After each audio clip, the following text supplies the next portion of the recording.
There you are, Clive. Word of your adventures arrived this morning. Victor sent his thanks. I doubt Kupka will miss the fools he sent to catch me. Not a single one of the bearers we saved showed any interest in coming with us. No one seems keen to join hands with an outlaw. Any news while we were away? None worth mentioning. Gav's still off keeping an eye on the Republican army. Should be back any day now. Understood. If anyone needs me, I'll be in the map room.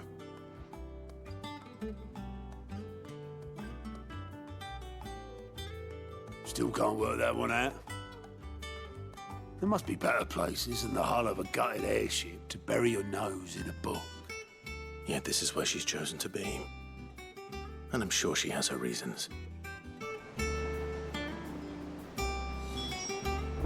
All operations are suspended.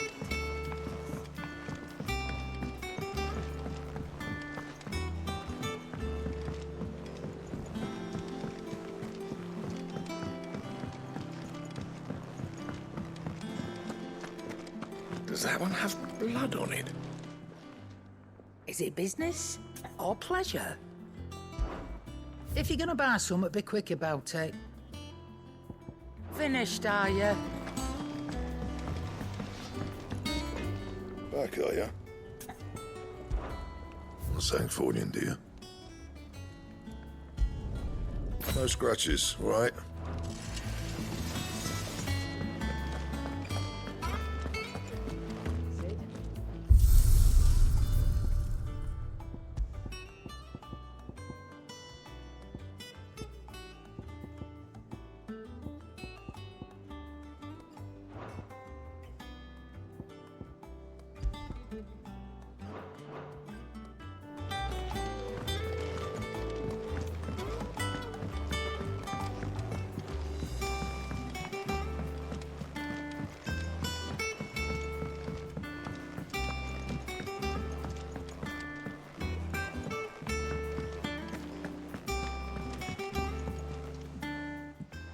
I trust I'm not intruding. Back from your mission? I'm beginning to think your habit of surviving cannot be attributed to luck alone. One might say the same of you, Vivian Ninetails.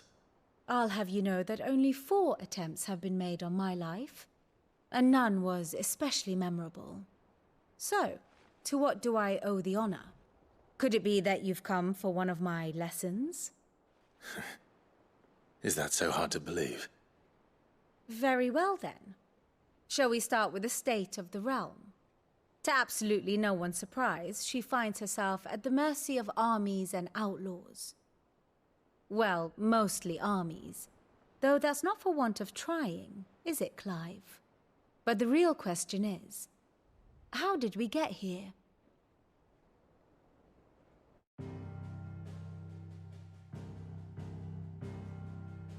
Long though Sambrek's dominion over northeastern Storm has endured, recent days have seen the Blight wrest ever more land from her grasp.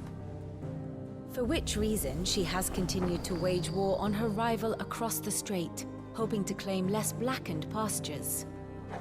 But Odin would sooner pawn his sword than Waloed relinquish Ash. And the Empire pays dearly for every blade of grass bent beneath Sambrequois boots. Little wonder then that Sylvester set his sights on the crystalline dominion, an altogether easier target, possessed of no less ether. It was 5 years ago, while you were busying yourself with the destruction of Drake's head, that the Empire made its move, subjugating its theretofore neutral neighbor. A nation which could legitimately claim to be the center of the world. Certainly, there is no better place to stage an army. From there, the Holy Empire's reach spans the Twins. The non-aggression treaty was the only thing keeping them in check. But if they truly broke the pact without provocation, it is only a matter of time before others reply in kind. The Holy Empire, the Dhalmekian Republic, the Kingdom of Waloed, and of course, our friends in Yaran. Who will be left standing, I wonder, when the last drop of blood is spilled.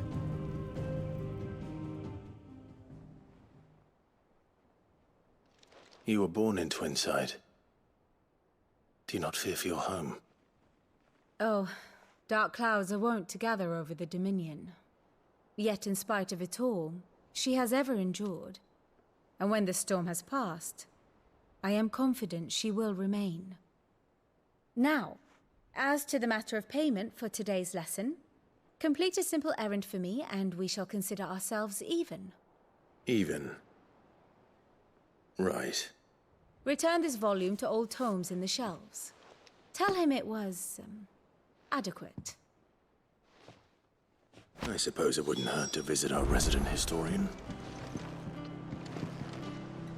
Here for another of my lectures. Allow me to educate you. Of course.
Here you are.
The state of the realm is ever-changing, Clive.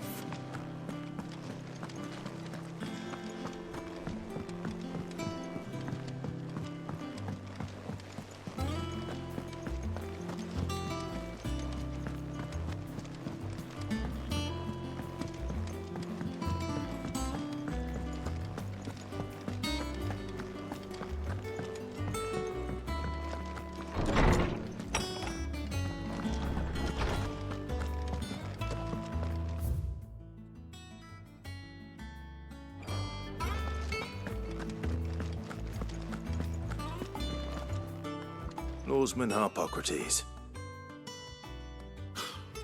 Now that is a name I have not heard for a long time. So long, in fact, I had half forgotten it was mine. Welcome home, Clive. You were missed, as always. I believe this belongs to you. Vivian asked me to return it.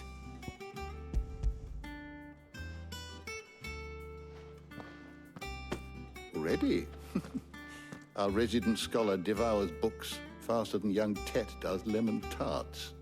Would that I could do the same. But alas, I no longer possess the necessary constitution for such indulgence, either in words or tarts.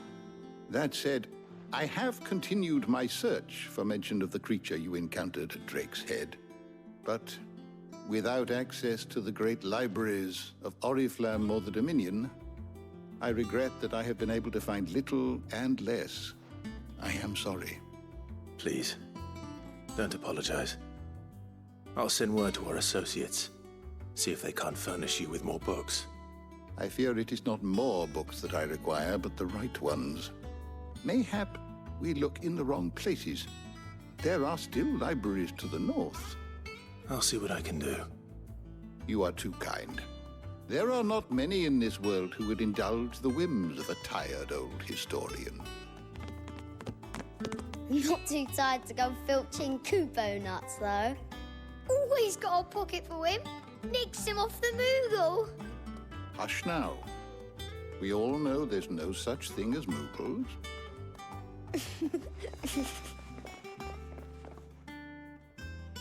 The twins seem well. Aye. Yet they laugh far too little for one so young. The loss of their parents weighs heavy on them, however well they hide it. Titan took much from us that night, from some more than others, and the wounds that remain, they are not quick to heal. Which is why we must give them all the time they need. That we must. Just as I must give you the time you need to recuperate. Good day, Clive. Good day. Gav will be back soon. I should get some rest while I can.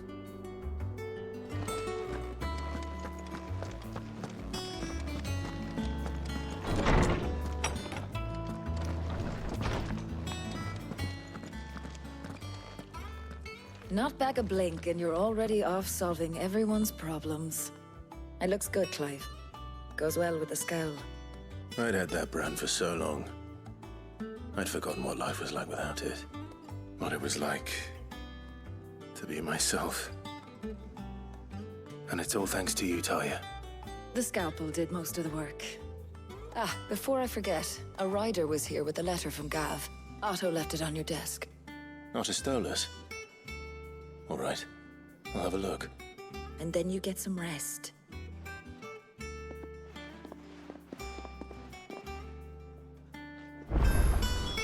What could Gav have thought worthy of a letter? Once the hall's swept, it's over to the tavern.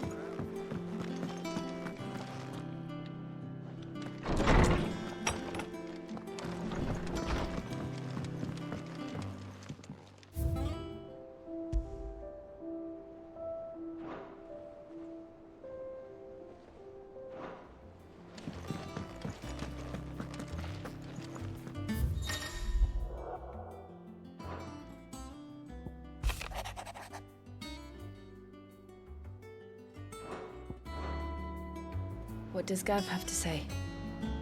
The Republican army is on the march, leaving Randalar in Hugo Kuka's charge.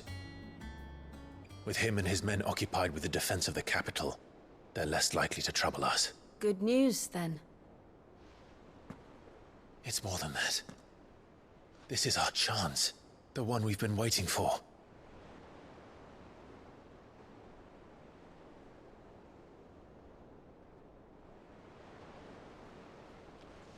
But look how far we've come.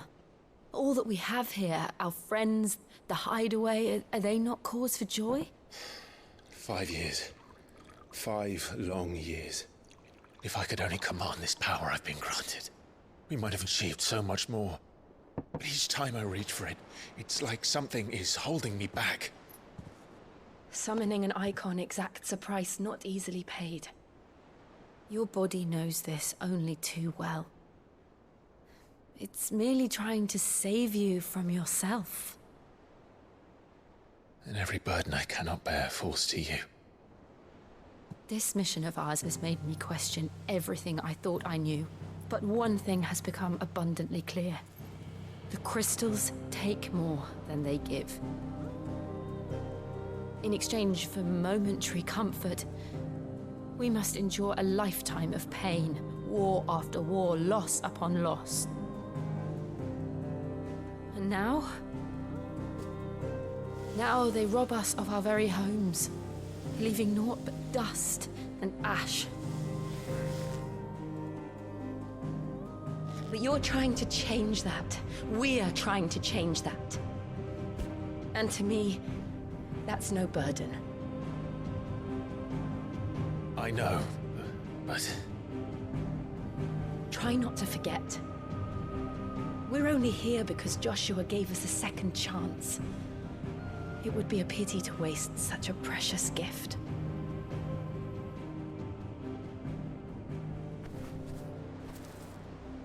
He did. He was there. It wasn't an illusion. I heard him call out to Ultima.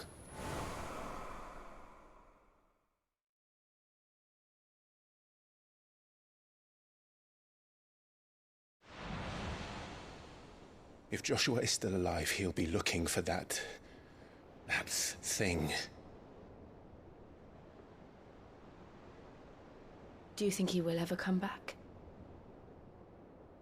I know he will. And we must be ready when he does.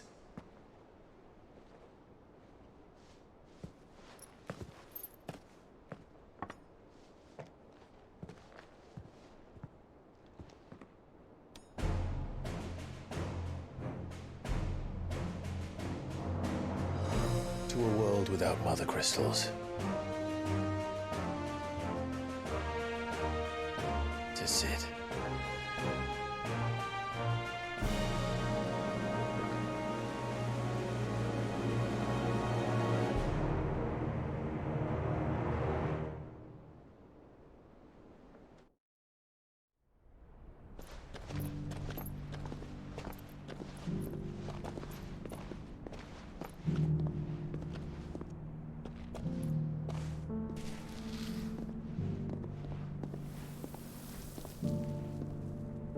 And so the North is lost. I knew that the Blight spread ever more swiftly, Your Grace. But this is far, far worse than any could have imagined. It is only a matter of time before the twins are no more.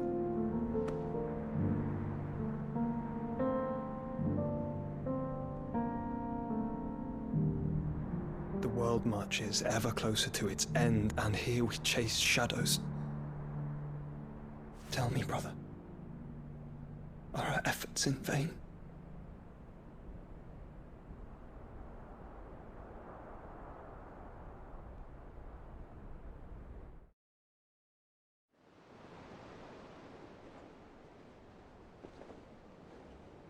Master Clive, a moment, if you... my apologies, I didn't mean to... intrude. Not at all. We were just discussing strategy. Speak freely, Otto. It's Martha, from the inn. She's gone missing. Anyway, I'll be in the mess when you've finished. Very well.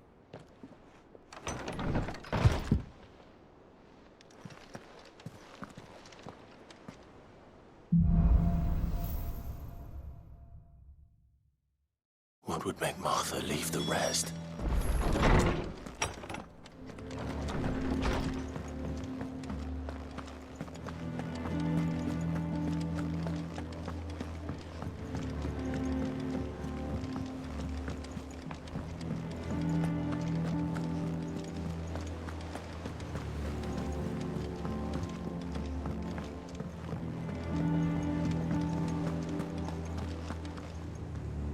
What do we know, Otto? Some lads from the Imperial garrison in Rosaria started a fight over at Martha's Rest. Blood was spilled, bones were broken. The usual. But somewhere in the middle of it all, Martha vanished without a word to anyone. And that ain't like her, Clive. Something's not right. You think this was planned? Of course it bloody was. Ever since Eastpool, the Empire's been tightening its grip around the Duchy's balls. They've strung up everyone who's ever set eyes on a runaway, claiming they're traitors to the Holy Throne, conspiring to restore the House of Rosfield to power. And now it sounds like the bastards have turned their attentions to the pallbearers meek enough to stay put. Naturally, old Martha could see the way the wind was blowing, complained that it was getting harder and harder to take bearers in. And now she's missing. If she's fallen into the hands of the Empire, we could be next. Couple of curse breakers are already on their way to the inn. They should help speed up the search. But if this is as bad as I think it is, you might end up having to save their asses and all. Don't worry, Otto. I'll make sure everyone gets home safe.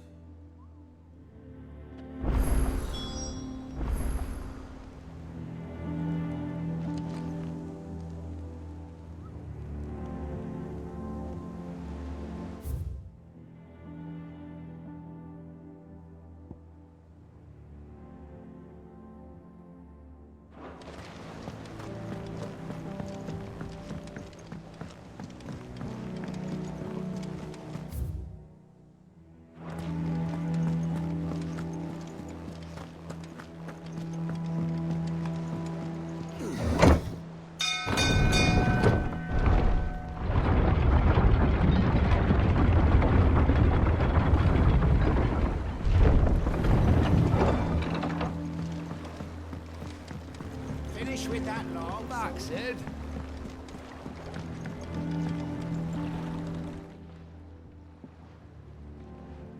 Damn blighted bilge. Is everything all right?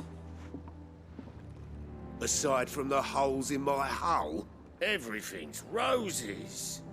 The lake water doesn't agree with it, then? That's one way of putting it. And unless you got some grand scheme to suck the black from the lake like we do in the atrium, that slurry'll keep eating away at the timber like young Tech does our lemon tarts. Suppose a coat of pitch might stave off the rot for a moon or so, assuming we had any pitch, which we don't. Not any bloody more. Doubt the old tub's got more than a dozen runs left in him.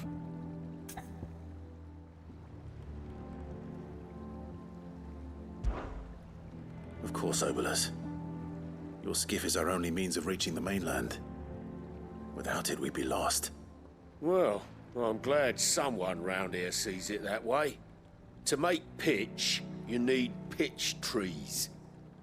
But in case you haven't noticed, live trees are one of the 1,000 things sorely lacking in the Deadlands. Now, I'm not so unkind as to ask you to fell a faraway forest and lug the logs back here to the mere, which is why we'll be needing a suitable alternative. And it just so happens I once heard the thorny pitchers of Curltail Falls cover themselves in a sticky wax to trap birds and beetles and whatnot. Might be enough to tide me over. Sounds easier than felling a faraway forest. That's for certain.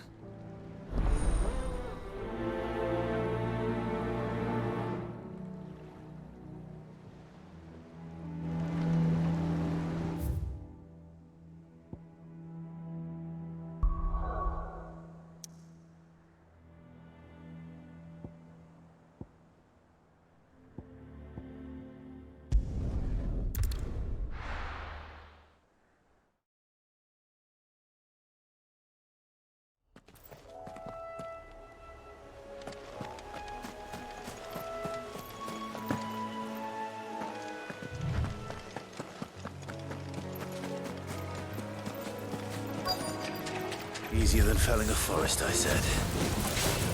Trees don't have teeth.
Can't imagine Obelisk needing any more than this. Time to head home.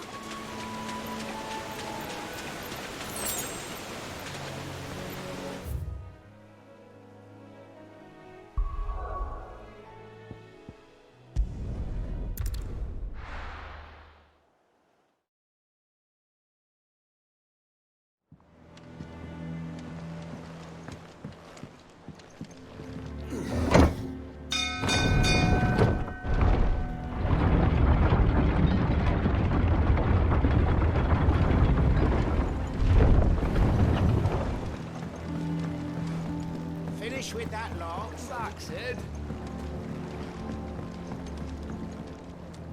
Well, did you find me some wax? Find is one way of putting it.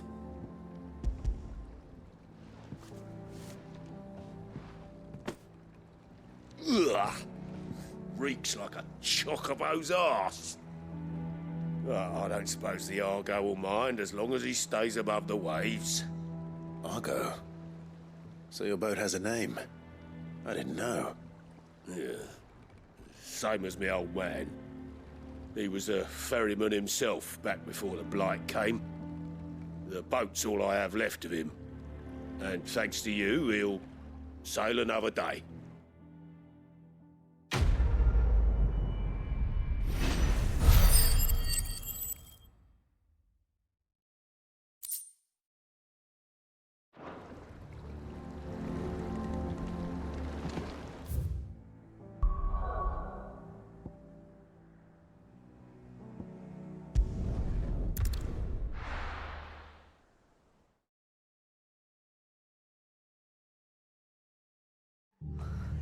What happened here? Come on. We need to find the others. The boys from the garrison might still be there. Let's get you to a physical, shall we? Sid? What said you'd be coming? I trust you don't mind. Also thought you might need some help. And it appears he was right. You, could say that, yes. They're saying the Imperials ascended like a storm. No one was spared their fury. Martha tried to step in and calm things down, but all our efforts got her were a pair of iron shackles and a hard march. Any idea where? Judging by their tracks, they headed towards Sorrowwise Bay. To the Abbey sheltering Martha's bearers. The bastards. Jill and I will go after them. You take care of the people here. We will. But, before you go, one of the locals heard something. He said the soldiers were talking about a culling. I don't know how big this is, but it doesn't sound good. Be careful out there, Sid. You do the same.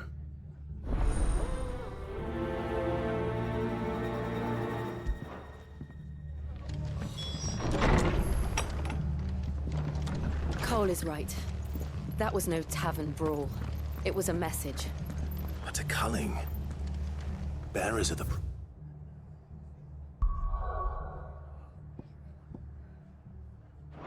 property of the Empire. The garrison wouldn't have the authority to act alone. The orders would have had to have come from higher up.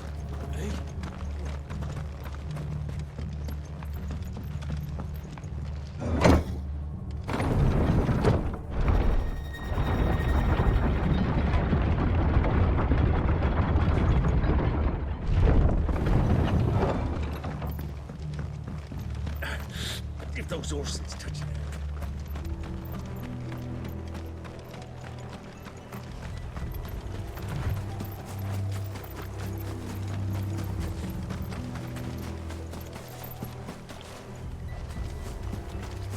Look.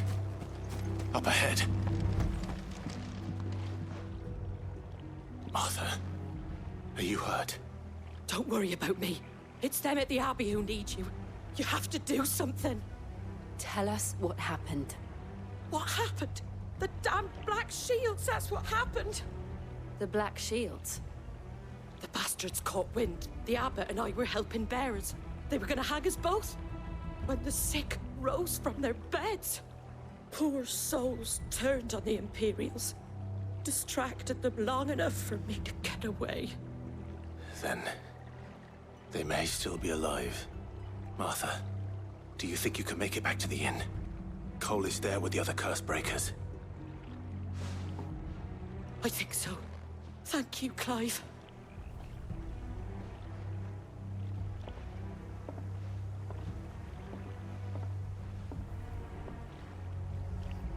Black shields.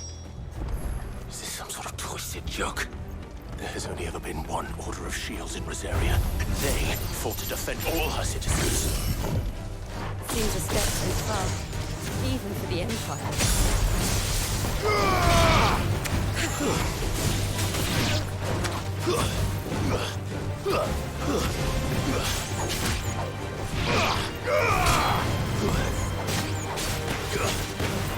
You're finished!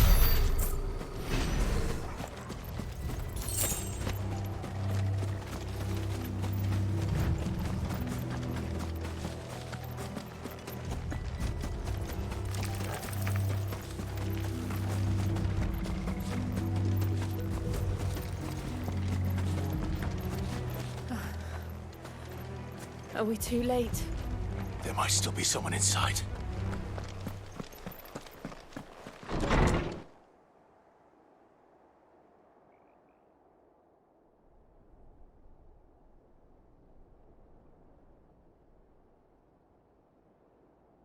No. Damn it. I thought you lot were all spent. Murderers. They drove the bearers to this. Wait.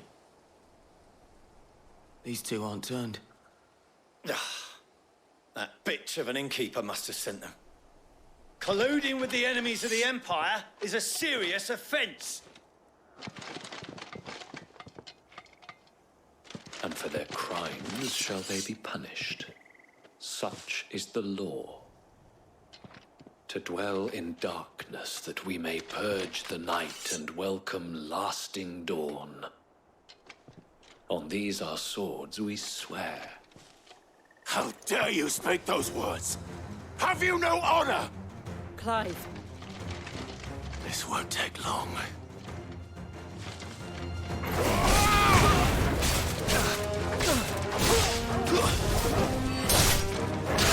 Waken wind!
Is that all of them? I think so.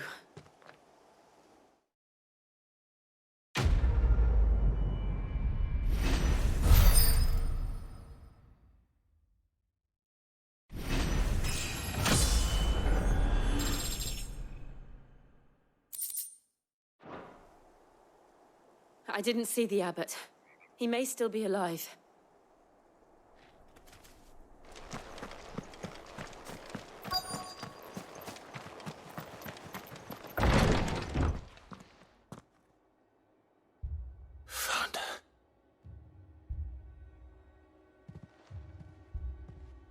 The abbot.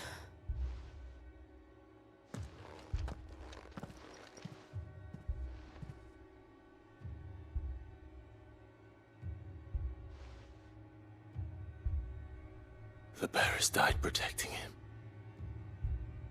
calling upon what little magic they had left in their bodies. Clive, he's breathing.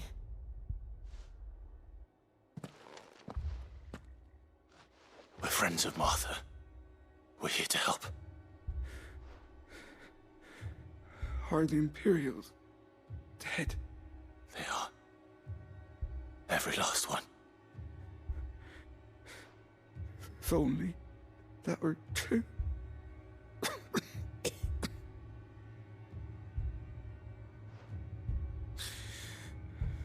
The Black Shields will return. The cullings will continue. Rosaria will never be saved unless we save her. Tell Mother to beg Sid's aid and tell her this wasn't her fault. I shall. Sid! Where are you? Sid! In here! We found a survivor! Clive. He's gone.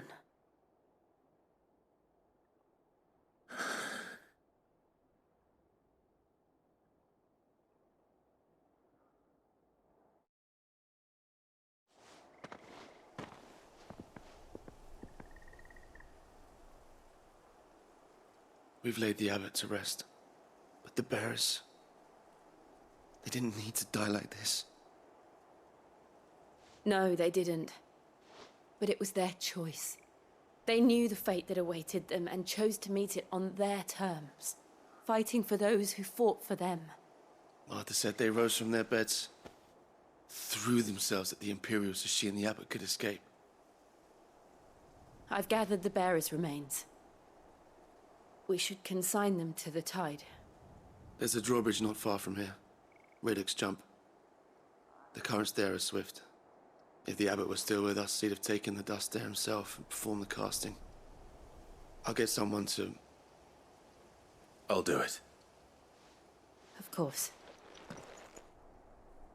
Cole and I will remain here and see to the Imperials.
Do you think it's spotted us, Torgal? What am I saying? Of course it has. It's a floating eyeball.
didn't see that coming.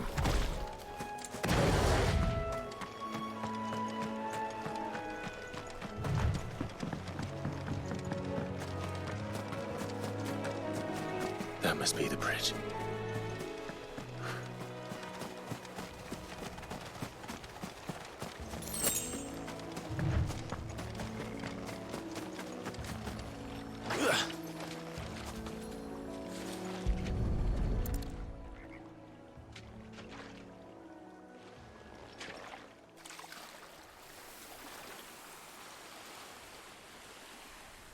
So shall the waters cleanse thee of thy burden, and bear it out to sea.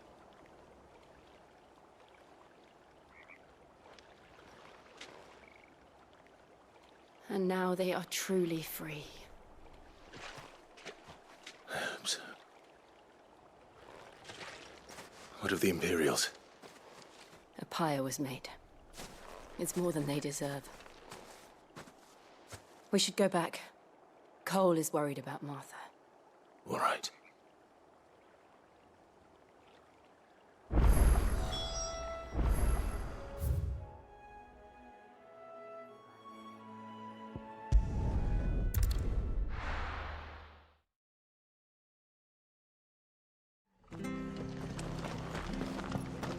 We're best off staying where we are for now, I reckon.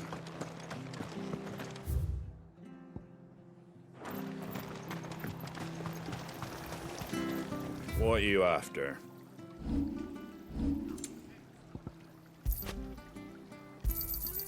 Much obliged. Thanks very much. Much obliged. Fare thee well.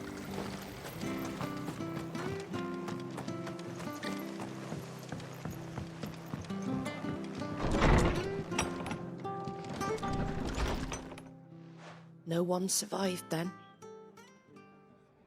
I'm sorry. Before he passed, one of them bade me tell you not to blame yourself. Doesn't mean I won't. Doesn't mean their blood's not on my hands. Cole said you cast their remains. That was good of you. But it should have been me. This was all my fault. How? You couldn't have known. But I did. And I turned a deaf ear to the warnings like the fool I am. The rumors started moons ago.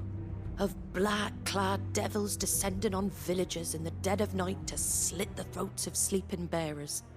But I assumed it was all just nonsense concocted by the Empire.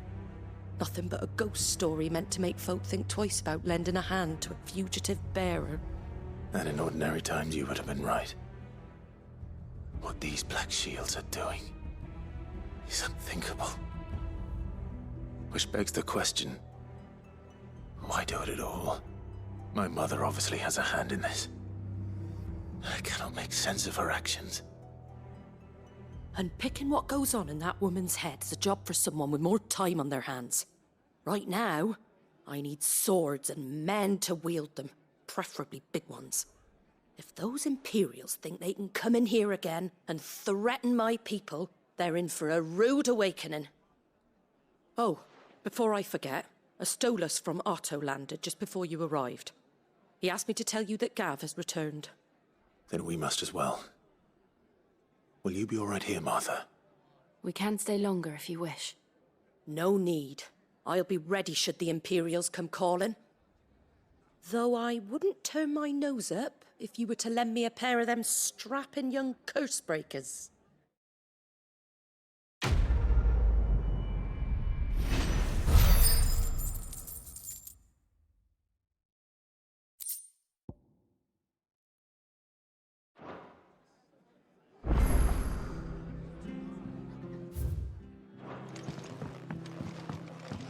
What in the world is going on?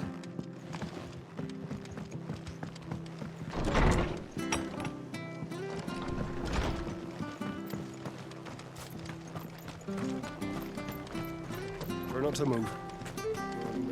Oi! You handy with that sword of yours? Course you are. Bet you're a bloody marvel with the thing.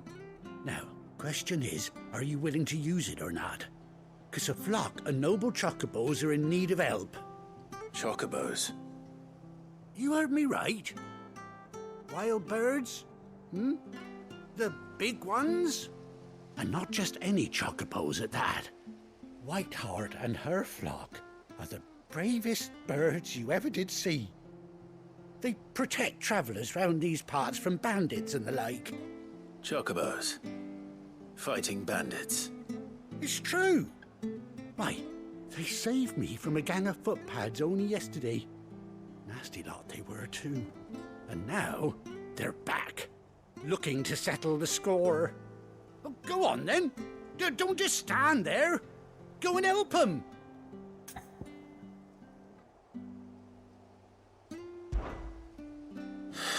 All right. There's a good lad. Where can I find these chocobos? I saw him cut across the way over yonder. The rotten scoundrels were driving the poor things towards the old dock. It's a dead end, that is. You save Whiteheart and her flock, you hear me? There ain't a pluckier bird in all the world. She's a hero to us locals. And don't worry, you'll know her when you see her right enough. I'm sure I will. And good luck to you. And give those no-good bastards a hiding from me.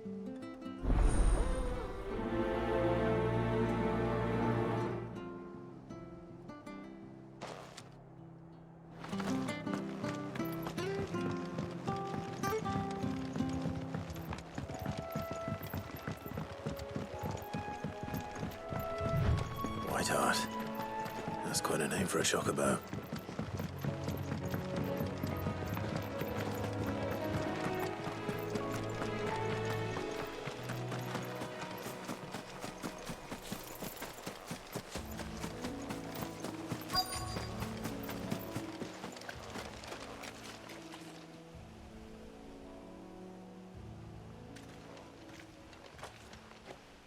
A white feather. I thought Ambrosia was one of a kind. Speaking of brave birds. Looks like they went that way.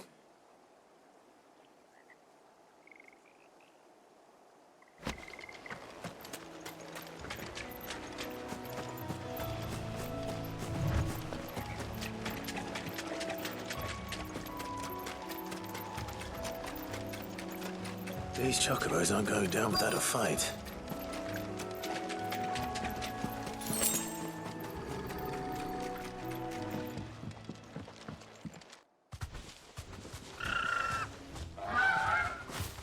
We got you cornered, Feathers. You didn't think you'd seen the last of us, did you? You've been bad for business. But I reckon someone will pay good coin to mount your head on their wall. Not around here, they won't. Oh. And why's that, eh? Because she's something of a hero in these parts. You hurt her, and I hurt you. Piss off. Or better still, how about we hurt you both? All right then. But don't say I didn't warn you.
You're safe now.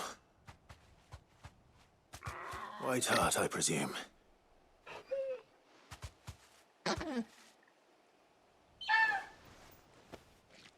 you know her, boy? That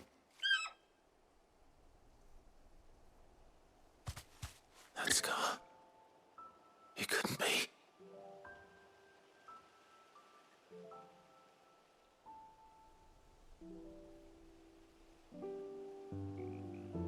Ambrosia.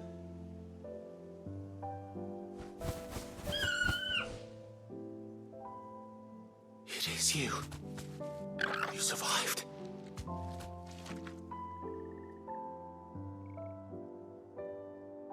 And you found yourself a flock. Oi! Is it over? I thought I'd come and see how you were getting on. Oh, you sorted the bastards then. I knew you would. And the whole flock made it through unscathed. Thankfully, they did. And not only that.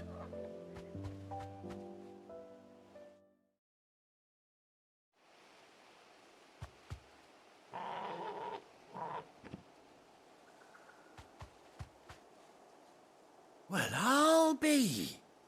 I never stopped to think our hero here might once have been someone's mount. Though I dare say she'd suit a fine fellow like yourself. Reckon our feathered friend must have learned a thing or two from her master. Kind-hearted warrior that you are. Bird like her would have cost a princely sum. You born a lord or something? Well, Oh, no, sorry. I didn't mean to pry. Don't matter who you are. You done right by me. What is it, girl? She wants her master back, I reckon.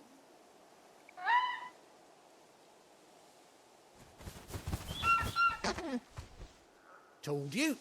And it seems her pals agree. Is that it? You want to come with me? Well, bugger me if this ain't a heartwarming sight. The lads down the stables will be hearing about this tonight. Oh, stay right where you are.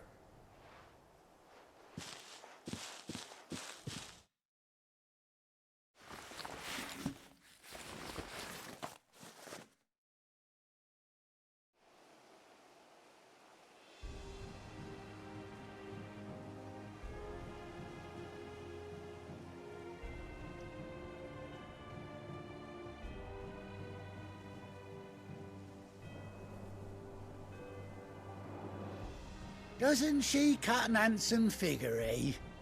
She does indeed. How much do I owe you? A few scraps of leather's the very least I owe old Whiteheart. Oh, I'll be sad to see her go, of course. But she's earned her right to happiness and more besides. Don't you worry, we'll get along just fine without her. You hear that, Whiteheart? You've earned yourself some time off. You have fun traveling with your master now.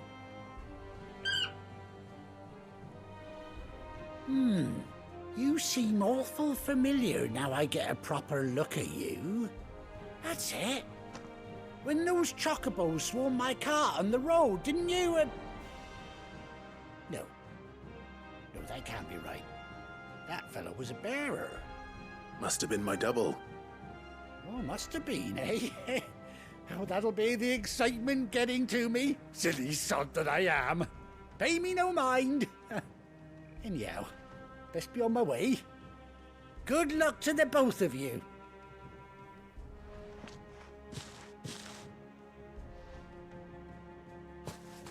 You take care of your flock for now.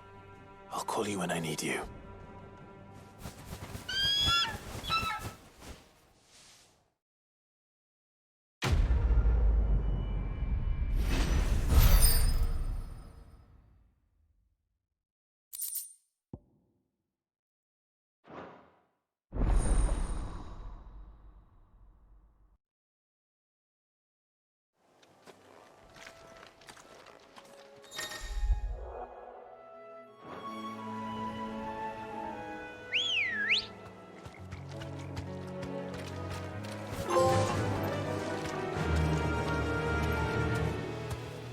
Ah!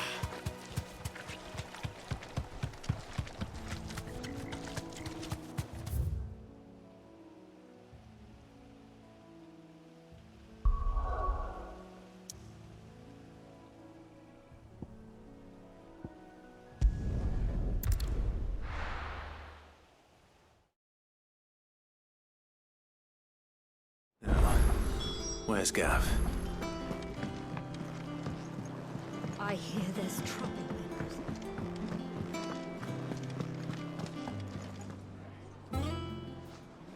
Ah, Clive! Oh, I've missed that scowl. Where's my report? What, no kind words for your old pal Gav? If it's kind words you're after, you're fishing in the wrong barrel. Now sit down, you fool.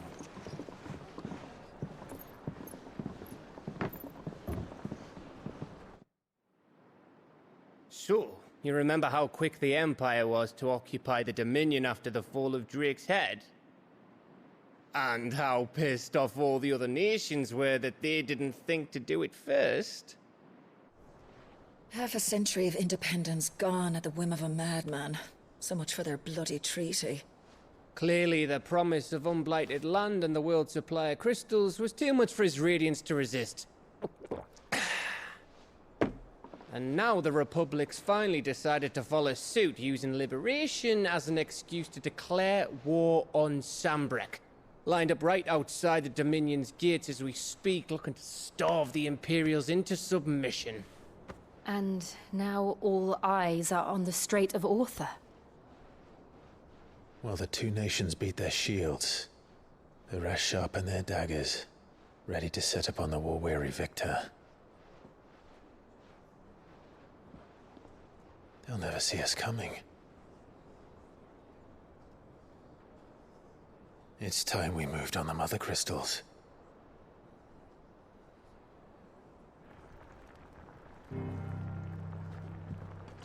Four Mother Crystals remain in Storm and Ash.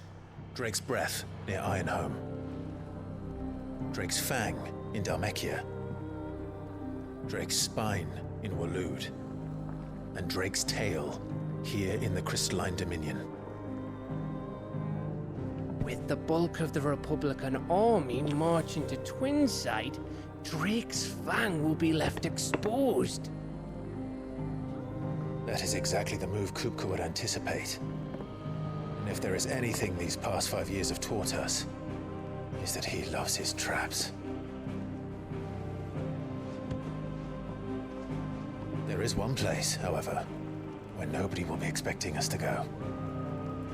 Drake's Breath. There's a shitload of sea between us and it, and I've never been much of a swimmer. I have an acquaintance in Port Isolde who may be able to help. Who's that then? My uncle, Byron Rosfield. Lord Byron Rosfield of the Seven High Houses, the trade magnate with holdings in over 100 cities. Wait, Rosfield. And you're a Rosfield, of course. My uncle's name gave him his start in the world, but it was his acumen which earned him his fortune. Along with a handsome fleet of ships. Well, it's settled then. What are we waiting for, eh? Huh?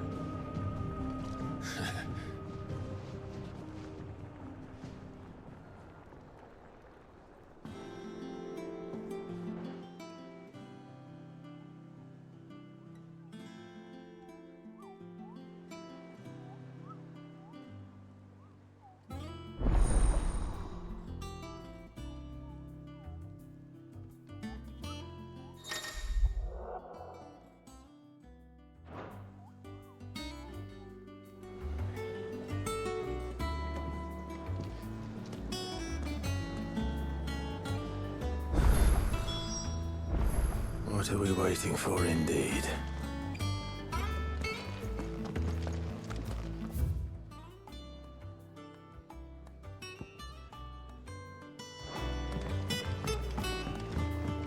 I hear there's trouble in Rosaria.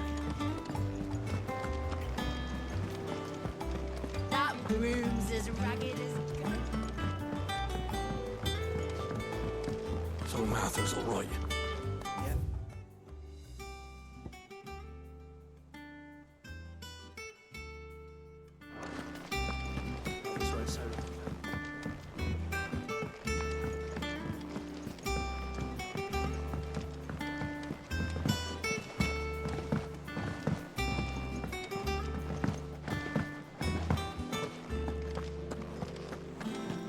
Think it's all right to touch him?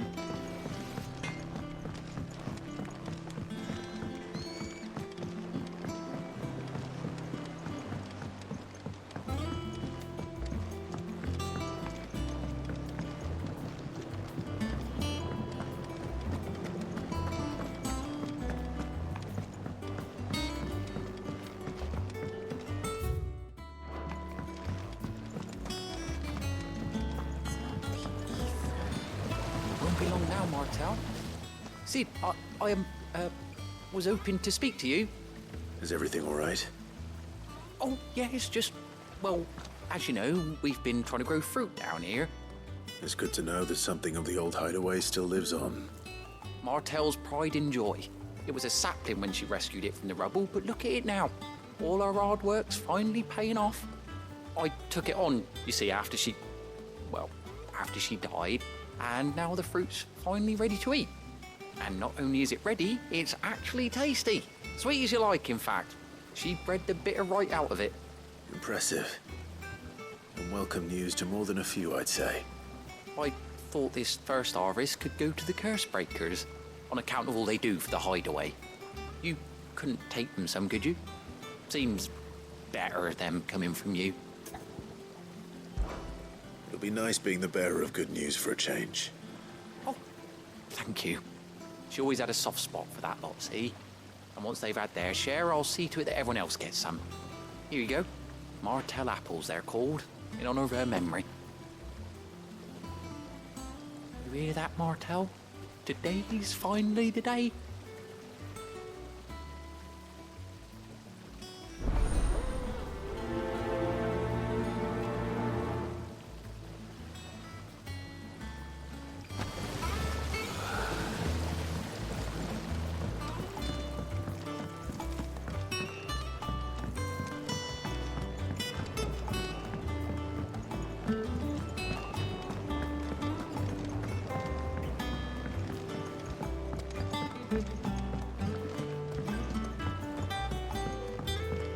Did you come through the forge today?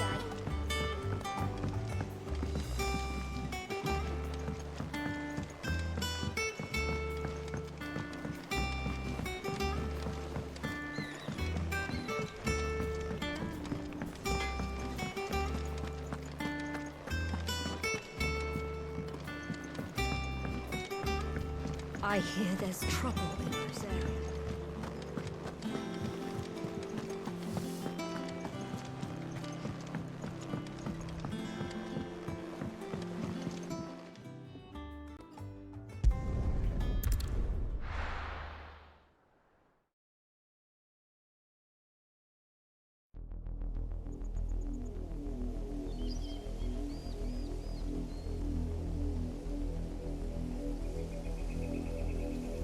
Do you think it was wise to leave, Gav? He didn't seem pleased. I needed his eyes and nose in Dhalmekia. I'm not about to let Kupka take us unawares. Besides, he has a knack for that sort of thing. That he does. And wasn't it Sid who said that matters such as these are best left to dominance? Especially should one of his beloved opportunities to grow and change present itself.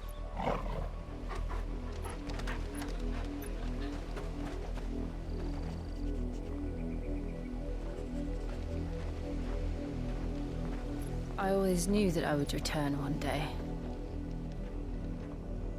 Return to Ironhome.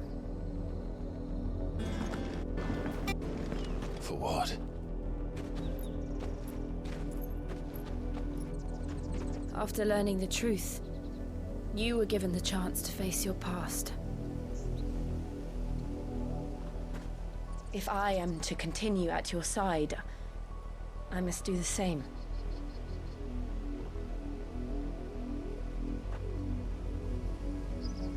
We will face it together then. To the end.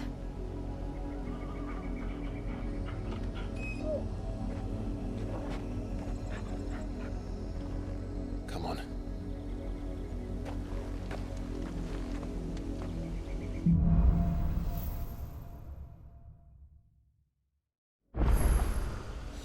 How far do you think Mother's reach extends? Will we find the same tragedy in the south as we did at Martha's Rest? More than likely.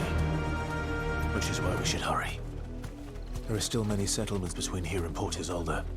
We visit as many as we can and hear their stories. Starting with the village of Amber. Run like the wind!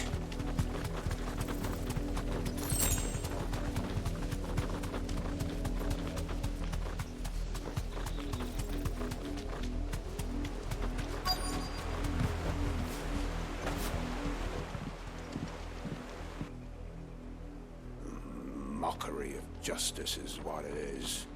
Lord Elwyn would never have stood for this. Quiet, you! Nothing, we're loyalists. Jill, look.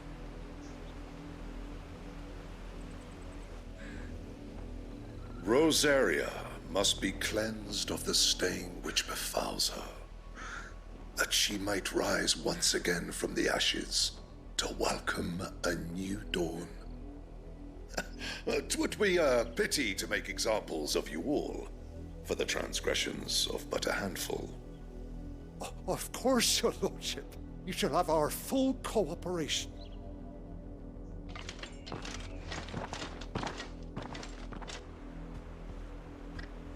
What business could the Black Shields have in a village this small? There's barely room to hide a bearer. Then they must be here for something else. You fancy dancing a gallows? You're a long way from home, aren't you?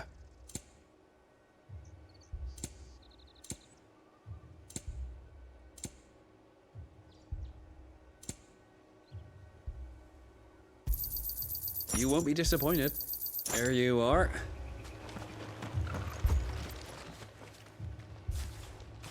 Excuse me, but what was all that about earlier? You haven't heard? Someone's been stirring up trouble. There have been attacks on the garrison, supplies stolen. They even say a Black Shield was murdered. The Empire wants answers, and what the Empire wants, Empire gets. Don't they just? Keep your ears open, eh? The Black Shields will pay good coin for information on the culprits. You'd have to be dull as a sack of stones to think you could take on the Empire. Oh, they're 100. We're going hunting for outlaws.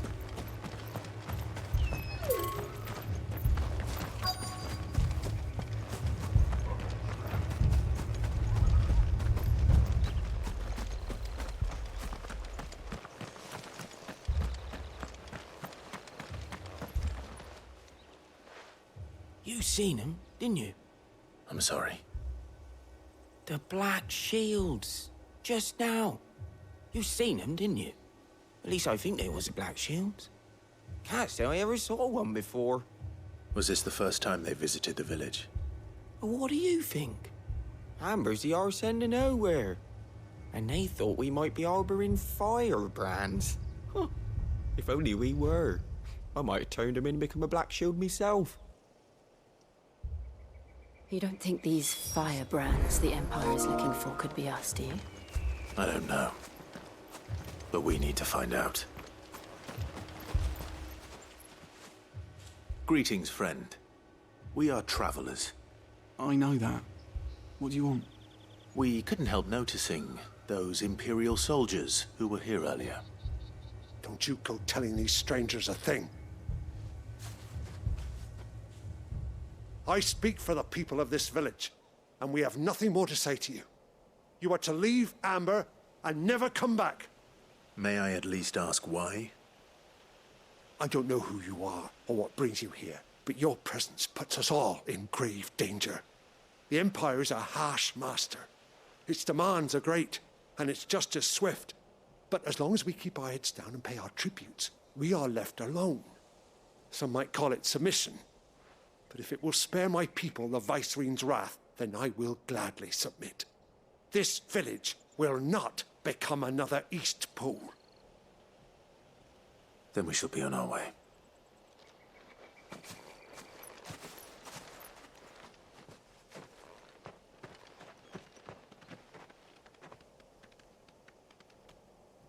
These people live with a knife to their throats. In the mistaken belief that if they cooperate, my mother will show them mercy. Obedience bought with fear. Are you all right? Sorry, It's nothing. We still don't know who the Black Shields are looking for. Well, whoever they are, the Imperials deem them worth pursuing to the back of beyond. But other than Martha, who else in Rosari would have the courage to stand against the Empire? A new ally would certainly be welcome. Can we find them before the Imperials do? Perhaps the next village will yield more answers. Perhaps.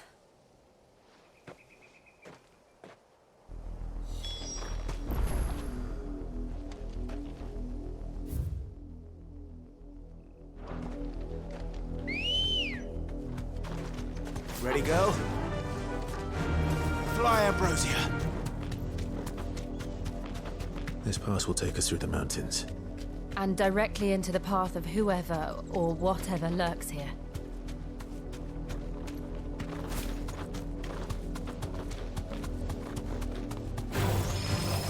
Ever since the Apollo tree, we've seen more and more of these echoes. What do you think is waking them? The mother crystals collapsed? I have an idea. You're going to like it.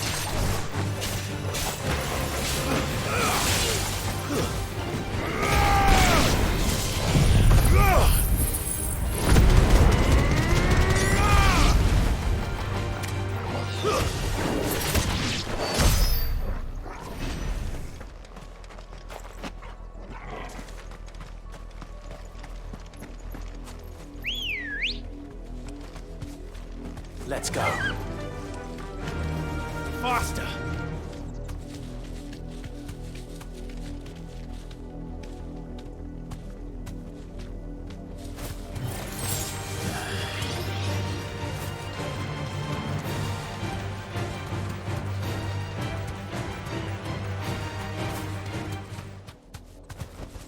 You deserve a rest.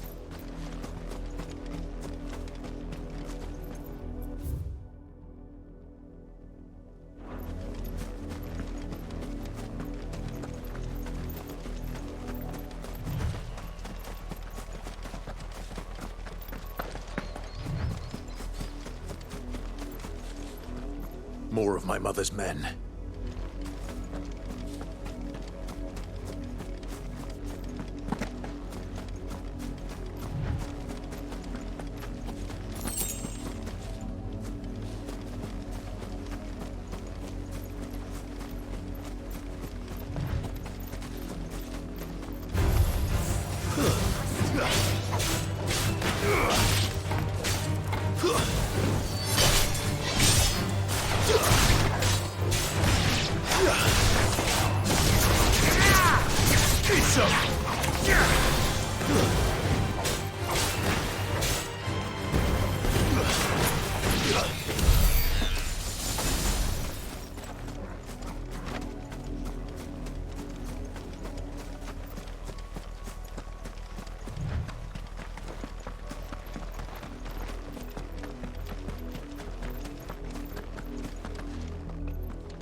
Enough of you, are there? Wake and win!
Blood, Clive.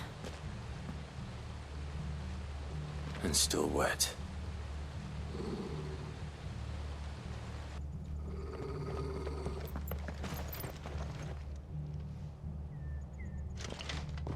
You were told to stay in your homes.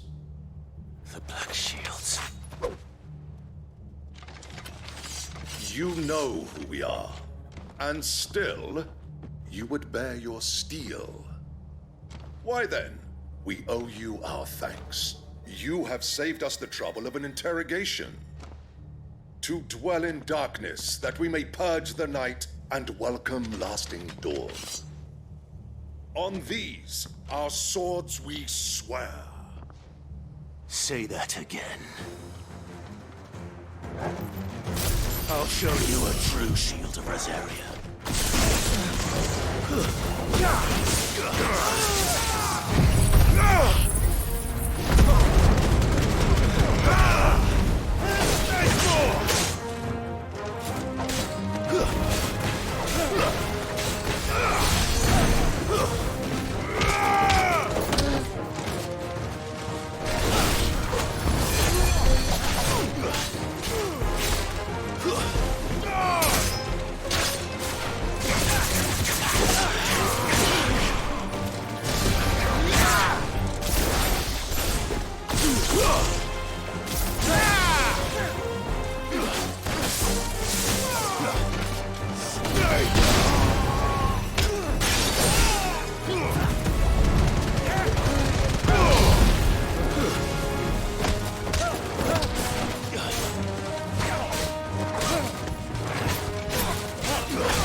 Tell me what I want and the end will be swift. Who are you looking for? Why, you. We come bearing a message. Your friends have been found. The branded you freed from our camps. They await you in Odil. Guardians of the Flame.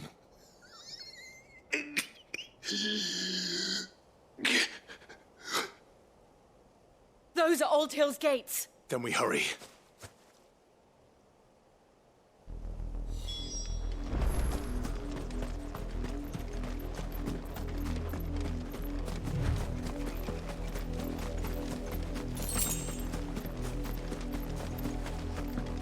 That's better.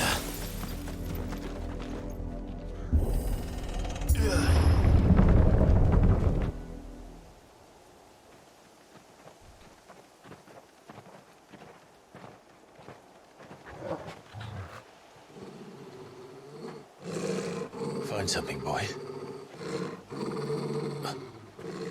Death.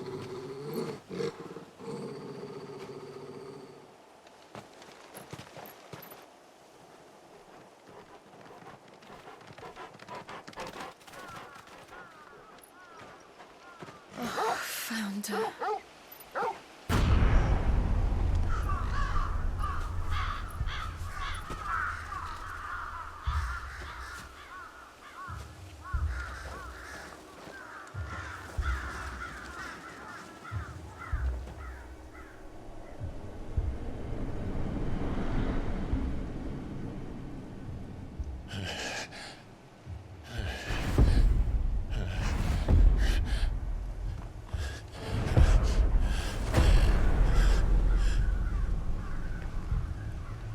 This was my mother's doing.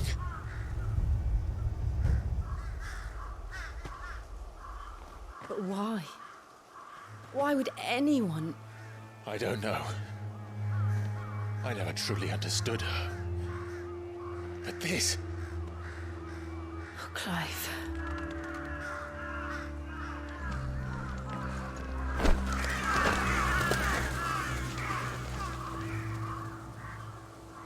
I will learn what madness drives her, and I will end it.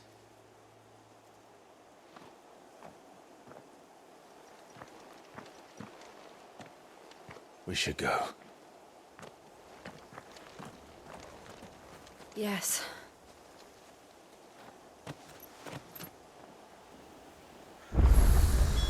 We can't leave them here like this. We won't. But if the Black Shields have made it this far south, they may already be in Port Isolde. Not here.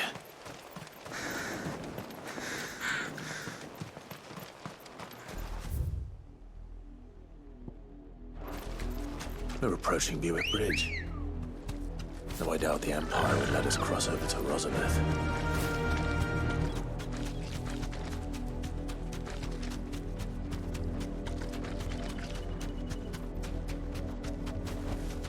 No need to ride from here.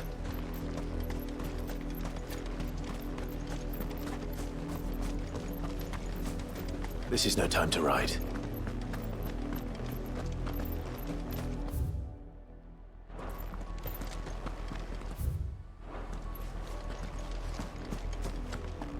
They're all Rosarian.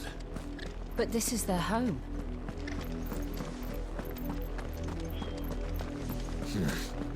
Not here. Ambrosia won't help me here. No use calling Ambrosia now.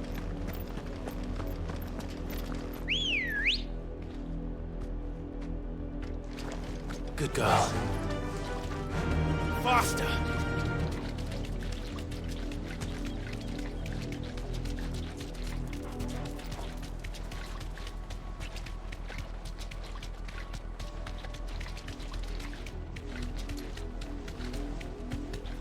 The Lazarus. What happened to this place? My mother happened. The nobles who lived here didn't stand a chance. Let's hope my uncle fared better.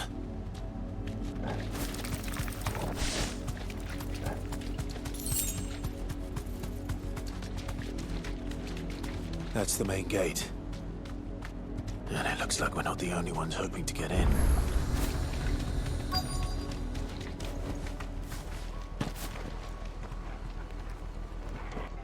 Let us pass! My children are starving! Have mercy!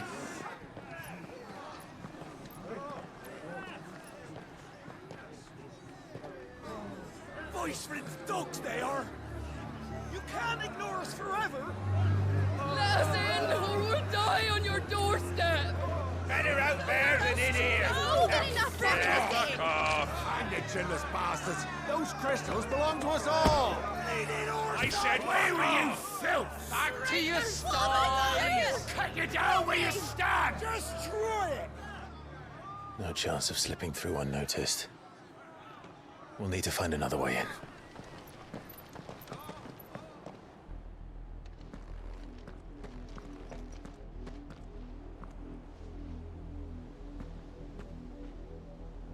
I thought we might be able to reason with the guards. Or at least bribe them. I suspect everyone in that crowd thought the same. Was that the only way in? Officially, yes. Strictly speaking, no. My uncle once told me that the nobles had tunnels built, so that they could visit town without having to walk amongst the rabble. the Lazarus.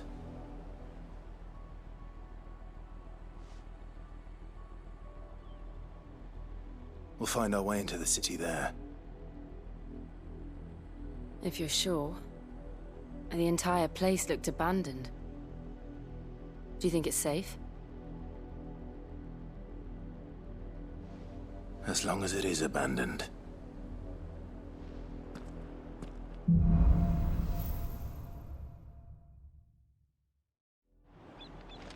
The good news is we haven't seen a single black shield since Old Hill. Maybe they found who they were looking for.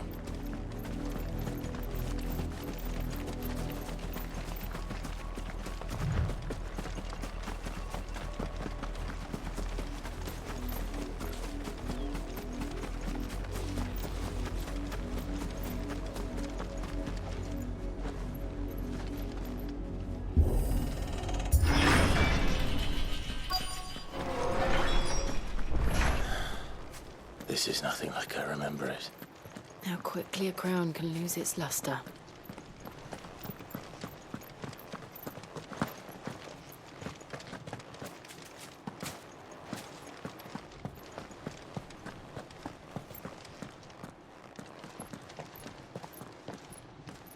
Not abandoned then. Oi! Visitors!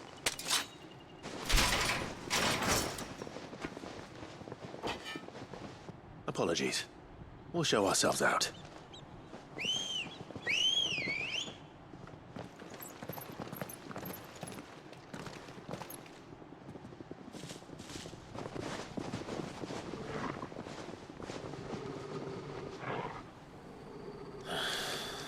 Or not.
I've only ever seen one man fight like that. And he's long dead. Then perhaps it's time you joined him.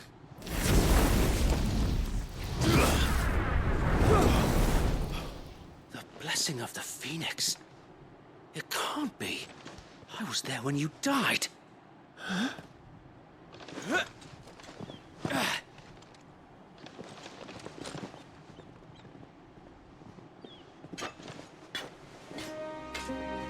Forgive me, my lord. I knew not whom I addressed. You have naught to fear from us. Founder, it really is you. It is. So wait.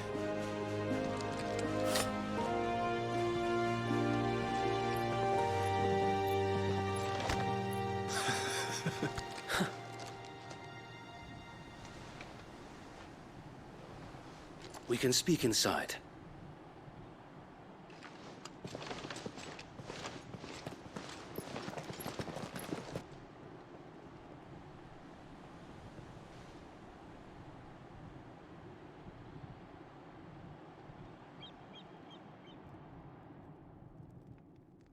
And those who wouldn't bend the knee? We left before the Empire could make examples of us, though we didn't go far. And we banded together to form the Guardians of the Flame soon after. Alas, there is only so much a handful of aging shields can do against the might of an empire. But We've seen to it that their stay has been anything but pleasant. Of late, though, we've had our hands full just trying to keep the Duchy's few remaining bearers out of the Imperial's clutches. The Cullings. We saw what happened in Old Hill. Aye. The foul work of the Black Shields and their mistress. You mean my mother? But it doesn't make sense. Even knowing what I know about her. Her hatred for bearers was no secret, but she wouldn't have been ignorant of their value to the realm. No offense, my lord. But in case you haven't noticed, the Lady Annabella couldn't care less about the realm. She barely even cares for her own home. That much has been plain since the slaughter at Eastpool. And, since granting the Holy Emperor a new heir, her obsession with bearers only seems to have grown. As to why, I don't know. Maybe she can't bear the thought of anyone having the power to challenge her beloved son. Her son. Sir Wade, the Black Shields have broken camp. They march in full force for Buick Bridge. Then so do we. Make ready.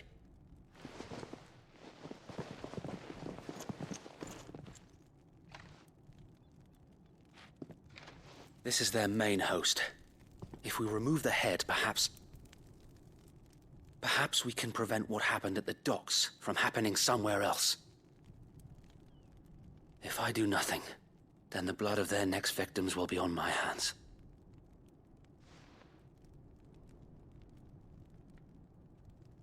Yours and ours. We too have witnessed the crimes these men who dare call themselves shields have committed in my mother's name. It cannot be allowed to continue. We must put a stop to this madness. We must. So let us go with you. For the good of Rosaria. I was hoping you'd say that. Very well. If that is your wish, I would be honored to serve at your side. And we at yours. So, Wade, let us do our duty. With pleasure, my lord.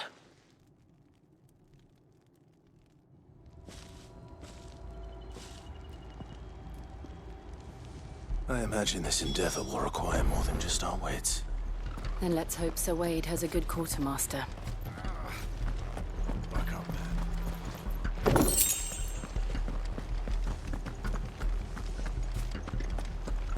You're telling me that's the Archduke's?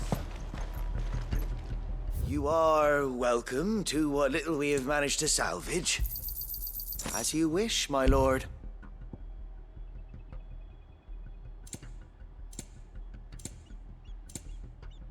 It has been an honor. Tell us then, Sir Wade. What is your plan? Nothing fancy. You, Lady Jill and I make for Buick Bridge, and provoke the main host at their encampment. Sensing an opportunity to end the Guardians, the Black Shields will call for reinforcements, who will be met from the rear by parties of my brothers hidden throughout the surrounding hills. This will allow us to wage battle on the bridge without fear of being overwhelmed. While the Black Shields have an advantage in numbers, you see, they prefer to fight in small units, which we can use to our advantage. How small exactly? Small enough, now that I have you and Lady Jill for company. I doubt I could have done this on my own. But until we arrived, that was your plan. You haven't changed a bit. So Wade, the bearers from Old Hill have been laid to rest. Very good. Now make ready for battle. As you command.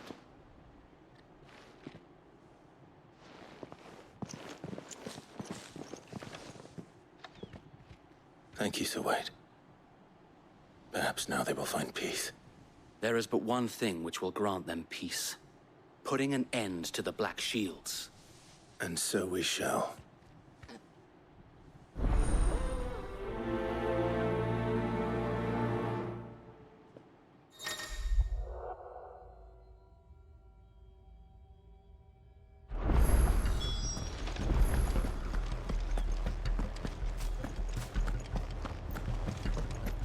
May the blessing of the Phoenix go with you.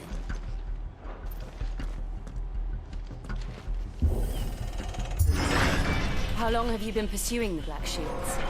Since they burned their first village. We tracked down the bastards responsible and fed their corpses to Stillwind. Suffice to say, that got their attention. It's been a game of cat and mouse ever since. Run like the wind.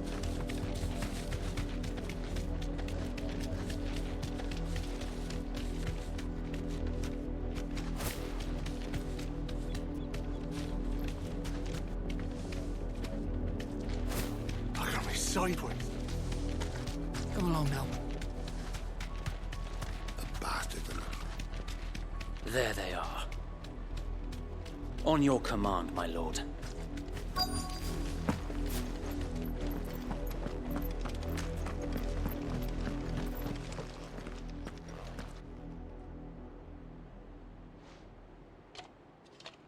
What is it now?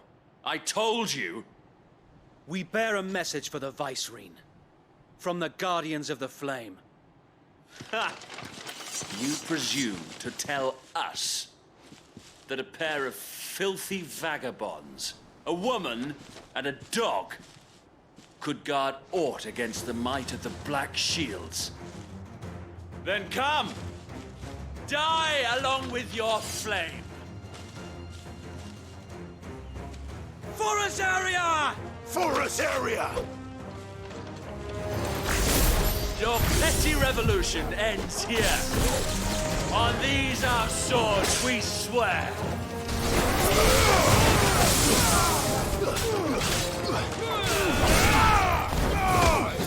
It's over!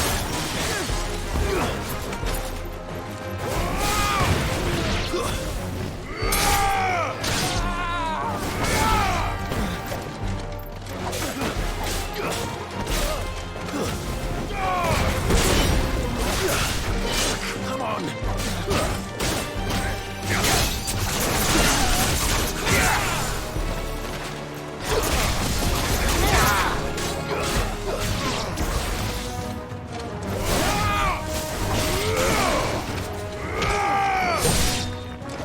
Bloody hell! Reinforcements from the far bank! Another wyvern to fight their battle for them.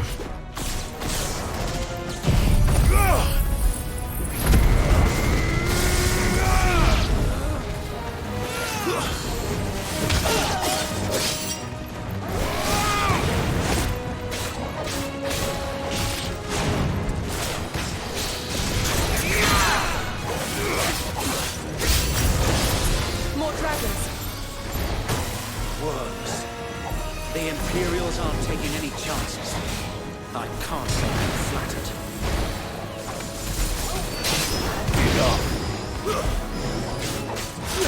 You're finished! Give me thunder!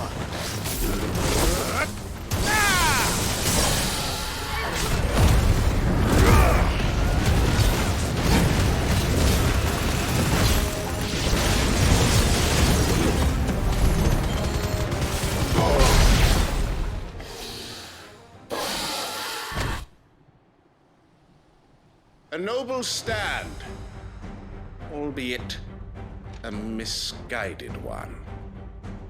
In taking it, you have but proven our point. That this land is in dire need of cleansing.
no one left to keep them occupied.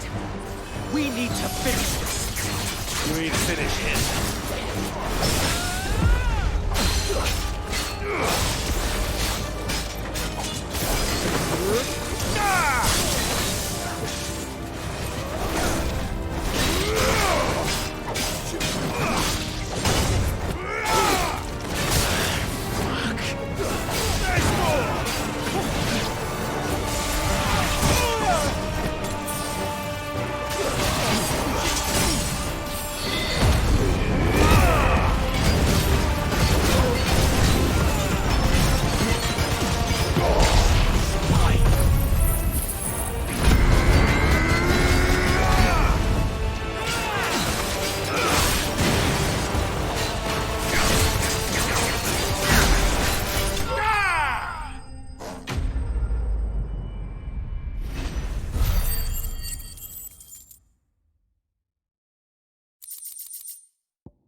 I don't see any more. Nor do I. The plan worked. It did. It bloody worked. We sent every last one of the rotten bastards straight to the mud! Lord, perhaps this will be enough to stop the Cullings. For the time being, at least. Perhaps. Though I doubt my mother will take this loss well. She'll move swiftly to see her minions' ranks replenished. And then it will all begin again. I often wonder if the nation we once knew is gone for good. Her fields rot. Her people starve. We battled to preserve the flame that was, but for every foe we fell, another springs up in its place. Yet be that as it may, it is still our home, and we must fight for it. As we always have, and always will. For as long as the Firebird's flame burns in our hearts, the Duchy cannot die. And her loyal subjects may dream of a day when the Rosarian standard flies over Rosalith once more. So wait, Think we should fall back to Port Isolde before the garrison sends reinforcements? A sound strategy, my lord.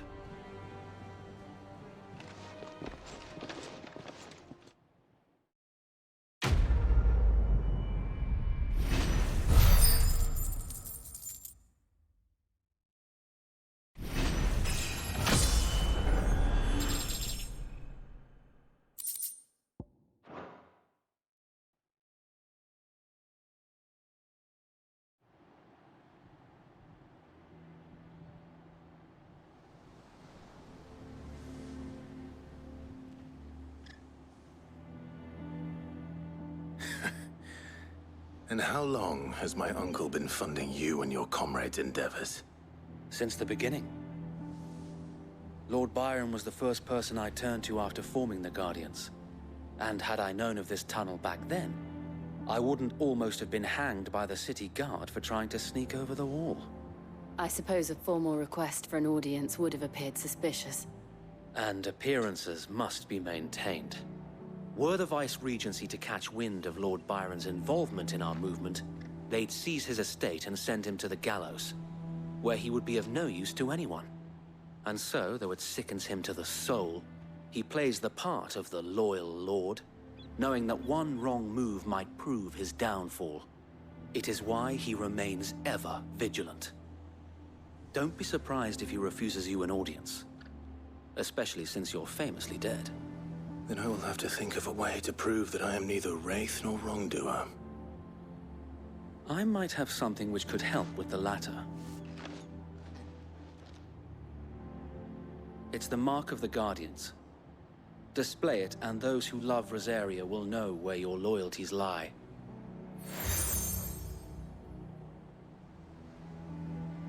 I shall wear it with pride. Be sure that you do. I don't want my men attacking you again. Unless you deserve it. If only Sir Tyler could have been here to see you.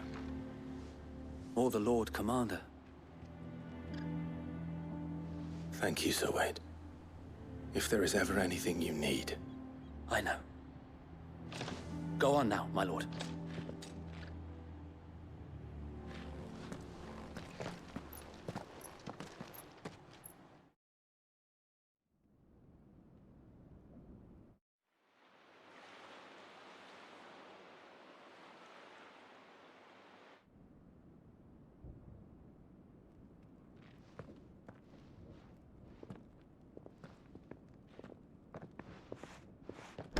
How accommodating.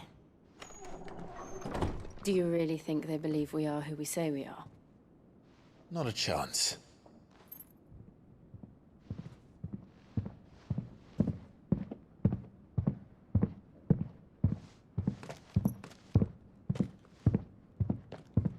Right, I guess. My uncle believes we're imposters here to rob him. And means to string us up himself.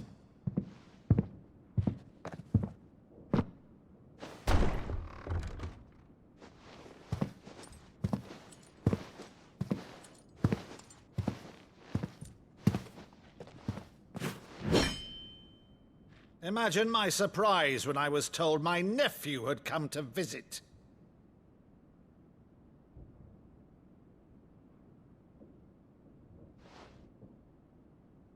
Clive Rosfield died long ago. And for uttering his name here, you shall pay with your tongue!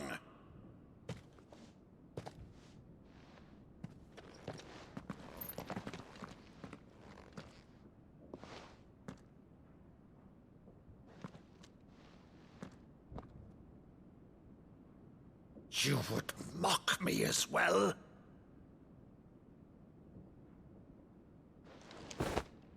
It is I, Sir Crandall of Camelot, loyal servant to Her Serene Holiness, Saint Sybil the Unshod. Meadow, thou vile sorcerer, for thy crimes against church and crown, I shall have thy head.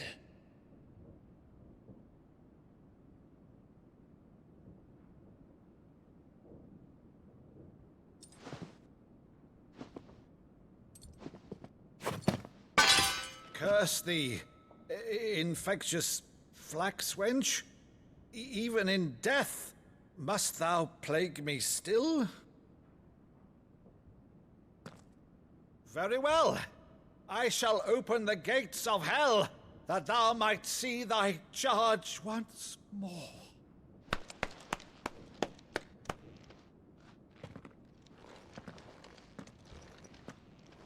Bravo, Uncle. You're still the finest Meadow in the twins. Oh, Clive, my dear boy, it's really you.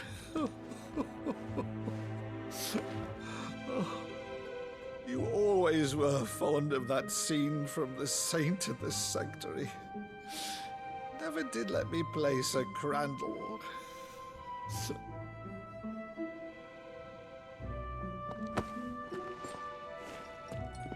I have a favor to ask, Uncle Byron. Rutherford, inform the kitchens. There'll be guests. We dine immediately. But, Uncle... You can't very well regale me with the tale of your miraculous preservation on an empty stomach. Go on, sit.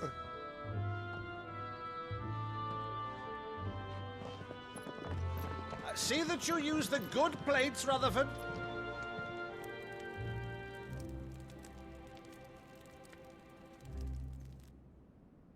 So you arrived late to one of her cullings, did you? Since becoming Vicereine, Annabella has been a constant thorn in Rosaria's side, but these atrocities are a new low. Something has changed. Quite what, I don't know, but the woman we knew is gone, and a monster sits in her place. A monster? For better or worse, I've been charged with governing this town, and thus must maintain the illusion of obedience. That's all I can do to aid Wade and his merry band of revolutionaries. So he's told us. You have risked much for Rosaria. Our nation will be forever in your debt.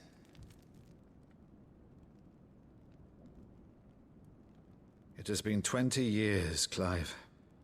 The nation your father and your forefathers fought to defend is no more. Perhaps it would be otherwise had I the courage of my brother.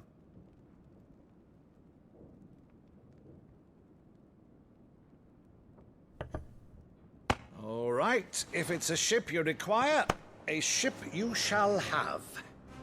I've a galley in port, but recently relieved of her cargo. She can be outfitted for the voyage in a matter of weeks. So you believe us, then? About everything? Believe you? Ha! Only a fool would believe even half of the things you claim. But until tonight, only a fool would have believed my nephew still lived. And besides, I have it on good authority that Clive is telling the truth. Whose authority? Your own, of course. You've always been a terrible liar. Is that true? It's not untrue. Let's say no more about it, eh? It wouldn't do to linger on my nephew's greatest failing.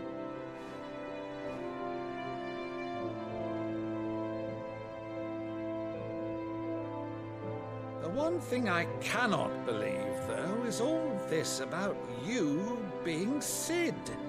You were always such a good boy, but now you're quite the outlaw. Which, if I'm not mistaken, would make me an outlaw's uncle. Right then, who shall we pillage first? Rutherford, fetch me my cutlass. This will be fun.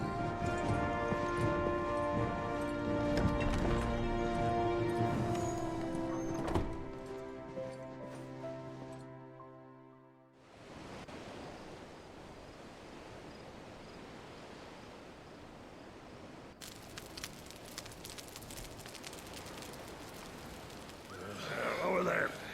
Go on. She's a fine ship, isn't she? Once outfitted, she'll bear us across the boiling sea to Drustinus in the space of 3 days.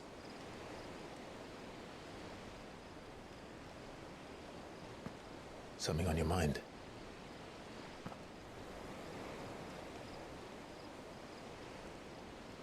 Monsters. When I served the Iron Kingdom, I did so because I saw no other choice. Because once they learned that the lash would not move me, they turned it on those who could.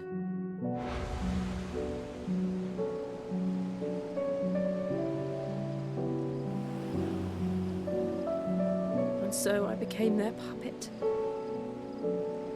I let them pull my strings, telling myself it was not my hand that swung the sword, but another's. I removed myself from the truth so I wouldn't feel the pain it caused.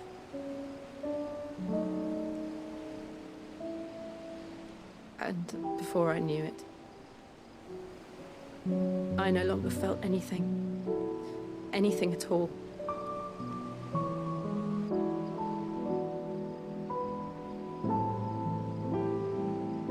I had become a monster.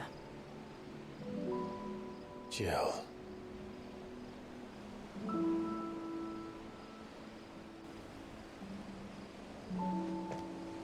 I don't want to be a monster, Clive. Do you understand? I want to choose a different path, a better path. To live on my own terms.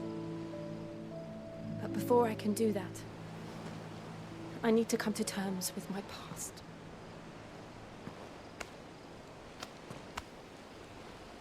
And when you do, I'll be standing there with you, just as you stood with me.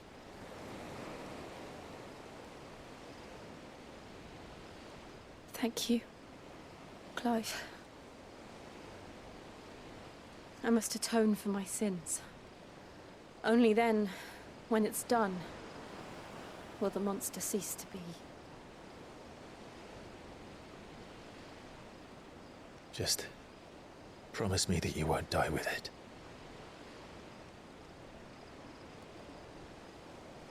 Now, let's get some sleep. The journey back to Benamir is long, and there is much to tell the others.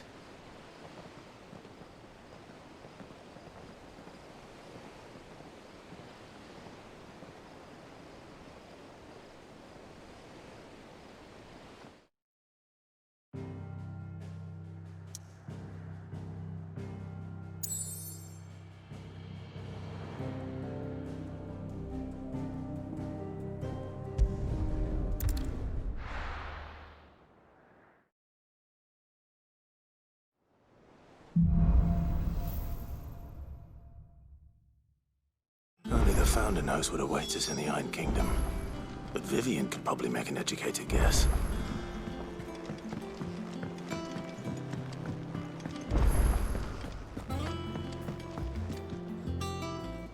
I didn't take you for a scholar, Ivan. Oh, this? Well, it's Valisthea, a culinary pilgrimage. I borrowed it from old tomes. Seems there's no creature in the realm so foul it can't be cooked up into something delicious. Think I'll stick to the unfoul ones, thanks. Oh, where's your sense of adventure, Sid? Honestly, one glance at these recipes, and even you would trade in your sword for a butcher's cleaver. From spit roasts to sweetmeats, this book has them all.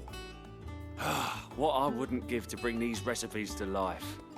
If it's my blessing you're hoping for, then by all means. Well, I'm no hunter, Sid. The first tunnel worm I came across would be the death of me. But you're made of sterner stuff.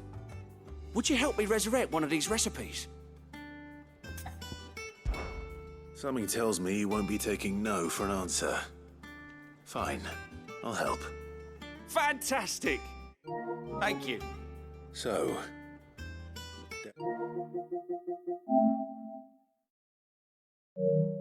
May I ask what's on the menu? Chance's Stew. It was once a favourite among the gourmands of Oriflamme, if the author is to be believed. Though Molly's never heard of it.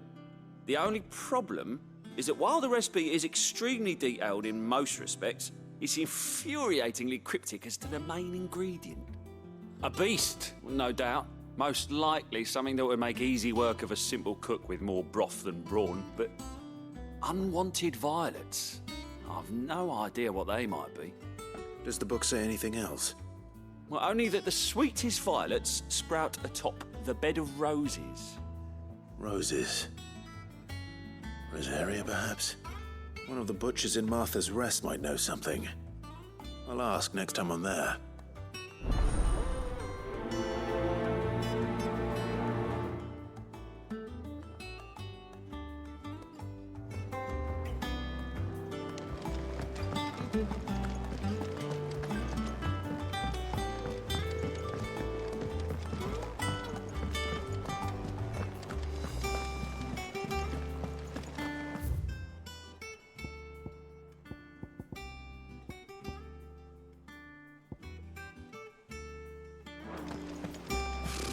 Typical nobles.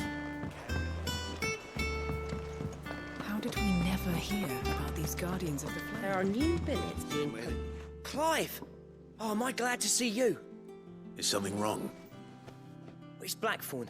He ain't himself. And if I'm honest, he ain't been for a while. Yet normally it only takes a couple of drinks to perk him back up, but not this time. Something's getting him down. And whatever it is, he ain't telling. It's like he's lost his spark, you know? He's barely got enough fire in his belly to get the ump about stuff.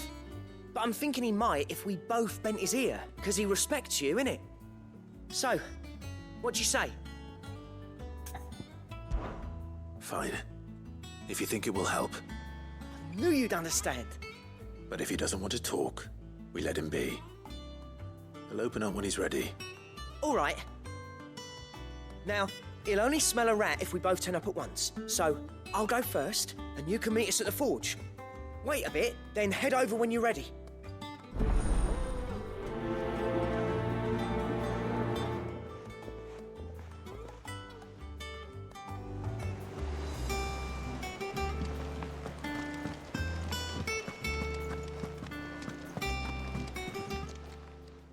fancy a look at the list, do you? Anything catch your eye? Seen enough? How may I help you today, Clive?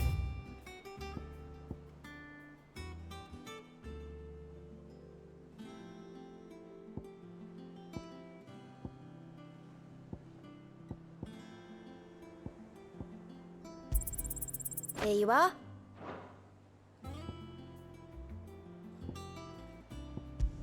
All done?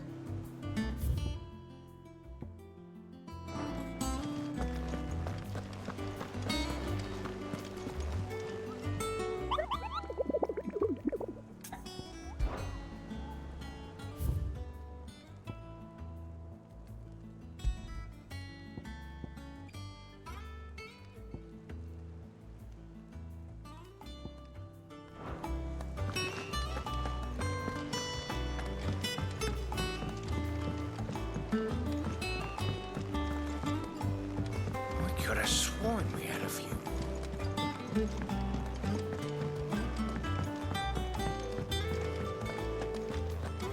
That monster's taken quite a liking to Lady.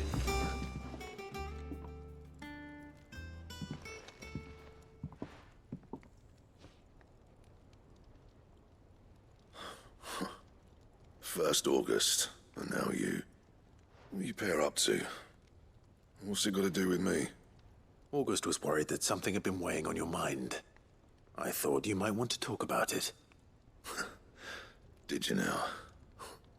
I told you not to stick your nose in my business. What'd you go and do? Clive just wants to help, innit? What's so bad about that? Talk to him. You never know, you might feel better for getting it all out in the open. Please, mate. I'm worried about you. Phil shut you up. It's nothing really. Stupid. Not the sort of thing you bother people about.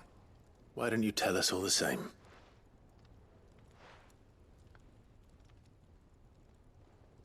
Karen and I have an arrangement. I keep an eye on Goots, and she shows me what the competition's up to. Interesting arms and armor, things like that. Anyway, the other day, she shows me a cuirass she's come by.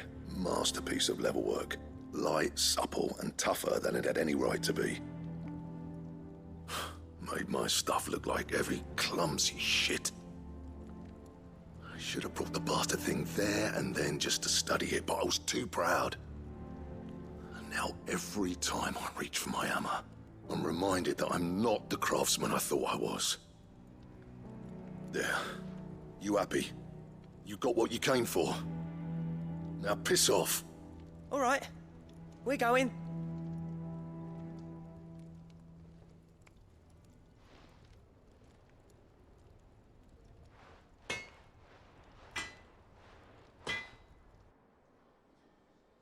I always thought of old Blackthorn as a bit of a force of nature. Like a storm cloud full of ale. Didn't think anything could rattle him. Least of all a stupid piece of leather. Blackthorn's always taken pride in his craft. Questioning it means questioning himself. Something tells me this is only going to get worse. If he has doubts, it will affect his work, which will only add to his problems. We need to nip this in the bud. I couldn't agree more. He said he should have bought that cuirass. Perhaps we should track it down for him. Assuming you're happy to help, that is. Too bloody right I am. Glad to hear it. First things first, then. We need to speak to Karen.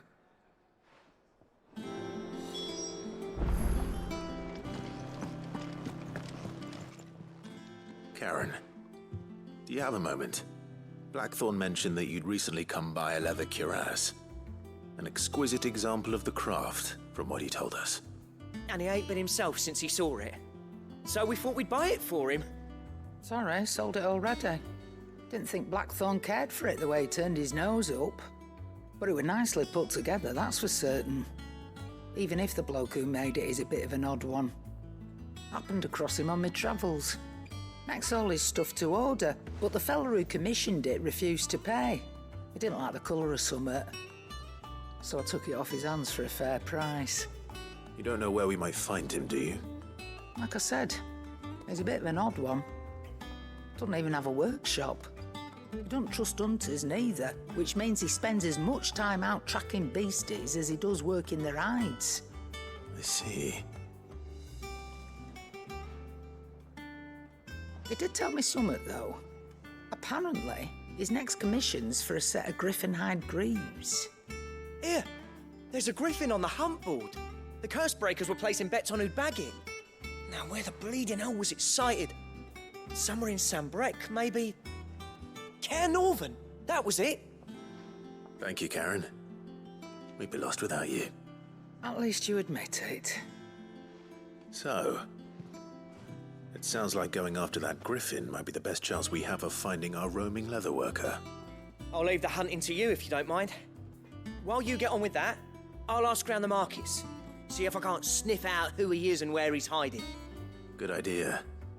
Hopefully one of us will be able to track him down.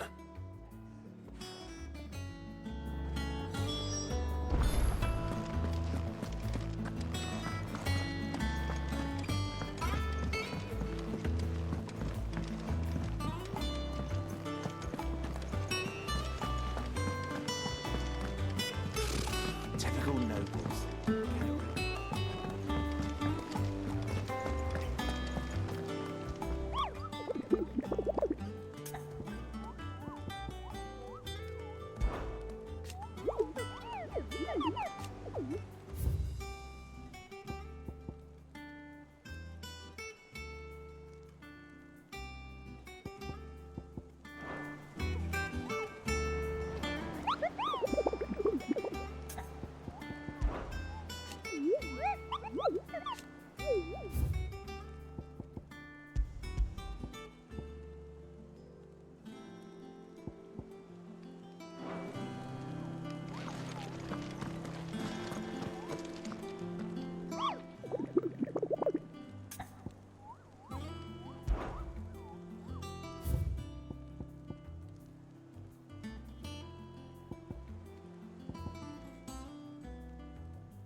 This isn't gonna be easy.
Rest well. I know I will. What a fine hound.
There are new How did we never hear about these guardians of the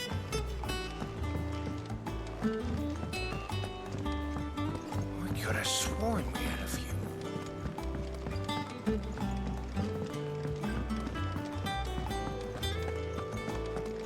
That monster's taken quite a liking to... Well, don't just stand there gawping. Go on, then.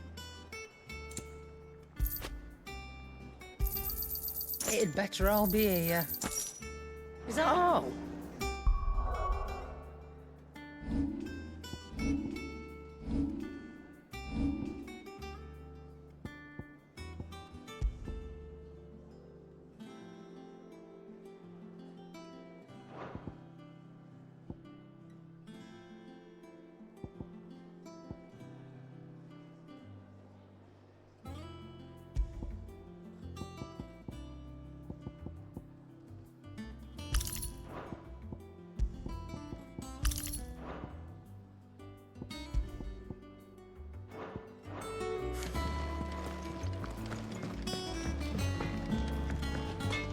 Clive.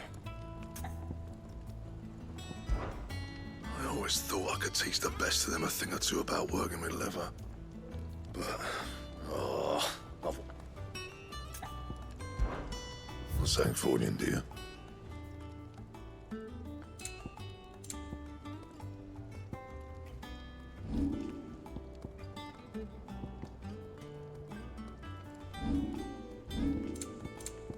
Anything else?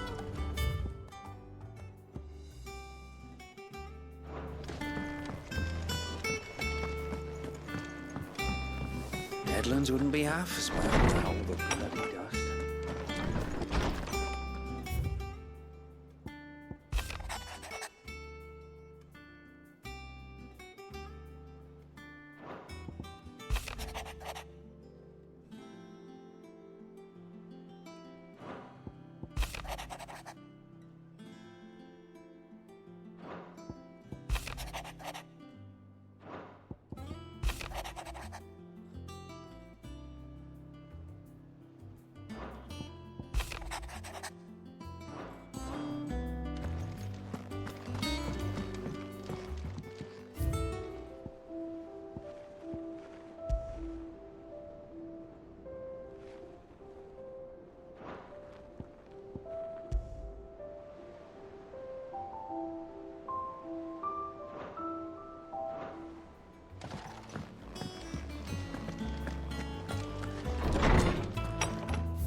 Thank you for sticking with us.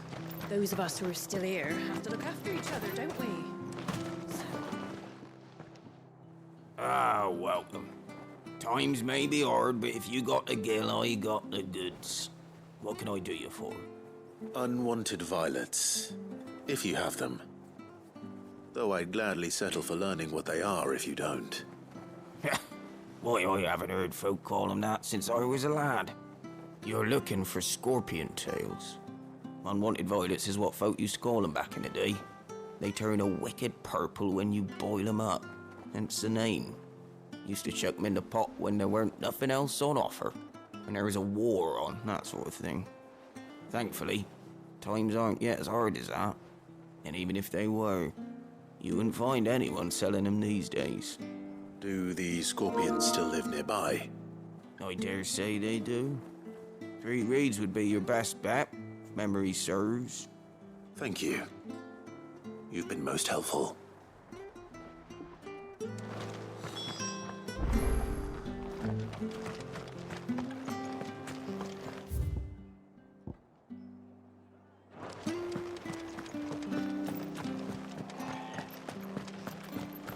Stay sharp.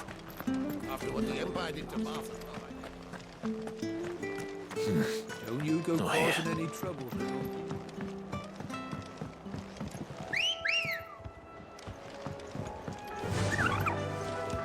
Faster!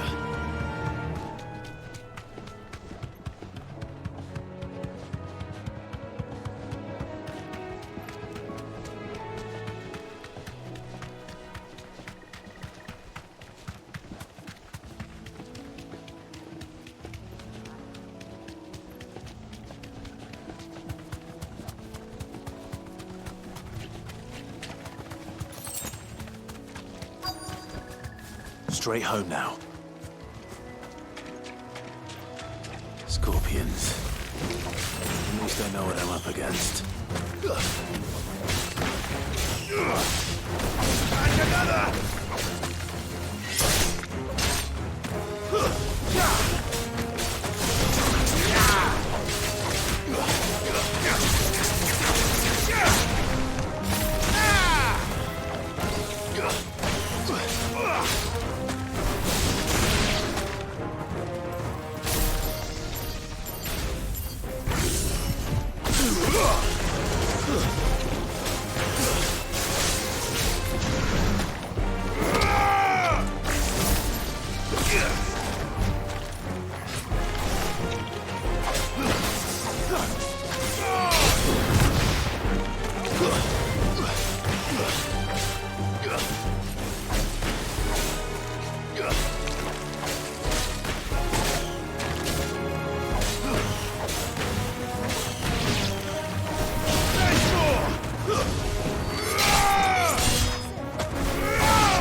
I better get this back to Yvonne before it goes bad. Or any worse, at least. Ready, girl?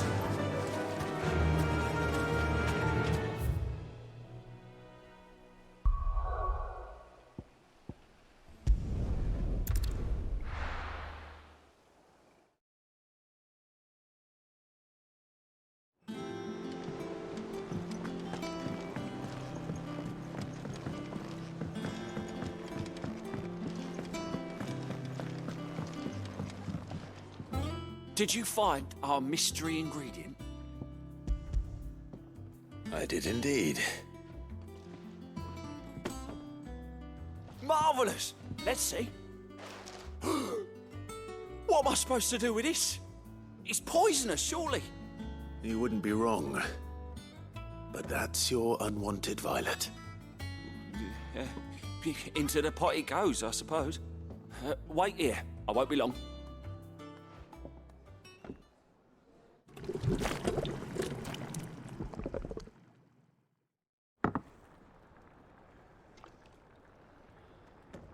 I present Chance's stew, risen once again from the ashes of obscurity. Grab a spoon, Sid. Let's eat while it's hot. I'm, not hungry. Well, it'll be too late once I've licked the bowl clean. Your loss.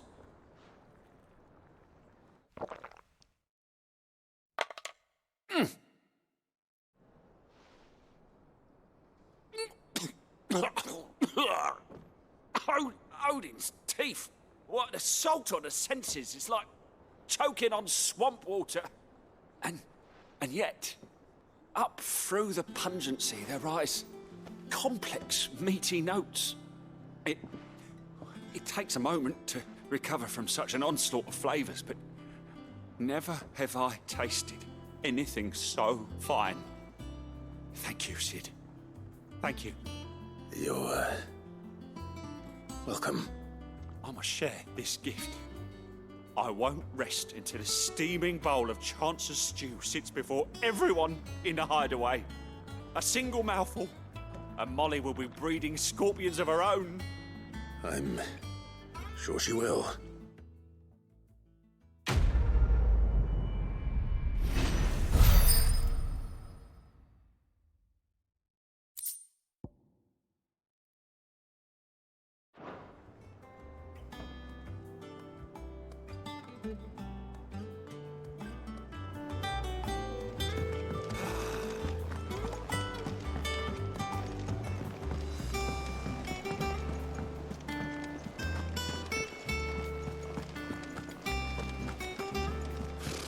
Typical nobles.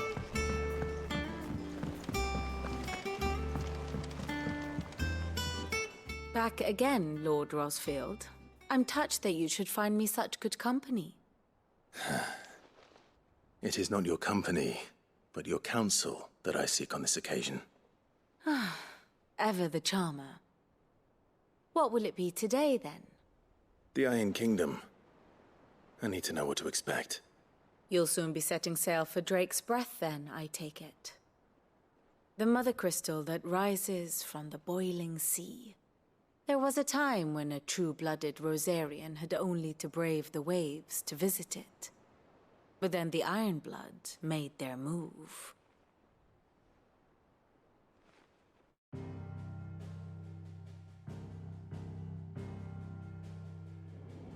As you know, the Iron Kingdom rules over the islands to the west of Storm. Or rather, its church does. But this is not the pragmatic approach to state religion employed by the Holy Empire to manipulate the masses. No, the Iron Kingdom is the literal embodiment of the crystalline orthodoxy. And so, if one is to understand it, one must start there.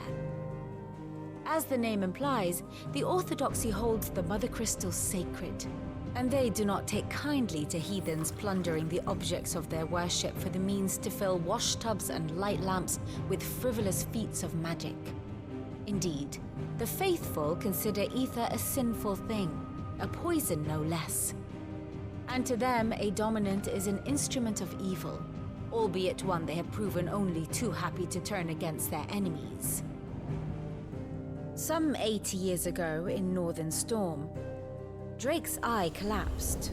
Soon after, in pursuit of ether, and with the Blight at their backs, the Northern Territories descended upon the Grand Duchy of Rosaria. And when the Shields of the Flame marched north to meet them, the Iron Kingdom spied an opportunity. A few short days later, the Crusaders landed on the island of Mount Drastanus, home of Drake's Breath, and plucked it from the Duchy's grasp. Rosaria tried to reclaim it, of course, but to no avail. I doubt more than a handful of Duchy men have set foot on its shores in your lifetime. Nor are they like to again, under the Empire's stewardship, meaning the Iron Blood will keep their island, and with it, the foothold they need to march on mainland soil when next they spy an opportunity.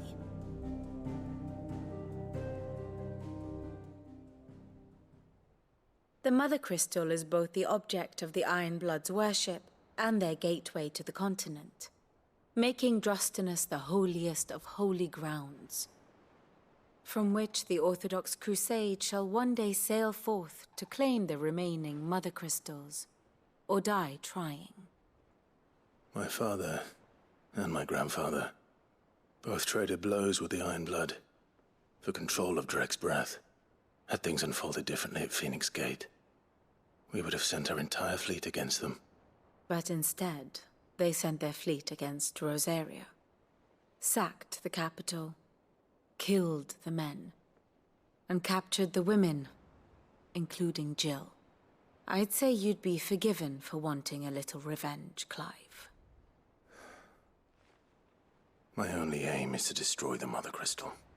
But thank you all the same. Not much else to do here. Let's see if Jill's ready.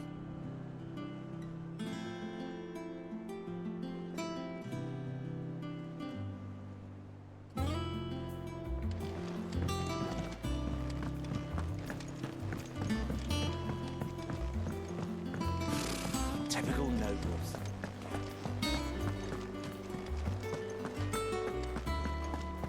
It will be over soon. You ready? I think so. Jill. When you told me you had to come to terms with your past, you weren't talking about destroying Drek's breath, were you? No. I spoke of Imran, the leader of the Crystalline Orthodox. The man who made me do all those unspeakable things. I'm going to kill him. It's what I need to do to put the past behind me. What I need to move forward.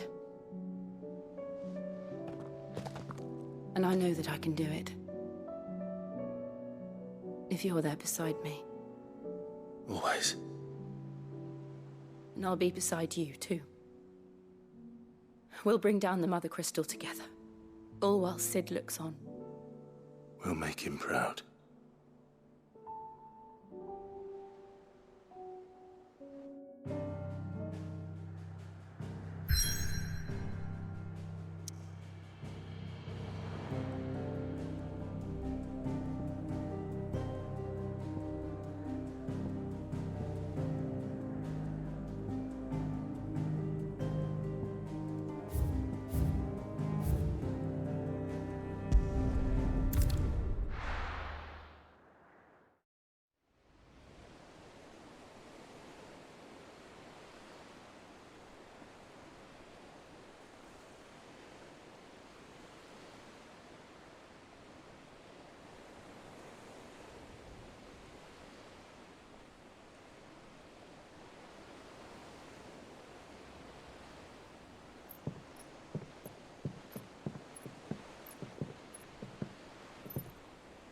Useful trick.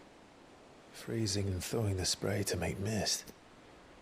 How did you learn to use your powers like this? The Masters made me do it. When the Crusaders took to the seas, to keep the fleet's movements from prying eyes. I'm fine. No, you're not.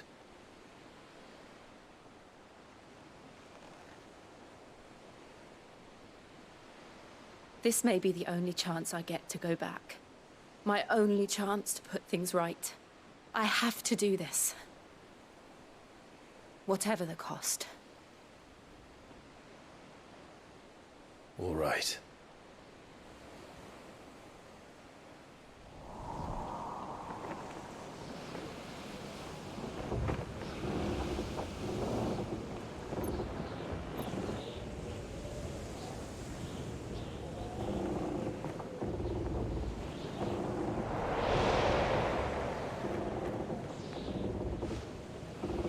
There she is.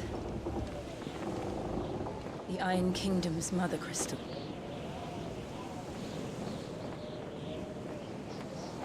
Drake's breath.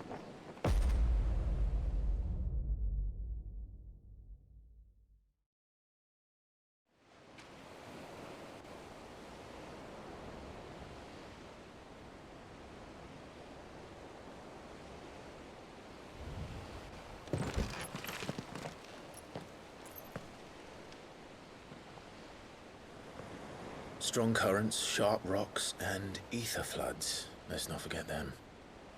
This island is a natural fortress. But safety breeds complacency, allowing a single rowing boat to slip in unseen.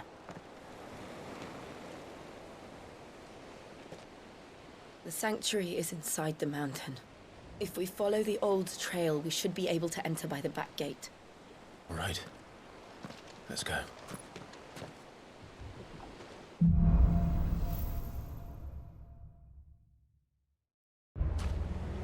I always imagined when I came here it would be to reclaim it. It used to belong to Rosaria, didn't it? Once, though it's been in the Ironblood's clutches for far too long. As was I. For 13 years, this rock was my home. I know its secrets only too well. This path was abandoned after an ether flood. They don't guard it anymore. The perfect little shortcut.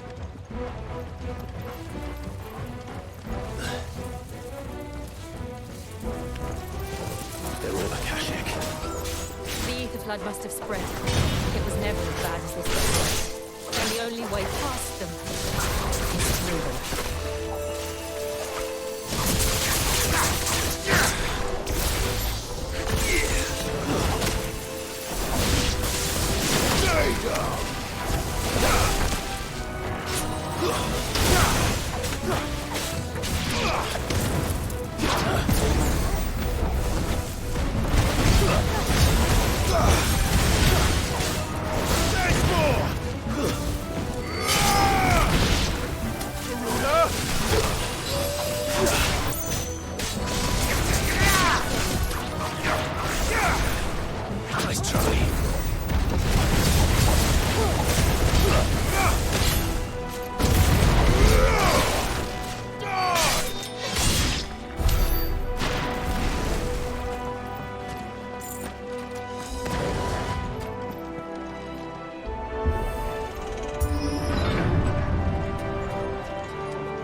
They happen all the time.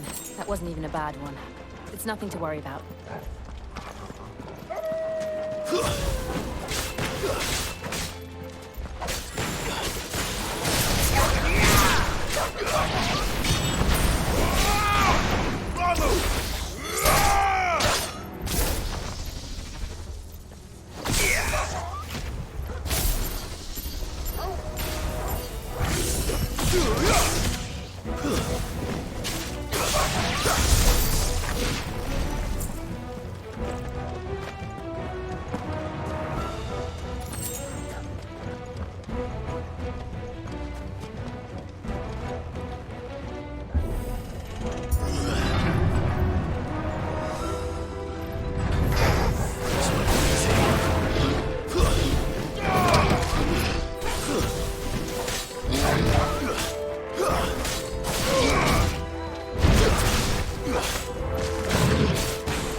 across from there.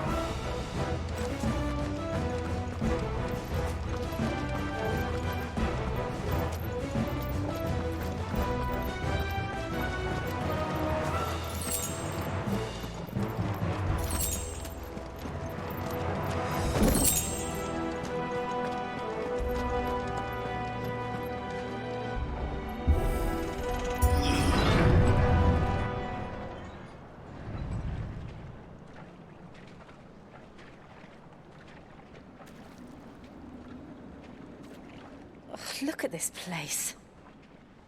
What a mess.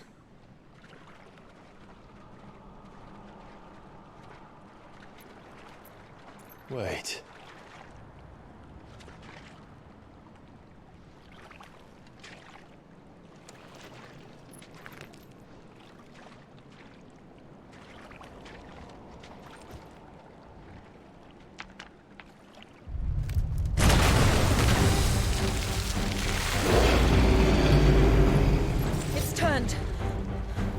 Nothing a shield of Rosaria can't handle. Just like old times. Be sure to keep clear of this wall. Believe me. That's foul. Don't breathe it in.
Press on.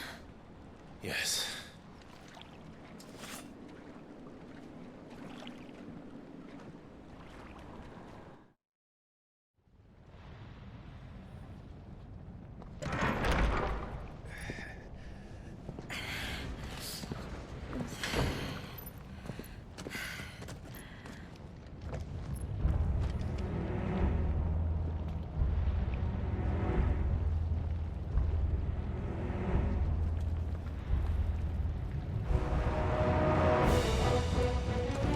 It's like a furnace in here.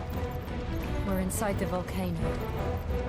You get used to the heat, though I don't remember it being quite this hot.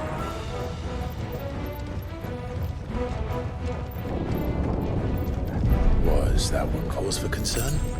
It was. And they're getting bigger. Something's wrong.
Is there no other way across?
Not do that again.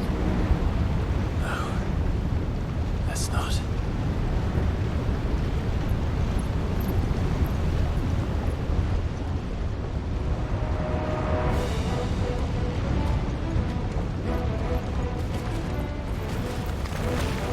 They don't look too tough. Perhaps not alone, but in numbers like these.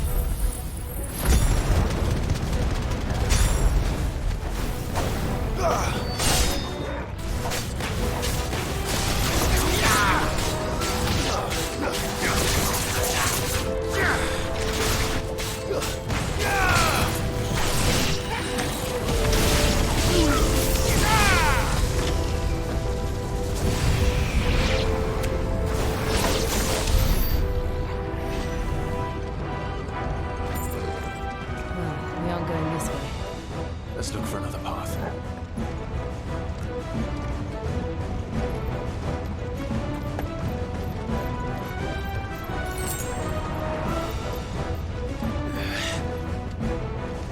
Drake's breath.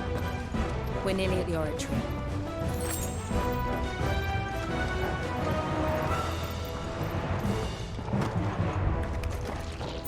What the hell is that? I have absolutely no idea.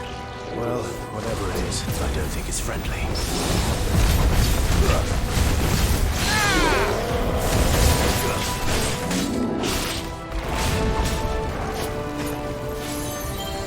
Let's try.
They never leave the lava. If I didn't know better, I think this volcano was about to erupt. Why attack us then? They're peaceful creatures. Then this one must be the exception.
You hurt? Just hot.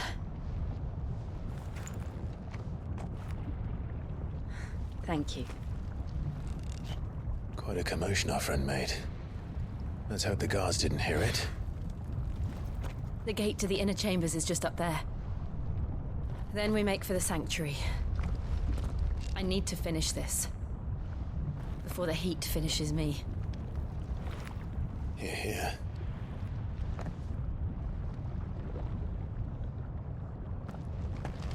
We'll enter the Comric by the Handmaiden's living quarters. It was always a hive of activity. Sounds like we'll have a hard time staying out of sight.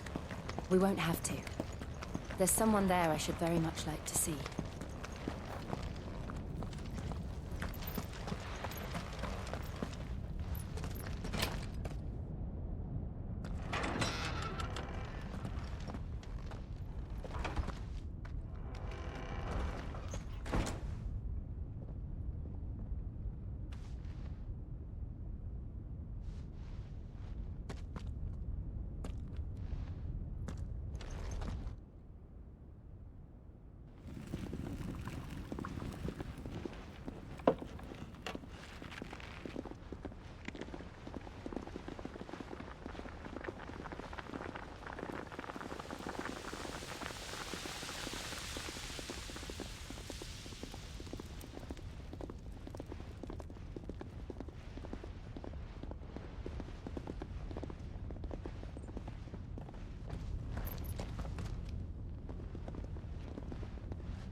Lady Marley. It's me. By the mother. Jill, it can't be. It is, my lady. We cannot talk here. Come with me.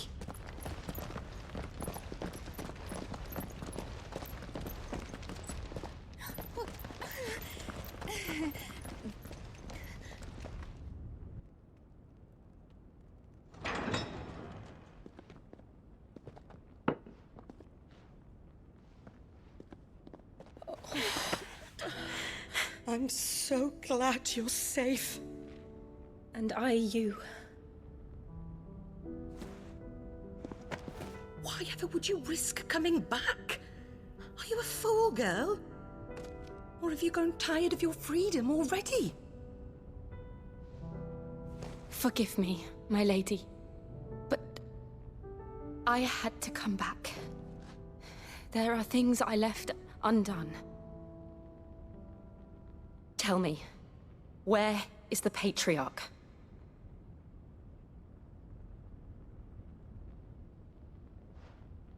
At this hour, he'll be in the Comric, giving thanks. You mean...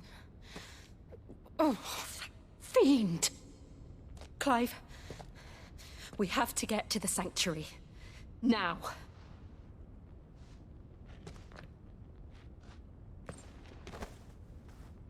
Lady Marley, you must flee this place, gather your things, and go.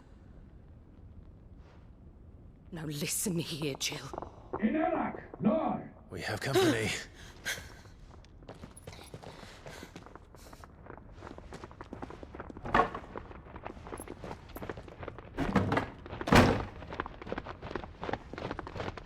This way.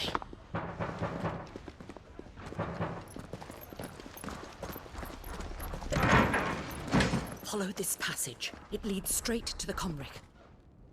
Go on, stop dawdling. Thank you. You were always so kind to me. My light in the darkness. Take care, my lady, please. You deserve better than this. A long and happy life, promise me.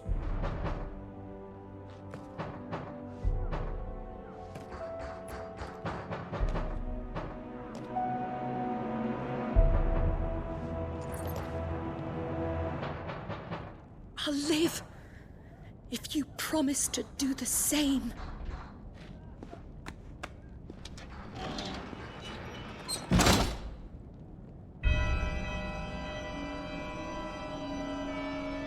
Come on, Clive. We're nearly at the comwreck. All right.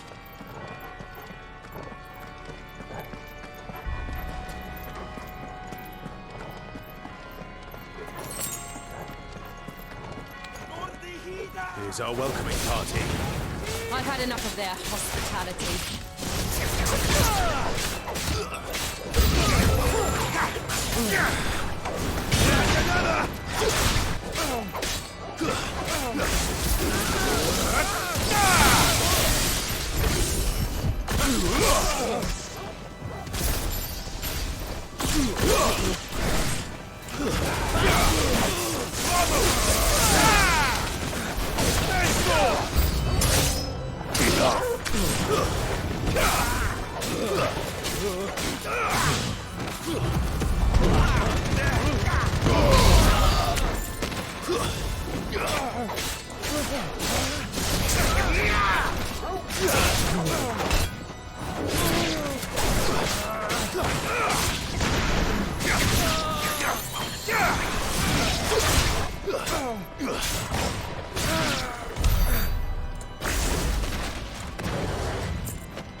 How many of them are there? Too many.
Clive, there's something I need you to know.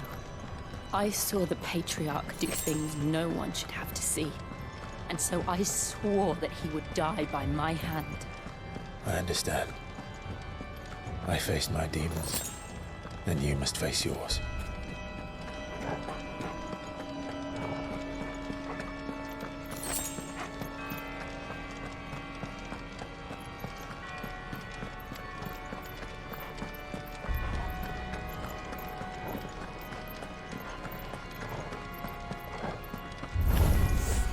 We're nearly there! Just one last push!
Shiva's dominant. Come to beg forgiveness for your failure. For years, I followed your orders. Fought your wars. All to protect the children you took. Just as you took me. And what did you do in return?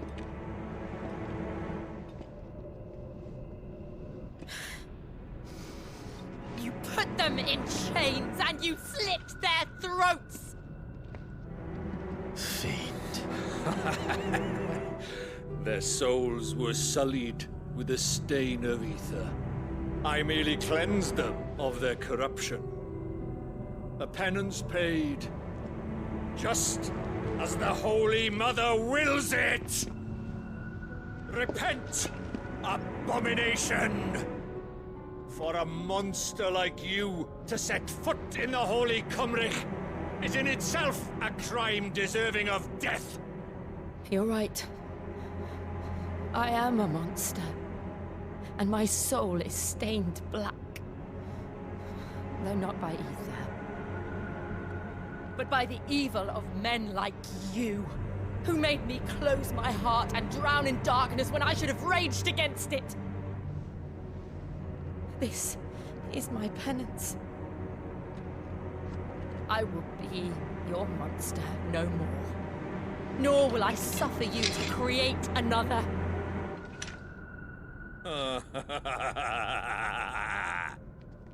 Does the beast bare its teeth at its master? Come then, Dominant. Rage, be as you have ever been. A monster! And what are you, Imran? I was forced to kill. You do it by choice. But never again. I bowed to you once. Now it is you who shall bow to me! Kill them.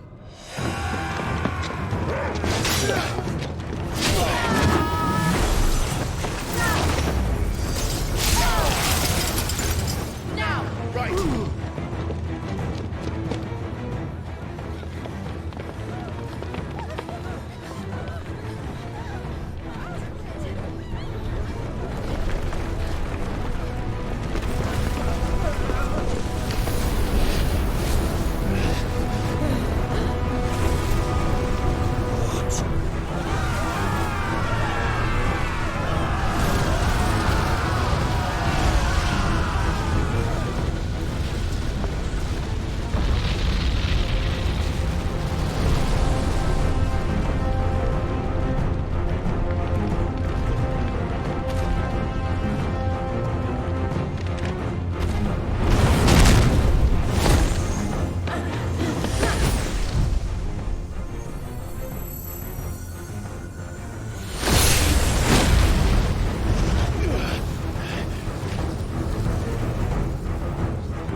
Can't I do it?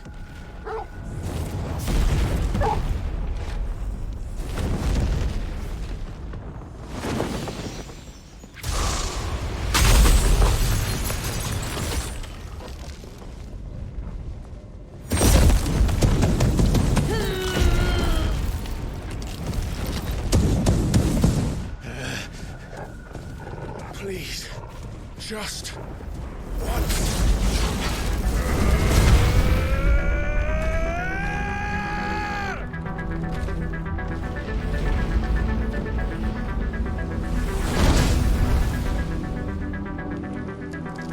She won't be able to hold that lava back forever.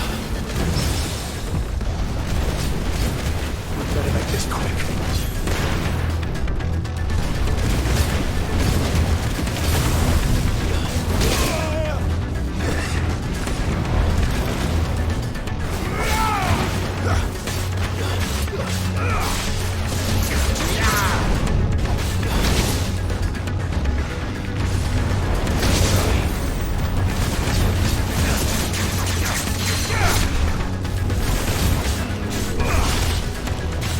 Too slow.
I won't take long.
Jill!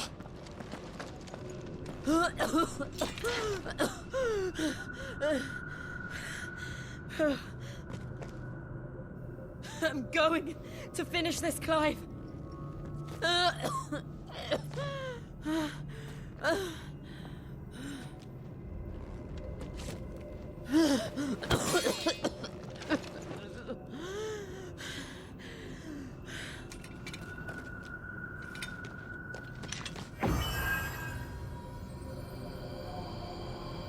Here. Use this.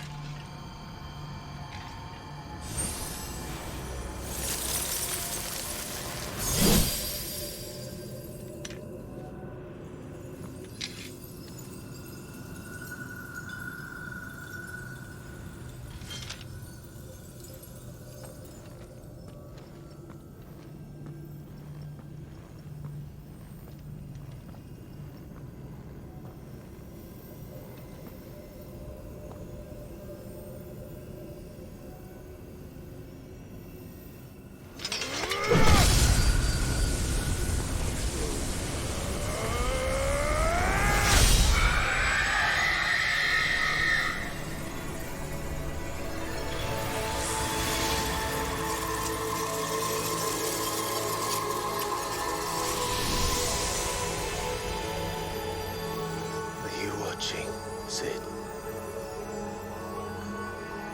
We're one step closer to freedom.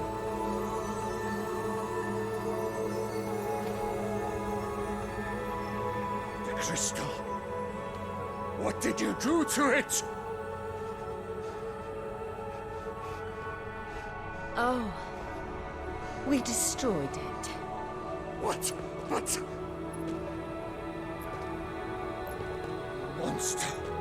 Monster! Do you have any idea what you have done? I do, Father. I have killed the monster and become an outlaw. May the blessing of the crystals go with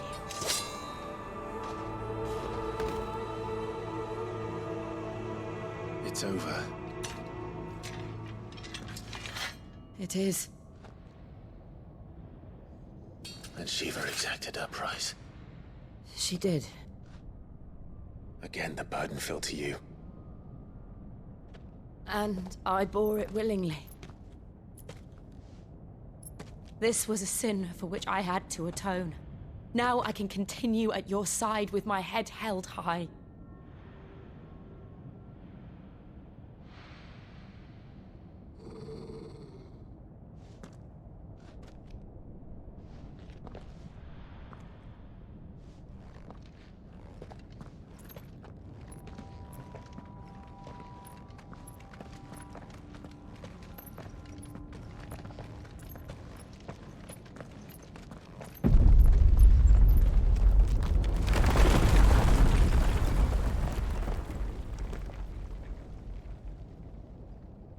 Clive, look. It's just like the one at Phoenix Gate.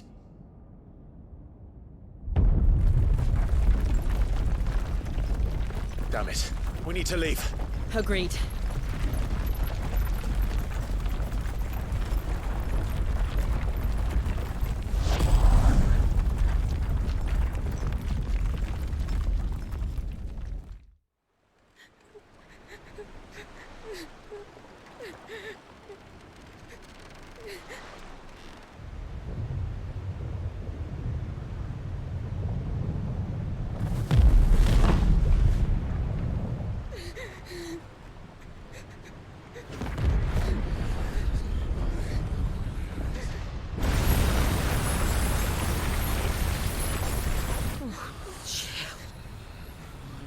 I kept my promise, and now you keep yours.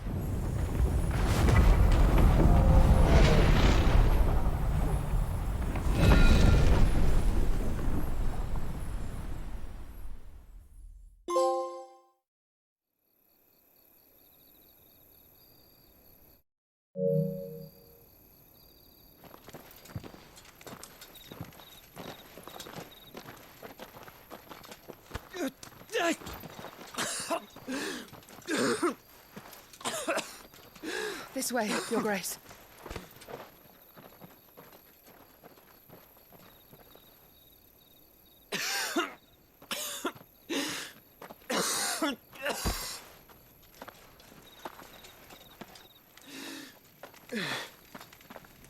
You're bleeding. I have a tonic which will... I thank you for your kindness, truly. But I assure you, I will survive. Please, save your medicines for those who need them most. Oh, well, if you're sure...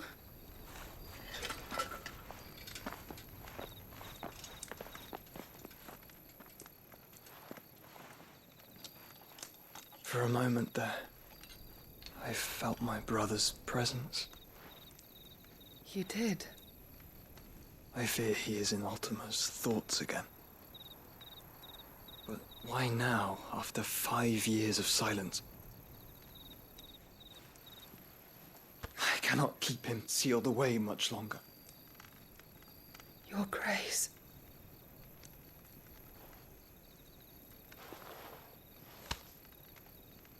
No, do not dirty your hands.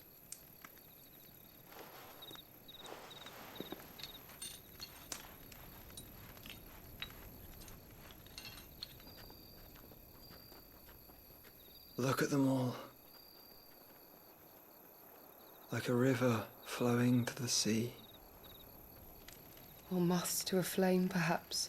The crystalline dominion, their light in the darkness.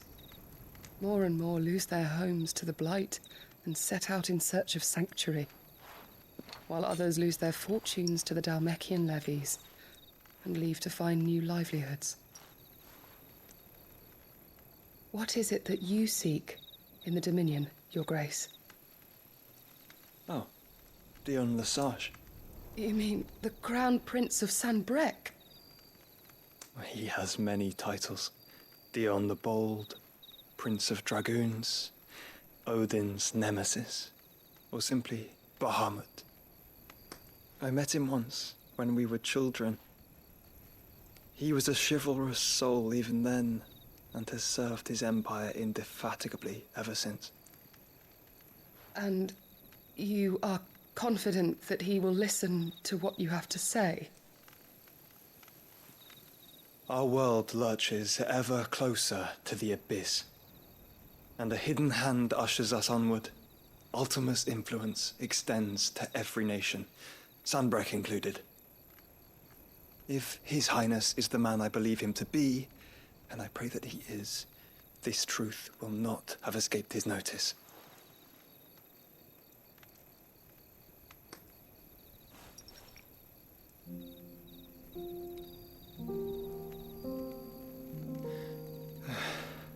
As the mother crystals fall, the eternal flame wavers, and the azure sky begins to bruise. How lucky we were to be blessed by the crystals, and yet how spoiled. Like canaries in a gilded cage, growing fat on seed. But now, the bars are closing in, and we must take flight. Painful though it be to leave our home behind, it is what we must do to be free. Which is it that men cannot live without? A blessing that leads to damnation, or a freedom that leads to deprivation? I do not yet know the answer to that question. Do you, Clive? Your Grace, let us find a place to rest a while. We can return by the Dhalmekian trail once you have recovered your strength. I realize your duty is pressing, but if your health should fail... I know. Thank you, Yote.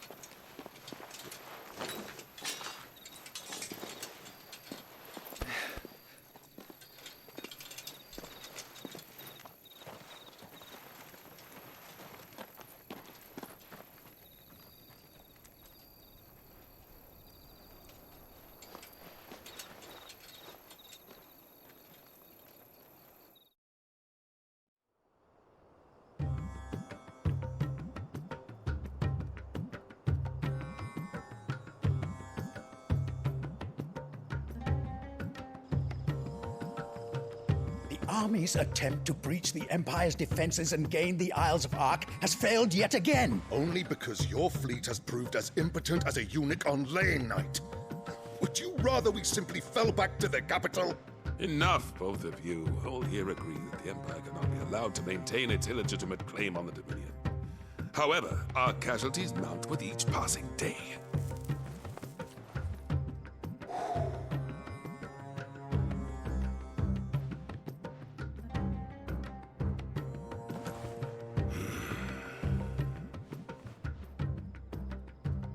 There is a literal sea twixt you and your prize. The armies of Sambrek need but sit back and watch as you harmlessly lap against their walls. They are dug in like ticks and seek to draw out this siege, knowing the capital's stores are nigh bottomless. And what of our wise rulers? Goaded into war without any thought as to what chaos it might reap.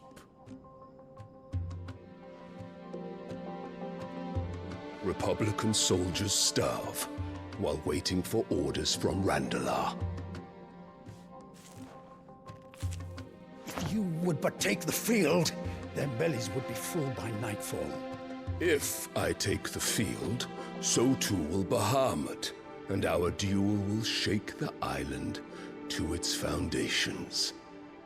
Instead of liberating the Dominion, you would doom it to destruction.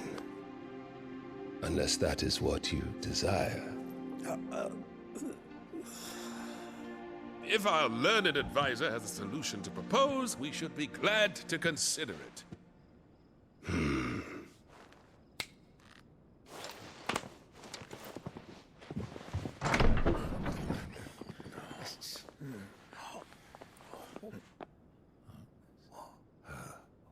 Is that the Emperor's?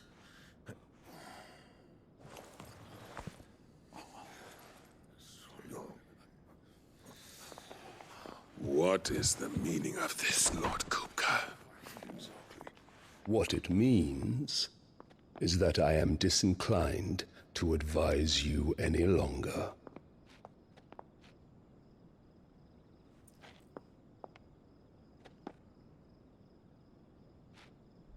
Ah, the looks on their faces when you walked through those doors. A perfect picture of stupefaction. They could not believe their eyes. Though I confess, I had my own doubts whether or not you would accept my invitation.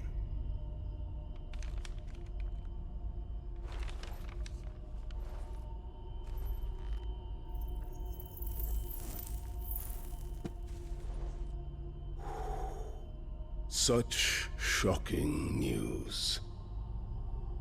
Sid isn't a son of a whore.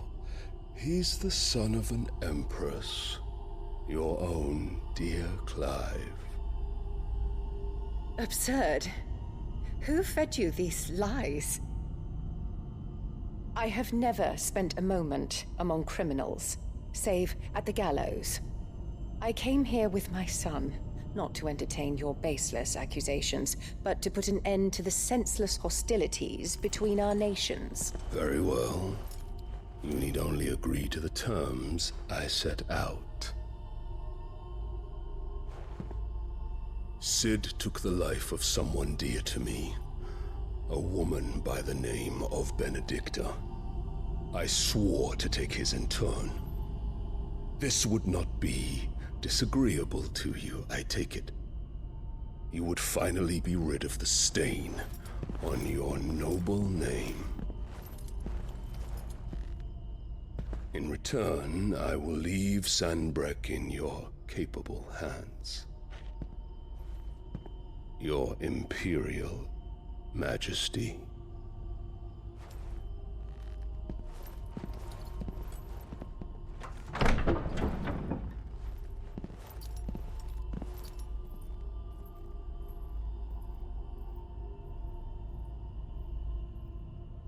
And all for the love of a common whore. Dominant or no, one cannot hide one's breeding. And beasts will ever belong with beasts.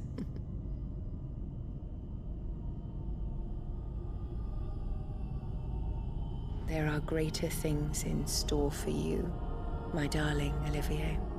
Soon enough, you shall be the crown prince of Sambrec. And when your father goes to meet Great Grieger, you shall be emperor of all you survey.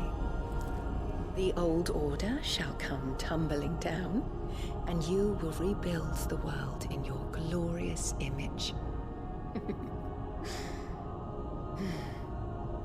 Soon.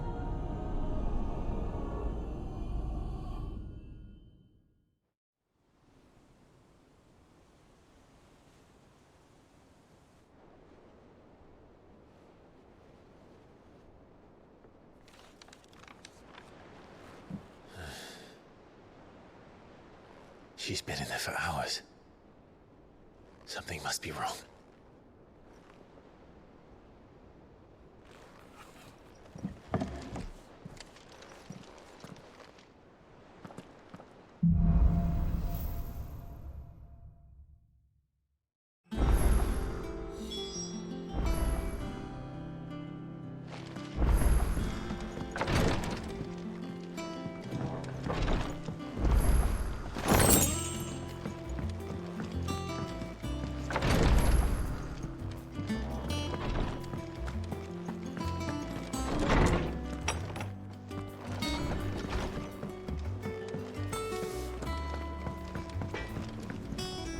What do you need? So, what'll it be?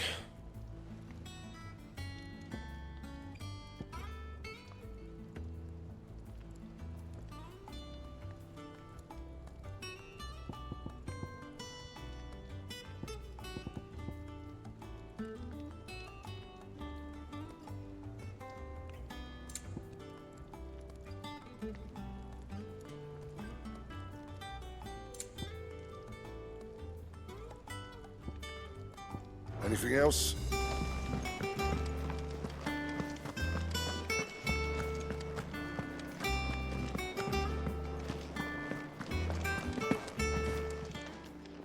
And what can I do for you?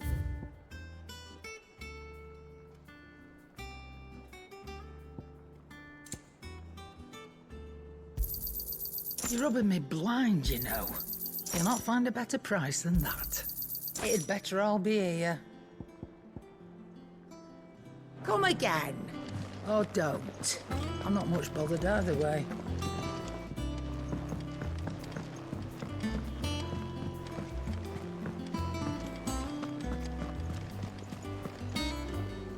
Oh, bother. Whatever am I to do now, Clive? About what?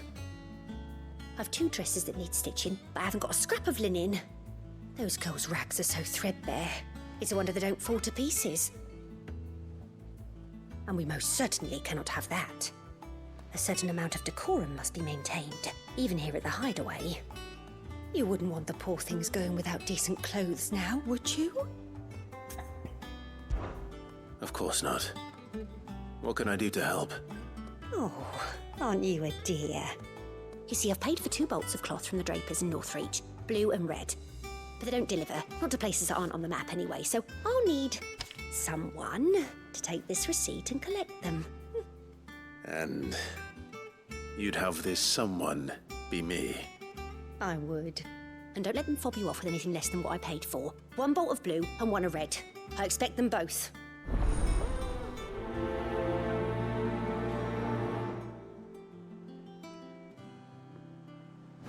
They said they'd give us new clothes.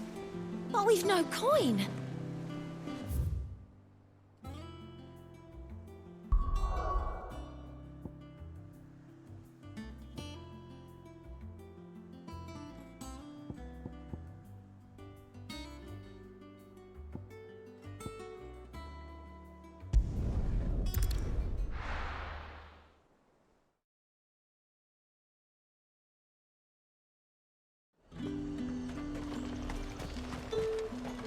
Do you see anything you like? I'll be here if you need me. Keep them pilchards nice and chilled. Look at this place. to spend half a day. Let's hope the Draper has Hortense's cloth. Might I interest you in some swansdown? Perhaps some seersucker? Or herringbone? Just some linen. 2 bolts. Already paid for in full.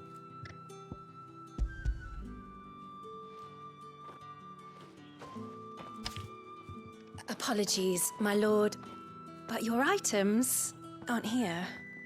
They were due to arrive on a caravan from Bucklad, but there's been little traffic on the road these past few days.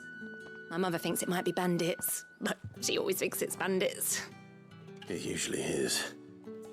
So I assume the caravan will be coming from the south. Yes, hopefully carrying all manner of spice and sundries. Wait, you aren't thinking of... Going to find it. That's exactly what I'm thinking. Oh, well then, be safe.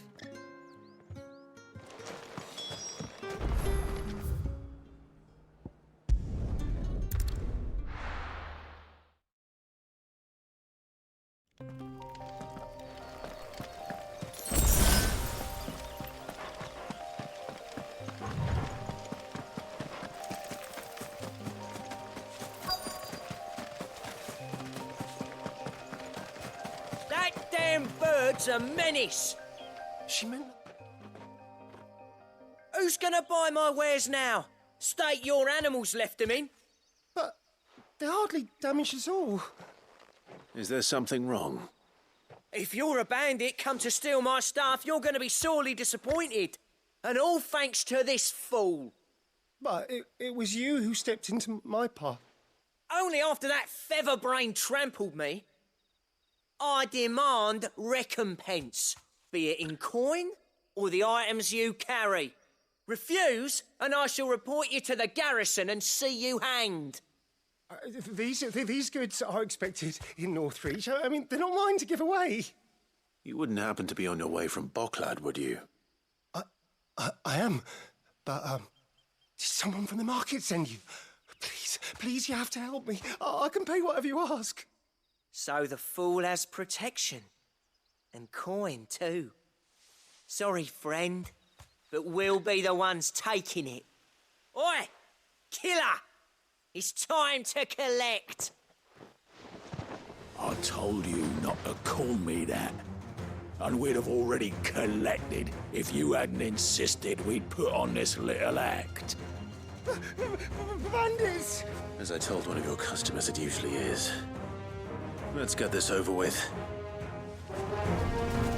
I'll deal with the bird lover. You take the handsome one, killer. Stop calling me that. There's more!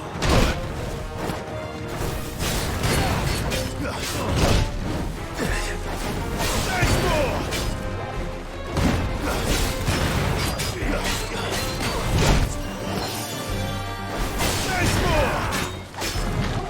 Nice try.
All right. You made your point. Killing my ass. Did he hurt you? No, thankfully. He seemed intent on letting the bandit do his dirty work for him, and he would have succeeded had the great lender not sent you. My shipment is safe, and my livelihood with it. You must allow me to reward you. We can speak of that once you're safe in Northreach. I'll accompany you there.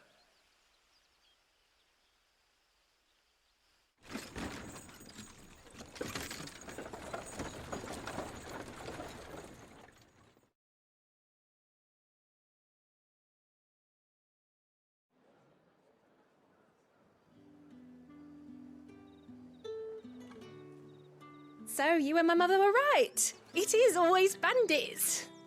And were it not for the kindness of our free sword here, you'd be buying your order back from them at twice the price. Now, if you don't mind, I have a pressing appointment at the Vale before my return to Boklad. Farewell. Oh, I almost forgot. I suppose you'll be wanting your linen. You'll be happy to know both bolts arrived safely along with the rest of the delivery. I've also added a few extra lengths of our finest fabrics to the bundle. Free of charge. Are you sure? My mother would insist. It's the least we can do for the man who saved our shipment.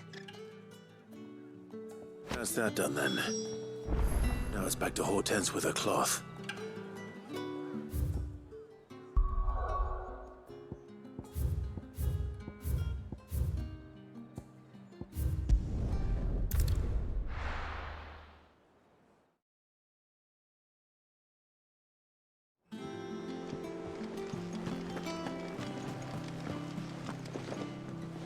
Clive, sorry again for sending you all that way. But you did get my order, didn't you? Don't worry. I have it. I believe this will more than satisfy your needs.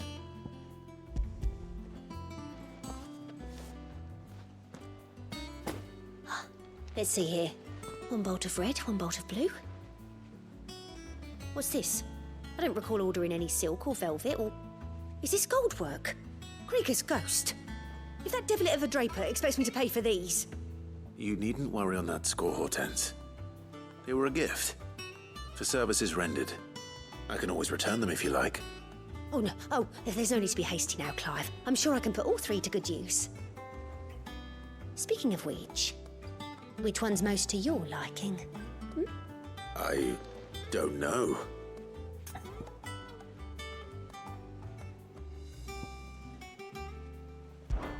This one, I suppose. I've a mind to give a piece to Jill. Did you know she's quite the little seamstress? I know needlecraft was amongst her lessons at the castle. Her lessons? Oh, that's right. The two of you were raised together in Rosalith, weren't you? Not quite together, but when my father put down the uprising in the Northern Territories, Jill was taken as a ward to ensure that her father, the Silvermane, would keep the peace. She's an honest-to-goodness princess then, isn't she? I could tell, you know. Some people just have that air about them. Not many round here, mind. I'd offered to sew her something that might better suit her station. But she'd most likely turn me down, as she always does. Tell me not to waste the fabric when it's better used on the children. Don't take it the wrong way. She certainly seems to be attached to the last outfit you made her. Oh, sometimes I think she never takes it off. Or perhaps she'll make something for herself with your gift. Either way, I'm sure she won't turn it down. We'll see, I suppose.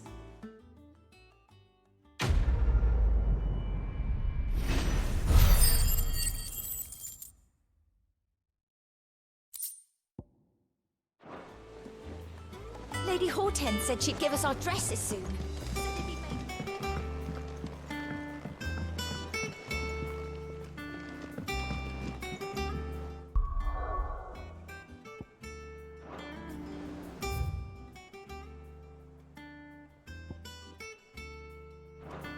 Our man in Dalamil mentioned that Cookie's Guard haven't been seen there of late.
better already.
Hope there aren't any more of them.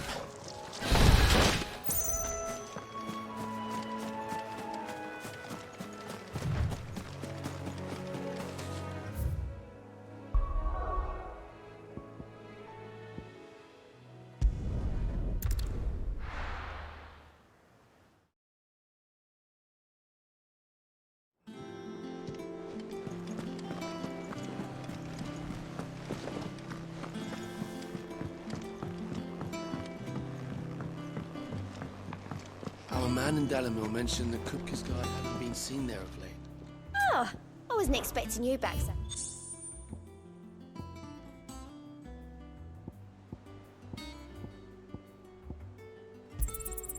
Here you are.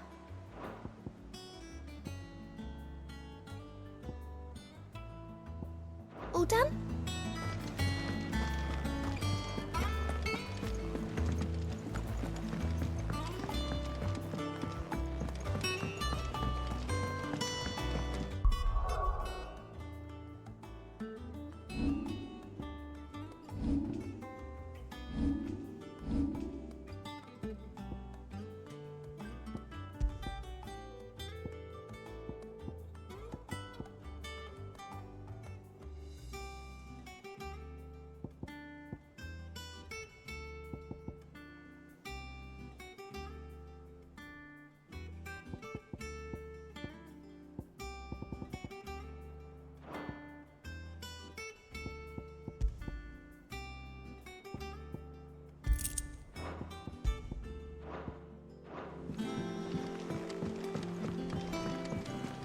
One day, I want to sail all the way to the shore.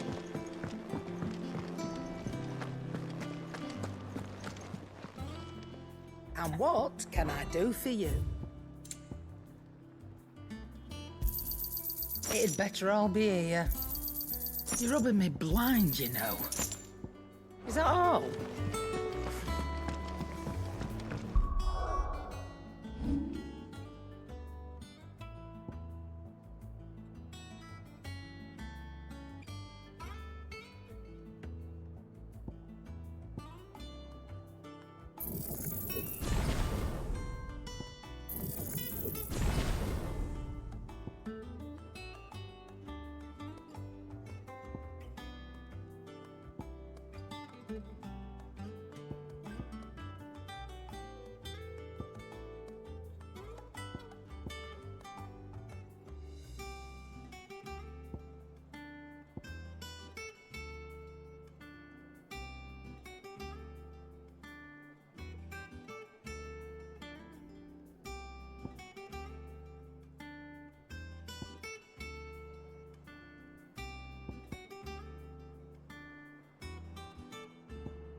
Sid, I know that when we came to the hideaway, we chose to let go of our past in order that we might focus on our future. We did. Nonetheless, I was wondering if... Well, I know you are from Rosaria, and I'm in need of someone with intimate knowledge of those lands. Apparently, the duchy is home to all manner of curative herbs found nowhere else in the realm. Among them is a flower called a morganbeard that increases the potency of lesser medicines. I can't say that I've had much practice healing. My youth was spent in the Bailey. A shame. You see, the hideaway relies heavily upon medicines procured from afar. And when those shipments are late, well, it's our sick who suffer. If we could find this flower and learn to grow it here, we might save many lives. However, as you are well aware, Imperial occupation has rendered the roads unsafe for those like me, untrained in the military arts. Now, I'm not asking the busiest man in the hideaway to drop everything and make the journey for me, but if you happen to be in the duchy on other business...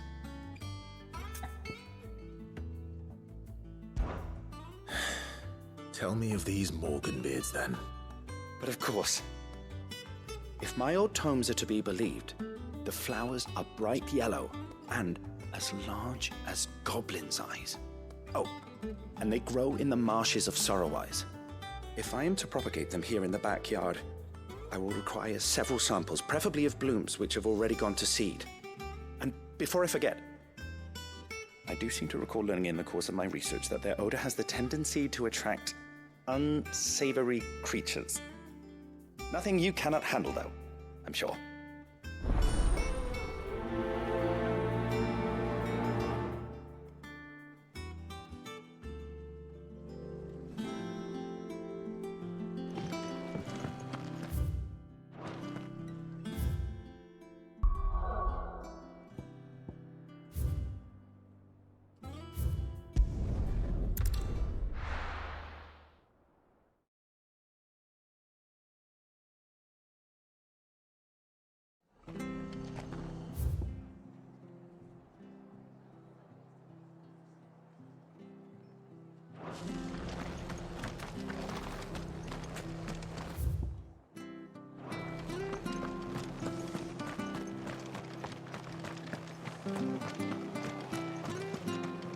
Thank you for sticking with us.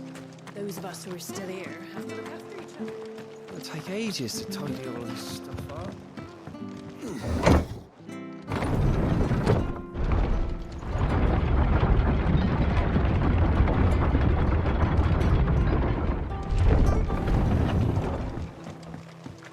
All right, Sid.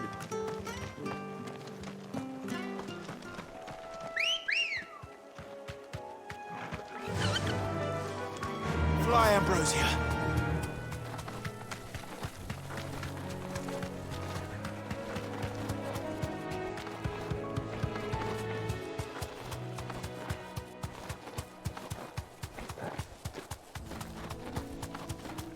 The marshes near the Abbey are certainly damp.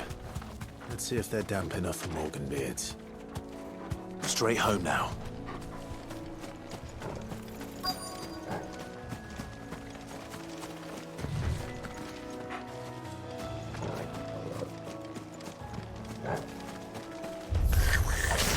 Size of a goblin's eye. Not this goblin. He certainly wasn't wrong about them being attracted to the flowers, though.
bright yellow. These are our Morganbeards, all right. Well, there's something familiar about this scent. It reminds me of home. Hopefully this will be enough.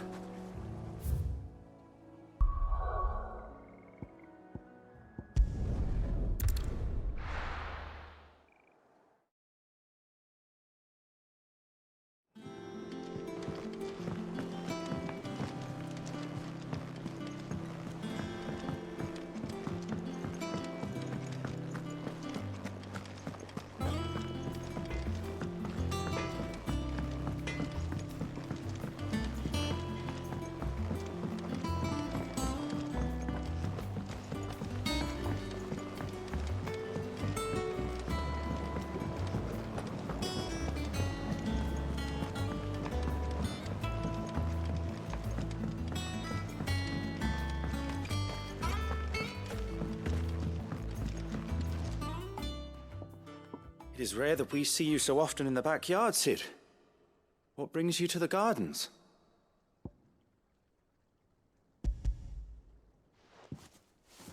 I found your flowers. Yes, wonderful. These are almost identical to the plates in my tome. Did you have any trouble locating them? Finding them was the easy part, but it's odd. They remind me of my childhood somehow. I don't remember these flowers specifically, but we must have grown them in the castle garden. If the petals are meant to improve the effectiveness of medicines, it's possible that the core physicers grew them for the tinctures and treatments they made my brother. If the ducal healers were convinced of their properties, that is all the more reason to begin growing our own supply here. Oh, allow me to use some of the flowers you brought me to make something that might aid you on your travels. I need only a moment to extract the essence from the petals.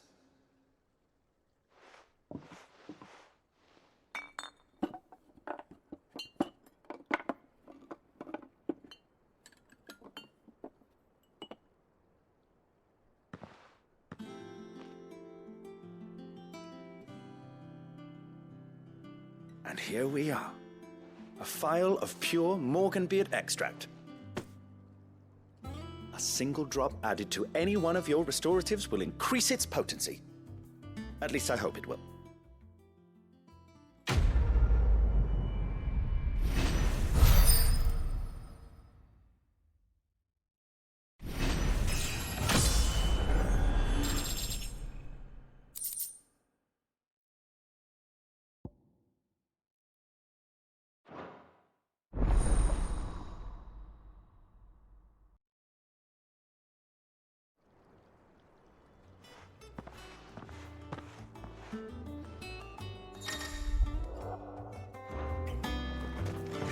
Let's see about planting those seeds then.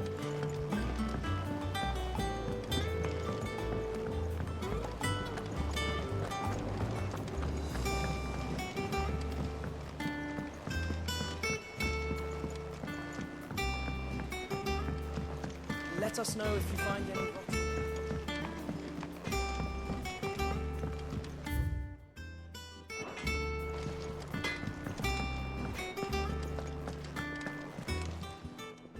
And what can I do for you? Come again.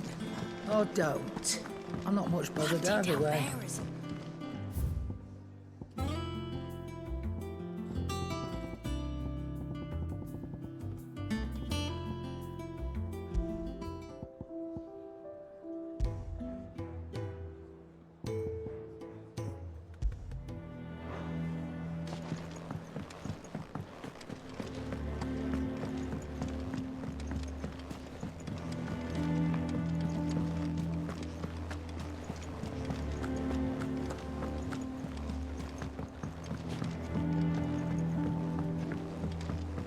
Our man in Dalamil mentioned that Kupka's guard haven't been seen there of late. Welcome to the Patron's Whisper.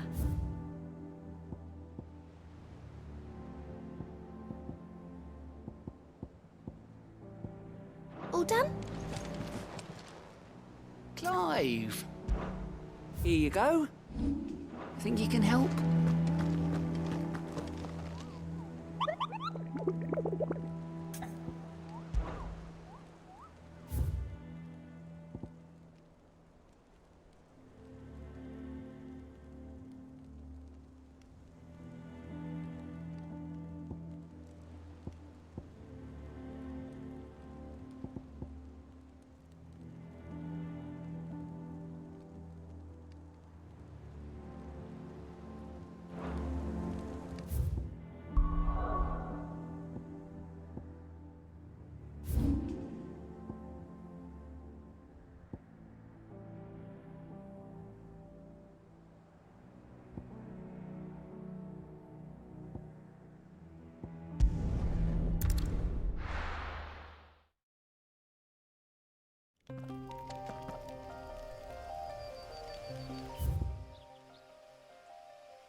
Man in Dalamil mentioned that Kupka's guard haven't been seen there of late.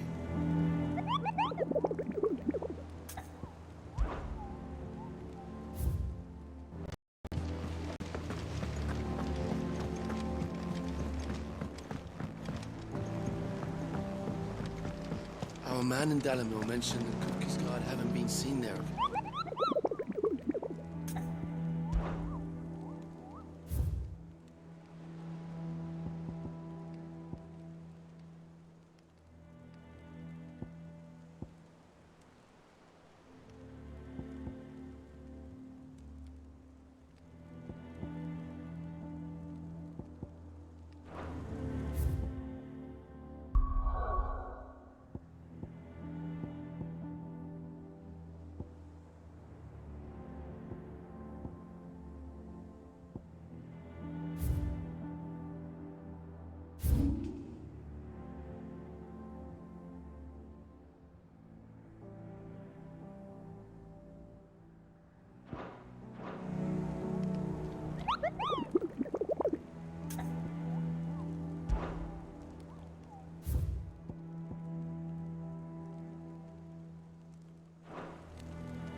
Stay sharp. We don't know when those bastards... Thank you for sticking with us. Those of us who are still here have to look after each other. It'll take ages to tidy all this stuff up.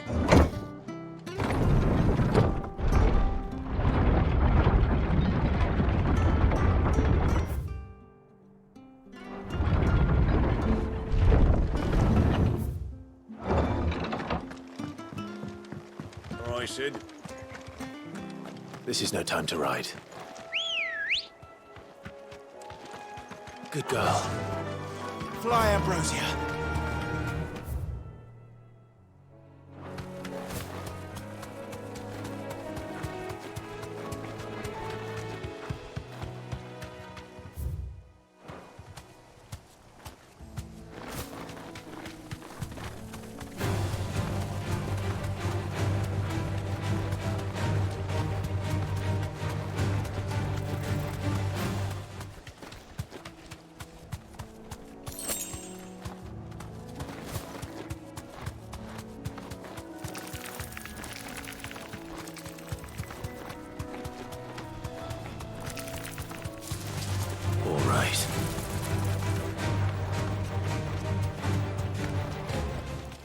That'll do, girl.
Doing out of the moment.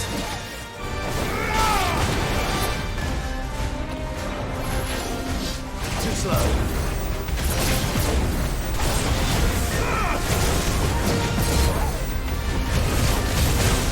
Let's try. Too slow.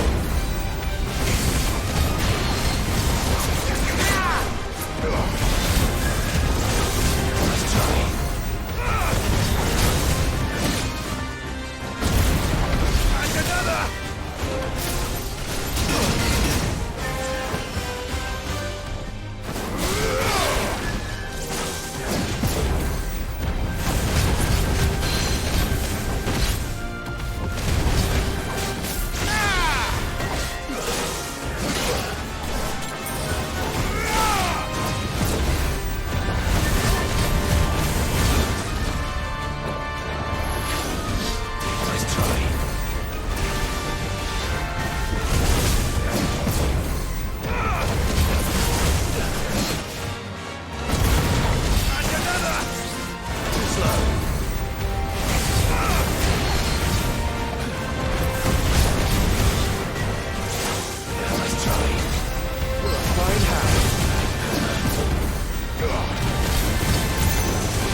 ruins it came, and to ruin it returns.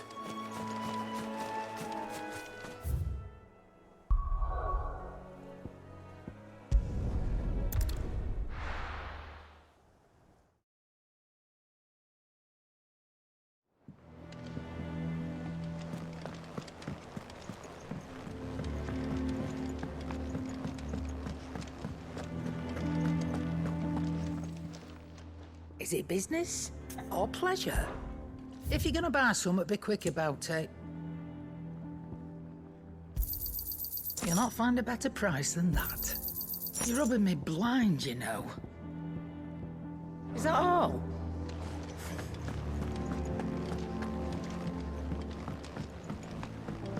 One day, I want to sail all the way to the shore.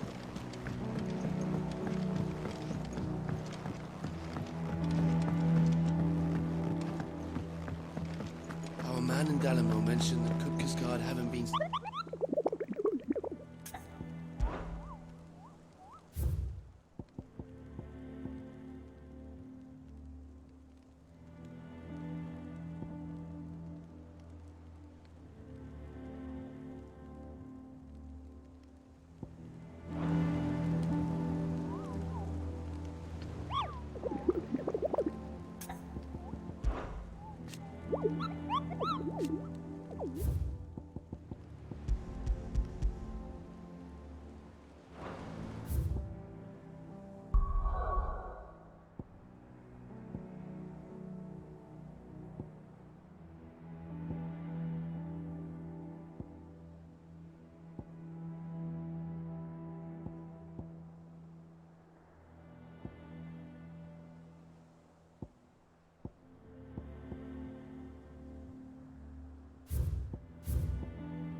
Farewell.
Farewell.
Our man in Dalamil mentioned the Cookies Guard haven't been seen.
Good day to you.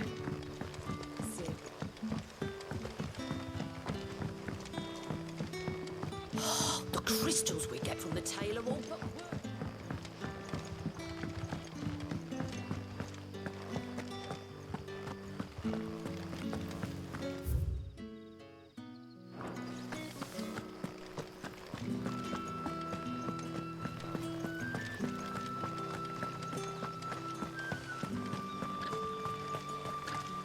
The Black Shields took a hiding. Not here.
man in Dalamil mentioned that Kupka's guard haven't been...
Fly, Ambrosia.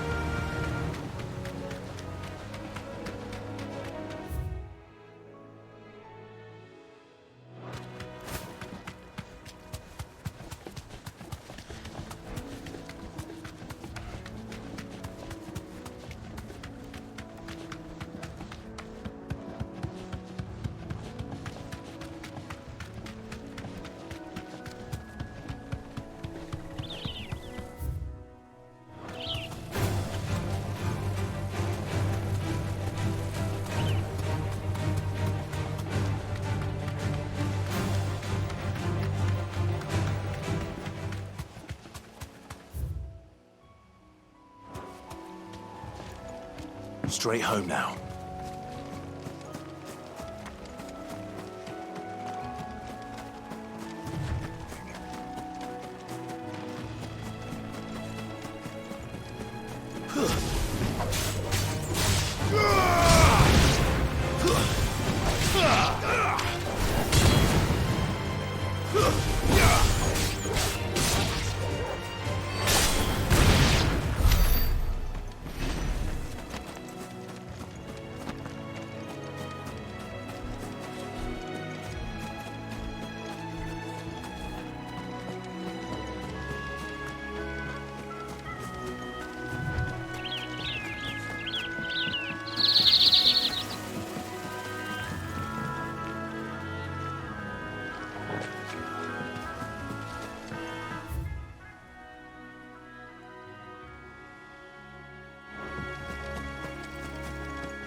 Come on.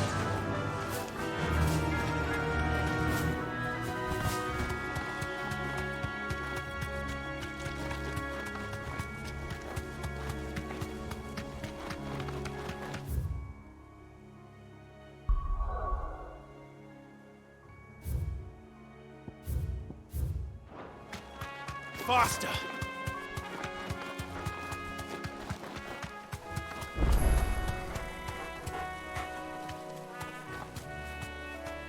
You deserve a rest. It's the same as the one back at the hideaway. Doesn't seem to be working, though.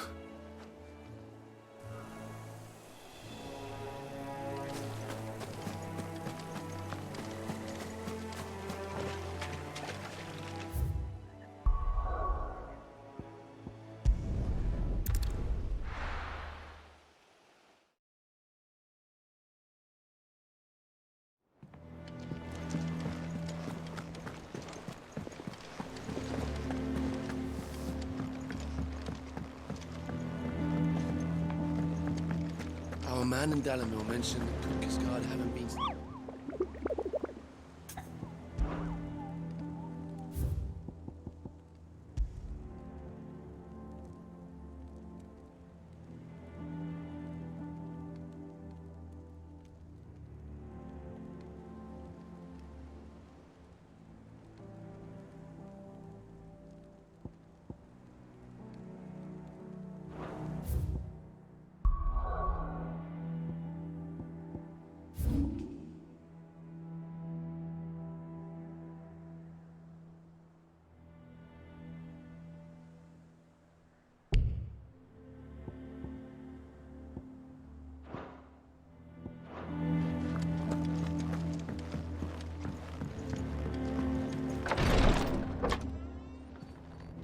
I've done what I can, but the rest is up to you. You need to start taking better care of yourself.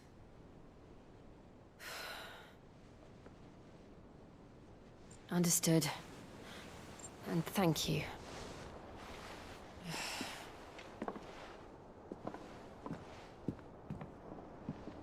The curse has spread.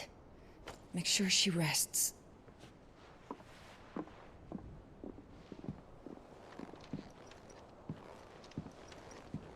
If it hurts, you can tell me, you know. I'll understand. I can bear it.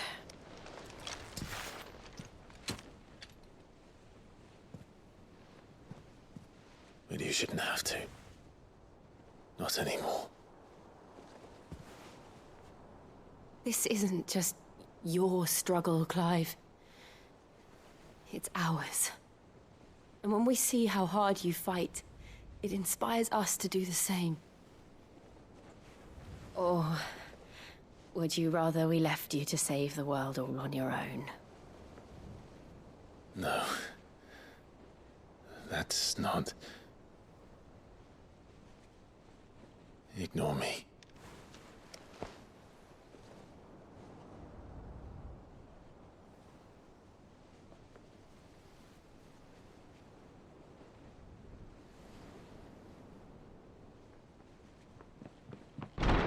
Clive, where are you? In here.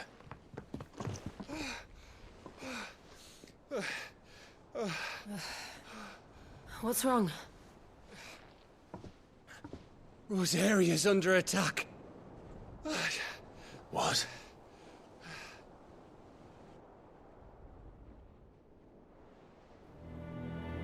This isn't the Dalmekian army we're talking about. It's the men of the Rock from Drake's Fang. Hugo Kupka's private guard. There is in hell in Rosalith, trying to batter down the castle gates. Looking for me. Seems that way. Reckon old Hugo has finally worked out who Sid really is. Then this is just another trap. Ah, it's a trap, all right. The daddy of all fucking traps. I'm going to Rosalith. You're not serious. That's exactly what he wants you to do, Clive. Look, I don't know why Kupka harbors such a grudge against Cid, but as long as it's left to fester, our world will never know peace. He has dragged the rest of Storm into this pointless war just to find me. Besides which, I am not about to stand and watch while my home gets ground into the dirt. Hugo Kupka must die. I've lost enough friends to that man already. I don't want to lose any more. So let's go and kill the bastard. I'm coming too. After all, we're in this together. All right.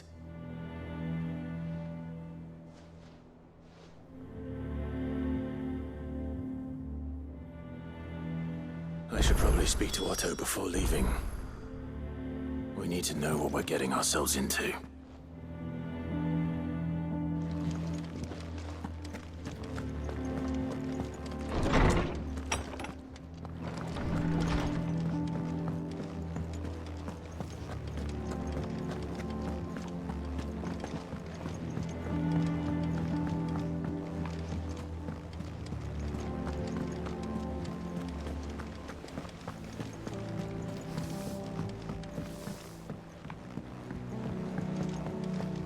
Be ready to leave for Rosalith at a moment's notice. Gov gave you the news then? We're leaving for Rosalith, but not before I know exactly what's going on. What have we heard? All sorts. Nobody was expecting the Dalmex to open up a new front against the Empire, least of all our friends in the provinces. Reports have been rolling in from all over the place, with no two saying the same thing. I've been passing them on to Vivian, in the hope she can make sense of them. If you're set on going, you'll want to talk to her. Understood.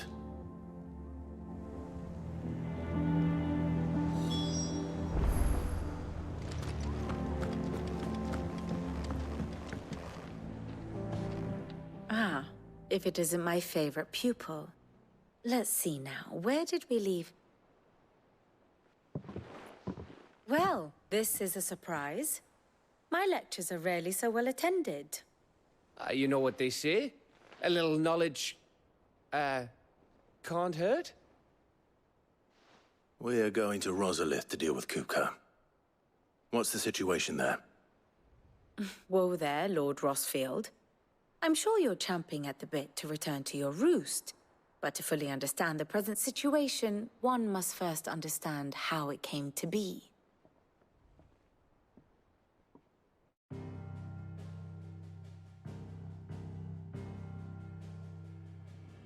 Let us begin with the story of Hugo Kupka, or the permanent economic advisor to the Dalmekian government, to give him his formal title. In a republic founded on commerce, there could hardly be a more influential position. It has granted him both extraordinary wealth and extraordinary power. Not that he ever wanted for the latter. Being Titan's dominant, he is also Dalmekia's last line of defense, a fact he has used to his considerable advantage.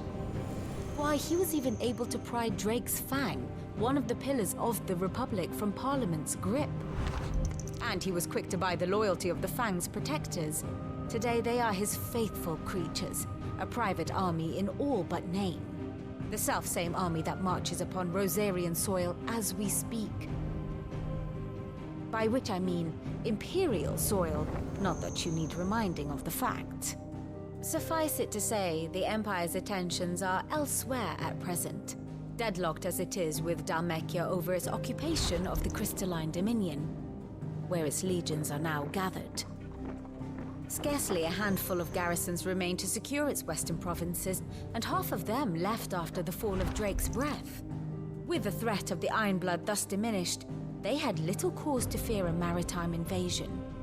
And so today, only a token force guards the former duchy's shores, as Kupka was quick to descry. He landed his troops on the Rosarian coast without encountering so much as a single ship. All for you, Clive.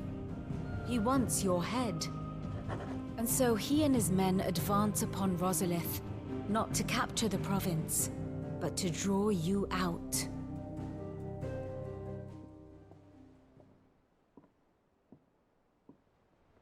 You said Kupka's forces sailed up the coast. What of Port Isolde, then? Is the city safe? Quite, according to the Guardians of the Flame. The Dhalmekian fleet floated by without incident. But not without remark. When they learned Kupka's forces were making for Rosalith, our friends were quick to begin arranging the exodus of her citizens. And so the stage will soon be set for your heroic homecoming. Alas, it will be a more trying task to enter the capital than it was to leave it. Hugo's men hold Buet Bridge, despite the Imperials' repeated attempts to wrest it back from their grasp. And they were careful not to repeat the Empire's mistake in neglecting their coastal defenses. The seas around Rosalith are firmly under Dhalmekian control. So tell me, pupil mine, what do you believe to be the best route to Rosalith? The north. We cross the northern border near Phoenix Gate, then take the road through Stillwind down to the capital. Hardly the quickest route, but at least we won't be spotted. A little local knowledge goes a long way, and so must you. We'd best get a move on then. Oh, will you be going too? Aye. I've been waiting a long time to give that fucker a taste of his own medicine. I would have missed this for the world. All right. We should be on our way. Lead on.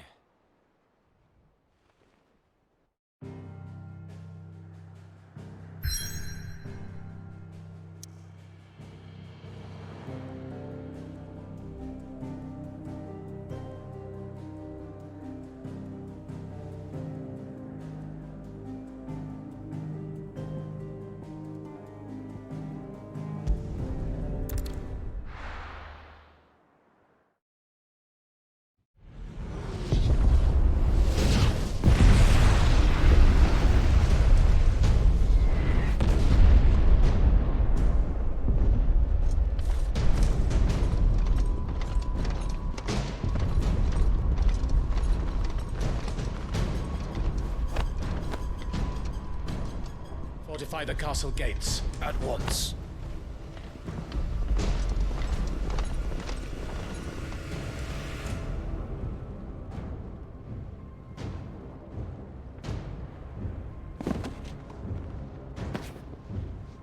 Hugo and his men have been busy. They've already breached the castle's outer wall. The Imperials are holding the ground for now, but it's only a matter of time before the keep falls. Those fuckers really went to town on this place. Almost like they want to wipe it off the map. Just a means to an end.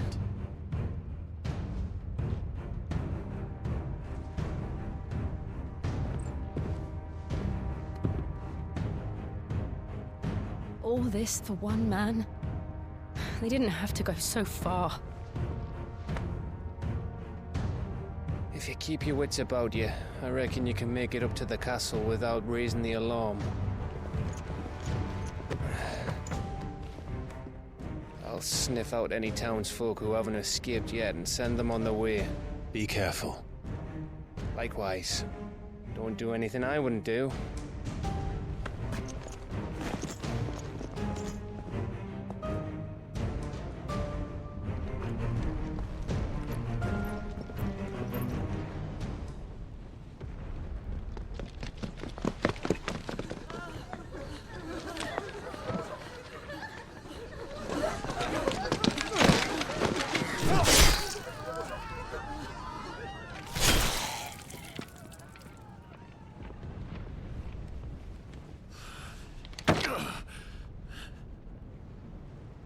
I thought I was ready for this, but... I know. It's like a nightmare. This was our home. Come on, Clive. We have to keep going.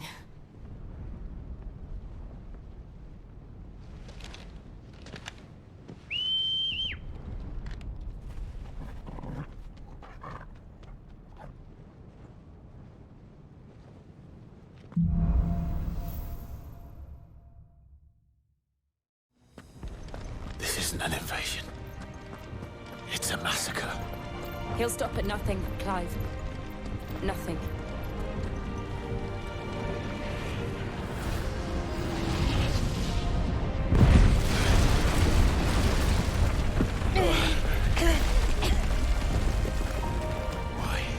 Why do this? Clive, we can get through here.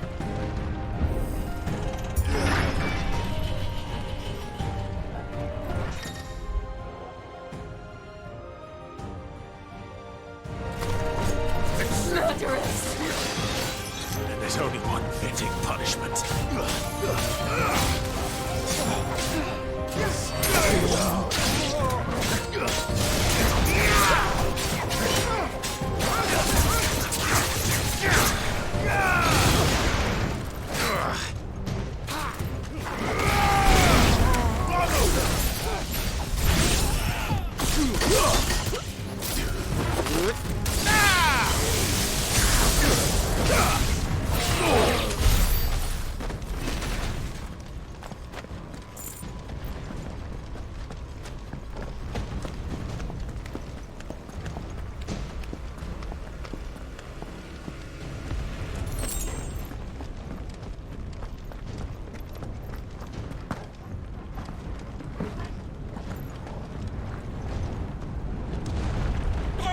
I yield!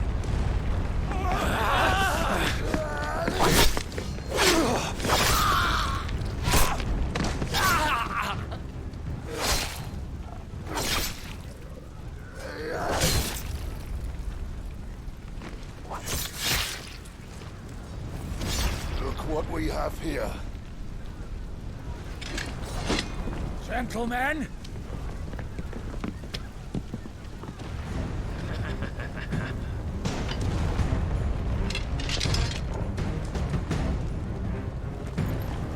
You won't escape!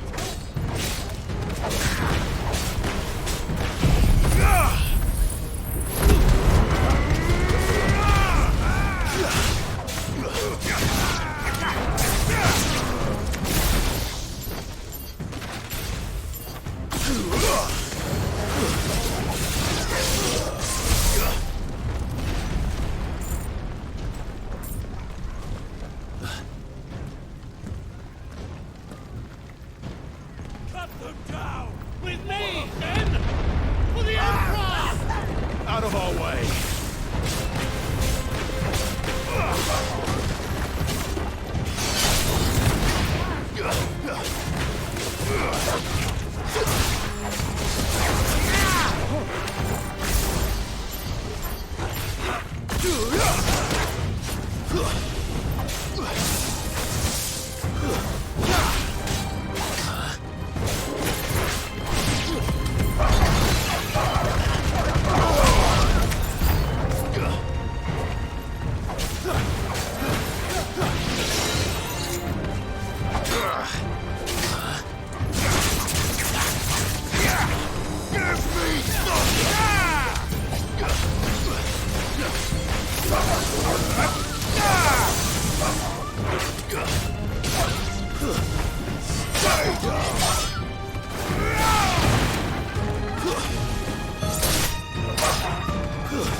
Take him!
slow.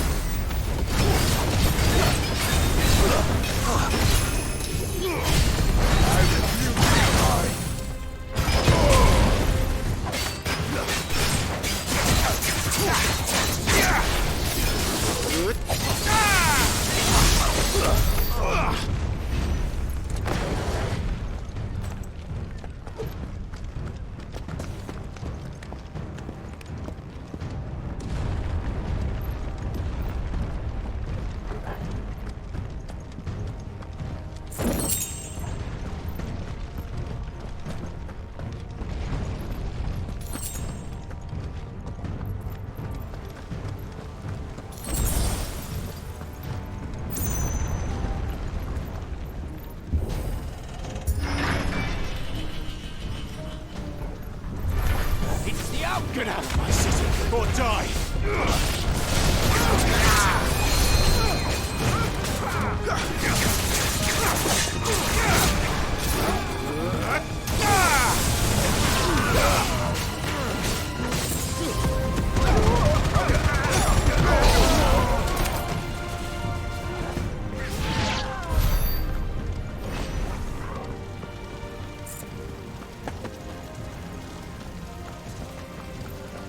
We're nearly at the castle.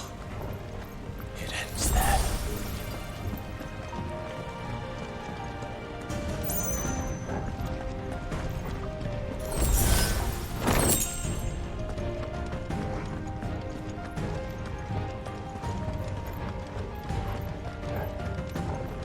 He's here! Remember, get him! We take him alive!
Well done.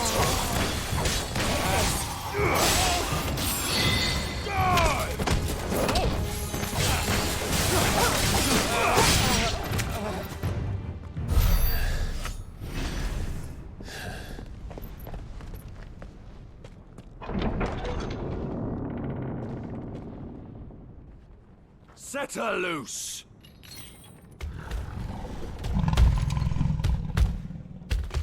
They have a curl.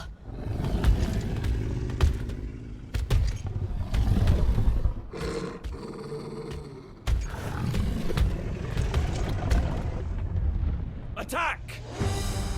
Ready? What do you think?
after something.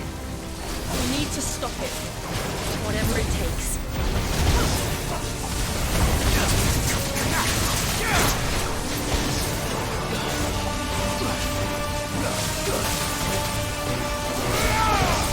That's all ready. And another! There's a good boy. There's more! Too slow. I needed that.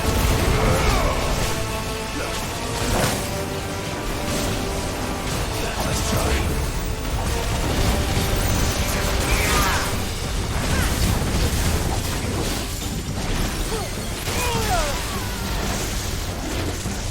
Guess we're all ready.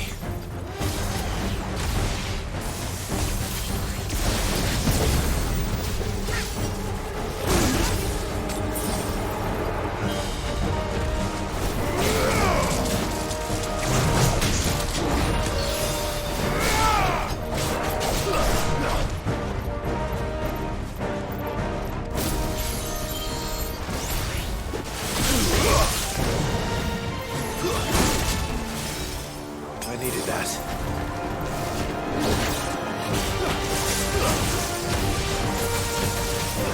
Too slow.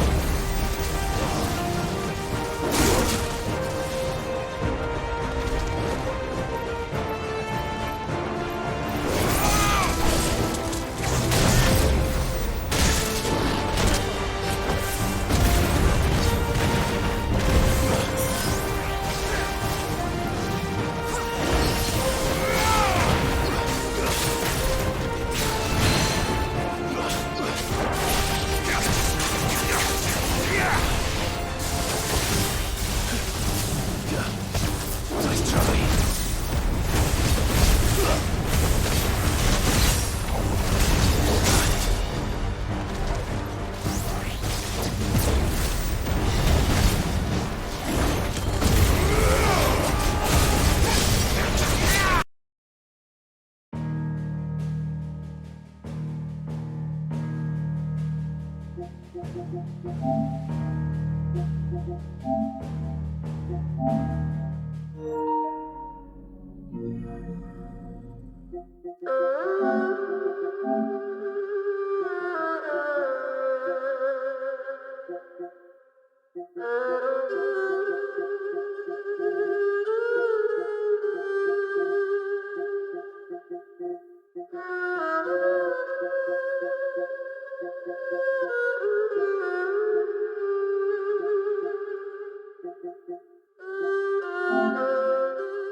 Jill!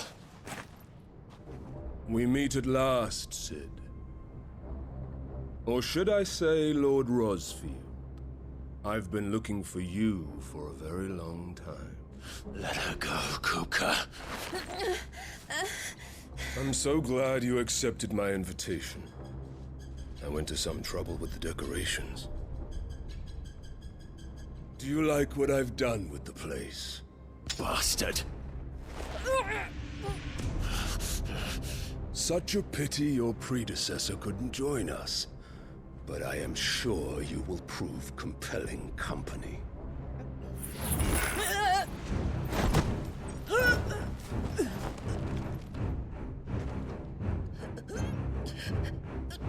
Be still, little snowflake. I would not have you melt before your starring moment.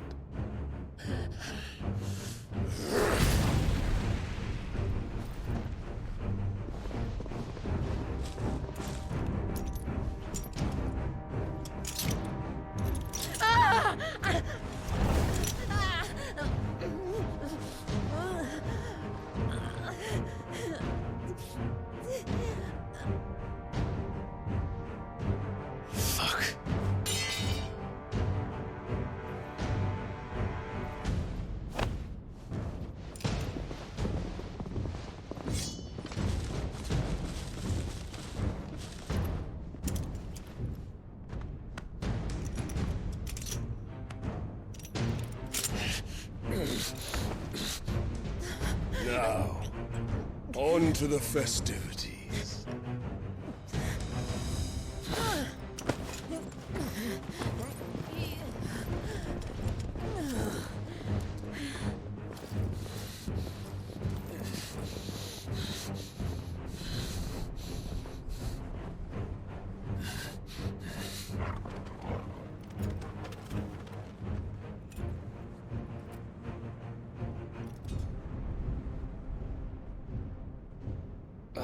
That's just great, that is. I suppose it's up to me, then.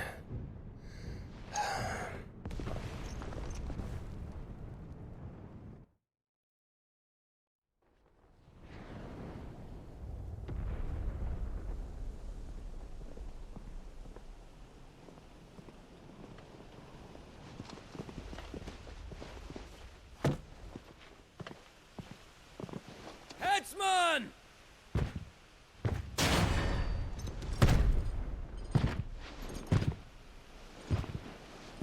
Where do you want me? You! Bring the prisoner!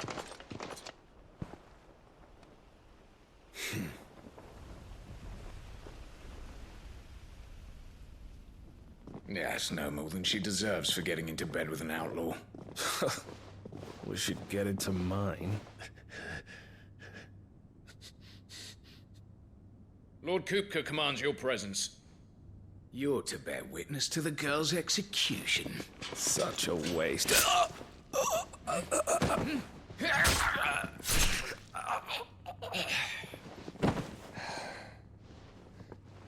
Gav! Shh!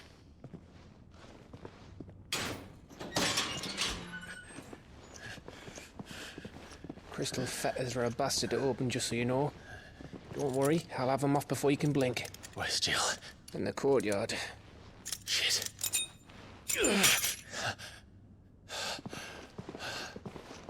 We have to hurry. The Imperials have sounded the retreat and cleared out of the castle, but the place is still swarming with Kupka's men. Leave them to me. I'll make my way up top and circle round the back. Quick as you like, eh?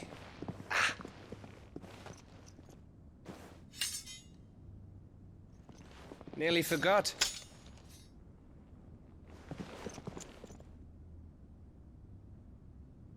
Hold on, Jill. I'm coming.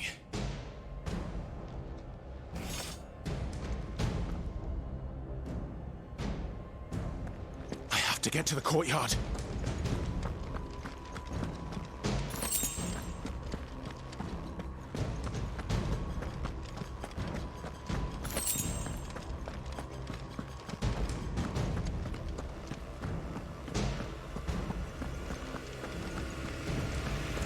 You let her die.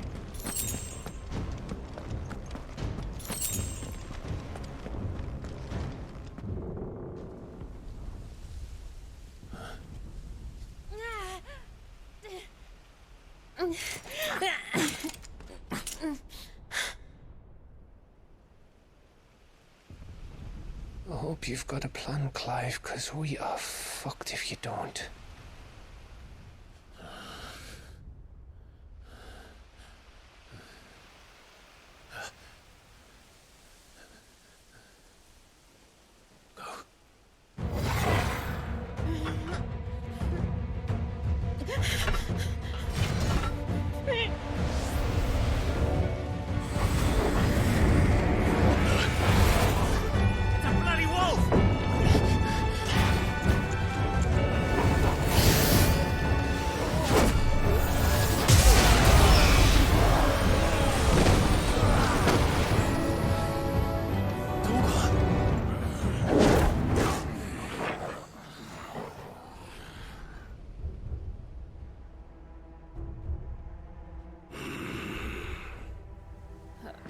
Jill, can you stand?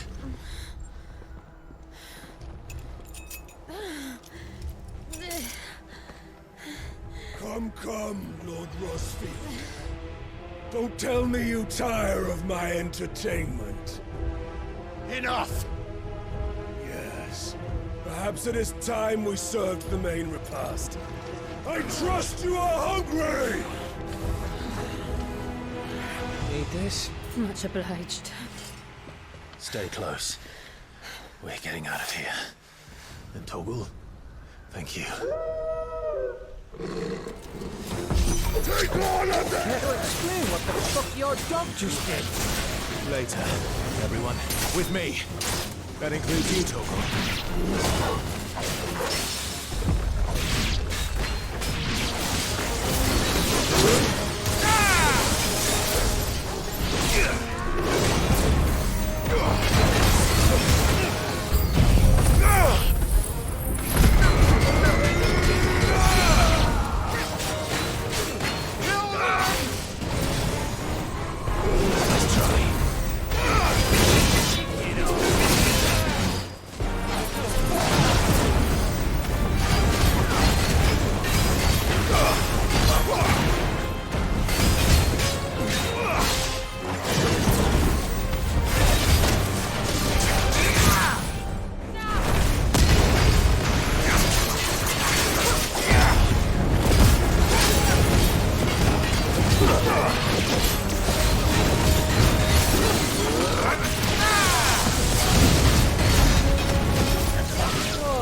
Are you? Excellent. Then Lord Kupka's reward shall be ours. I thought bad news always came in threes. Let them come.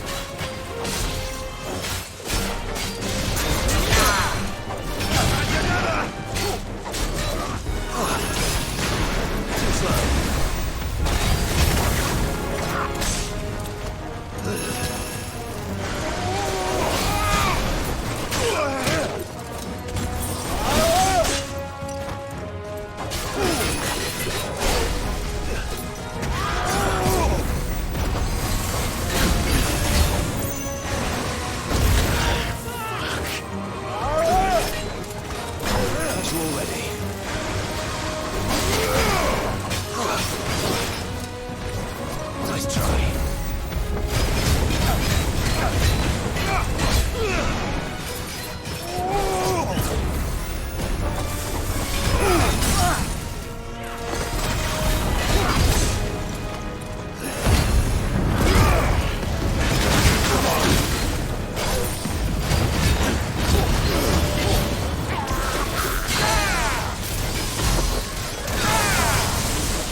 To me!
It's over.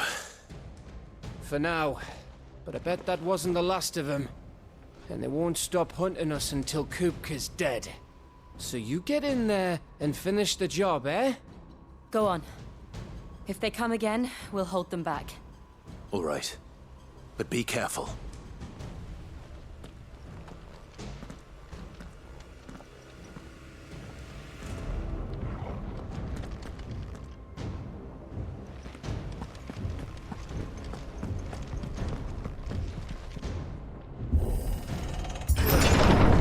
I promise you, Sid.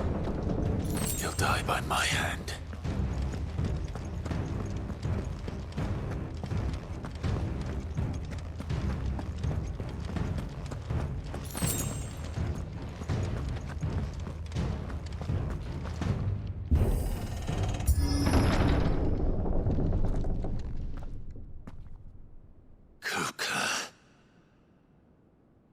You're late. Trouble on the way? Just enjoying your entertainment. How gratifying.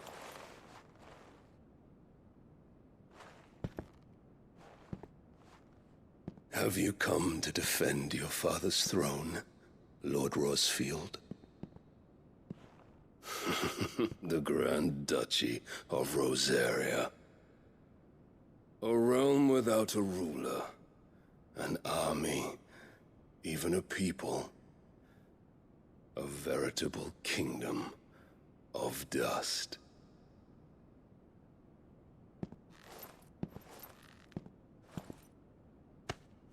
Truly, I see no throne to defend.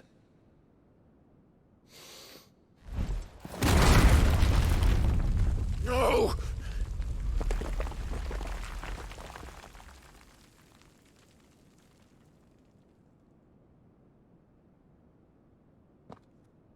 Enough of your games, Kupka. Just tell me what you want. Sid's head in a box. Imagine my disappointment when I learned that he met his end at the hand of another. And my relief to learn that you had taken up his thrice-damned name.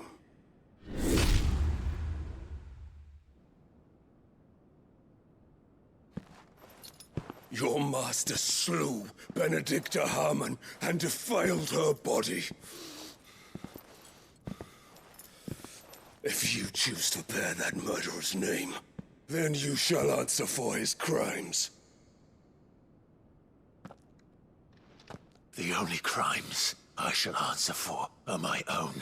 Sid did everything in his power to save that woman, though she was long past saving.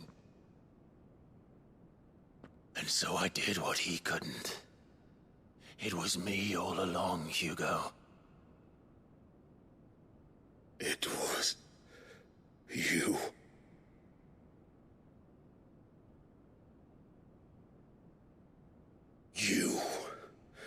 You killed her. I did.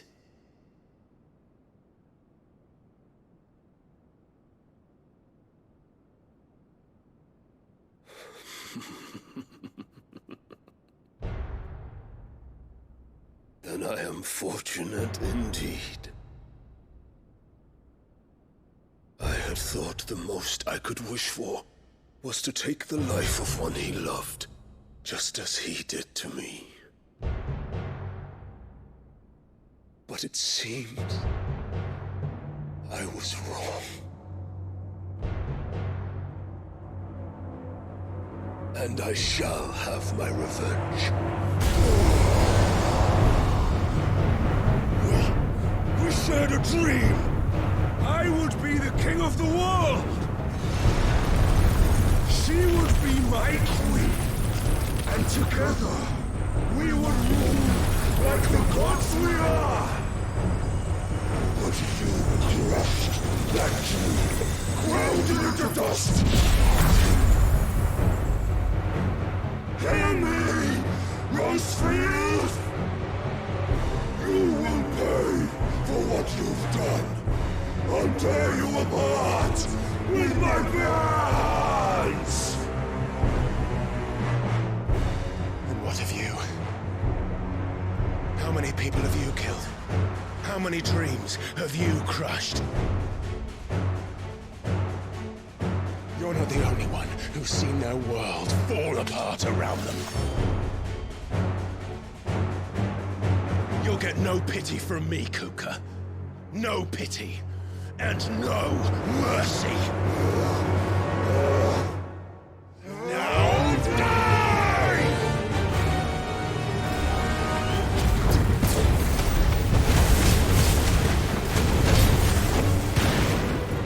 This time, land! What becomes of those who dare to cross me? Cross! I'll kill you! Let's try.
at my hand, Rosfield.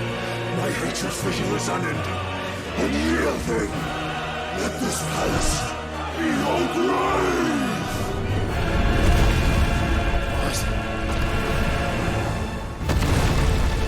Oh, shit.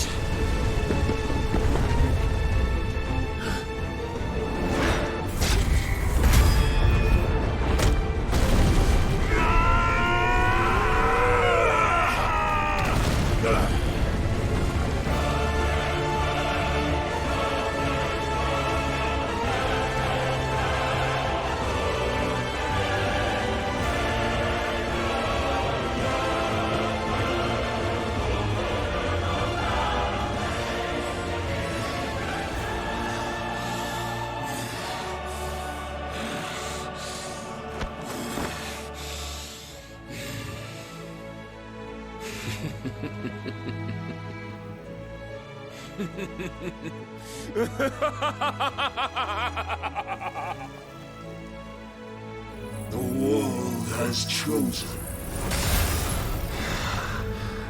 I am in my element. There's no escape. The earth will always be my domain.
I'll kill you!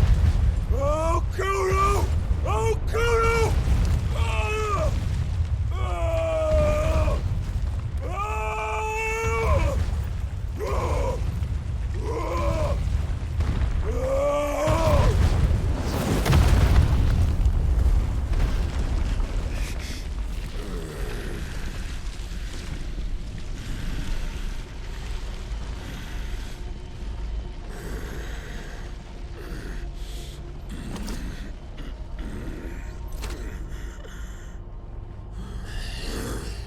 I'll fucking kill you.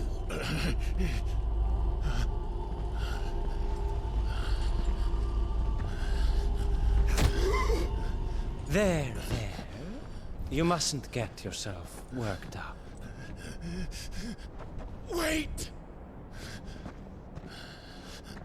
Another time, Mythos.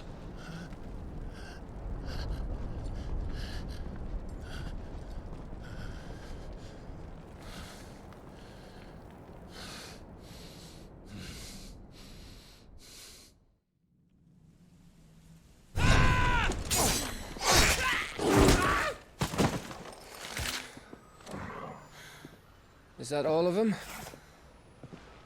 I think so. Well, load of scum. Who the fuck invited them? Not that that's the biggest surprise we've had today. Where did you learn to do that, Torgal? Not telling, eh? Suit yourself. Gav, we have to find Clive. Right, sorry.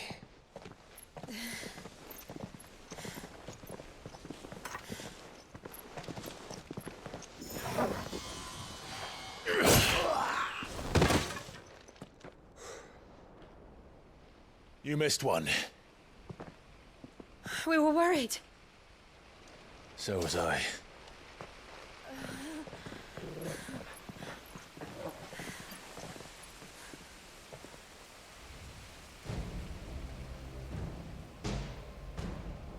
I was so close.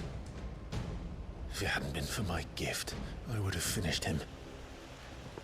I'm just glad you got out of there alive. When did the Royalists arrive? Right after you went inside. Just when we thought we were shot of Titans, lot. In pile Odins. Not enough of them to worry us, though. No. You didn't see the one who took Kupka away. So, what? You think they came here to save him? Well, I'll be fucked if I know what's going on, but every minute we spend racking our brains, that bastard's getting further away.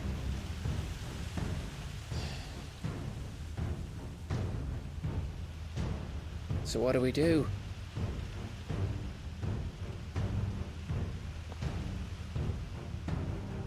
We go back to the hideaway. I'm too tired to think. As are you, by the looks of it. And after what Jill's been through. Let's worry about Kupka later, shall we? Aye. All right. It'll give us a chance to solve the riddle of your magic mud, too. Hey, how you feeling? Ready to go home?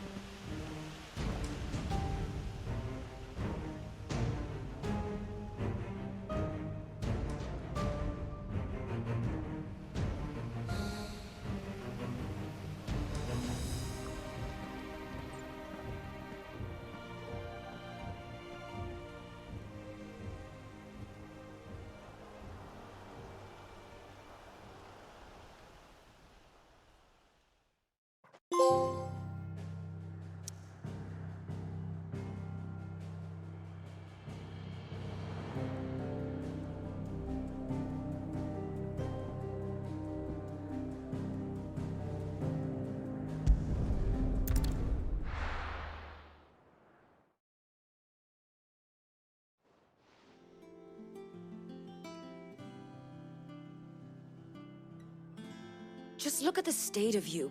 You're more of a wreck than this place. Is this what you call taking better care of yourself? No more excuses, your ladyship. I order you to rest. Fine. I'll rest.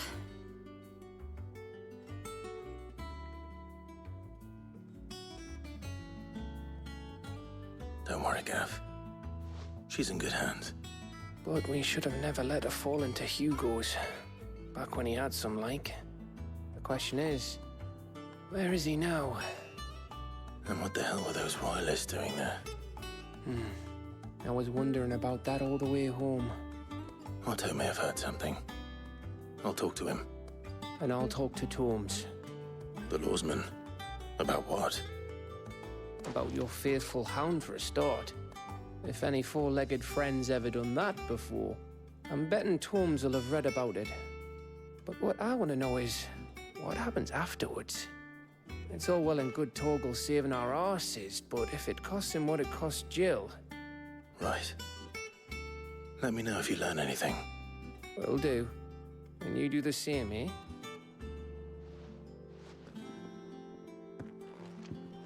Jill, listen to Taya. I will. Thank you.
Clive. Here you go. Think you can help? Welcome to the Patron's Whisper. Come to claim your just desserts?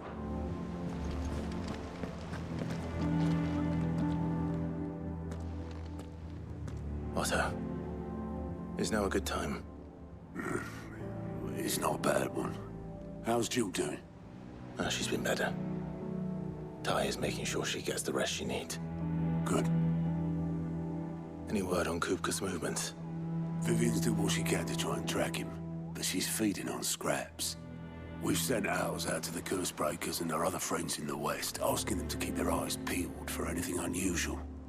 No leads yet, but it's only a matter of time. Right. Let me know when you find something. There he is. All right, Clive. Still busy saving the world. Mid. When did you get back? Just now.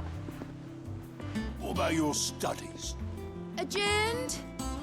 Since Hugo Kupka invaded Rosaria.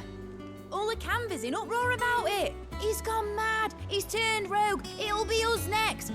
You try concentrating with all of that. All right. You win. How long will you be staying this time? Dunno.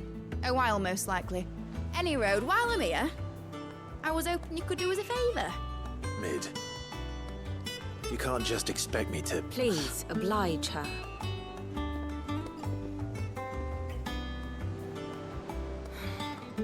While we are busy tracking down Kupka, you should have a little time to spare. Professor! Now there's a face I ain't seen in a while. Shouldn't you have it buried in a dusty old tome? I did, till a familiar trill pricked my ears. As ever, your exuberance is a breath of fresh air, which successfully scattered the painstakingly assembled fragments of my thoughts. I'll take that as a compliment. Well, Clive, you heard the professor. So, I'll meet you in the storeroom when you're done. Wait, hold on. Breath of fresh air. Bloody tempest, more like.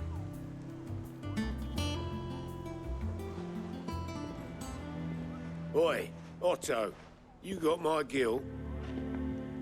Huh? What are you on about?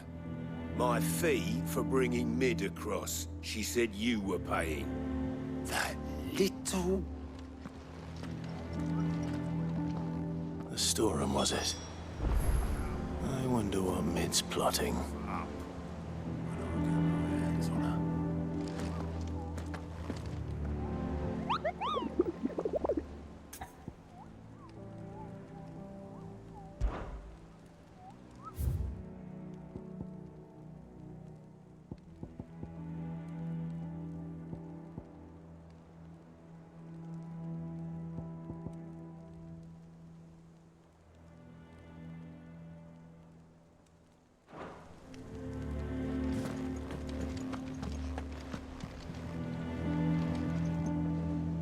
And how may I assist you today? How may I help you today?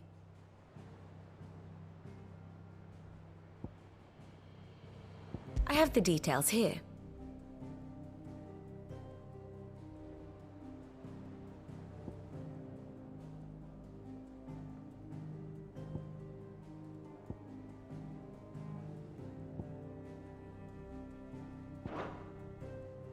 Here you are.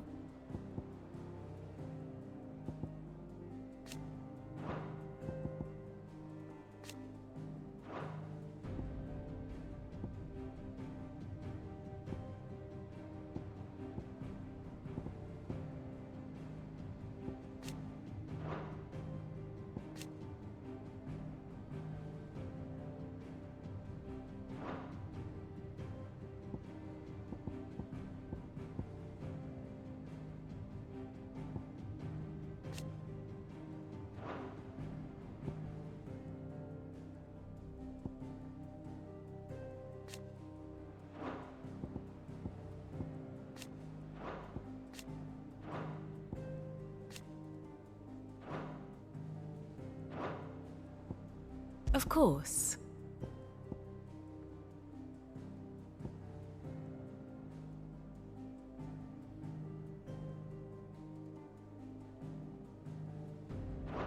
The state of the realm is ever-changing, Clive.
No use calling Ambrosia now.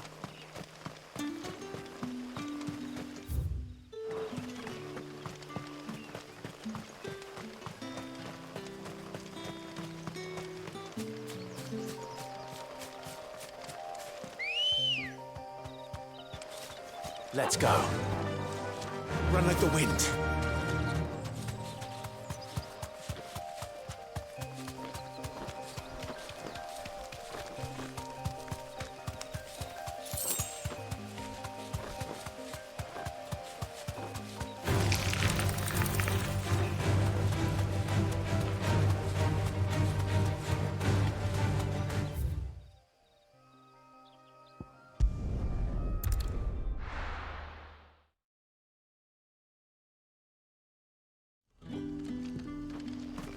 Good day to you. Sid.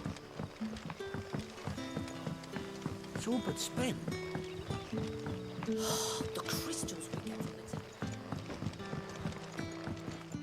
the Any friend of the innkeeper is a friend of mine.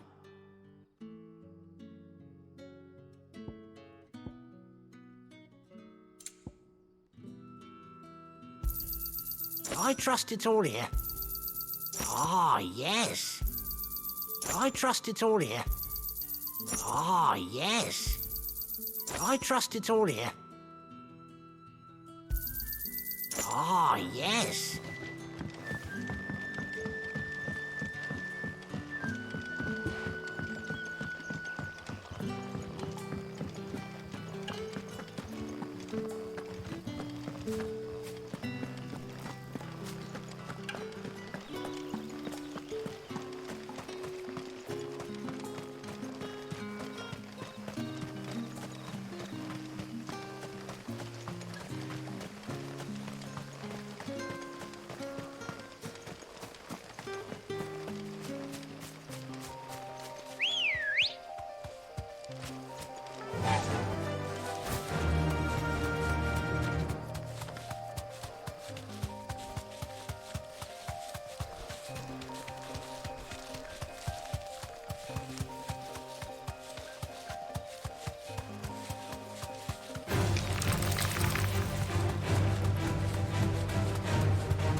methods don't exactly make for easy prey. Let's hope our craftsman hasn't bitten off more than he can chew.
Something there, boy? Oh.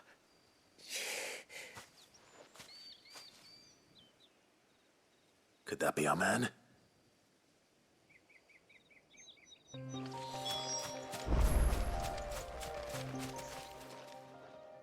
you all right?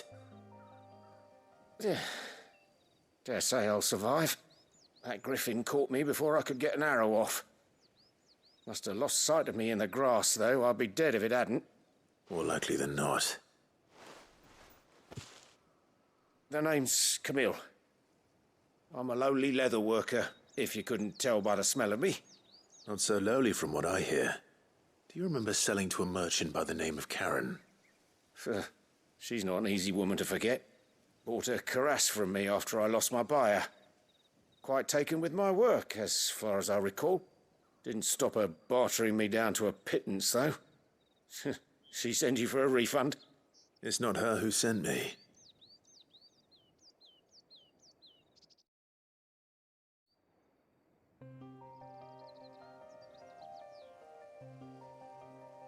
Well, consider me flattered. You should be.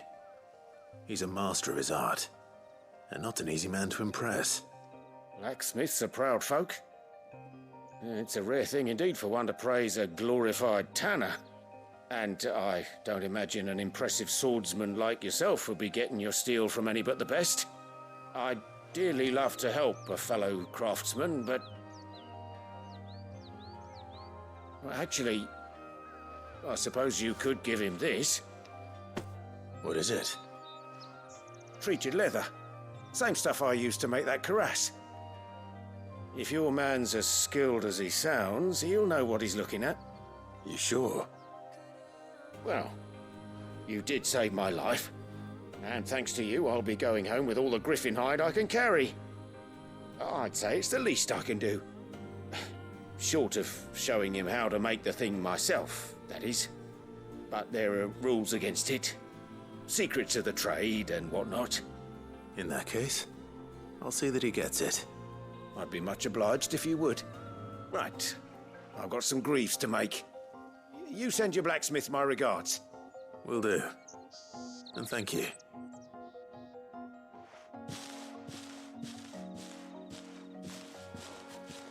Hopefully this will sweeten Blackthorn's mood.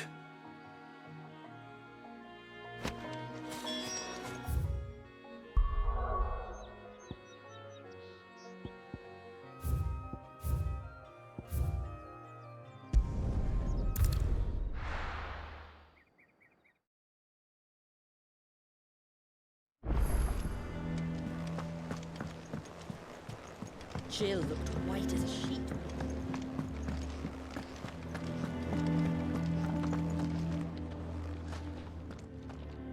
Is it business or pleasure?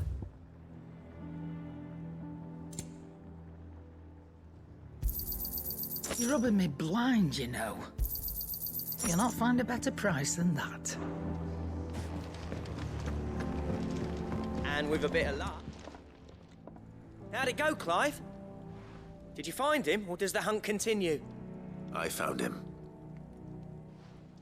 And he asked me to give you this, along with his regards.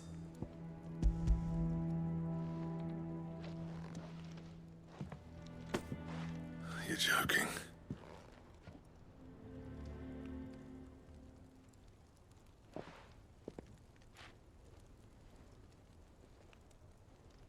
He said he wouldn't teach you how to work it, but that if you were as skilled as you sounded, you'd have no trouble understanding how it was done. So that's his secret. Crafty bastard. He's layered and cross-grained it. Good few times, too. No wonder it's tough. And that's no ordinary oil he's used to get that finish. Oh, this is fine work. Even finer than I thought. Yeah? I'll take your word for it. Just looks like leather to me. Still, I'm glad you're happy. Here, Clive. You didn't happen to catch the fella's name, did you? Camille, I believe. I thought as much. There ain't many leather workers in the realm daft enough to do their own hunting, see? And his name kept cropping up when I was asking around. Turns out, he's from Tabor. And again, most leather workers are.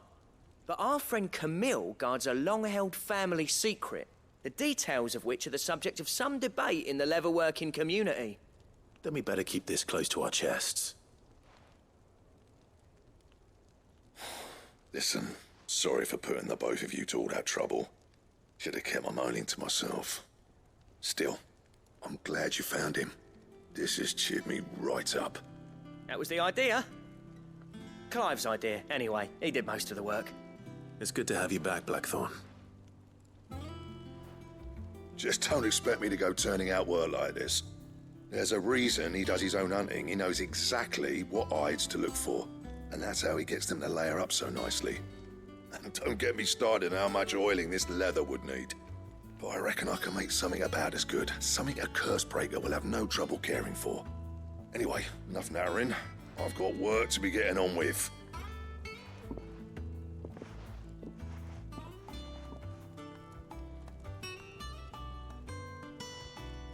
Looks like we won't be needing a new blacksmith. As if there was a better one out there.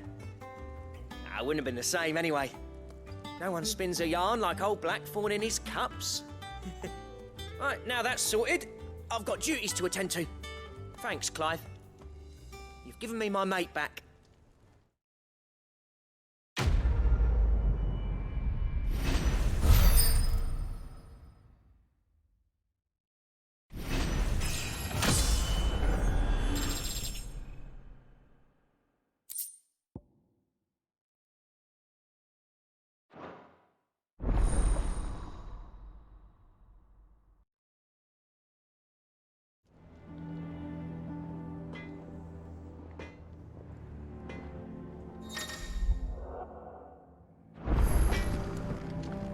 Back, are ya? What do you want?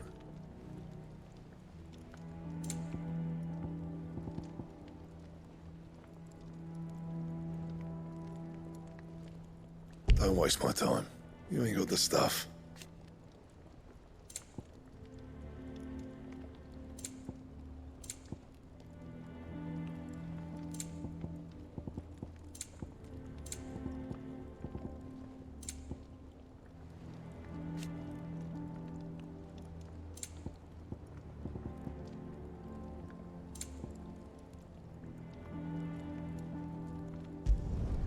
Should last you a good while.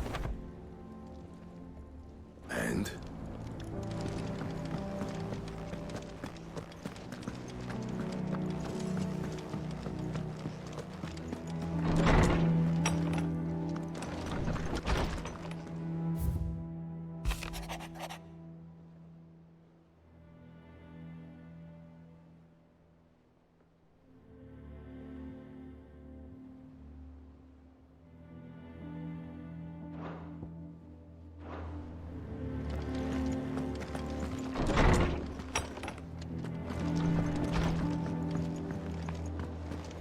It's all right. Sid has nothing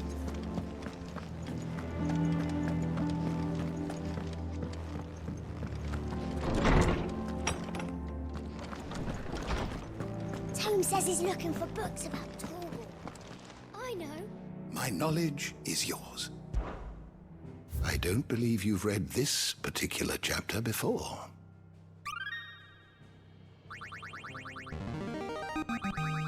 I have quite the find for you today.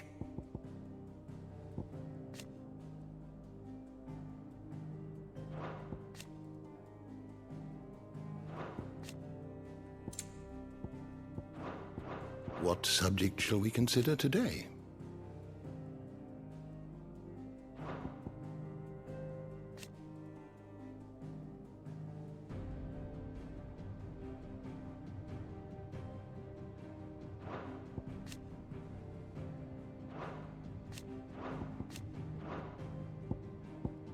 The door to the shelves shall ever be open.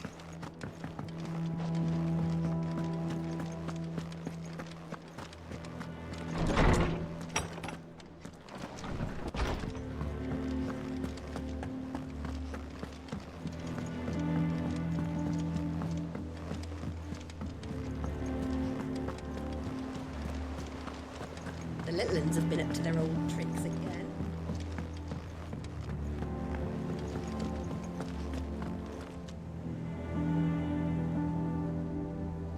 Come on, Otto. Cough up.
What are you after?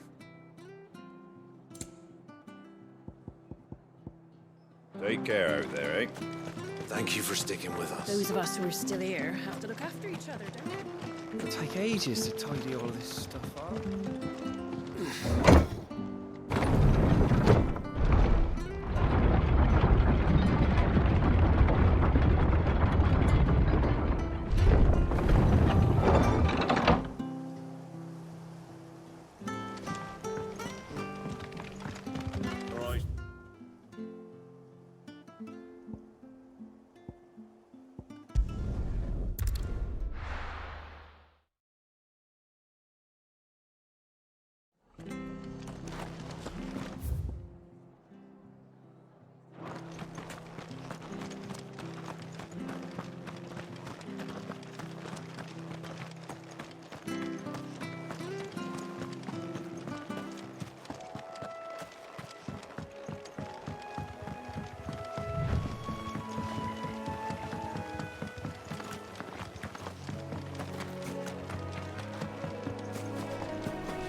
easier without him at their gate.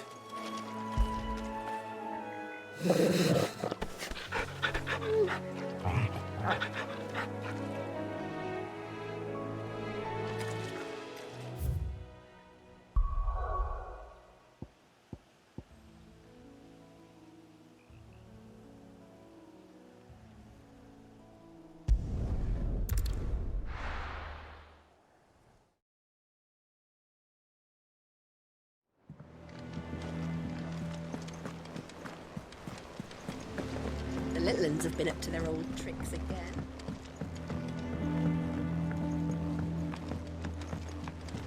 Come on, Otto. Cough up. Welcome to the Patron's Whisper. Your benefactors are a generous lot.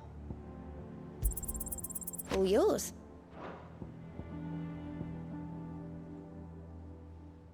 All done?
Jill looked white as a sheet when they brought her back.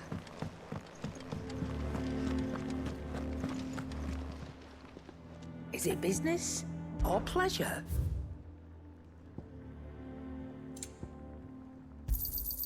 It'd better all be here. You're rubbing me blind, you know. You'll not find a better price than that. It'd better all be here. Come again. Or don't. I'm not much bothered either way. Back, are ya? What do you want?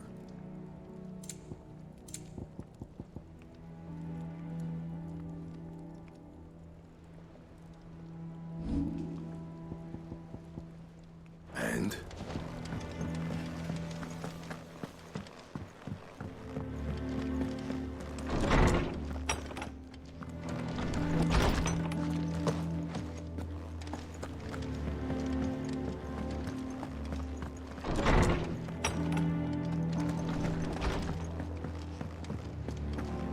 It's all right.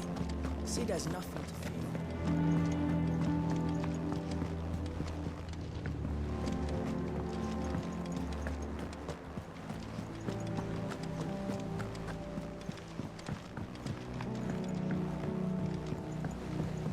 Here, what's everyone whispering about?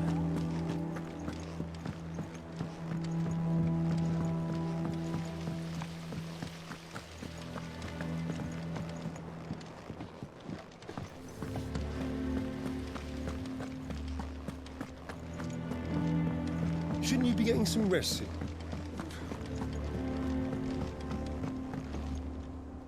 You took your time. I'm a busy man, Mid. I'll get to the point then. I want to turn the room down there into a workshop like the one I had at Dad's place. Mid, you've only just come back. And I've been thinking about it for a while. Dad said I had a knack for engineering. Told me everything he knew about it. Then sent me off to Canva to learn everything he didn't. That was his dream for me. That one day I'd put my studies to use for the good of the cause. But I'm helping no one stuck at school. I've studied enough. It's time I put my knack to work. I know that I can help the people here, and I want to do it. Well, well, well. If Sid could see you now. All right? I'll tell Otto you'll be staying. I knew you'd say yes. Which is why I wrote up a list of jobs for you. For me? Who else? What do you want me to do? First things first, I need equipment and materials to start making my own. There's the designs for the stuff I need, and the stuff it needs smithing from. The other materials I can work myself. Just need a generous benefactor to lay them on for me. Apart from the wood, I'll need a carpenter for that, but I can just borrow yours. Is that everything? For now. I'll let you know if I need out else.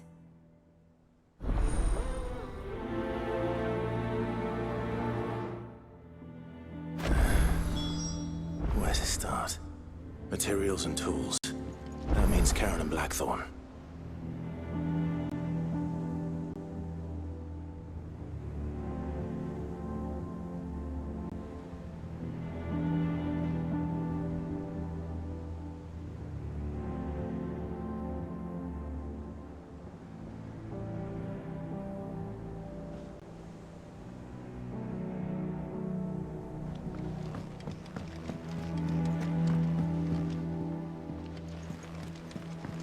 Sid's gonna chop off Kupka's head this time.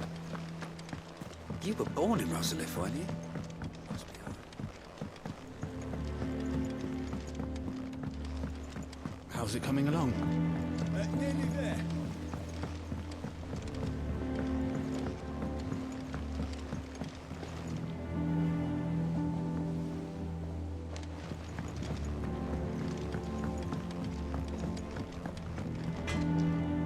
Blackthorn, you busy? What does it look like? I have a commission for you. From Mid.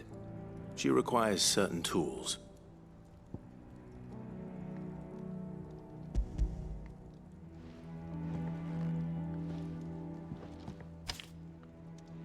Do you think you can make them? Bloody hell. What's she planning to build with this stuff? An airship? I'll see what I can do. Tell her I'll bring them over when I'm done. My thanks. And Mid's, no doubt.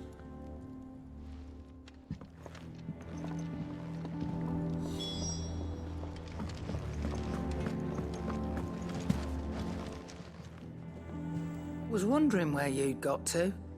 Mid's back from Canva. Have you seen her? Just now. She's planning to set up a workshop in the stores and ask me to buy her some materials. Here's the list.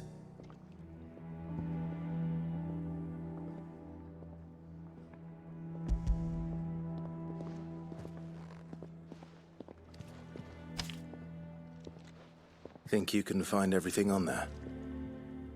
This lot? Wouldn't be much of a trader if I couldn't. Excellent. As for payment... It's paid.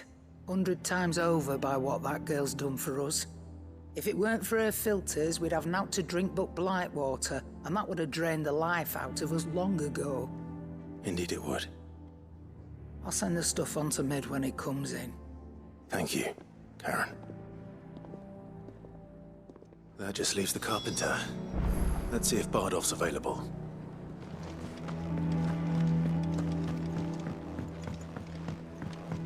Jill looked white as a sheet when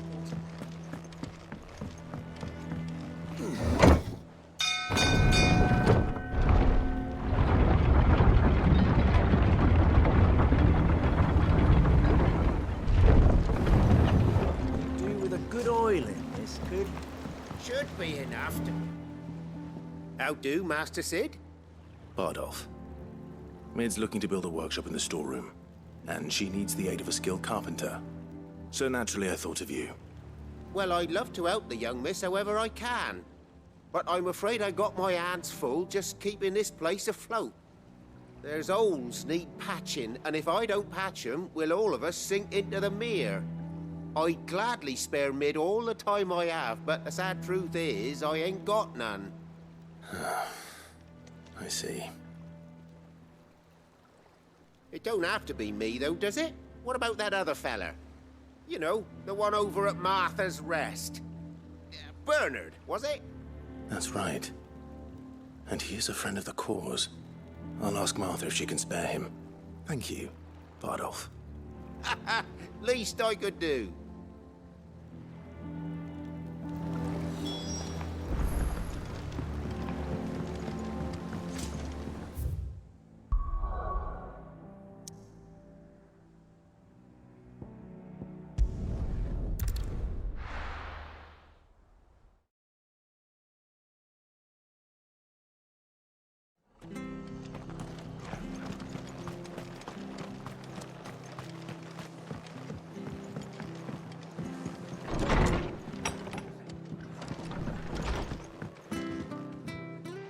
Ah, Clive, what brings you to the rest? Our home finds itself in need of an extra carpenter. I wondered if I might be able to borrow Bernard for a short while. I don't mind if he don't. We're all friends here, aren't we? Thank you, Martha. Do you know where I might find him?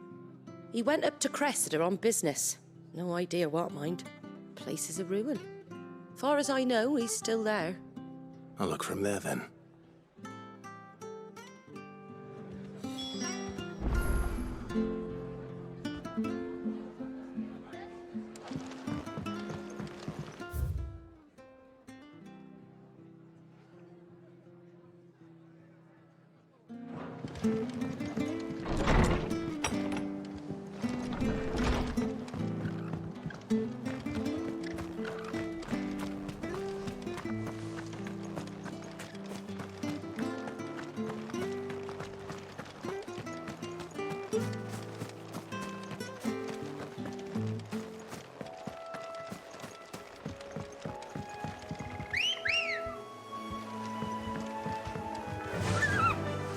Faster!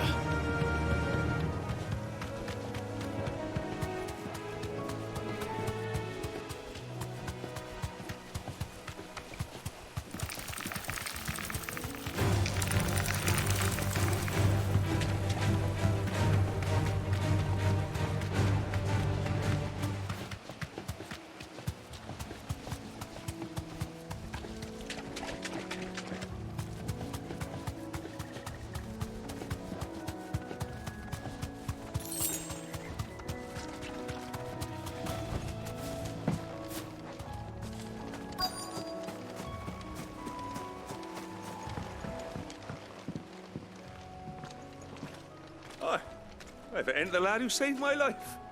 What brings you to a place like this? You do, Bernard. Martha said I might find you here. I have a proposition for you. Oh, do you now?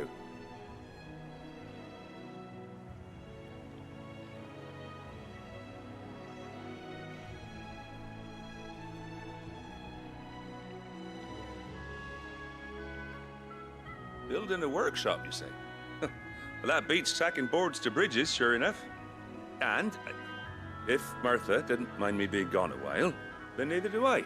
You just tell me where you want me. That's the spirit. I couldn't ask a favor, though, could I? Before we go? Of course.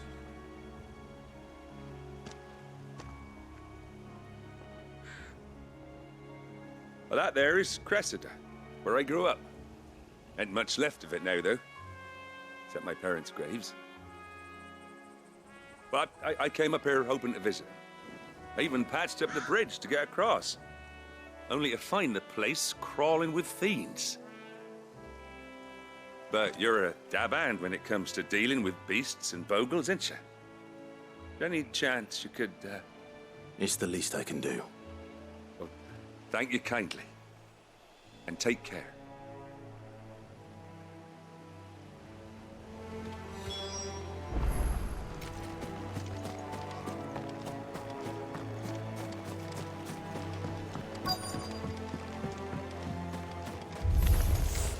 This shouldn't take long.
Well done, Tom.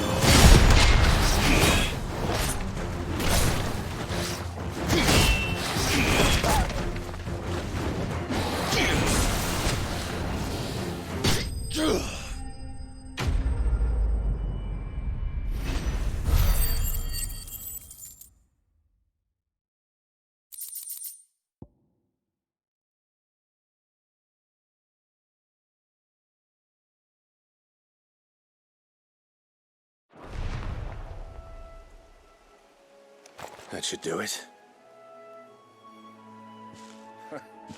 You made short work of that lot. Thank you, son. Now my folks can rest in peace once more. How long is it since the village was abandoned? Oh, people started packing their things after the duchy fell. Between the Blight and the Imperials, you just couldn't make ends meet. Must be nigh on a decade since the last wagon left. Though it may as well have been a century, looking at the place. This isn't the Cressida I remember. I'm sorry.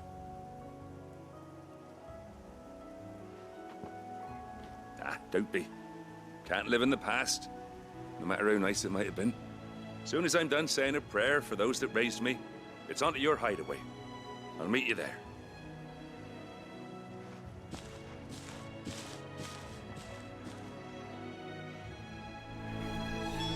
That should take care of Mid's little list. Better head back before she thinks of anything else.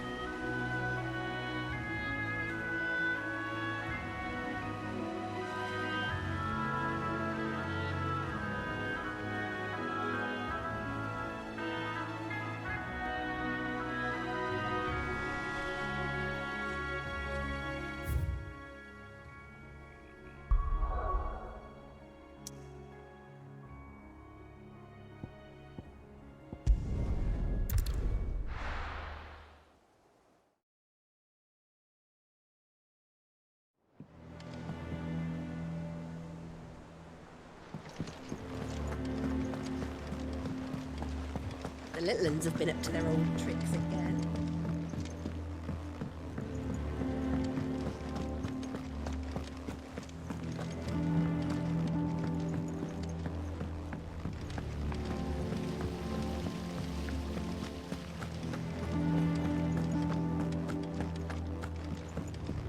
Shouldn't you be getting some rest?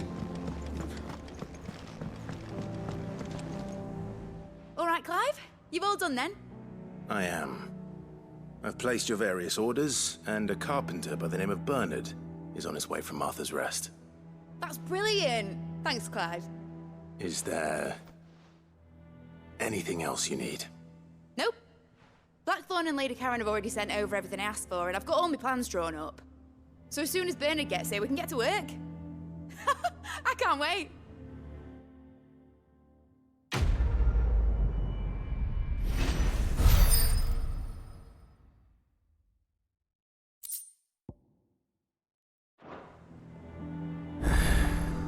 That's my good deed for the day done.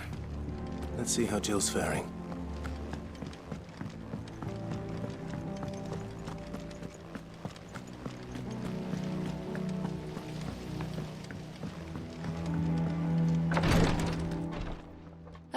Clive.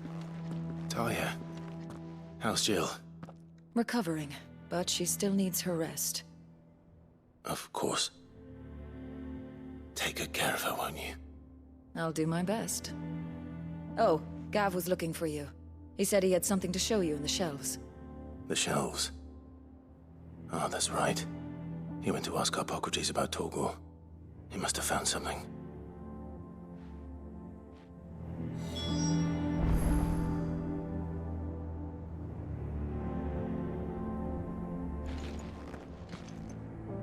You have the look of a man with the twins upon his shoulders, Rodrigue. Talia has tasked me with removing a Cursebreaker's brand. But it's my first time, and I don't think I can do it.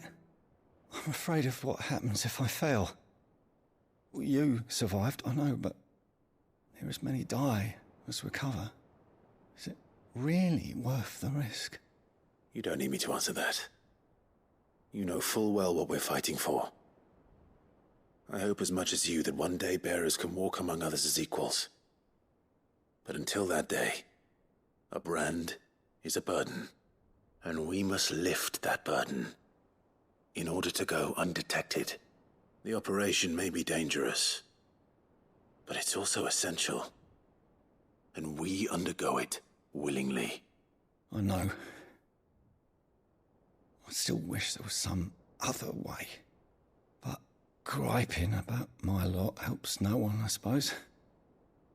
Don't worry. I'll do what must be done. I know you will. Unfortunately, the first thing that needs doing is the preparation of a draft to dull the pain. Something I can't do with the infirmary's ammonia supply so low. What few leaves we have would barely be enough for removing a splinter, let alone a brand.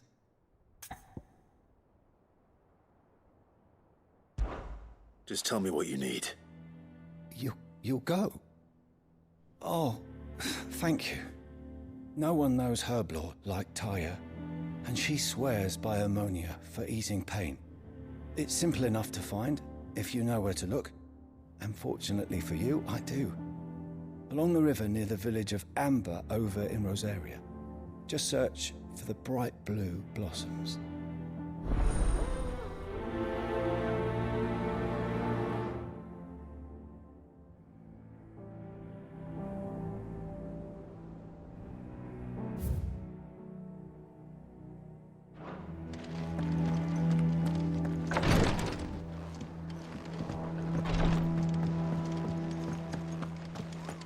Here, what's everyone whispering about?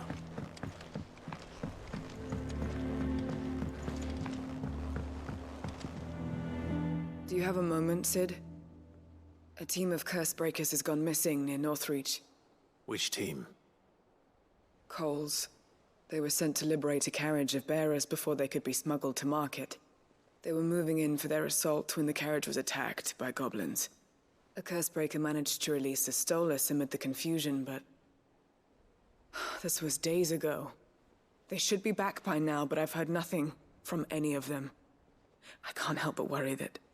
They know the work is dangerous, but I'm sure they're fine. But what if I've got them all killed? Before they go out, I always remind them why we're doing this, what they escaped, and what we're freeing people from.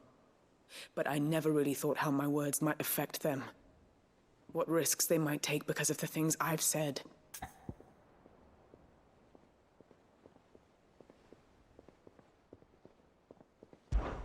I'll go and find them.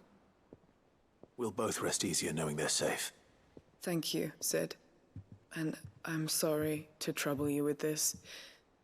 The plan was to intercept the slaver somewhere in the Dragon's Eyrie. I can't tell you much more than that, I'm afraid. That should be enough to go on. If they were there, Torgal will track them down.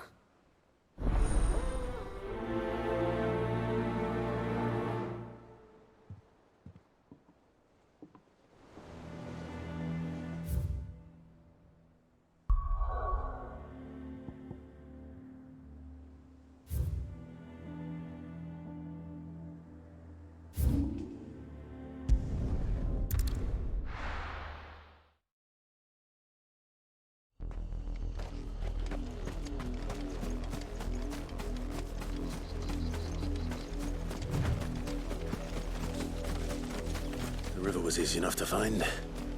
Now for those herbs.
This is the only plant around here with blue flowers. I hope it's the right one.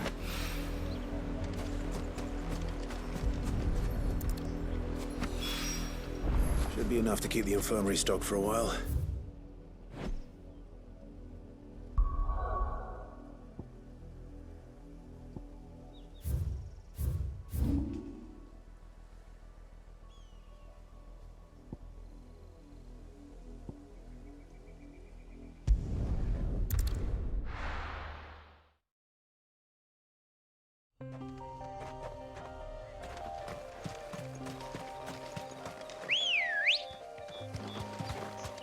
Come on. Fly, Ambrosia.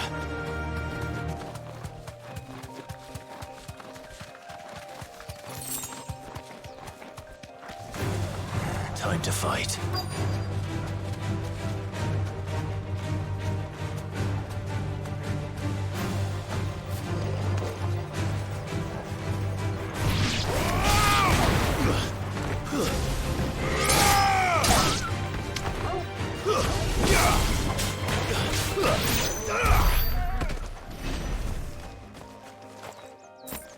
Cole, I'm glad you're in one piece. Just about. Sid, if you don't mind me asking, what are you doing here? Doris sent me to find you. She hasn't heard anything since the attack. She's been worried about you. I sent a runner to the Dame in Northreach. The hideaway should have learned of our survival yesterday. Well, I'm here now. And it looks like you freed the bearers. Only some. The rest locked themselves in the slavers' carriage rather than fleeing when they had the chance. I want to help them, Sid. But we're barely in any state to protect those few we did save. You made the right decision. Now where's the carriage? The goblins may still be out there. You have duties to attend to here. See to the injured. I'll handle the rest. All right. Just follow the path to the south. You'll come across the carriage soon enough. And please, hurry. If the beastmen get to those bearers, the poor souls will be eaten alive. I won't let that happen. Thank you. And Sid, it's good to see you. Don't thank me just yet.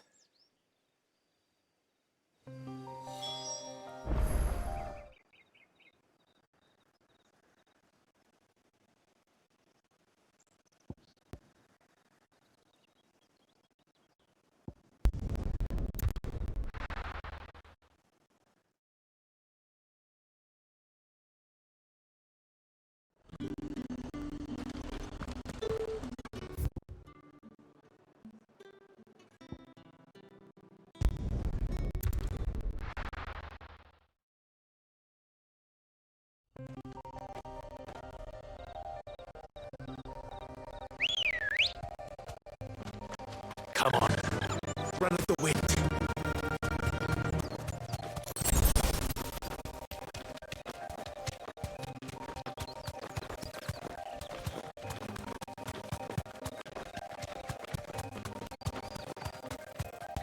Thanks, girl. They're trying to get into the carriage.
Who are you? A friend. Are there any more survivors? Why didn't you flee with the others? If the goblins had made it through that door, you wouldn't have stood a chance. Why should we run? One miserable death's no worse than another. Perhaps. But we're here to give you another choice. Freedom, safety, the life you've been denied. Come with us. Let us protect you. Sid, I couldn't just let you... You weren't too late then. Thank the gods. This man risked his life to save yours. To give you a second chance. Fine. Do with us what you will. What we'll do with you is take you to safety. After that, it's up to you. Your lives are your own now. You can leave the rest to us, Sid. We'll get everyone back to the hideaway. Thank you. I'll let Doris know we're expecting new arrivals.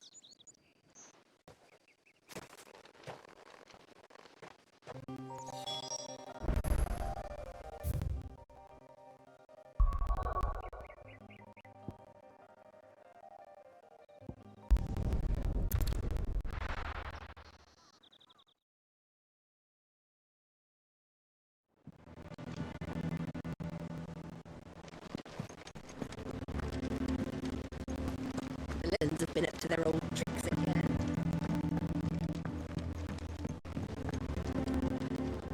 Sid, welcome back. A stolus from the dame arrived not long after you left. If I'd just waited a little longer, I might have been able to deal with things myself. Or maybe I wouldn't. I keep making the wrong decisions. Cole and the others got home safely. You made exactly the right decision. No, I was lucky. I've been tracking that slaver for months, and then I sent Cole and you after them woefully unprepared.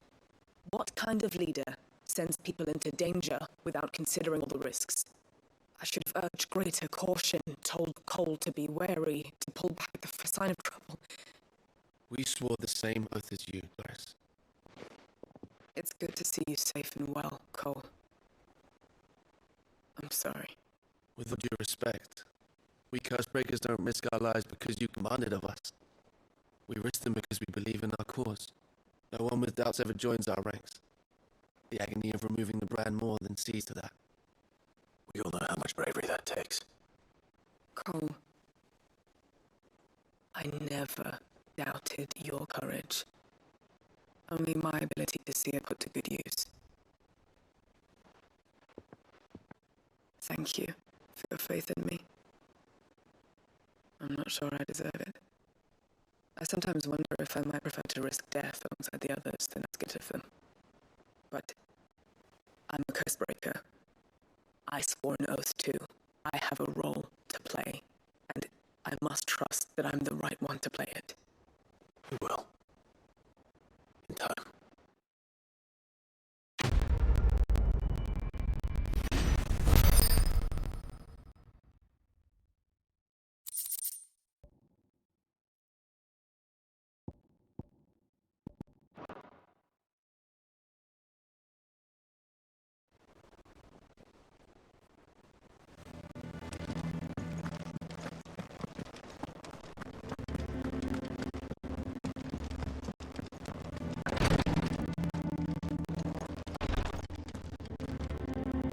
I hope you didn't have too much trouble finding the ammonia.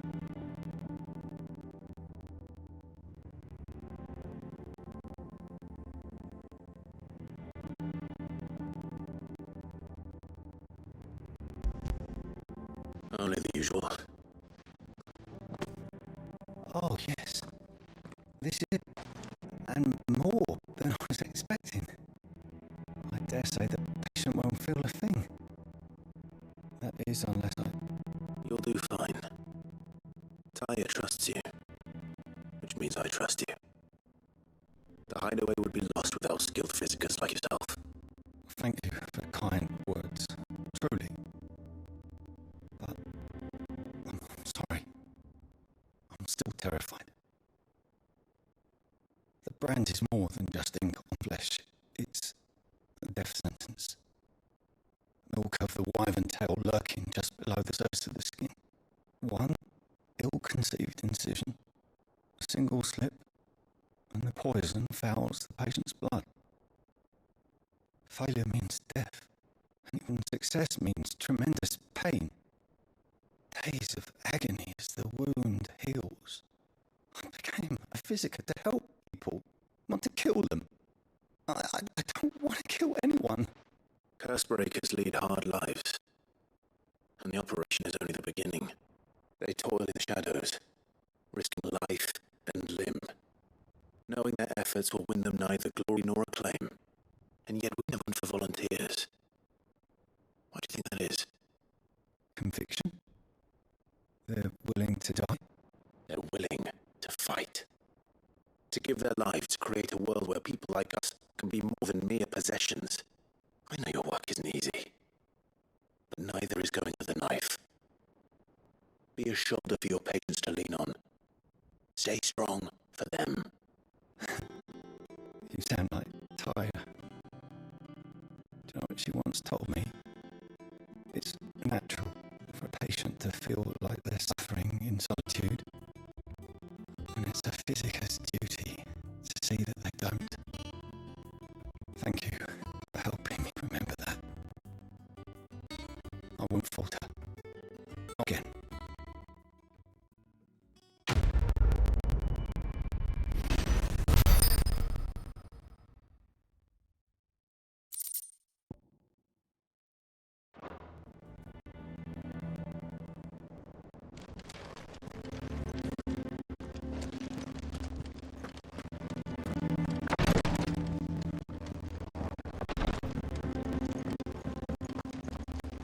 Yeah.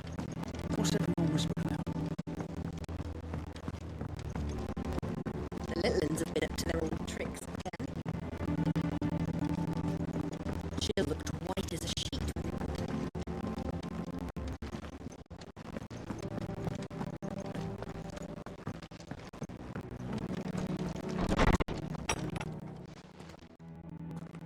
Clive, where have you been? I've been wanting to ask you something about Torgal. Where did you get him, like, in the first place? My father brought him back from one of his expeditions into the Northern Territories. They were crossing a snowfield when they heard his cries, and seeing no sign of his pack, they took him in. What do you reckon, Tones? It certainly adds weight to the theory. Clive, I believe that Torgal may be no mere hound, but a rare frost wolf, an animal native to the far northern reaches of Valisthea. In one of our oldest bestiaries, I found reference to a frost wolf who served as guardian to an ancient queen of the north. Such was his mastery over ether, he could cast magics on command. His name was Fenrir. Fenrir the Frost Wolf. Now, the annals do not state it explicitly, but I have reason to believe this queen was a dominant of Shiva, a girl from the Northern Territories and her faithful hound. One awakens as the dominant of Shiva, and the other?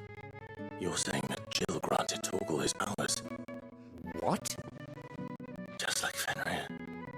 People called him my hound, but Torgal and Jill were inseparable.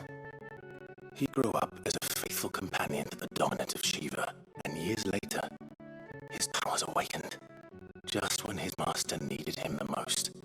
You're right. If it weren't for Torgal blasting those bastards to Kingdom Come, Jill would have been for it. Quite.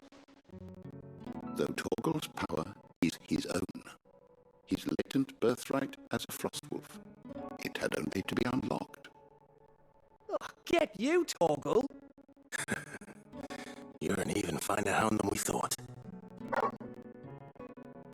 And regarding your original concern, you need not fear for Torgal's health. Why, the beast has the appetite of a behemoth. Just this very morn, I found him with his nose buried in my nuts. There you are! I've been looking everywhere for you. Bernadette! I need you to introduce us so we can get to work. I shan't be a moment.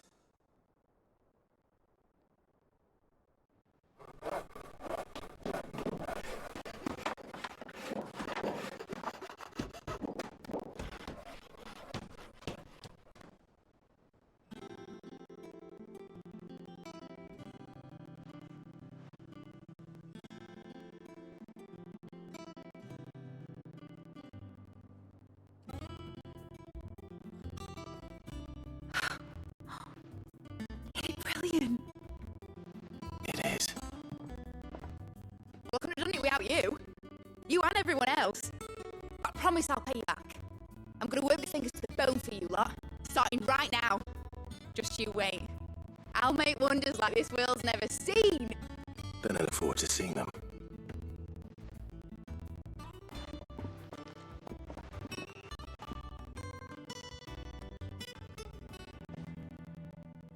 Now that that's settled, I wonder if Vivian's made any progress tracking down Kupka.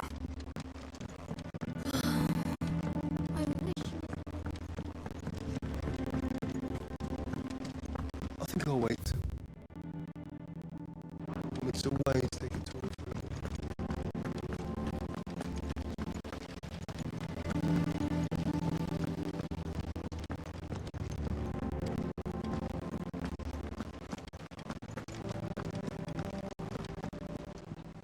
How goes the hunt for Kupka? Largely in circles. We have myriad sightings of strange soldiers in unexpected places, but nothing definitive as yet. If only we knew for certain by what route he left Rosalith. Well, keep at it. If anyone can piece this puzzle together, it's you. And I'm willing to wait as long as it takes.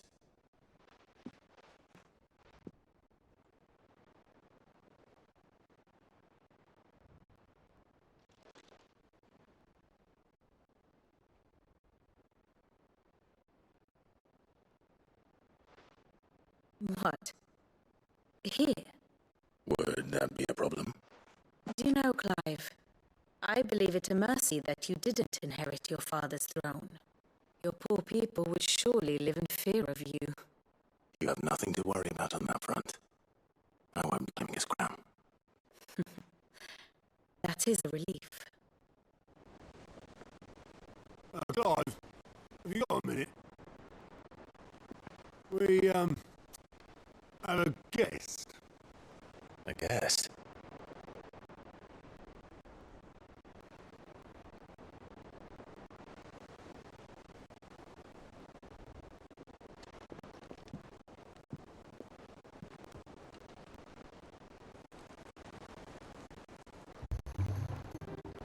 For your trouble.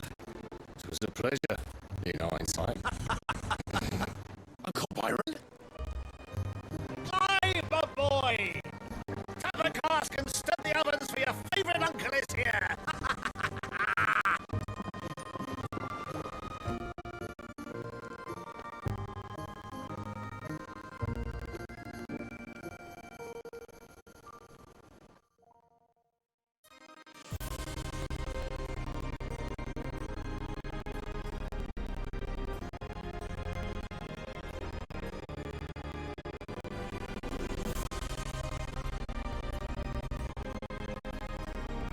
The Dalmatian government sues for peace. How shall we respond?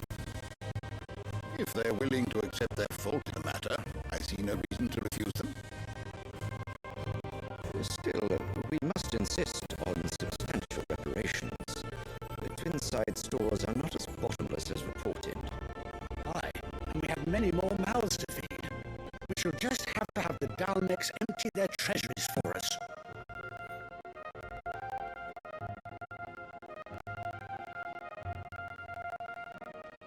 Of course, none of this would have been possible without your timely intervention, Prince Olivier. Indeed, I doubt any of us would have had the courage to trade words with the mighty Tight, nor there's the wit to win him over. The Empire owes you a great debt. May the blessing of the crystals go with you, Your Highness. May the blessing of the crystals go with you. Very good.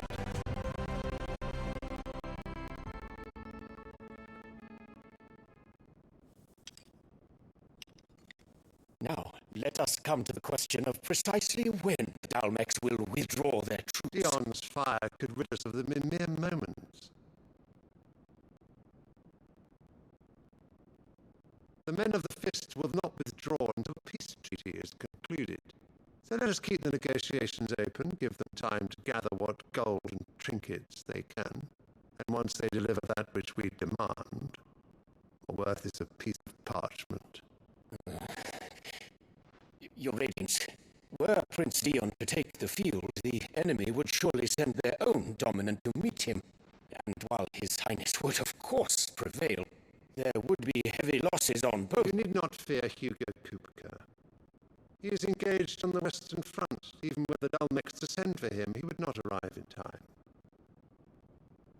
As much as I would enjoy witnessing a clash between Bahamut and Titan, is not to be. And what of your subjects, your Radiance? If the fighting spread to the city proper, the people would bear the brunt of it. There will be losses, it is true. Yet for every citizen who falls, another can be bred. For every home that burns, another can be built. The Empire will live on.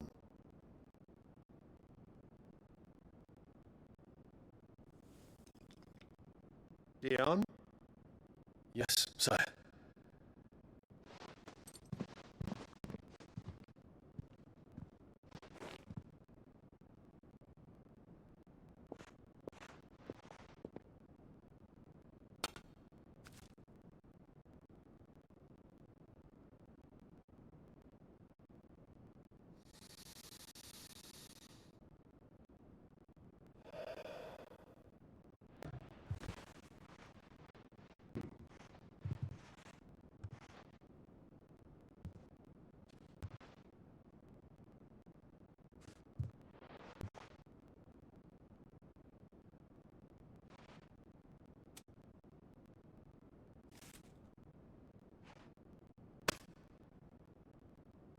Prepare for battle. Sire. Do not make me repeat myself. Return to your camp and await my orders.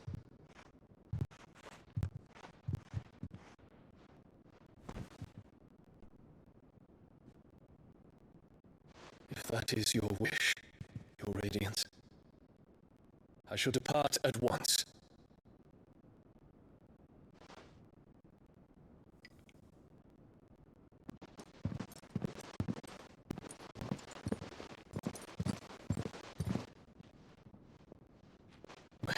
Forgive you.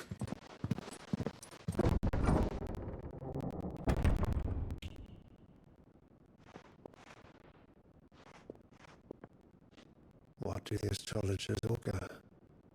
The stars are in agreement, your Radiance. The shadow of treachery hangs over Prince Dion.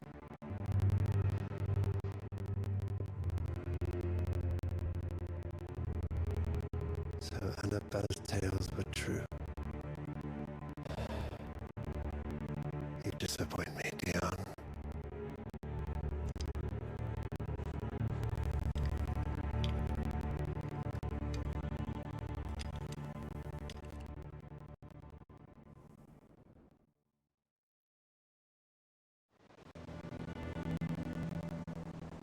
What on earth is Uncle Byron doing here?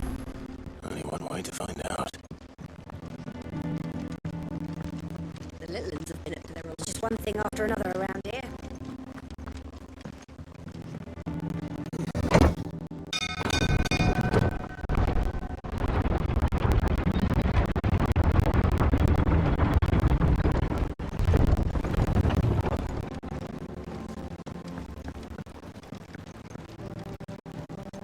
Ah, my dear nephew, how I've missed you. How did you find this place, Uncle? Through the offices of young Sir Wade. He really is the most helpful fellow. As are you, I hear. The Guardians and those they free tell the most outlandish tales of your heroics in Rosalith. Which is why I came, to learn the full truth of the matter. Sort the fact from the fiction, so to speak. You were working with the Guardians of the Flame to evacuate the people of Rosalith to Port Isolde. I was, aye. Then I have questions for you. Please, come inside, Uncle. Gladly. You there? There are 2,000 gold talents in those chests. See that they're added to my nephew's coffers, would you? 2,000?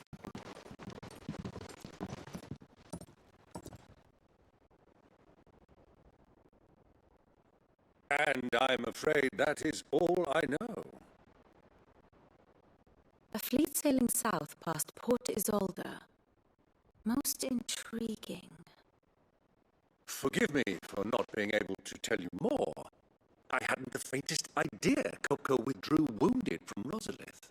Still less, my own nephew dealt the decisive blow. What do you think, Vivian? I think, with this news of the Dalmatian fleet and recent reports of the Royalists' movements, that the final piece of the puzzle has fallen into place. Come here and I'll show you.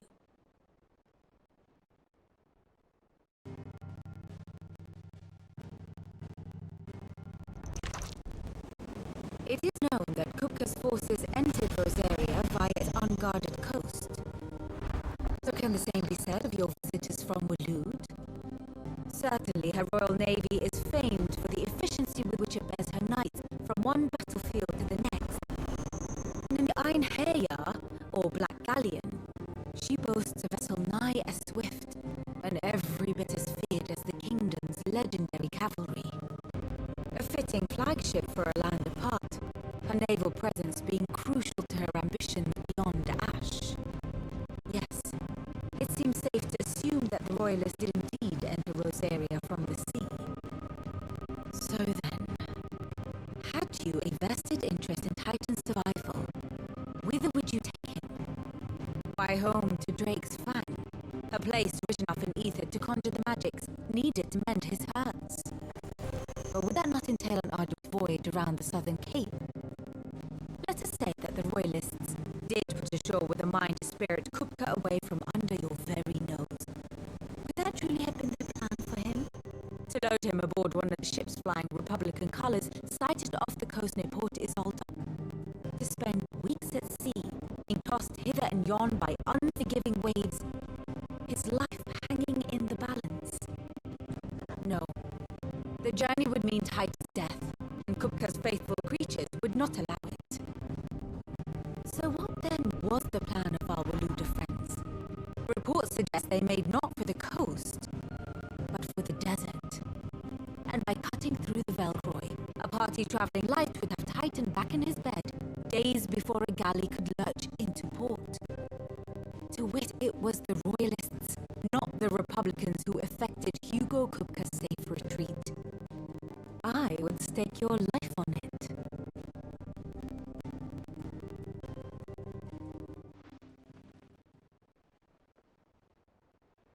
So it was the Waludas who spirited the wretch away. Now I think about it, there was something a little strange about the ships I saw. The men seemed almost crestfallen, as if in mourning, as if they believed, or were made to believe, that their master was dead. You have a keen mind, Lord Rosfield. And you have your answer. To find Kupka, you have merely to follow the Royalist trail across the Velcroy. It may well have gone cold by now, but as they say in the Republic, all roads lead to Drake's Fang. Allow me to accompany you part of the way. As luck would have it, I had intended to journey Candlewood on business after visiting you here. The Fang would be but a short detour.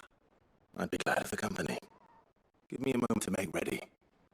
I need to tell my friends what we've learned, and where we're going. Very well, but be quick about it, my boy. Time waits for no man.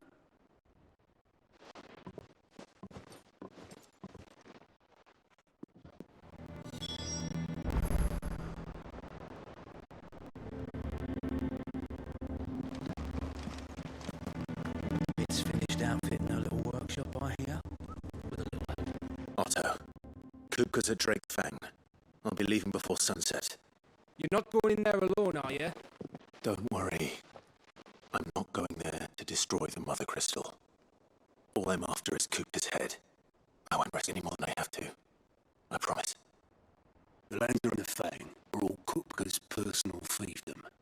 You have any trouble on the way, you ask for Rosina Dalamil, Suncaller, the Desert Hare. Who is she? An old associate of Sid's, and only Sid's. All I know is the name, and that they used to meet at the Dalamil Inn. We've heard nothing from her since he died. But I'm thinking maybe the new Sid might be able to bring her back into the fold. Thanks. I'll keep that in mind. So, what about your uncle? I mean, he's welcome to stay, but... Don't look so worried. He'll be coming with me. Thank fuck for that. Gav, Otto, I'm leaving you in charge. You can count on us.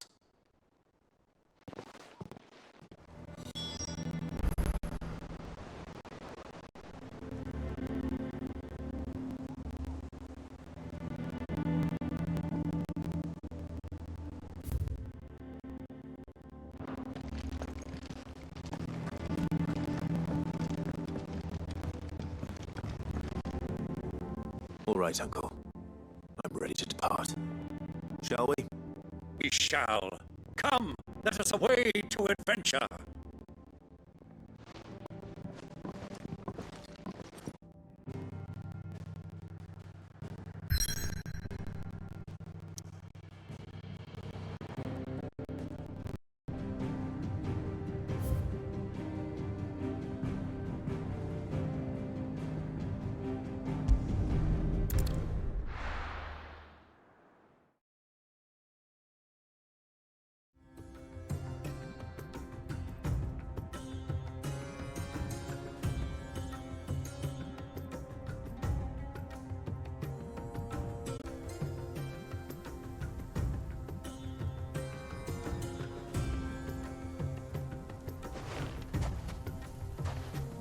I was a young man when last I walked.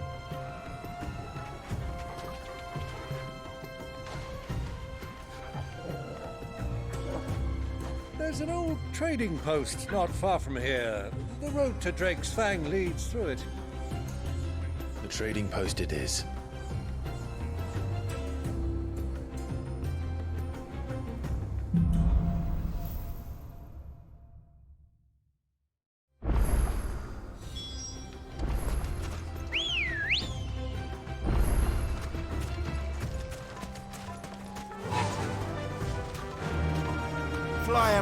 Our destination lies over that dune, beyond the ruins. Mark them well, Clive. It's all too easy to lose one's bearings in the sands. Many years ago, when you were just a boy, you and I rode this way together, accompanying your father on a scouting expedition to Drake's Fang. He let me come with you. I'm not surprised you don't remember. It was just before Joshua was born. You were so eager to be there when your brother arrived that you whipped your Chocobo too hard on the journey home and fell from the saddle. I shall never forget how Elwyn fussed over you as you sat in the sand, bawling like a babe.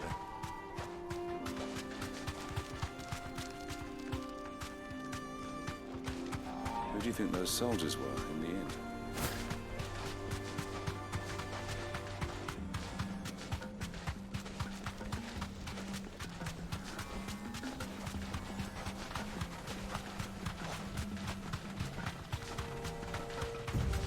Ah, there she is. The good old Dalamil Inn. Do you know, this heat has given me quite a thirst. Quick drink before we press on?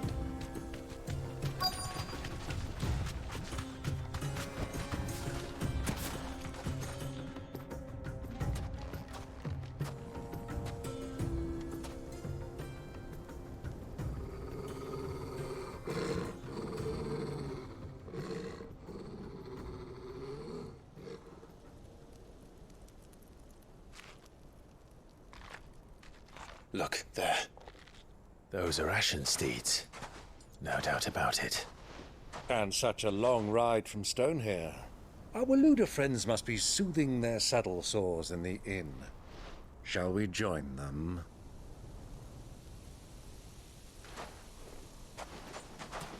Run along and play now, Torgal. Dogs aren't allowed inside.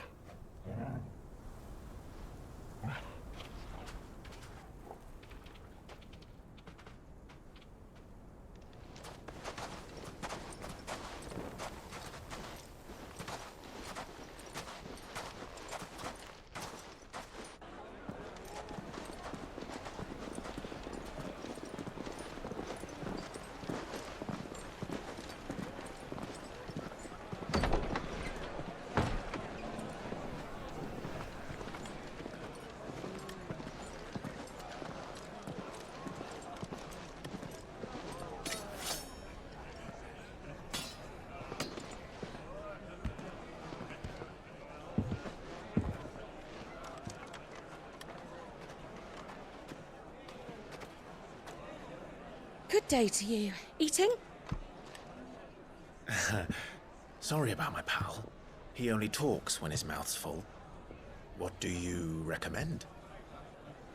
Well, if you're after something light, we do a fine chocobo soup with lentils and honey. 2 bowls of that, then. An ale. Right you are. Hey, girl! Coming! Your pal? Would you rather be my squire?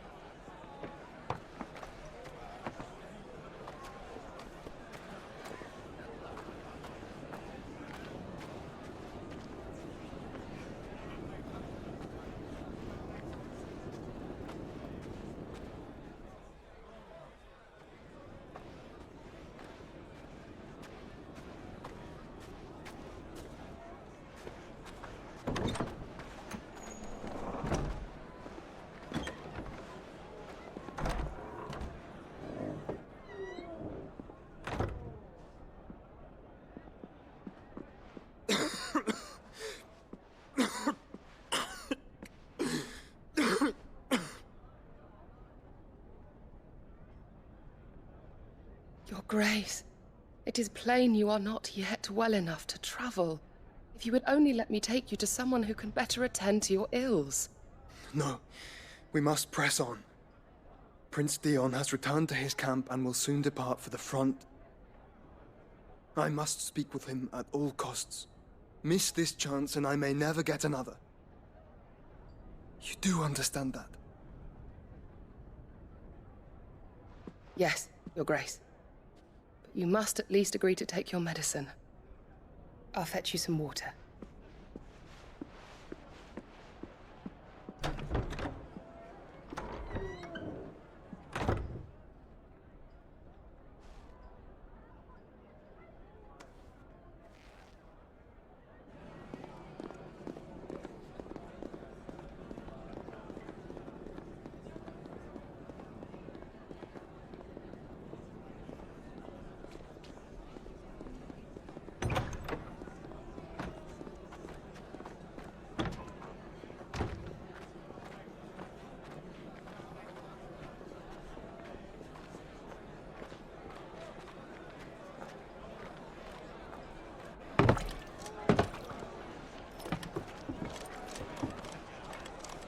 Keep watch, they tell us. But all I see is sand. I hear they got our guest back to the Fang without any trouble. We'll be leaving soon enough. Why the Lord Commander dragged us all this way just to save that blockhead skin, I'll never know. Dominant or not, he's a bloody idiot. That'll be Cooker, then. Well, let's get this down us. We've a long way to go. Hey, you.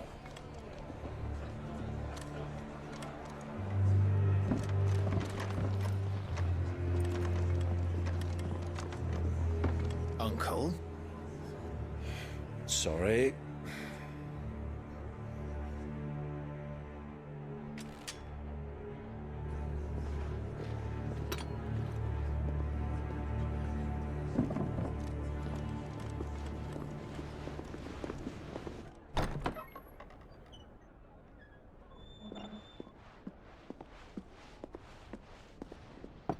Can you walk, Your Grace?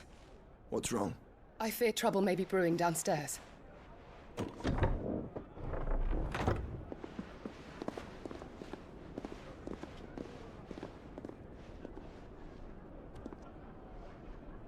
You two are travelers, are you not? Me and my companions are strangers here. Perhaps you'd be good enough to accompany us a while. Help us find our way. Sorry, lads, but we've got business in camera that can't wait. Ah, I'm sure you could spare us an hour or two. Come on. Friend.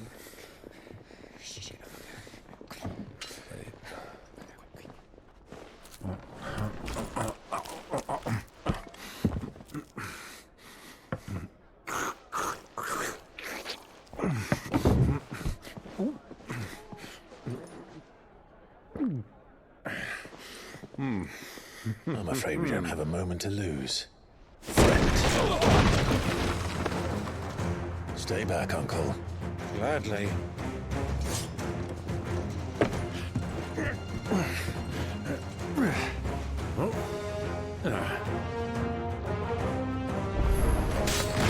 Yanko, take him! Try it.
For your trouble.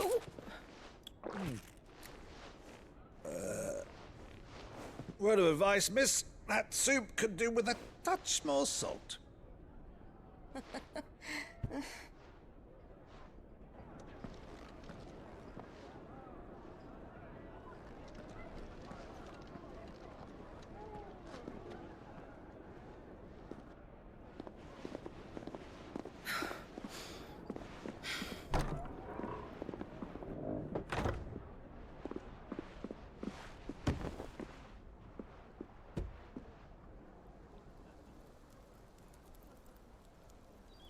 Now's our chance.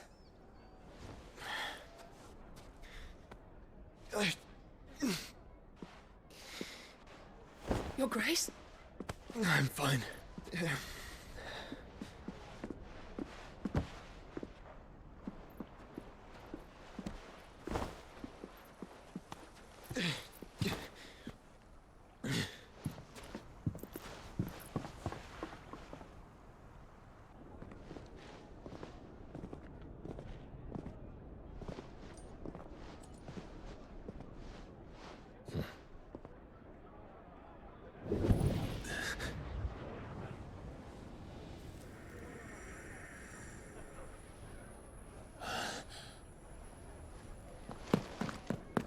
Clive?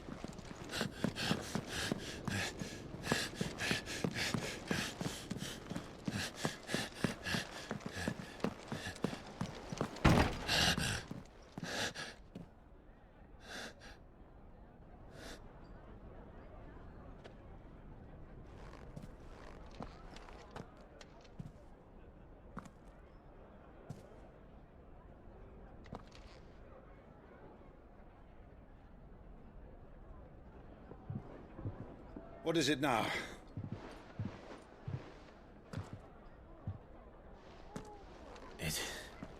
It's nothing.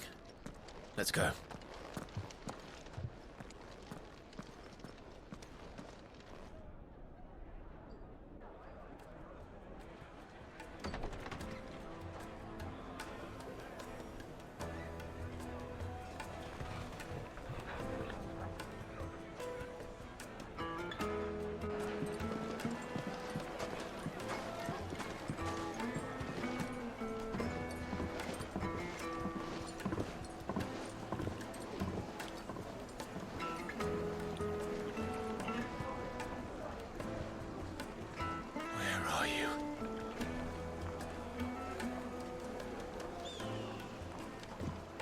Well, we didn't know where to find Kupka before. We do now. The Royalists said it themselves. Their guest is in the Fang. We should press on before any more of their friends turn up.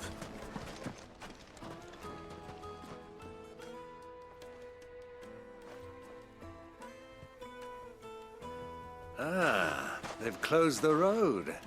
And it's the only way from here to the Fang. It would seem Lord Kupka is not accepting visitors at present. We have to get through that gate. Not by force, I trust. We've attracted quite enough unwanted attention already. By guile, then. Perhaps the Desert Hare can offer us her aid. Rosina Dalamil, woman of mystery. But how will we find her? We know naught of her but her name. And that she was working with Sid. Sid's other collaborators have all been people of means, the wealthiest and most successful members of their communities. I'll wager this Rosina Dalamel is the same. That would certainly help to narrow the search. We need only inquire as to who is in charge of the town. And that's exactly what I mean to do.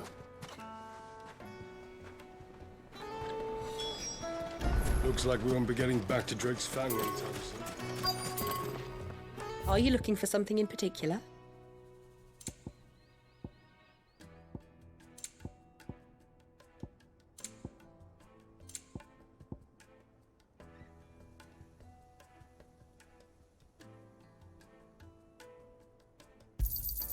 Here you are. Go with Gilbert. Light it for Gilbert's sake.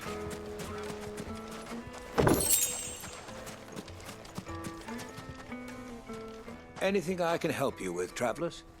Allow me. My good man, we represent one of the oldest and greatest trading houses of Port Isolde. We're seeking to expand our business in the region and would very much like to make the acquaintance of Dalamil's leading entrepreneurs. If only we knew where to find them. Well, we're best known for our baths, our markets, and our smithies. I suppose you could do worse than start your search at one of those. Thank you. You've been most helpful. Oh, you wouldn't happen to know a lady by the name of Rosina Dalamil, would you? No, I can't say I do. Well, thank you all the same.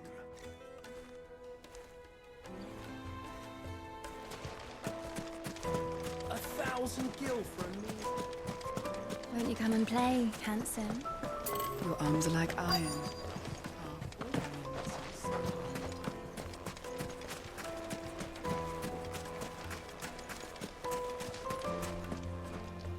What do you want? Can't you see I'm busy? I won't keep you long. I'm looking for someone. A woman by the name of Rosina Dalamil. Do you know her? Never heard of her. Is that all? One more question. If I wanted to find the richest trader in town, where would you recommend that I look? Oh, that's easy. The Briar's Kiss. Won't find a finer smithy this side of the strait. The owner's only a young sprig, but he's got all the right ideas. The Briar's Kiss, you say? Thank you. I doubt this young sprig is the person we're looking for. You said Sid's contact was likely to be an influential sort.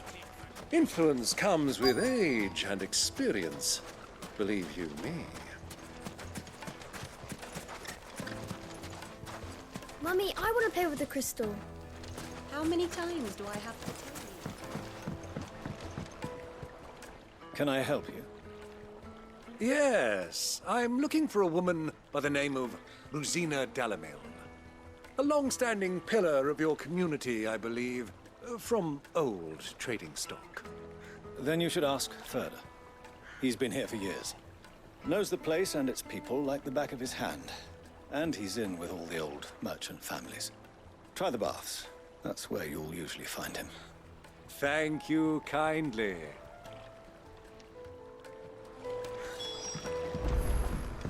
Well, it sounds like we have our man. Perhaps. Let's go and find out exactly what this Furder knows. Hanging lanterns, keep the darkness from your door. Excuse me. Are you Furder? I am. Can I help you, travelers? I hope so. You've lived here for some time, is that correct? Do you know Rosina Dalamil? We believe she may be a trader of some renown. And what business do you have with the desert hare? She was a close friend of mine.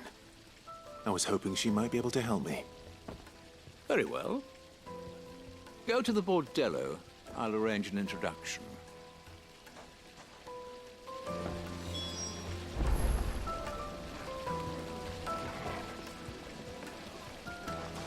Do you think we can trust him? Only as far as I think he trusts us. So you're the ones who've been sniffing around. I beg your pardon? Don't play the fool. Stick your nose in our business and you're likely to lose it.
Who are you working for? Him or her? Him. The boss. He wanted us to test you. Though one could hardly call that a test. Lord Furder? Look what the cat dragged in. Your skill with the blade is rare indeed, my lord. A fitting talent for an outlaw. You know who I am. So what now? Call in the Men of the Rock and collect the bounty? That isn't my decision to make. Our work is done. Take him to meet his precious Rosina. She will be interested to make his acquaintance. Yes, my lord. To the Lock of Leisure, then. To the Lock of Leisure.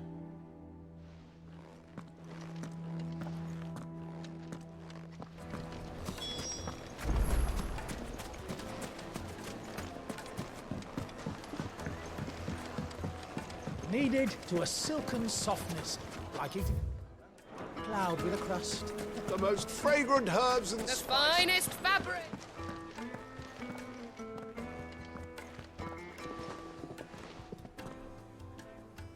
Is this the place? Lubos Forge. The Briar's Kiss. Ah, so it was the young sprig after all. So much for Rosina Dalamil being a woman of experience. How wrong I was. It was an easy mistake to make, Uncle. After all, it must have been years since Sid last saw her. Sorry, him. Whoever this Lubor truly is, he's clearly a man of means. I'd say he deserves our respect. See that he gets it.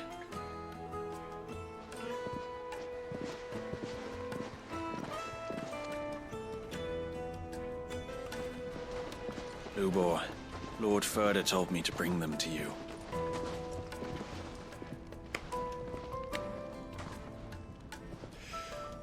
My boys tell me you're in need of assistance. Sid the Second? I won't waste your time. I need passage through the south gate.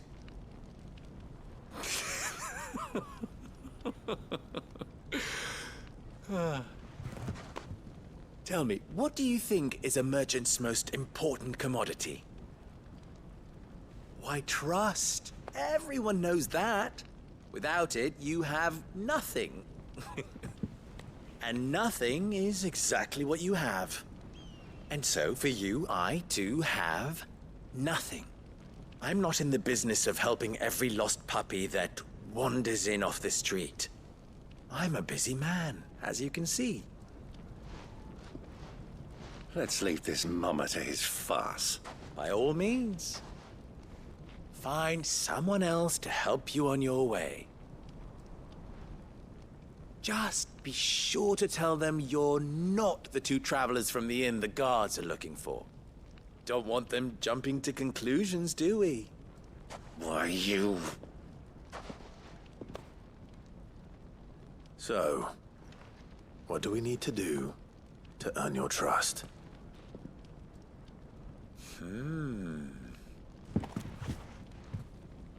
I like this one. Willing to do whatever it takes to get what he wants. Ha! Men like you have a special place in my heart. Why, you ask? Because they get me what I want. Always. Fine. So what do you want? Don't tell me you're going to listen to this swaggering scruff! We might as well hear him out. It's only natural that an ally of Sid's would seek assurances of strangers. Assuming he is an ally, of course. 5 years ago, he would have still been a boy. And yet even then I had more good sense than a man, 5 times my age? But enough of the pleasantries. We were speaking of what I want. I want you to put an end to the trouble in Dalamil. Return to me when you have done so, and you shall have my aid. Until then, I bid you good day. What trouble? If you're going to give us orders, be clear about them, damn you! Manners, Greybeard. One catches more damselflies with honey than with vinegar. What did you call me? My apologies. A word of advice in recompense. Follow the crystals. Oh, but that was 3. Oh, I'm making this too easy for you. Ha! It will be easy. Solving his little riddle should be like dealing with him. Child's play. Let us divide our forces, Clive. I'd rather not drag this parlor game on any longer than we need to.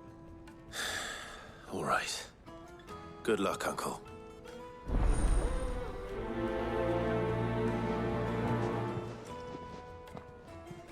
I thought we were the only ones causing trouble in Dalamil.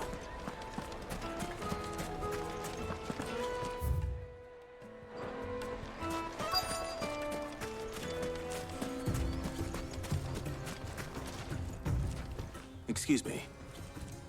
Is it true there's been trouble with crystals of late? You've heard, then? I've heard rumors. Damn thieves. pilfering the crystals that were meant to fill our cups and light our stoves. Us common folk have hardly had a shard to share between us these last few moons. And it isn't as if we can buy them on the black market either. Whoever's taking them, they aren't sharing.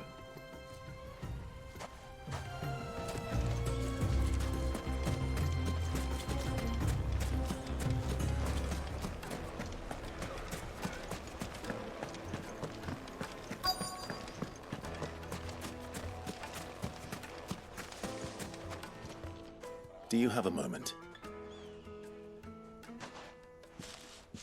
Depends what for. Just a question. Dalamil seems to be thriving compared to the other villages I came through on the way. Is there a reason for that?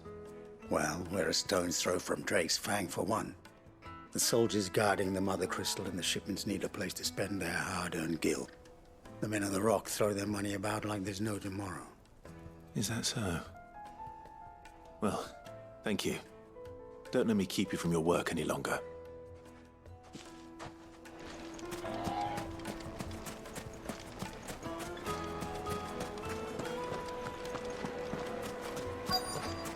The juiciest meat from greens-fed birds. One bite and you wouldn't believe how much he gave me. What can I do for you, soldier? Need that sword polishing? I'm not a soldier. Oh, then be off with you. I serve the men of the Rock and the men of the Rock only. You have an agreement with them? Don't be stupid. I just know which side my bread is buttered. Don't want to be stuck under some pauper when they come knocking. With pockets deeper than Zemeckis and an urge to empty them. No, just leave, will you? Before you scare them off. I think I'm starting to get an idea of what's been going on. I wonder if Uncle Byron's learned anything of use. He'll probably be back at the inn by now. Why is the tavern shut? It's you, the one who broke all our furniture. What do you want? Haven't you caused enough trouble already? I'm looking for my pal. Have you seen him? The gentleman who was with you? Yes, he's upstairs, but...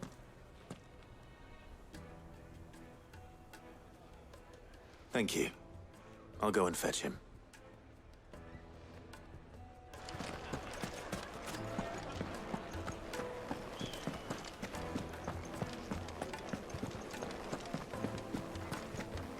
Let me treat you.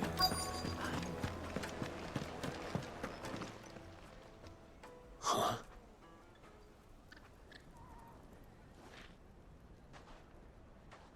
Will this suffice as a deposit? By the sands. That's a black pearl. One of the many treasures in my collection that I would be only too happy to part with, should you give me reason to do so.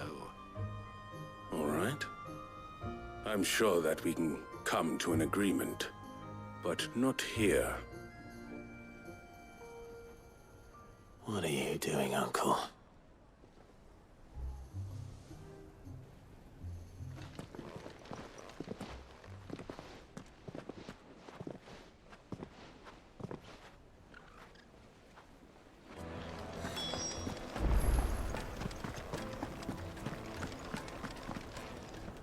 Care to explain why you're giving gifts to Kupka's men? Bait, my boy. One cannot catch one's prey without it. And I do believe I've snagged us quite the quarry.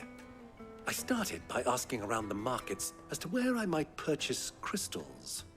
I had no luck, of course. It's forbidden to trade in such things. But my uncharacteristic indiscretion just happened to attract the attention of those uniformed ruffians. They took me aside and said they could procure the crystal I sought if I proved I could pay for it. So the pearl was your proof? I thought they'd ask for more. A second-rate specimen like that would only fetch 500,000 or so. A small price to pay for admittance to the underworld. But enough about my little act of subterfuge. What did you discover? That the supply of crystals has dried up of late.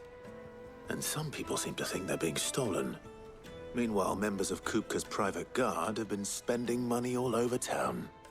I'll wager those soldiers you've been talking to have been siphoning off crystals meant for elsewhere, and pocketing the profits. I'll wager you're right. We'll meet with them then, just as you arranged, and put an end to the trouble Lubor spoke of. Ha! That preening popinjay thought this would be difficult. It just goes to show, one should never underestimate a Rosfield. We'll soon wipe that smirk off his face.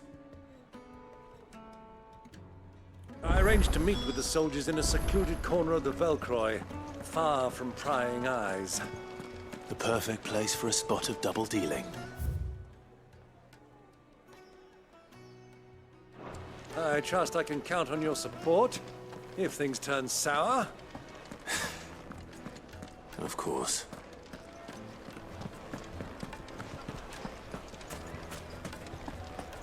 Why is the tavern shut?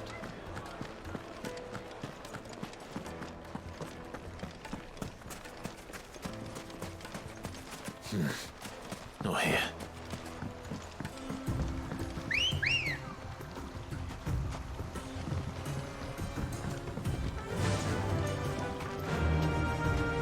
Faster!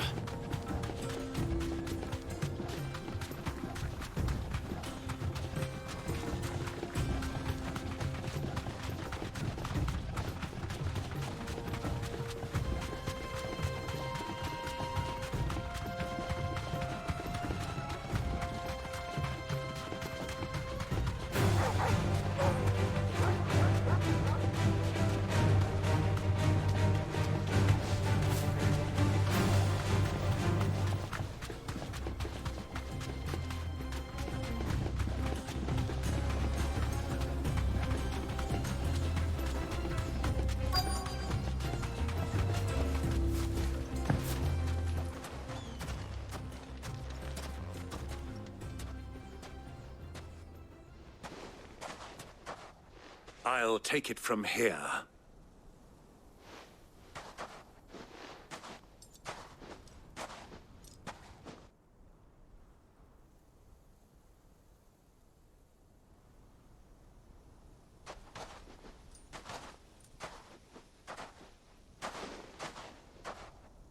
I was beginning to think you weren't coming, my lord.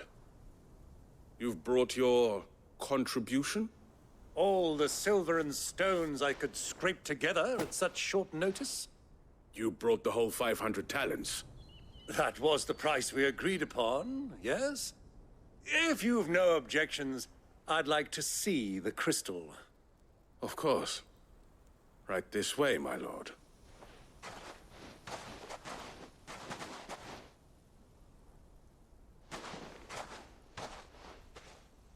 Not bad at all. You weren't lying about the clarity. But what of security? If I were to be stopped on the road, what guarantee have I that it wouldn't be seized as property of the Republic? Because these crystals are no longer the property of the Republic. You're not buying from us. You're buying from them. And we have no more jurisdiction here than you, my lord.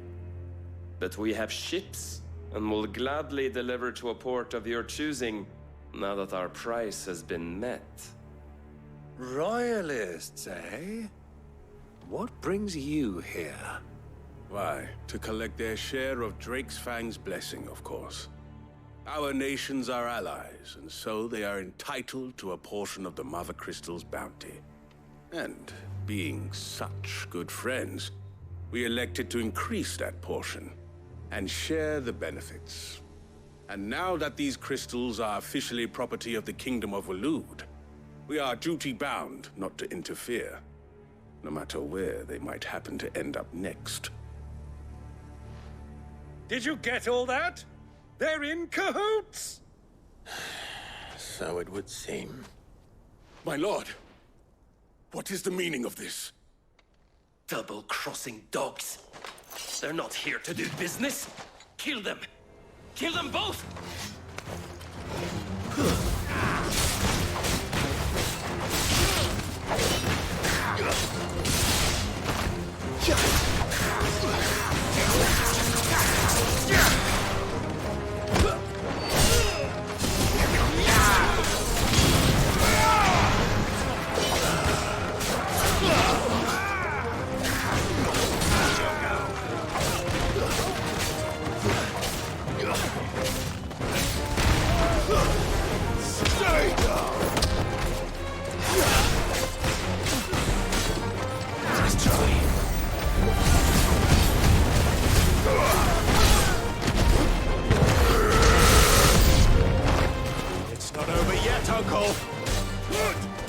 Just getting warmed up.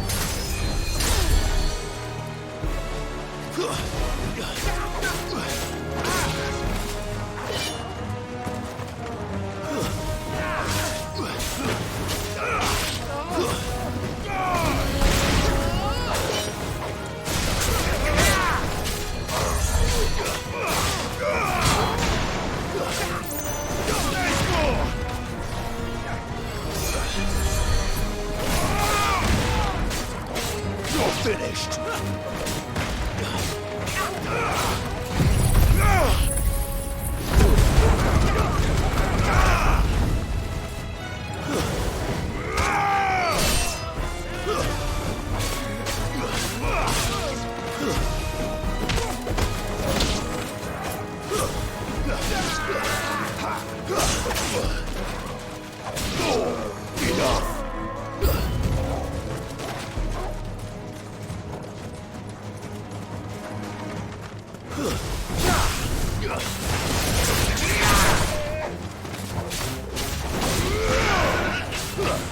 Soil and stone!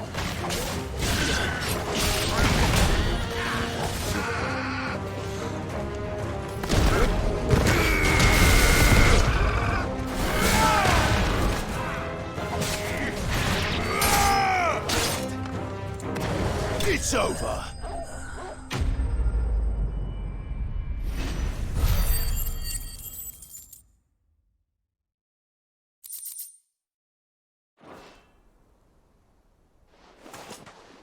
Well, that wasn't too bad. How'd you like my performance, huh? I've often played the villain on the stage. I think I did the role justice. Don't you? Greybeard, you were magnificent. The battle scene was particularly thrilling. Such a shame you didn't have more of an audience, but perhaps that's for the best. How long have you been watching? Long enough to witness your uncle's sordid transaction. I hardly expected one so venerable to degrade himself so thoroughly, buying one's way into the confidence of degenerates. Ingenious. This was the trouble you spoke of. The men of the Rock taking crystals meant for the common folk and conspiring with the Royalists. Well, now it's over. Indeed it is. The people of Dalamil had scarcely any means of redress against Kupka's men, let alone a foreign army. Until you two came along, that is.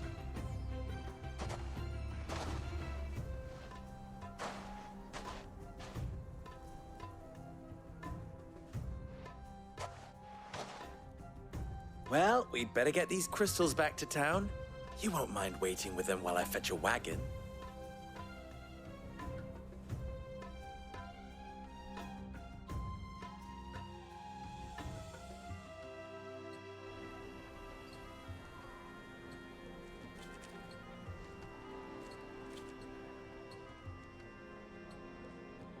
It occurs to me that I still don't know your name. Clive. So, Sid the Second is a Clive? I suppose it could have been worse.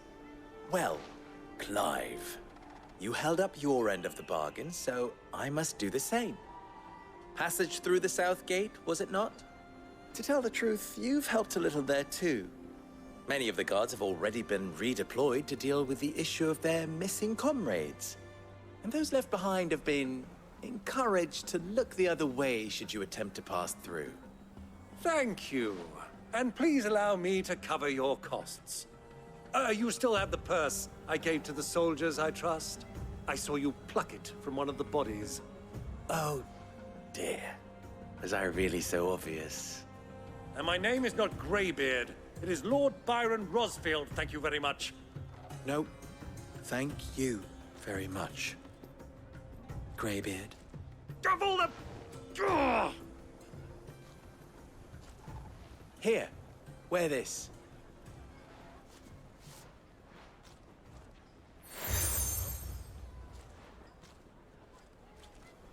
Any friend of mine who sees you with it shall be a friend of yours. Thank you, Lubor. And please, feel free to send one of my Stoluses back to your people. Tell them that Rosina Dalamil is back in bed with Sid.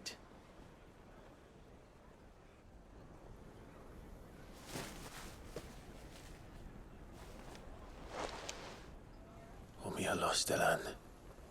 Tu isakelis.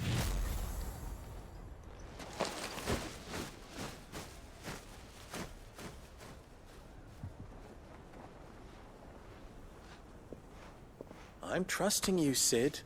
Or should I say, Clive? So be sure not to let me down. I have a reputation to uphold.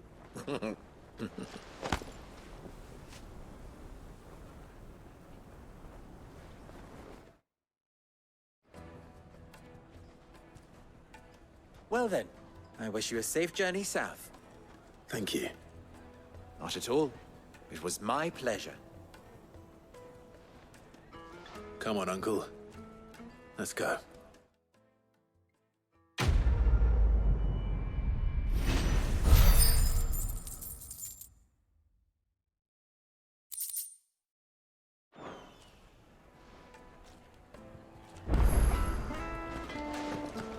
Is it true what I'm hearing? My carpets have pride of place. Live eaten dark, fresh from the grill. Made from the stoutest stoneware. Won't you? Everything I've worked for. No matter. All those years of toil. Every coin I've ever earned is tied up in this place. Are you all right? The baths are closed. Leave me be. On second thought, perhaps you are just what I need. Might your services be for hire? That depends on the job. I'd have you save my business, the baths. The water's turned scalding hot and all the crystals in Dalimil wouldn't be enough to cool it. I've no doubt that my woes stem from the water's source. But I can't go and investigate for fear of my customers thinking I've abandoned the place. I'm bound to these baths in more ways than one. I beg of you. Go to Dusnoff Terraces. Tell me what you find there. All right. I'll go and take a look. Wonderful. It's not far. Leave the market by the south gate. The smell of sulfur will guide you the rest of the way. These baths are all that keep me from an ignoble end in a debtor's prison. My livelihood, my very life, is at stake.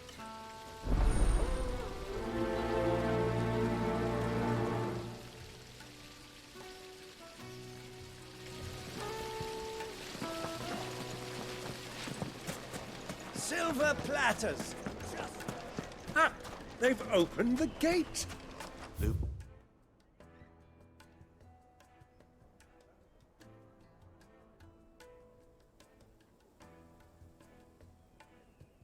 Always true to his word.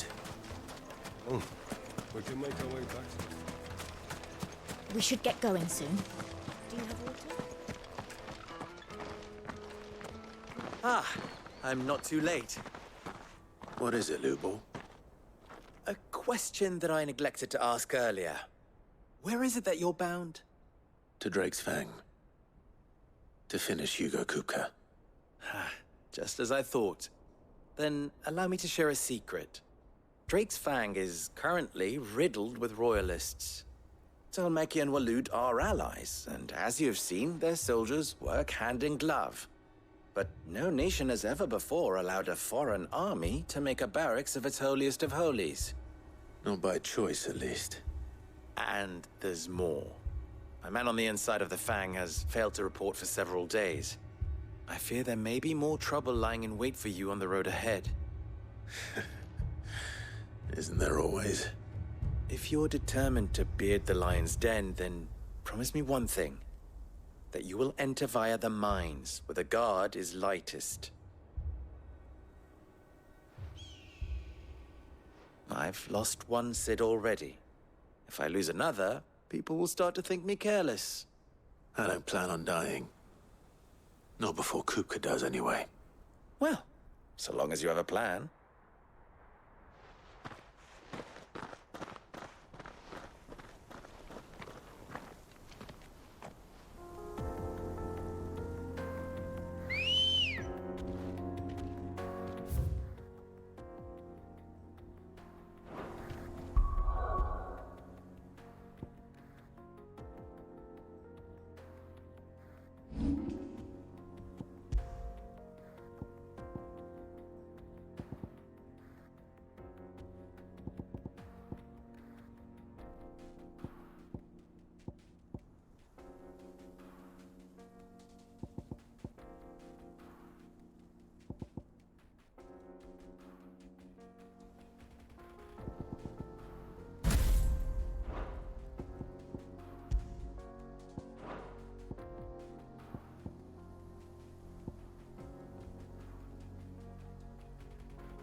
Drake's Fang should be just beyond these springs.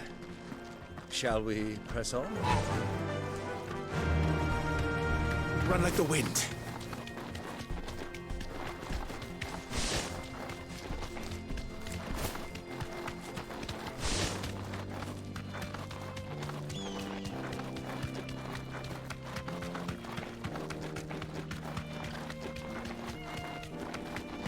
What the hell are those?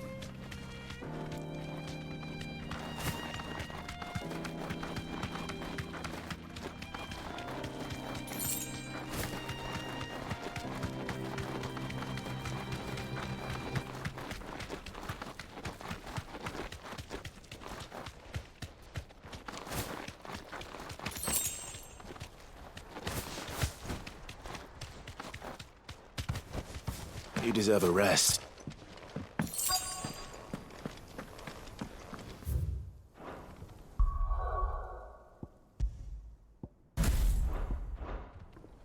By the flames. That explains the heat.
Let's cool things down a bit. Let's hope it's enough to keep the baths from boiling.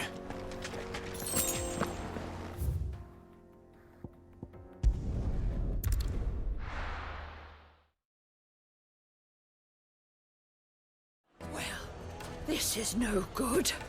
I was hoping to get out. I've never even forged a button.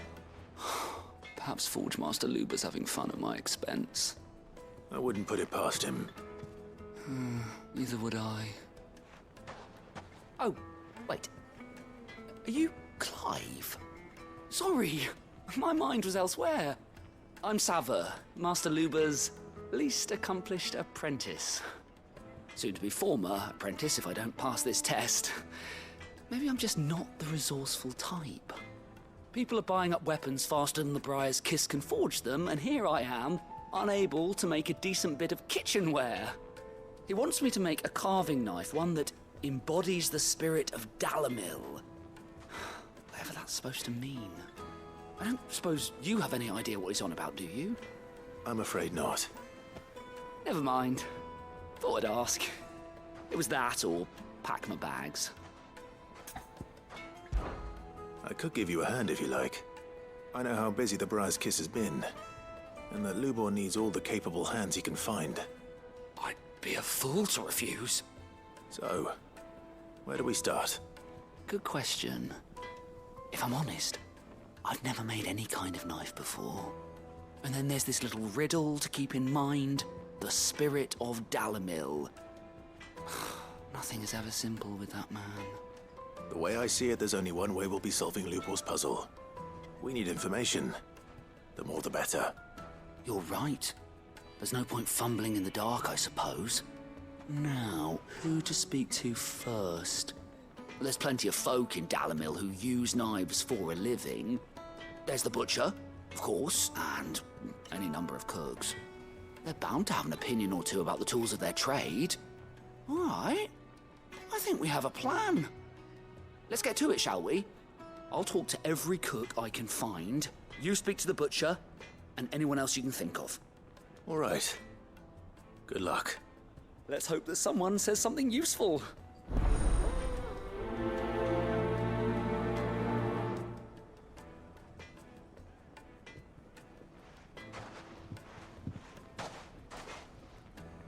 Trust Lubor to take a simple test and turn it into a riddle. I'd better get to it.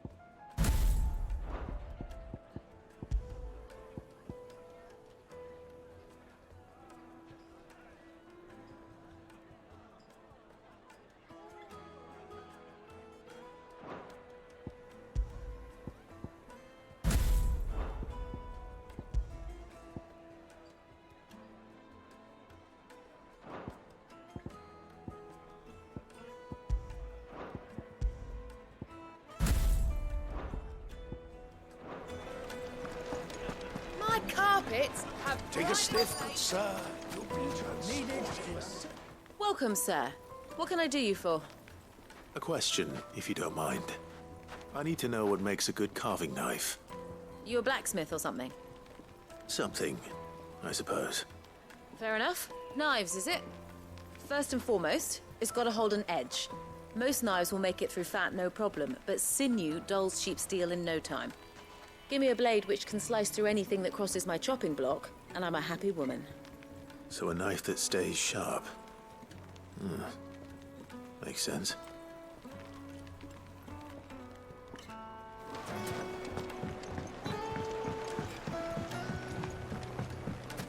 Made from the stoutest. There he is. The man who saved... I was hoping we'd be seeing you again.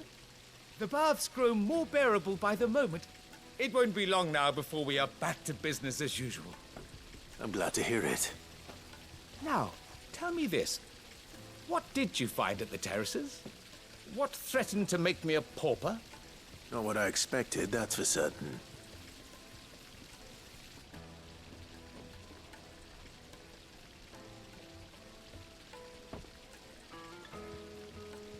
You tell a fine story. That's not to say I don't believe you, though. creatures made of flame, eh? That's something new to worry about. But I burdened you with my worries enough already. Here, a small something by way of thanks. Right. It's high time I got back to work. With a little luck, the day might yet be salvaged.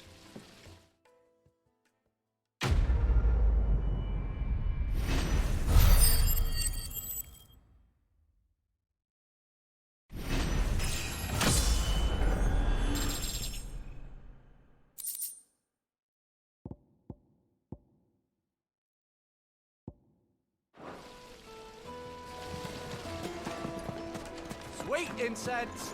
Wax candles! Well, we can make our way back to the farmhouse. What is it? I'm in no mood for chatter.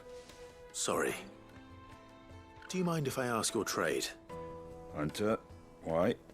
I have a question. Can you tell me what makes a good carving knife? I assume you use one out in the field. Has to be able to put up with some punishment. Can't be dealing with a brittle blade, not while I'm on the hunt. If your knife snaps every time you use it, you'll be spending coin as fast as you make it. Times are hard enough as it is. Thank you. I won't keep you any longer. All business, eh? Man after my own heart. So, a carving knife should be hard-wearing and hold an edge. Hardly a revelation. Let's hope Sava had better luck than I did. Good day, my lord.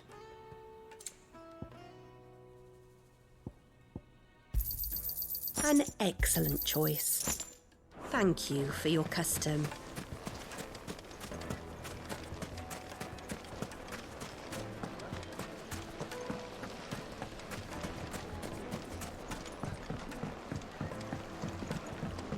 Fresh bread, warm from the oven. It would The make finest fabrics! Is it true what I'm hearing?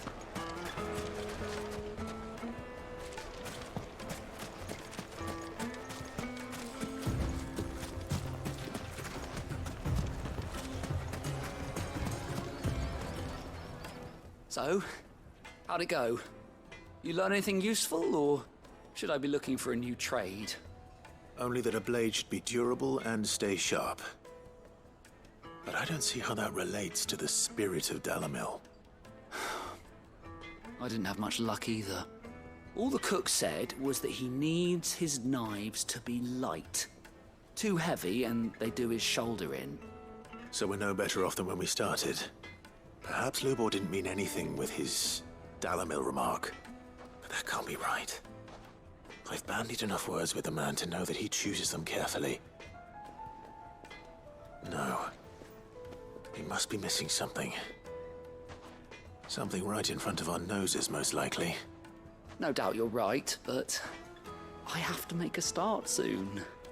I can't put off making this knife forever. Agreed. Lubor wouldn't like that much. Right. I've been trained to work iron. The cheap stuff, mind. But it's hardy enough if you don't hammer it too thin, and it sharpens up nicely with a bit of effort.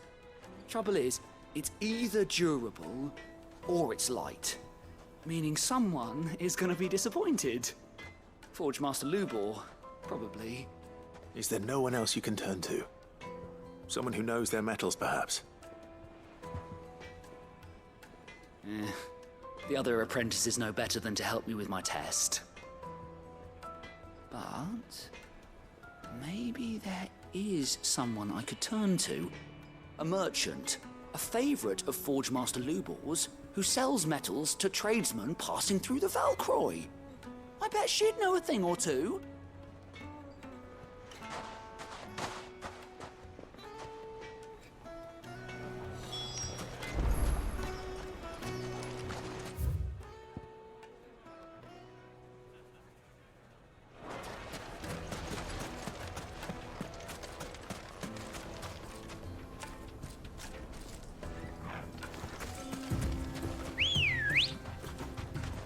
Come on. Fly, Ambrosia.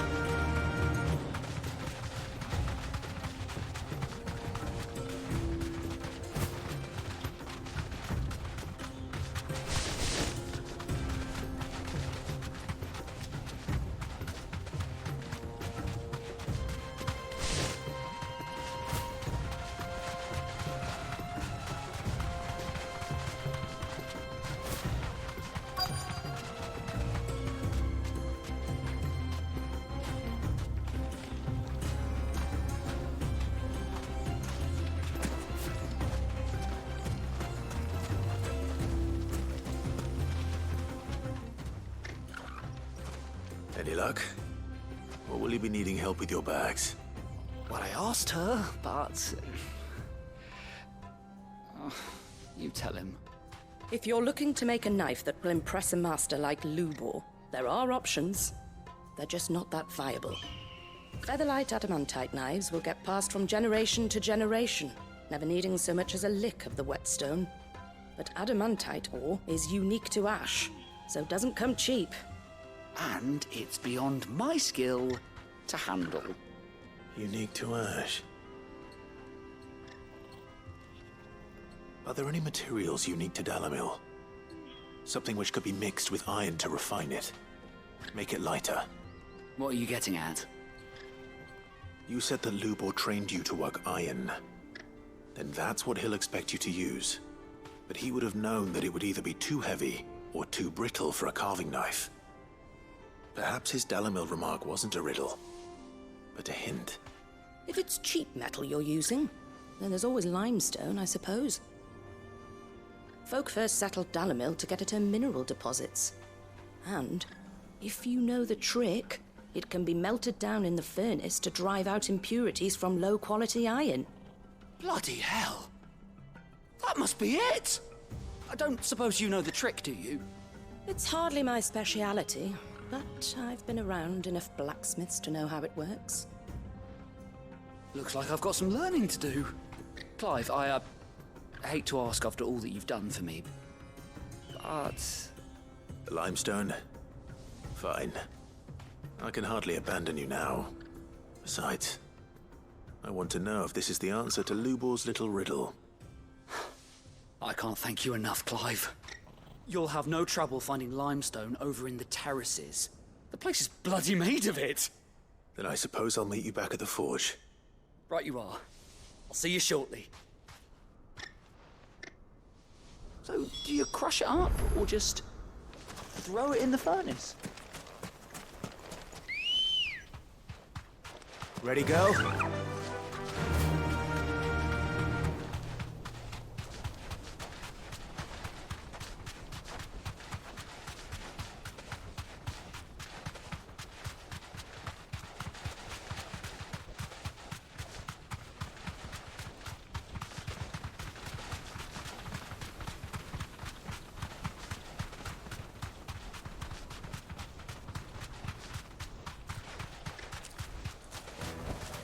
No need to ride from here.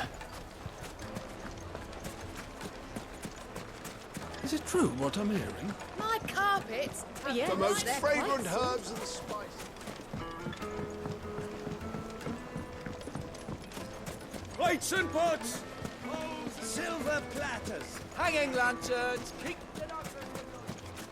Finally, we'll be able to get this. We should get going soon. Do you have water?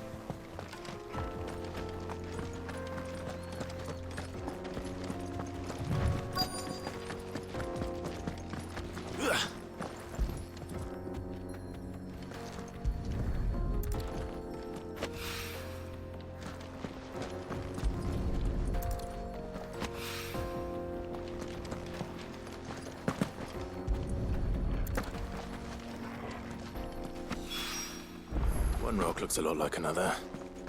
But hopefully this is what Sava needs.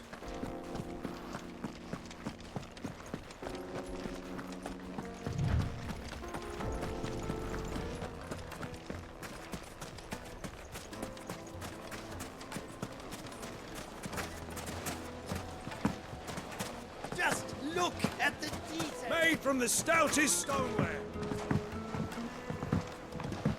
Needed The juicy meat from greens fed birds.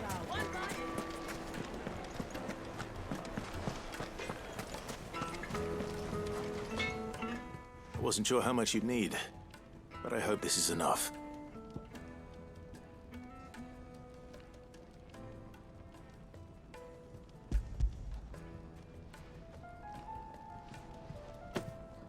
You are one of the good ones, you know that. You and that merchant both, she's got quite a gift for teaching that one. Now, time to see if limestone is the secret weapon we were hoping for.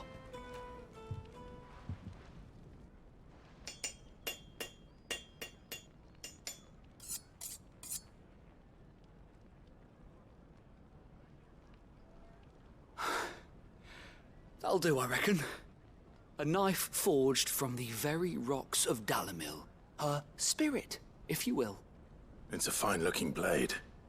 I only hope Master Lubor agrees. That sounds like my cue. And just as well. I was getting tired of waiting. I'm sorry, Forge Master Lubor. Let's take a look then, shall we? First things first, Sava, do you think this is a carving knife worthy of the fine people of Dalimil? I'd like to think so. But what do you think? What do I think indeed? It's sharp-ish, but it won't last long with hard use. And it's heavy, heavier than it should be.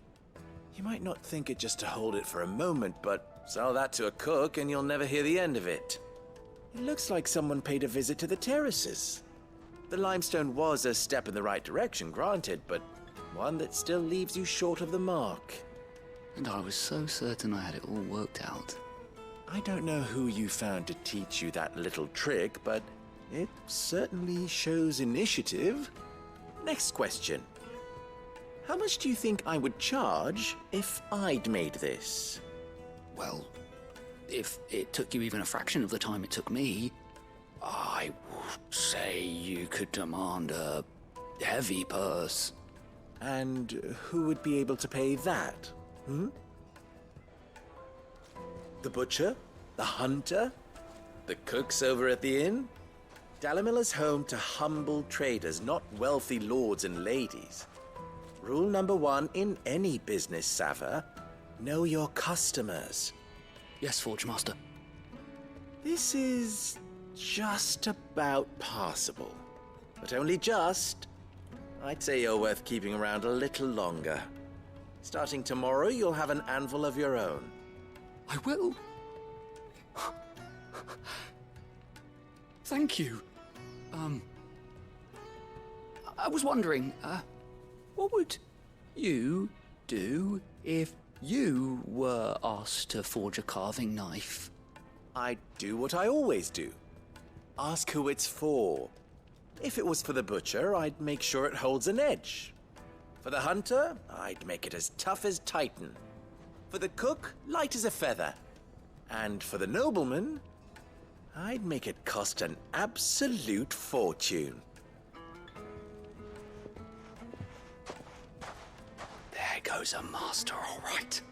It looks like congratulations are in order. I couldn't have done it without you. So much for the Forge Master's riddle, though, eh? The spirit of Dalimil had nothing to do with limestone or anything much at all. Meaning, I had you run around for no good reason. You've passed your test. That's all that matters. You'll have a forge of your own in no time.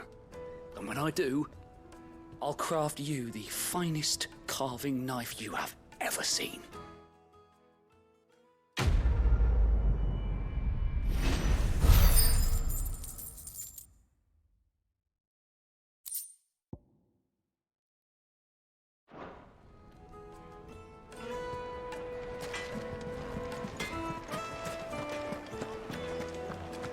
The finest fabric! Take a sniff, good sir.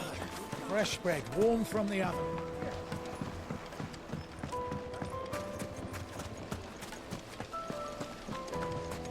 Sweet incense. Wax candles. We should get going soon. Do you have water? Let's go. Run like the wind. Come on, girl, against.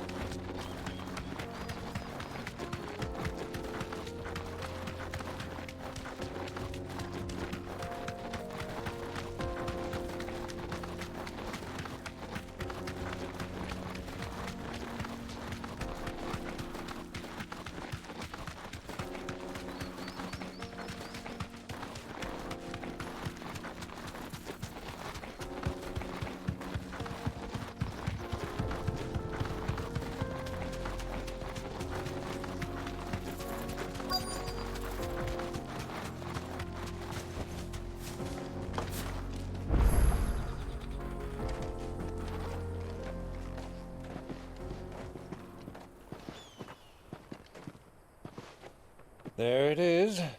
Drake's Fang.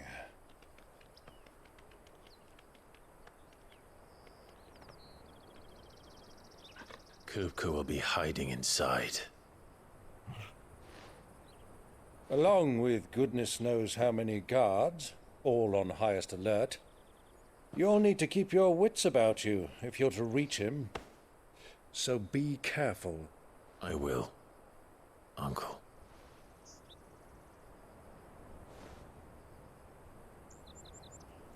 Before you go, Clive, allow me to apologize.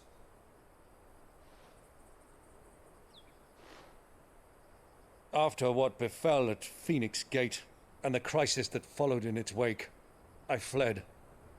I retreated to my counting house and danced attendance upon the vicereine in the hope it would bring me favor. I betrayed my nation to save my skin, like the coward I am. And I'm sorry. Uncle, please. It's not too late, Clive. Rosaria is yours by right, and there are those that would help you to take it back. Had I the courage of my brother, I might already have done so. But that ship has sailed. You, however... No. Forgive me, but I cannot. I fight to build a new world now. A better world. Where men can live and die on their own terms. I was raised in a nation that strove to improve the plight of bearers.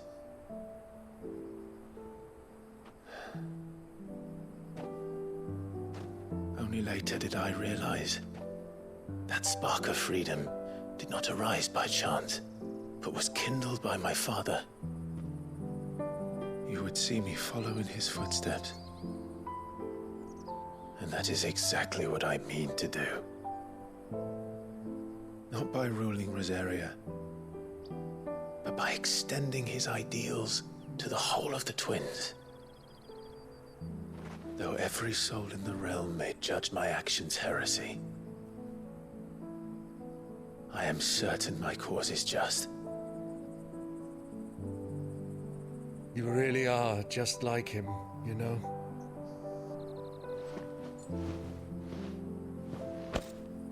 Thank you, Clive, for coming back to me. I am proud to call you nephew.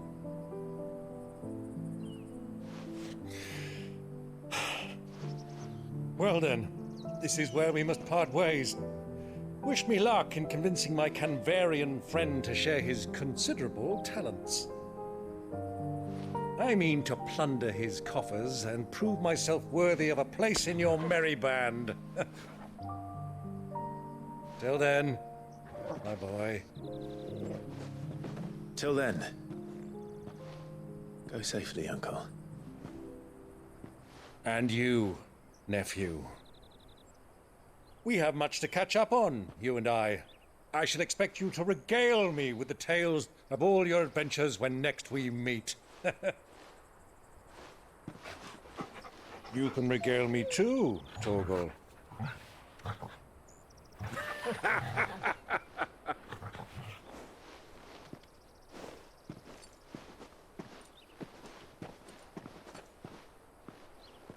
I'm coming for you, Kupka.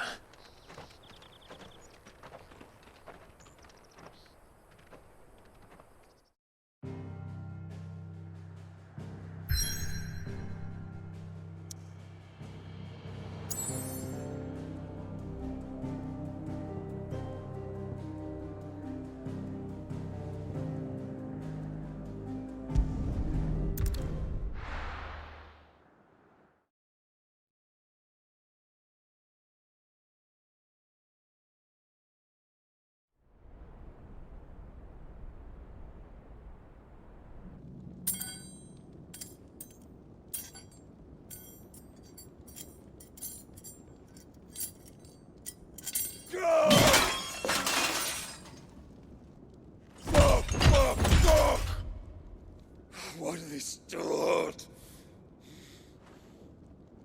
What has that gutter rat done to me?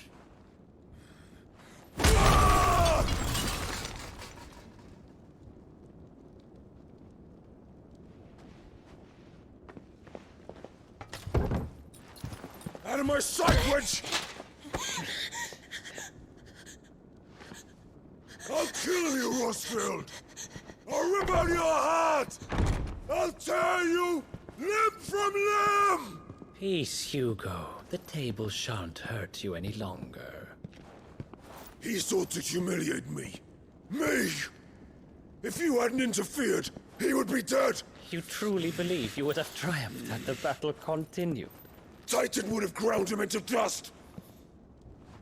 And how would he have done that without his head? Shut up! You weren't strong enough, and you call yourself a dominant. Or rather, you did. You mock me, Harbert.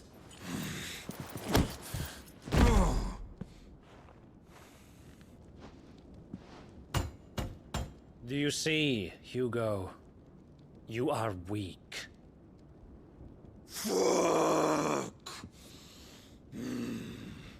But so long as that fire burns within you, there is still hope. There may yet be a way for you to take your revenge. Tell me, what must I do? Please, I'll do anything. Just tell me.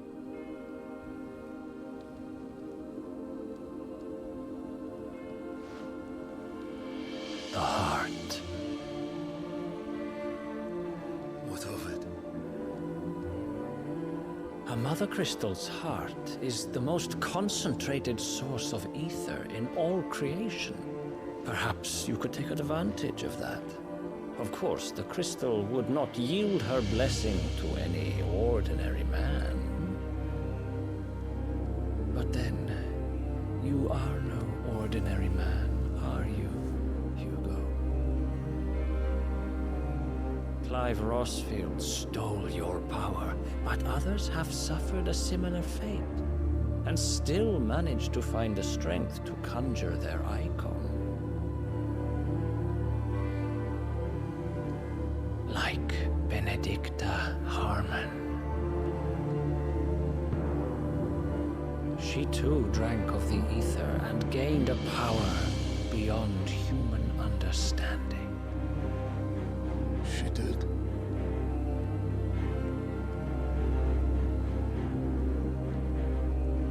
Benedicta. Benedict.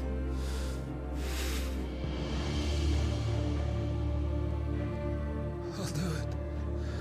My love. I'll avenge you.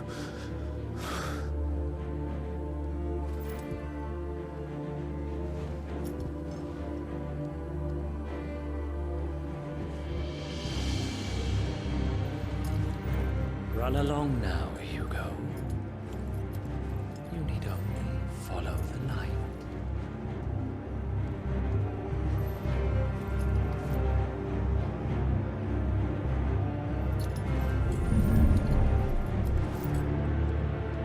Muthos is here. Very well, it shall be so. You may leave everything to me, Your Majesty.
what, let's bring them from ash.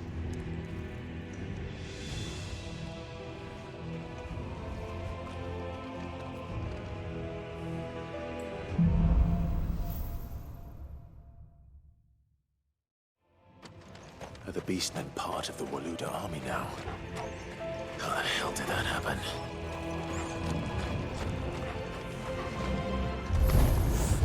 They've spotted us.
So much for the men of the Rock.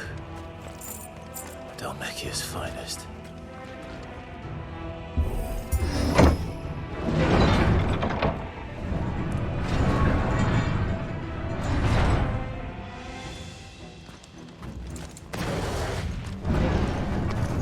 Time to fight.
This must be the way out.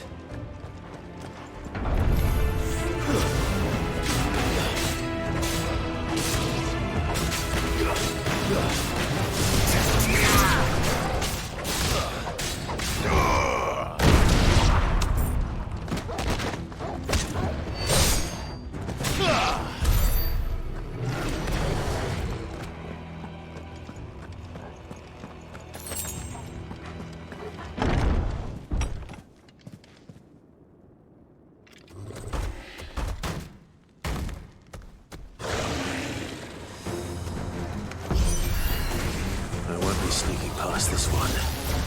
How did it get in here?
Flames. Come on, Torgal.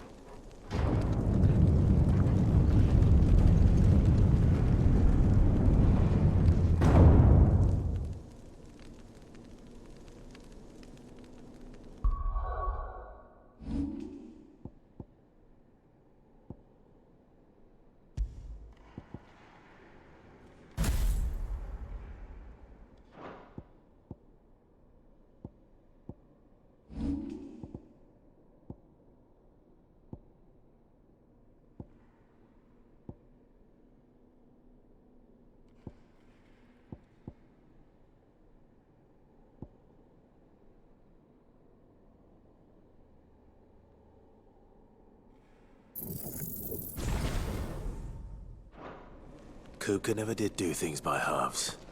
As if taking the Mother Crystal for his own wasn't enough. He had to build his castle in it.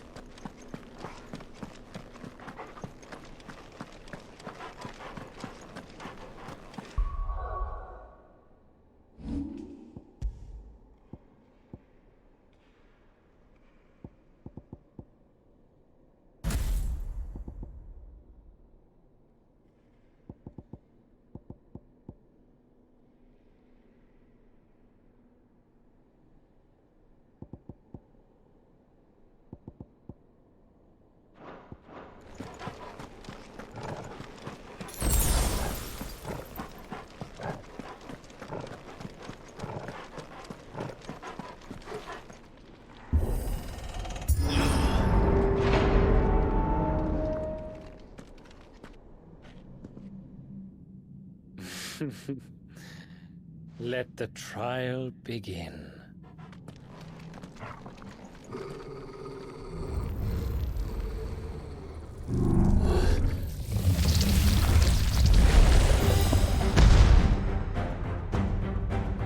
What the hell?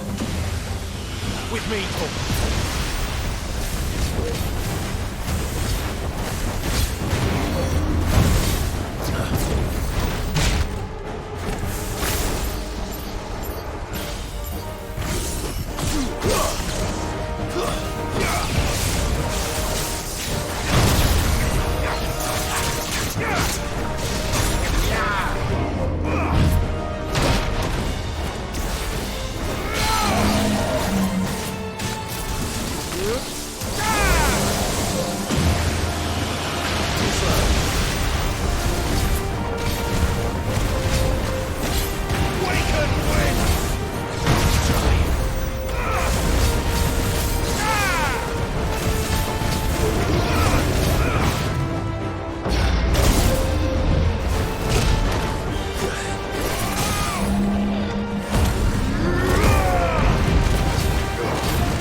Seems we're expected.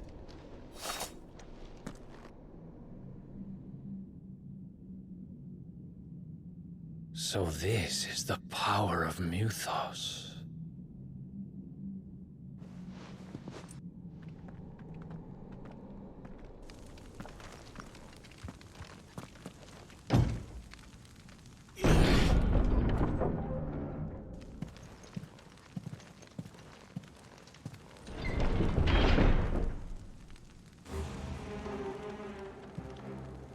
Did the orcs do this too?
What the hell is going on? Are these things here for me? Or for him?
First orcs, now these nightmares. Is this your doing, Ultima?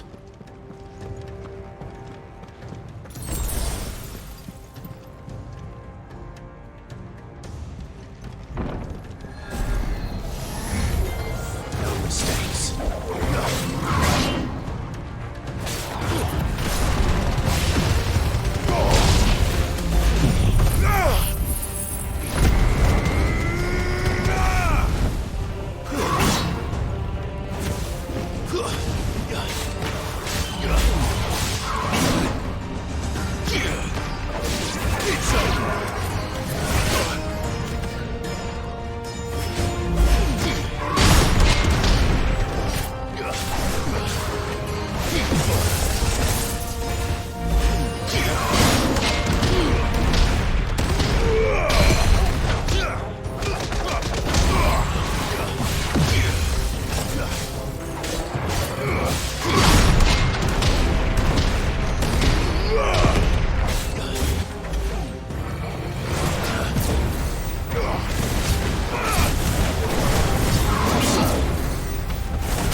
You've been busy, Kupka.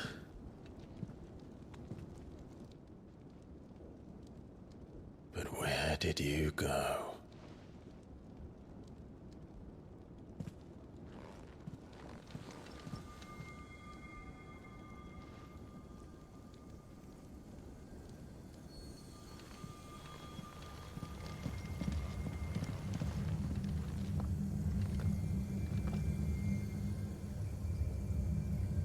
The heart.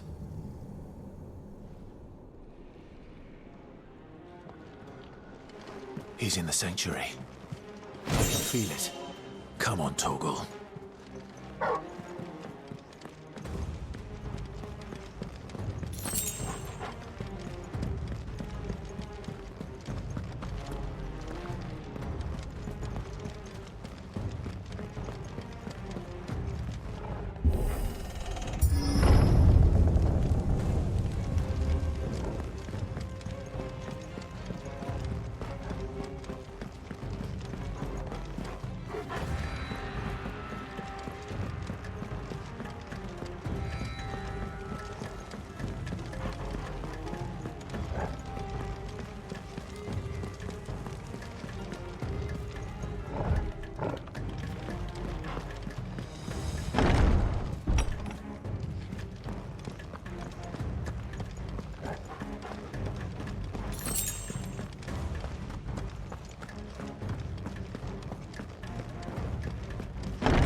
Just what I needed.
Better be the last of them.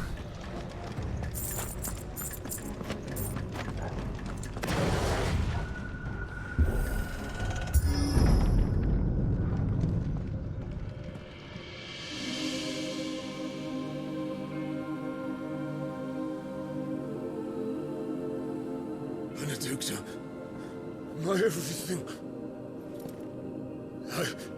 I've missed you so much. Kuka!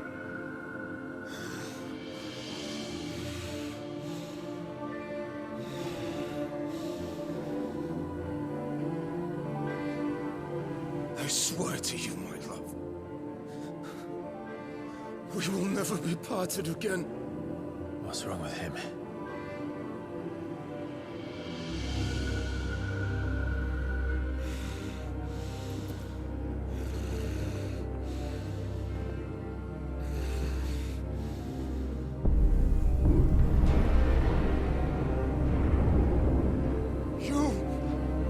You got away from her!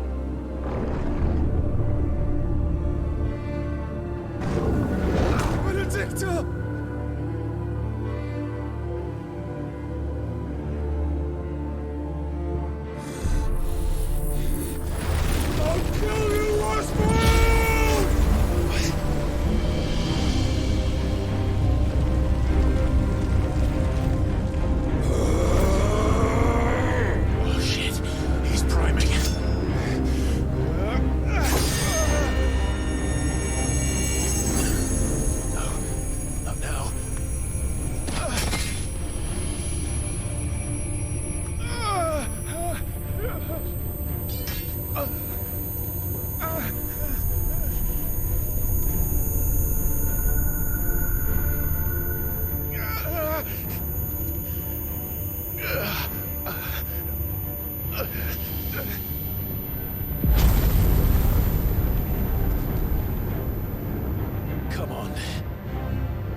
this before. You can do it again. Let the flames burn within you. No. Let them burn without. Come to me, Ifrit!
But if you can do it, then so could I!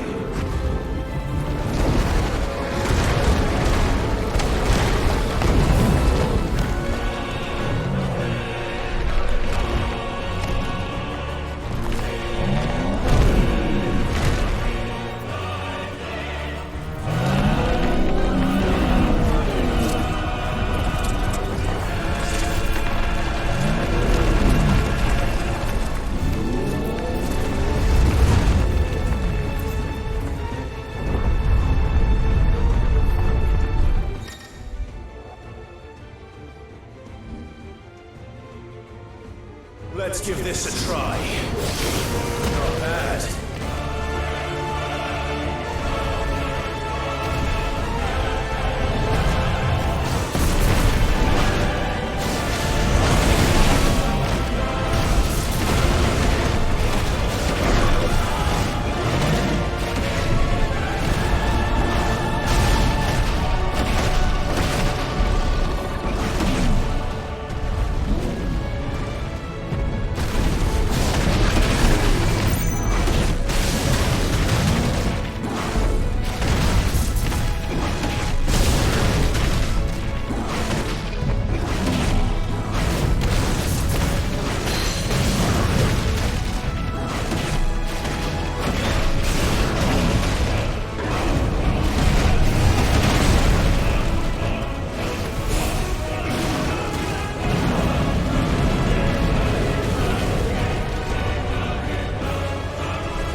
do you want? Your soul is tainted with worthless human will, yet your thirst for power remains undiminished. With every sip you take, you grow in strength, and soon you shall achieve perfection. I don't know what you're talking about. You will accept us, Muthos. It is inevitable. You were created for this purpose, and you shall serve it. Never!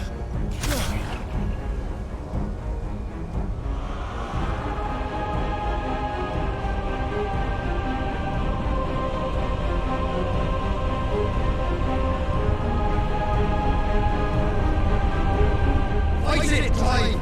Don't let him in! Consciousness. We see now. Human will is so insubstantial it cannot exist in isolation. You mitigate its weakness by interweaving it with your consciousness. We believed we had merely to purge you of your will to claim our vessel. It appears we first have to sever every thread of the consciousness that supports it. No matter. The time to build a new world is not yet upon us. We will contemplate.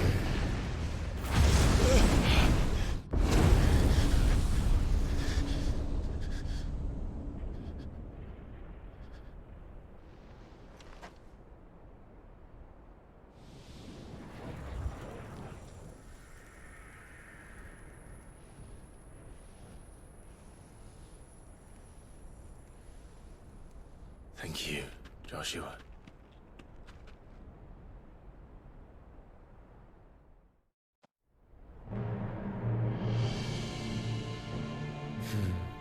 One can no more command the power of ether by drowning in its flood than one can constrain the tides by standing in the sea.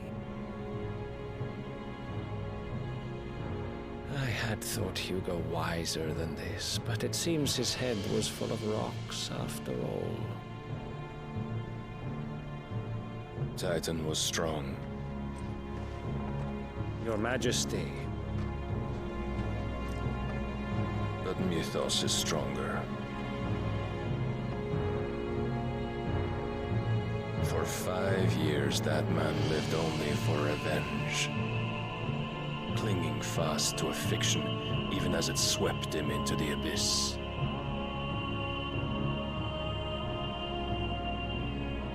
One cannot change one's nature through force of will alone. Only the Almighty can do that.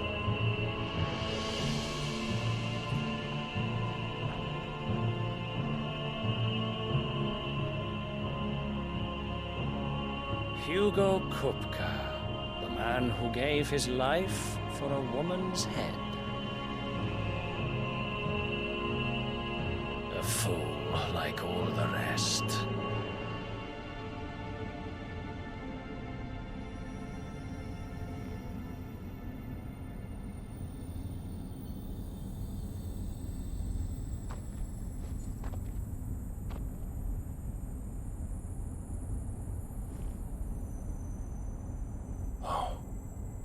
That the death of a mother crystal should be so beautiful.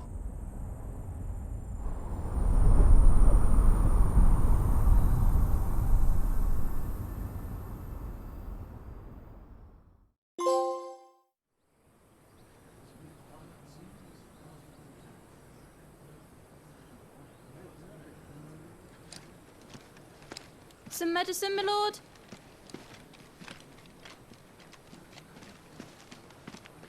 I have salves, potions, anything you need. Stop bothering me, urchin, or you'll feel the back of my hand.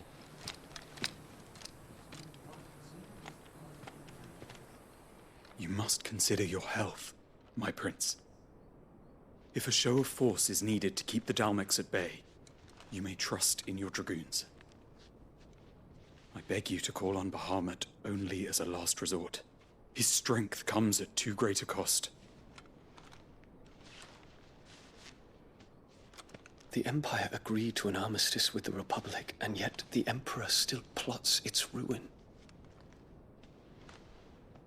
For now, the Dalmecs suspect nothing, and as long as I can hold their gaze, war need not be inevitable. But more than that, Bahamut is the champion of the Empire. When our people look to the heavens, the sight of him gives them hope.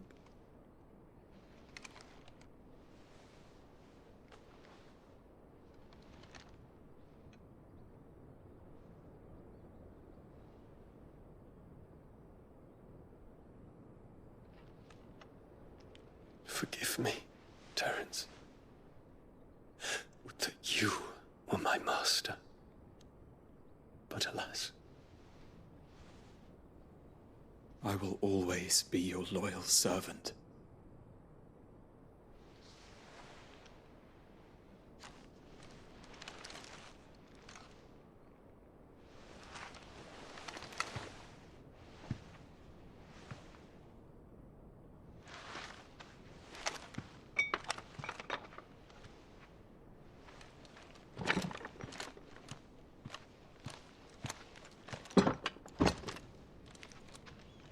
Should the Council's brazen maneuvering prompt the Republic to tear up their own treaty and launch a new assault, our soldiers would advance to meet them, cutting across the Central Isles, but not in time to prevent their forces from breaching the southern defenses and storming Twinside.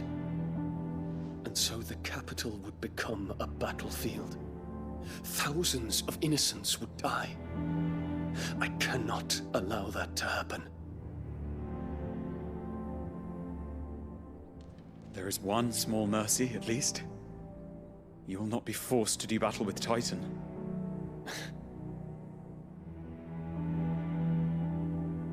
Would that I could avoid doing battle at all.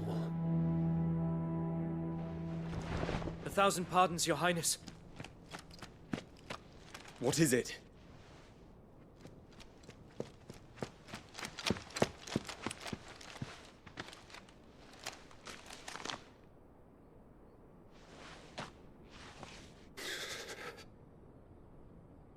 Olivier has been made Emperor.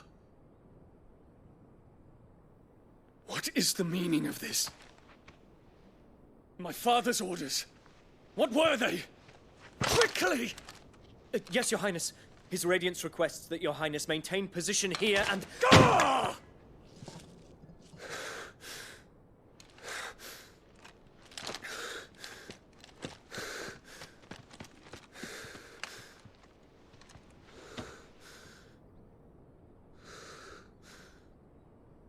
Terence. Yes, my prince. I must go to the palace. I'll ready your steed.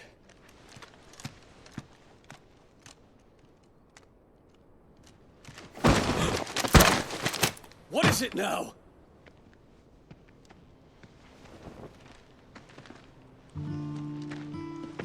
Forgive the intrusion, Your Highness. I know you. At ease.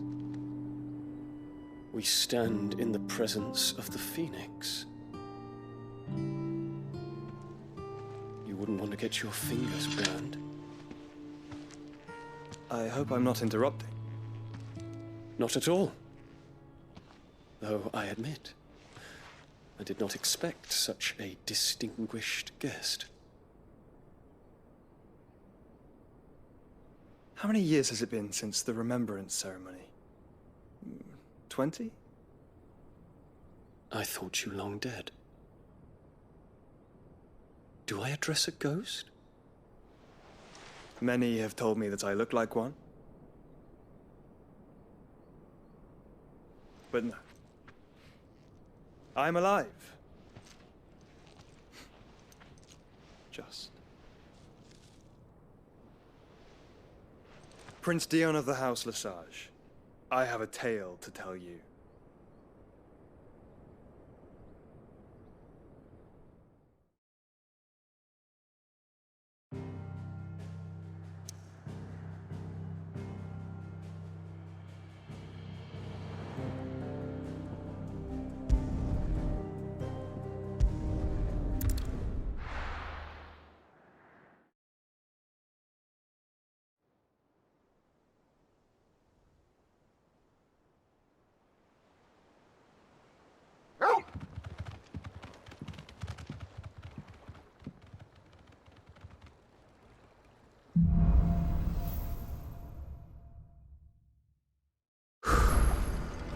better give Otto the good news.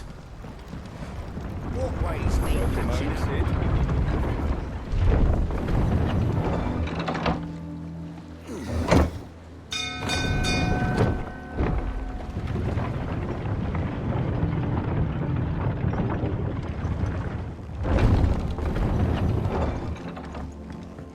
What became of Kupka? Why haven't we heard anything?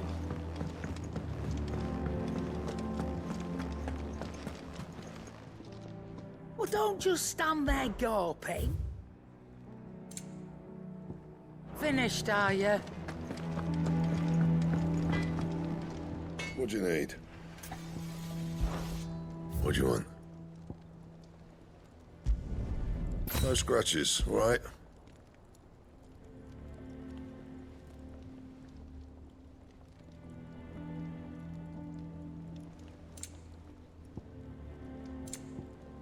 Anything else? With the state of our coffers.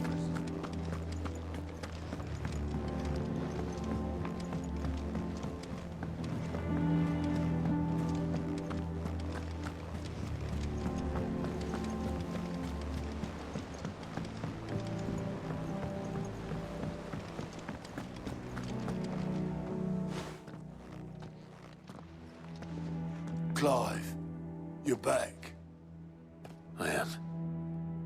And with glad tidings for once. Hugo Kupka is no more. Well, I'll be. All of our comrades who lost their lives back at Sid's place be smiling down at you right now. We had a stolus from Lubor saying Drake's fang had fallen. I expect that was your doing as well, was it? It's a long story. One for the history books, I'll bet.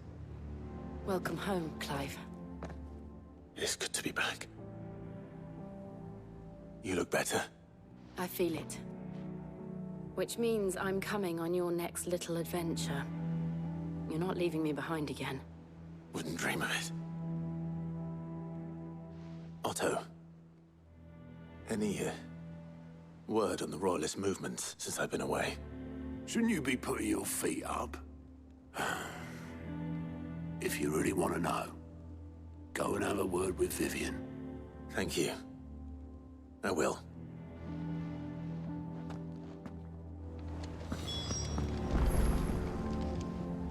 Ah, the conquering hero returns. And with hardly a scratch on him. I may have picked up one or two. Well, the fact that you came straight to me instead of visiting our resident Physica suggests that you picked up something more important. A scent. The scent of Waludas. The very same. But whatever plans Kupka was hatching with the Royalists, he took them to his grave. As did his men. Slaughtered by the orcs who'd taken over the Fang. Orcs, Vivian. I've never seen such creatures in Storm before. The Waludas must have ferried them over from Ash, but why? Why work to rescue Kupka only to invade his home, the mother crystal of an allied nation, and let both fall? It makes no sense. Do you know the tale of the blind men and the Adamantus? One can often be led astray by focusing too closely on individual details. One must instead see the bigger picture. And what bigger picture is there than my map?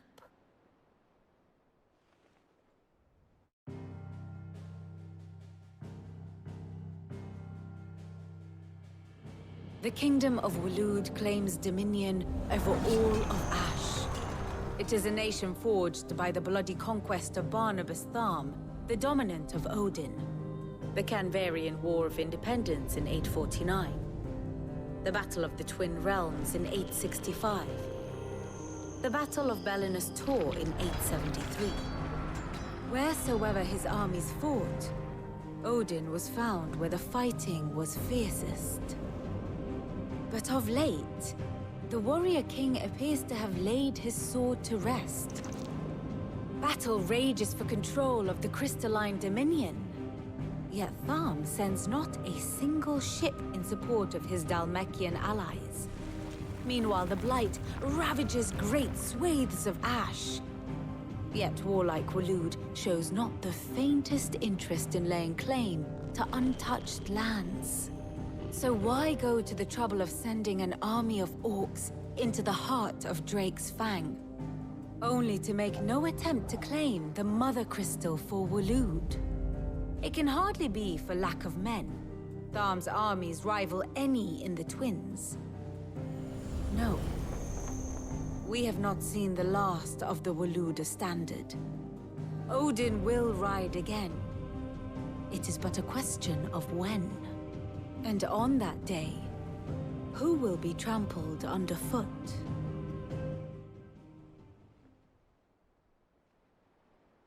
In summary, I know not to what end the Royalist betrayed Kupka.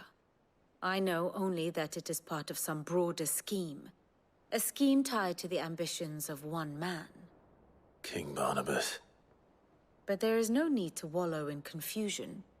If one is to cure a sickness, one must first identify the symptoms. And your Lord Uncle has volunteered to do just that by keeping an eye on the Royalists' movements. He's really throwing himself into this. Indeed he is. Which means all that remains for us to do is await his reports. Well, not quite all in your case. The people of the Hideaway must hear the news. Justice has been done. Hugo Kupka is dead. The wounds he left that night are still raw, especially for those who lived with Sid the longest. Tell them that those wounds might finally begin to heal. Consider it the price of today's instruction. I've never known you to be sentimental. What can I say? I am only human. And we are, all of us, sentimental animals at heart. I suppose we are. Very well. I'll go and spread the word.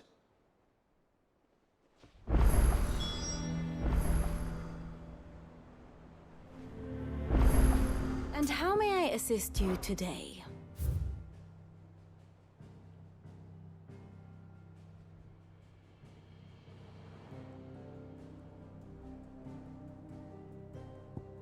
Here's the latest information I have.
Here you are.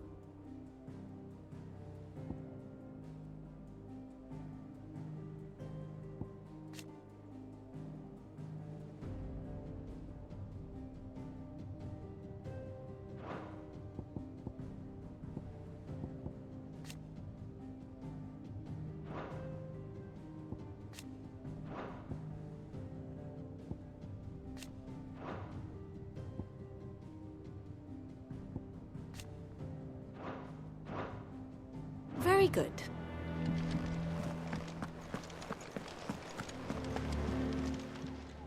How may I help you today, Clive? Come to claim your just desserts? Here you are.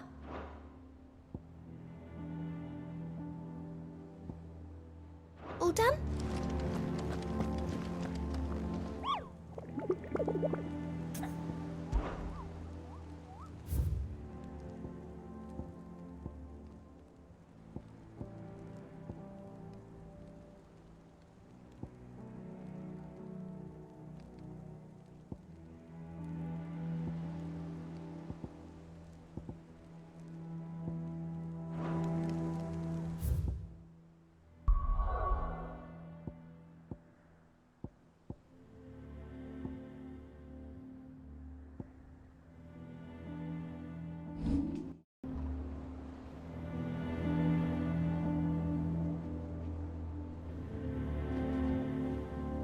And how may I assist you today? Allow me to educate you.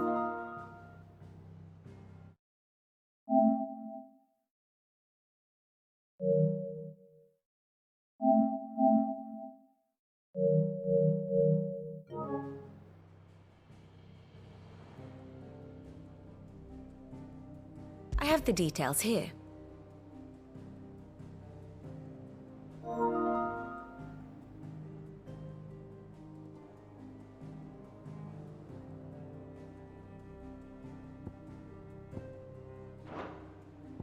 Study it well, Clive.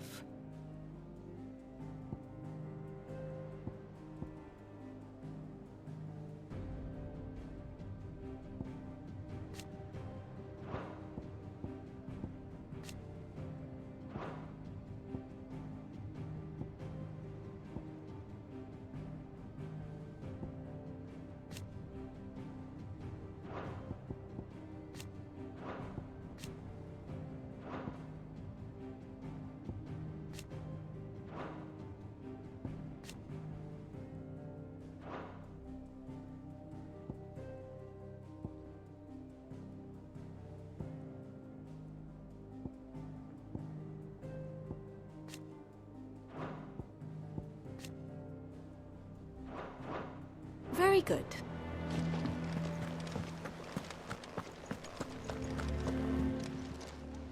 Welcome to the Patron's Whisper.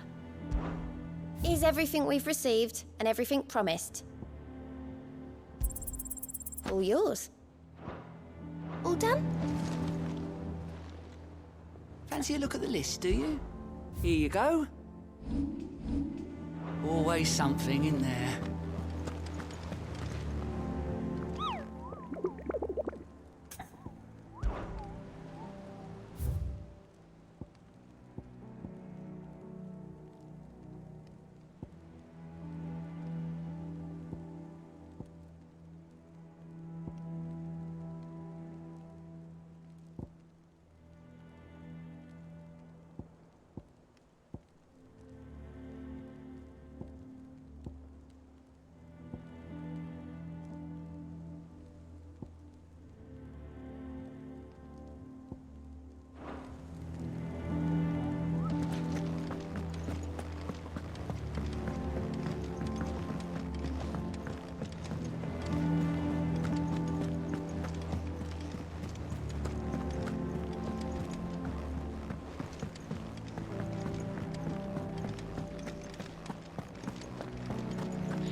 Blackthorn, do you have a moment?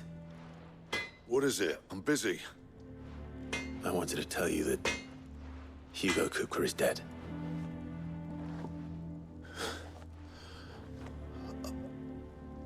I can't tell you how long I've been waiting to hear those words. This is it then. A new beginning under a new Cid. I'll try to live up to the name.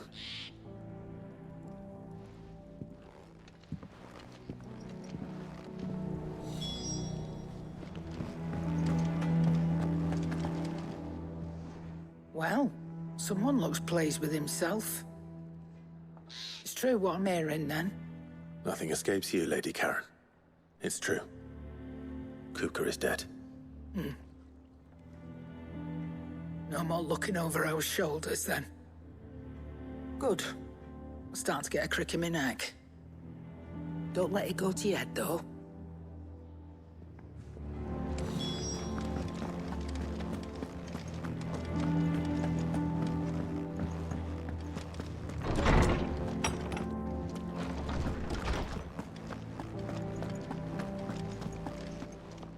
Ah, Clive.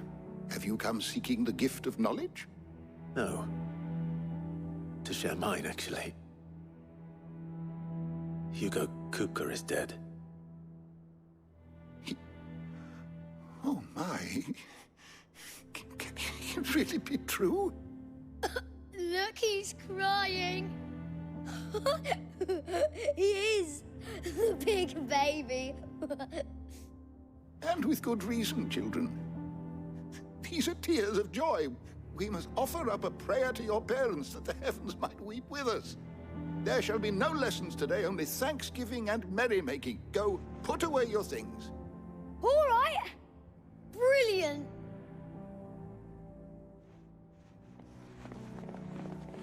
Finally, a new dawn has broken. It has. Thank you, Clive. I cannot wait to share the good news. Hippocrates.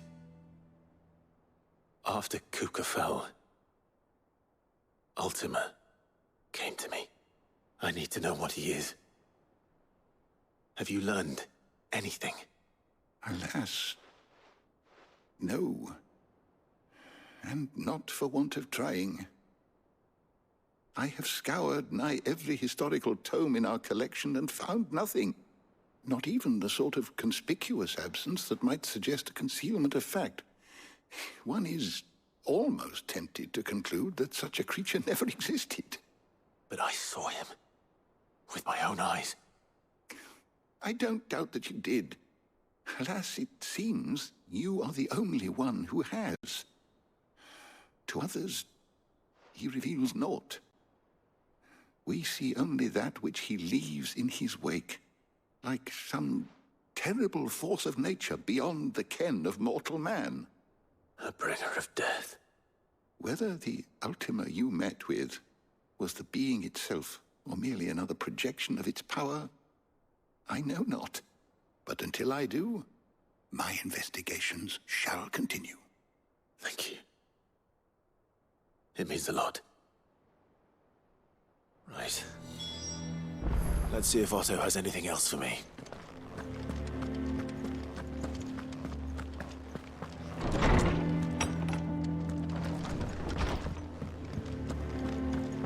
Thanks to Sid.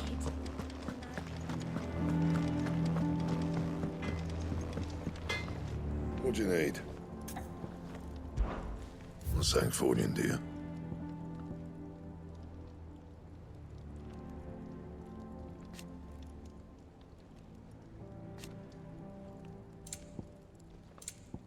Anything else?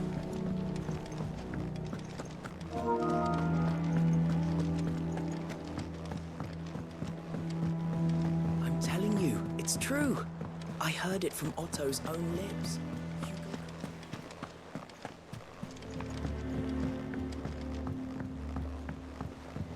We're seeing troops amassing at every border crossing. You barely sat down since you came home. Vivian got you running errands or something? Just spreading the word.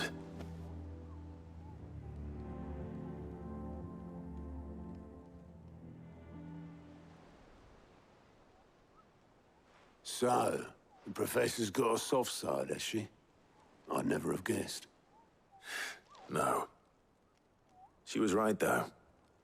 Everyone was glad to hear the news. Ah, but you ain't told everyone. I can think of plenty of friends back at the old hideaway who'd sleep more peacefully for knowing. Not least of all Sid. You should tell him. You're right. I should. And I will. Well, when you do, be sure to take Mid with you. She's been going at it hammer and tongs down in that workshop of hers, trying to do her father proud. I can't remember the last time she visited the old sod's grave. Very well. I'll suggest it.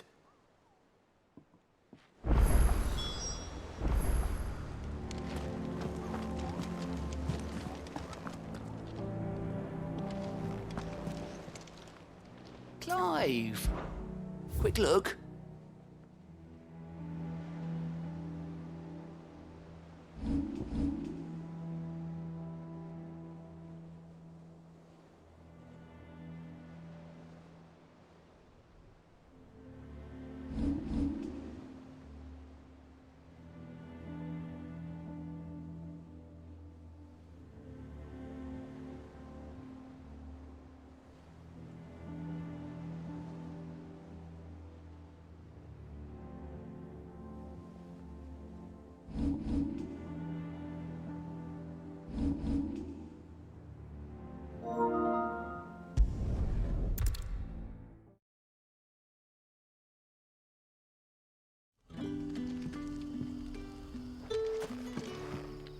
Good day to you.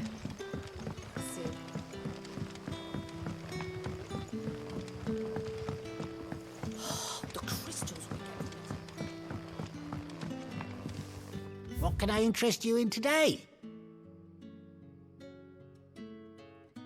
Keep fighting the good fight. We had to dig a new cellar.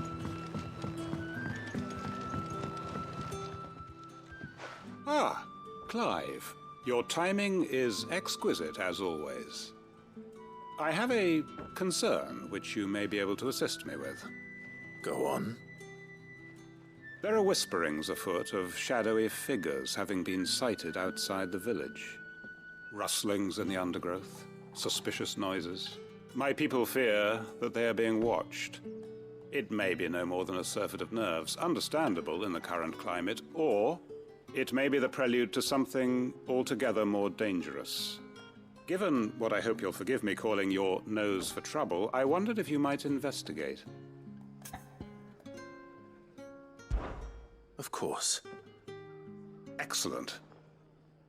You might begin by speaking with the good citizens of Lostwing. Listen to their tales, and make what you will of them. All right. I will.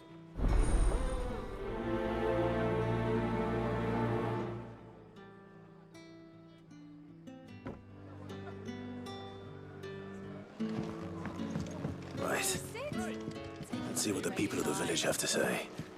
I'd better find out if this is just nerves, or something we need to take more seriously.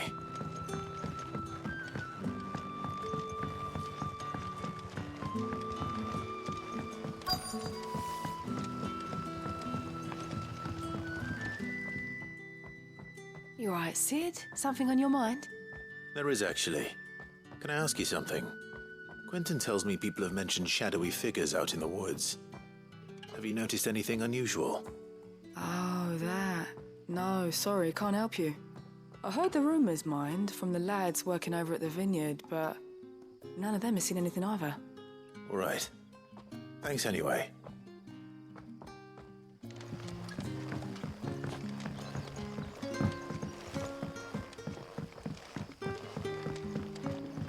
The crystals we get from the tailor all...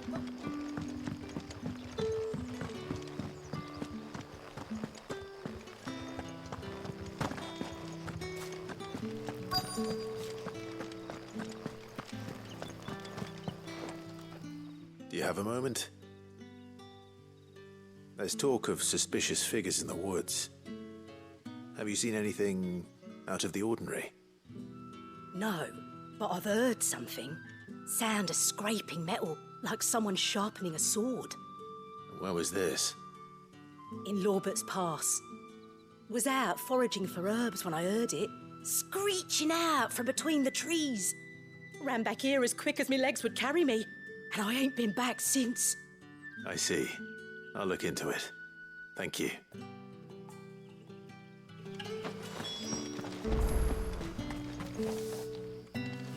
Seems Lorbert's Pass is our best bet, then. What do you say, Torgal? Shall we go and investigate?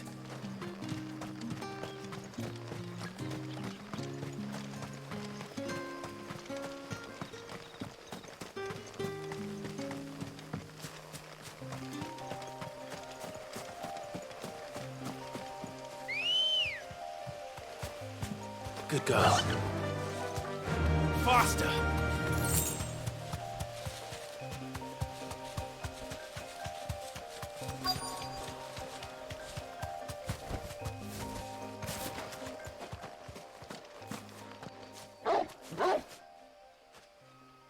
You there. Fuck! He's seen us. Get them before they escape! Black Shield. Here. What are you doing here? What is it to you? Not that we give a damn. All that matters to us. Don't leave here alive.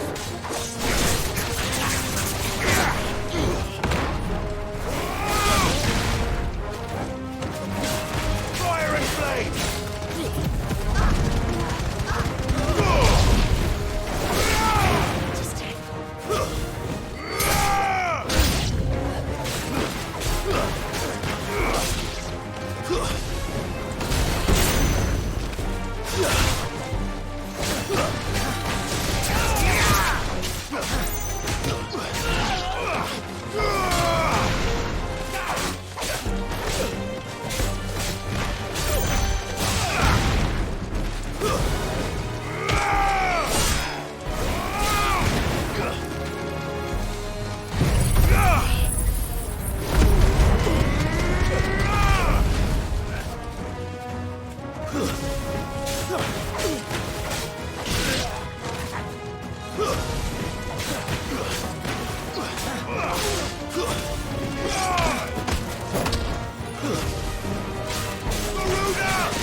Why were they here?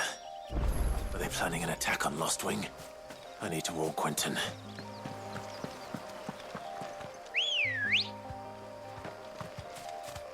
Let's go. Yeah!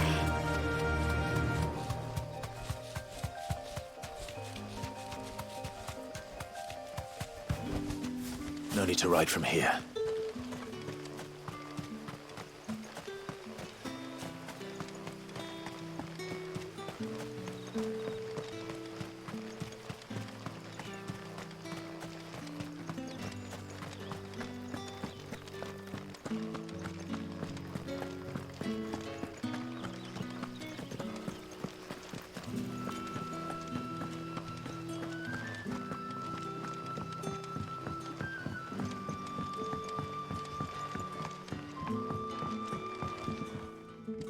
Clive, how goes the hunt for our sinister figures? I found some black shields hiding near Lorbert's Pass. They're gone now. Black shields. The Empress's former bloodhounds. Though they serve another master now. One who means to root out and destroy both me and those I care for. And it would appear the pack has finally caught the scent of its prey. Damn it all. I had hoped I would have more time than this. More time to prepare. But if we are cornered, we have no choice but to bite back. And bite back we shall. I'm sorry. You're going to need to explain.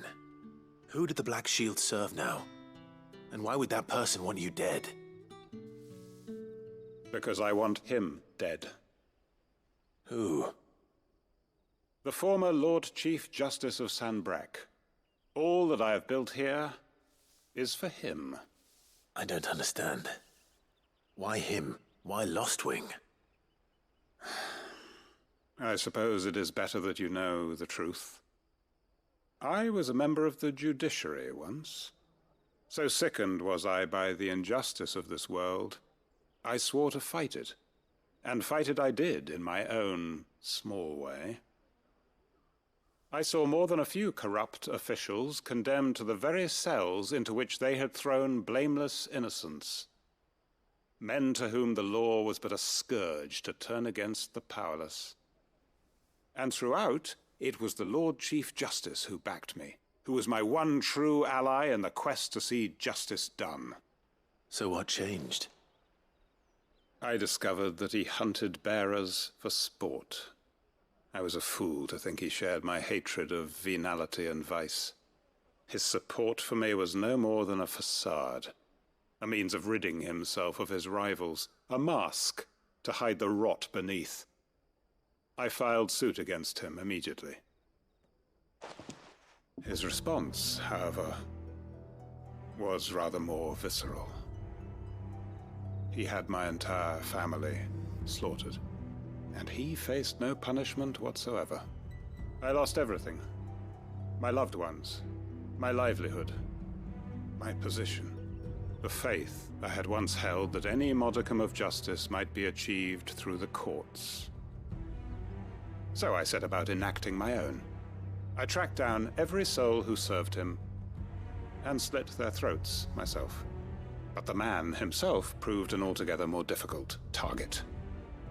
With money and power come protection. And so I saw that I would need an army of my own. I came here to Lostwing and began recruiting like-minded individuals. And everyone here knows this is why you do what you do. Of course. They too have lost loved ones to the bearer hunts. Seen faultless friends sent to the gallows to spare the guilty. All under the watchful eye of the Lord Chief Justice. Our wounds are the same. And our cause is the same. We are comrades. And our revenge is already in motion. We know where he hides, how numerous and well-trained his guard. What we did not know until now, however, was that his plans may already be in motion too. Quentin. Our time is short. He may move against us at any moment, unless we move against him first. My friends and comrades, it begins. Make ready for war.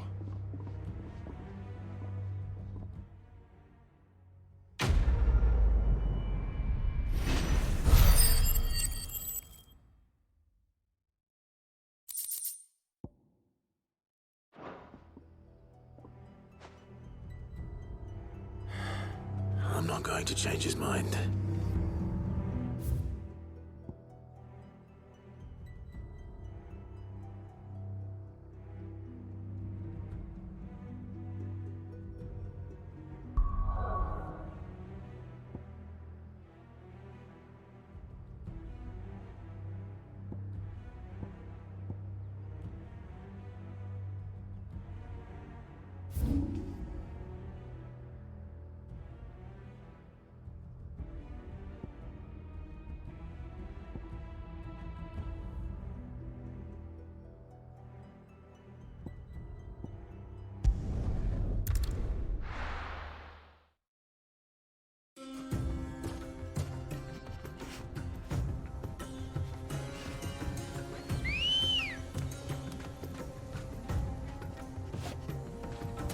Come on.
Clive.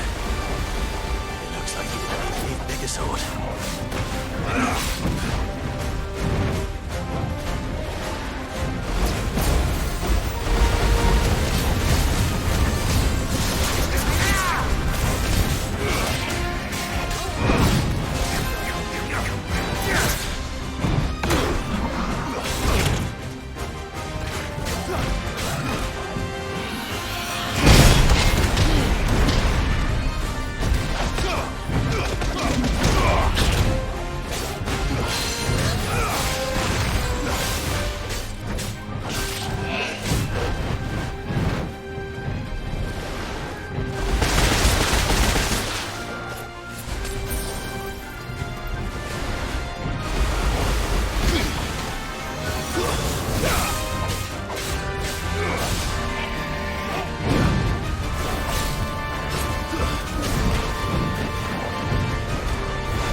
should have stayed in its shell.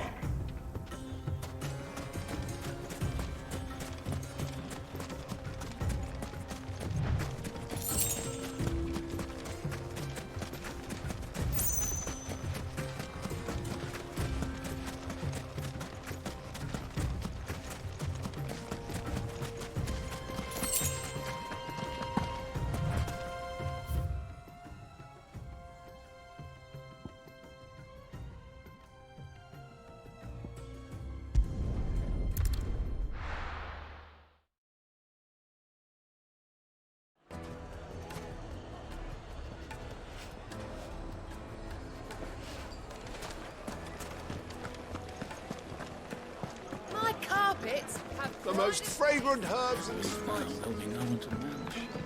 Oh, where did all the men of the rock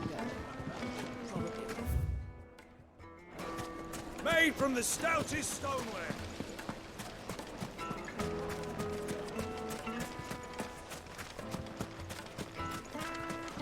Good day, my lord.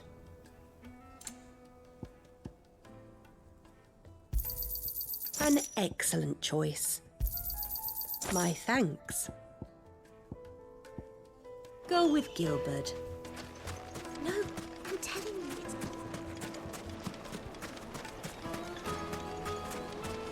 Just look at the teeth. Plates and pots! Light meat and dark, fresh from the grill. Gone, just like that. And without so much as a by your leave. What's the matter? It's my apprentice. He up and vanished while my back was turned. I'd go and look for him myself, but I've got a bakery to run. A bakery that's now short one pair of hands. Loath though I am to rely on the kindness of strangers, I'm at a loss. Please, will you see if you can find him? I'll see what I can do. Do you know where he might have gone? I wouldn't be surprised if he was off somewhere mooning at Drake's Fang. He used to work there, you see. Poor fool left his heart in its hollow. All right. Then that's where I'll start.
Another crystal.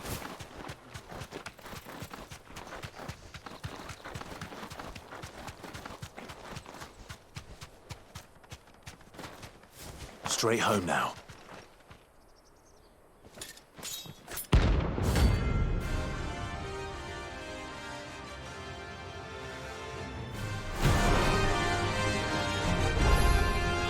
My blade yet is come. Let us feast your flesh. Your feasting days are over.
Those who kill for sport deserve no better.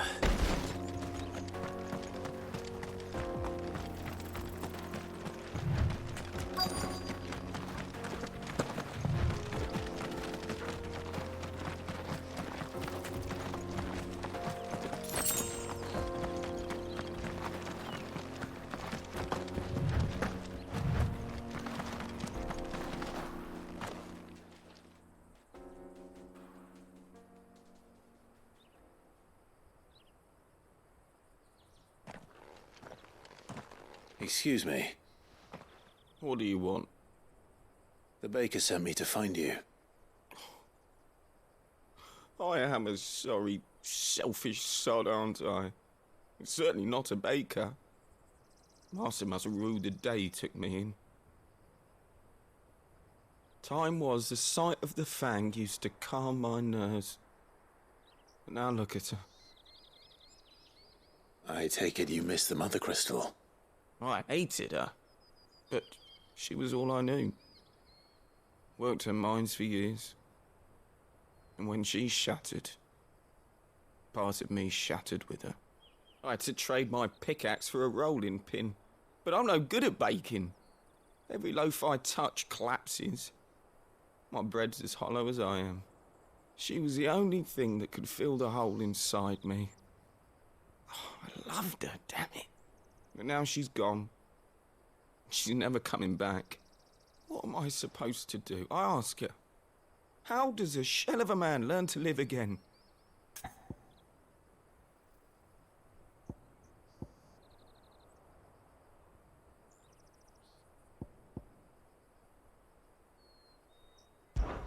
Perhaps you could express yourself in your work. If you miss the fang, maybe you could recapture it somehow. Recapture it? I'm a baker, not a... You know, you might just be right. What a fool I've been! I have to get back to the bakery right away. Thank you. Thank you, my friend. You've opened my eyes. Wait.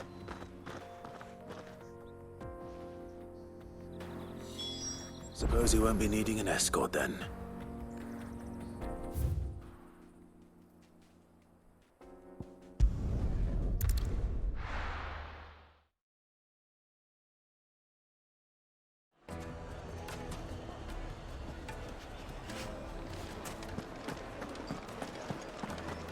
My carpets. Take a sniff, good sir. You'll be Ah, there you are. The man who lit a fire under my wayward apprentice. Though I worry you might have stoked the flames a little too high. He damn near ran me down trying to get to my oven. Master, it's ready. Behold the Drake's Balm. A truly unique creation. I dare say it is. Just look at it. A perfect likeness of the Fang herself. Her steepled peaks, her fulsome spurs, her inviting hollow. True, my loaves collapse more often than not, but what's the Fang without her crater? Why, no Fang at all. And look, inside. She's filled to bursting with a bounty of beautiful crystals. Salt crystals!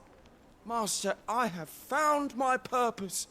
I must use my work here to preserve the memory of the Fang. Well, if it tastes half as unique as it looks, I'd certainly say you're onto something. Not only is my apprentice back, but he's finally pulling his weight. With any luck, I might even have a new delicacy on my hands. I don't know how you did it, but you have my thanks.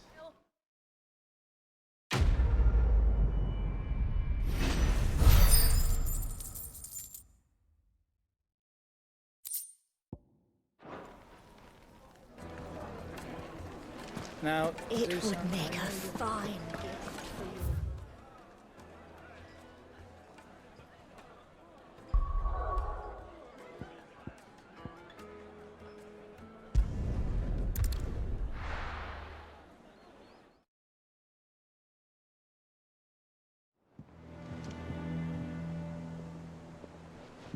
telling you, it's true. I heard it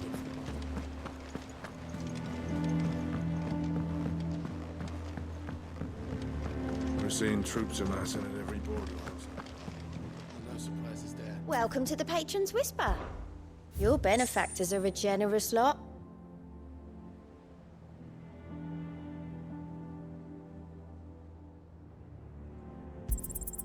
Here you are. Come again. I may have more for you.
Well, don't just stand there gawping.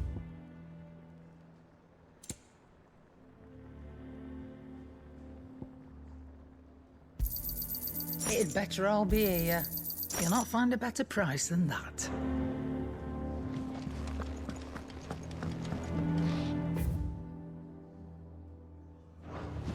He cracked the crystal too?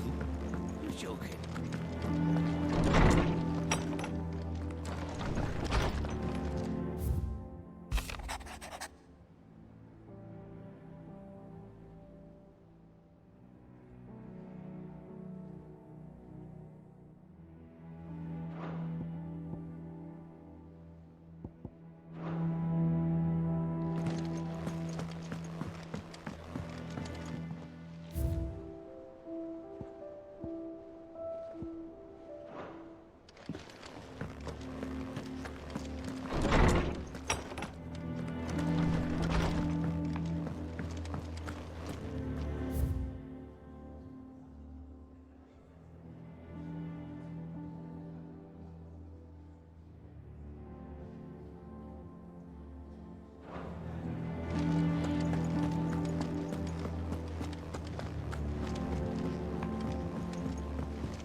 My favorite pupil.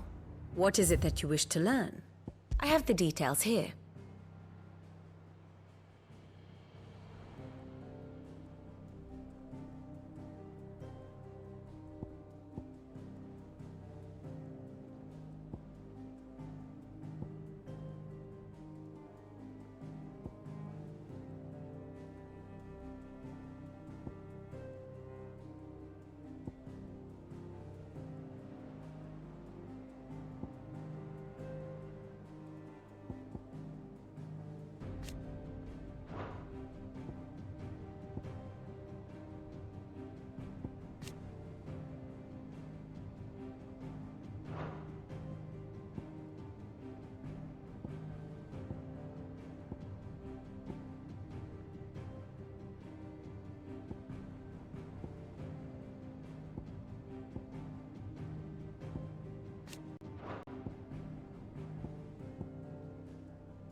Here you are.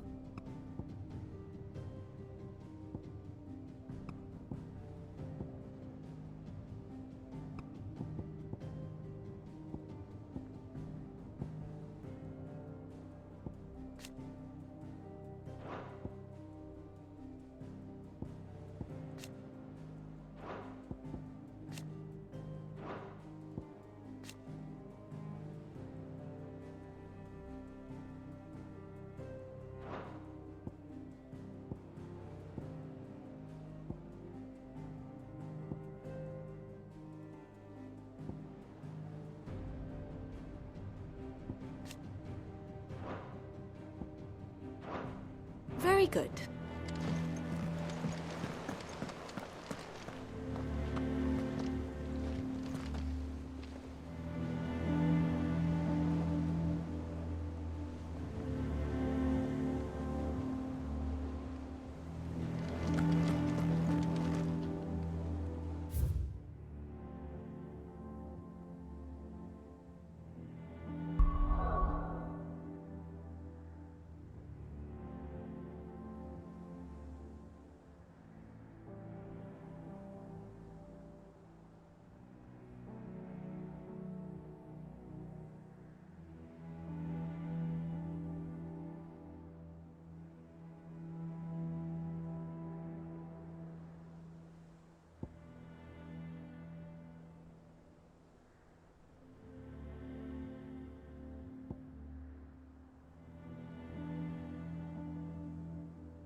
Let's go.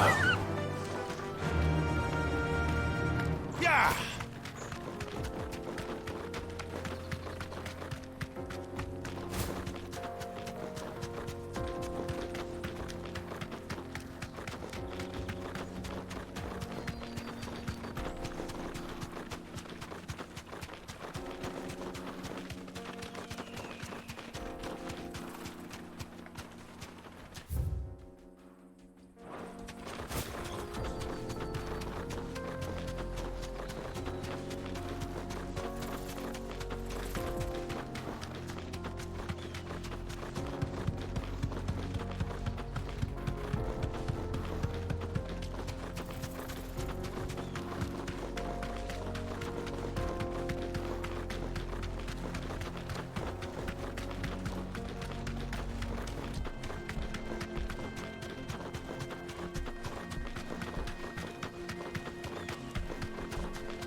back, Skull. You lost, stranger. Wherever you're headed, it's back the way you came.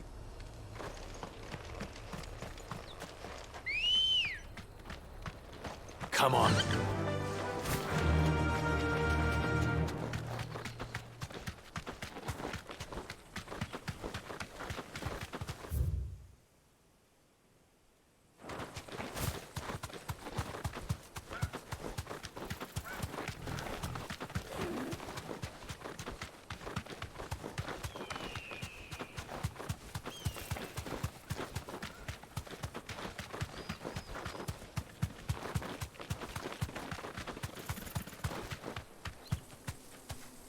Be safe.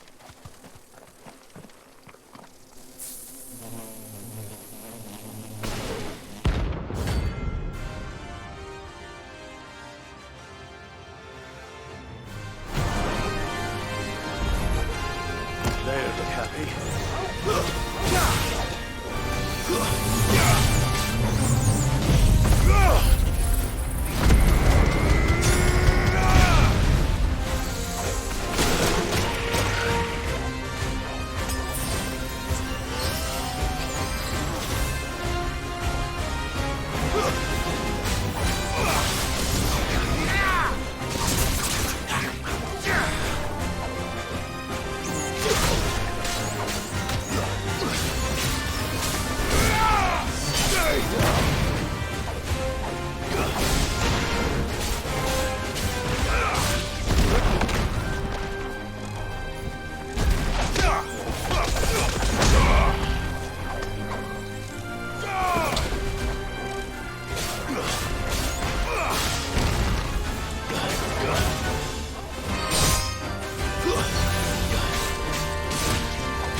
Peace at last.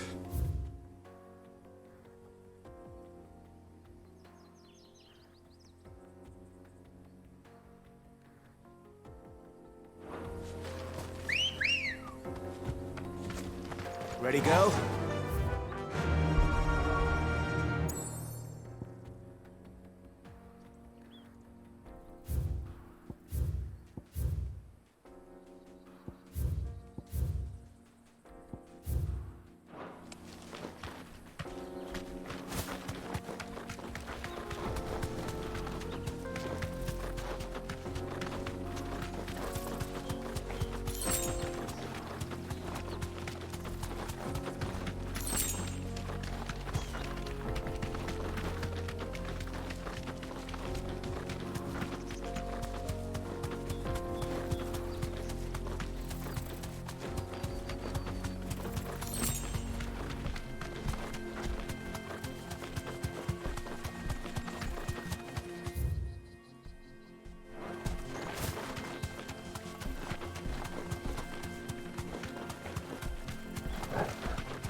Back to the stables, girl.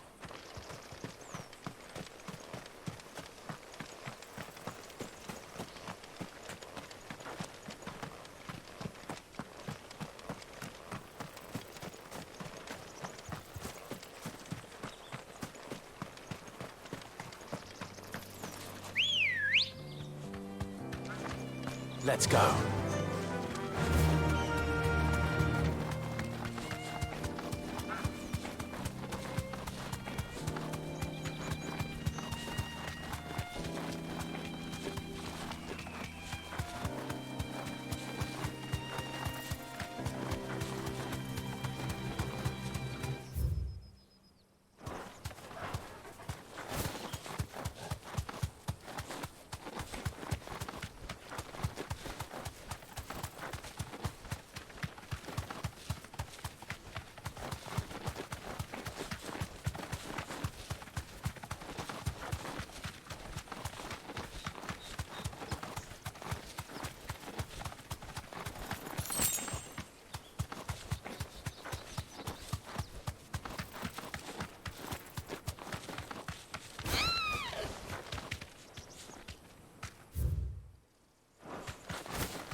Enough of you, are there?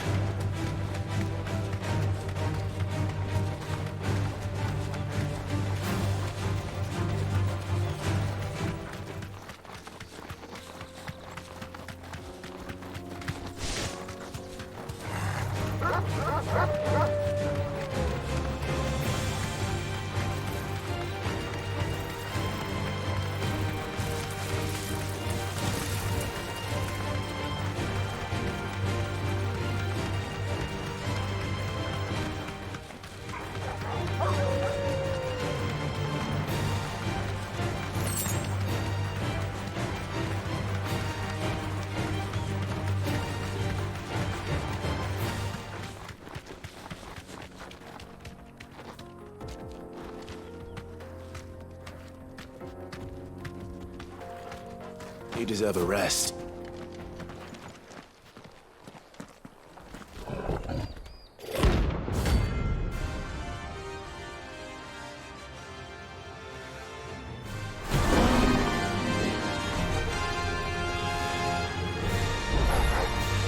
Playtime for the pack, is it? Let me introduce you to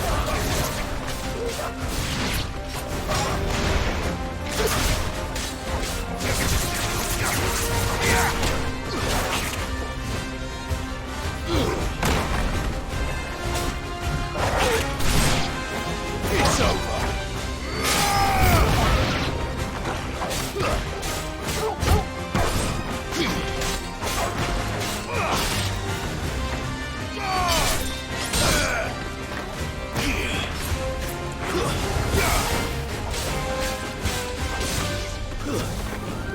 Stay down.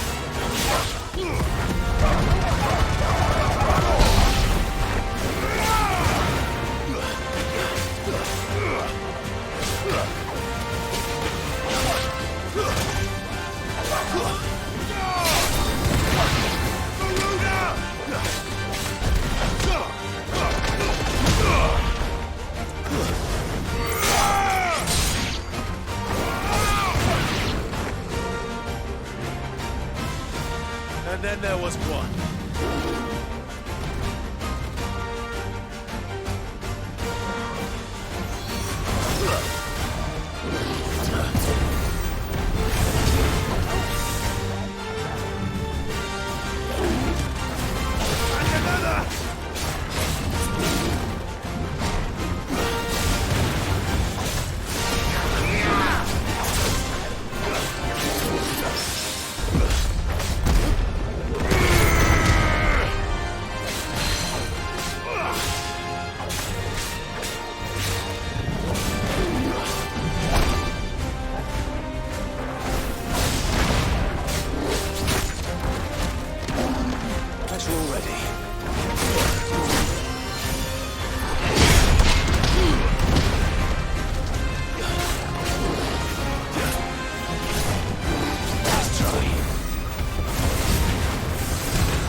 That wasn't too bad, was it, Torgal?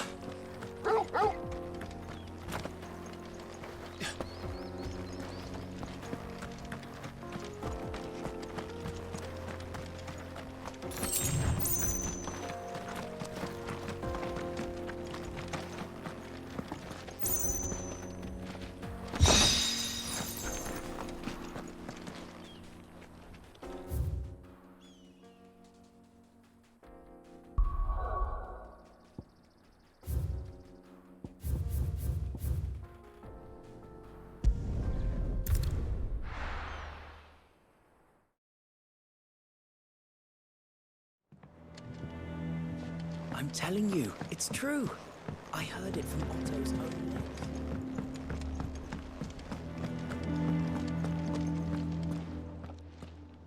Well, don't just stand there, go.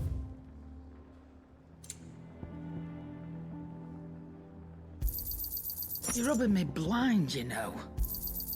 It'd better all be here.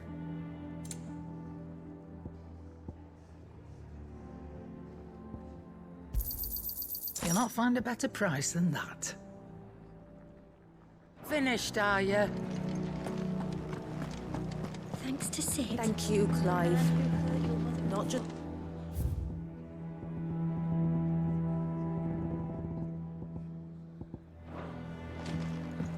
The nobleman who visited. Was that Reese?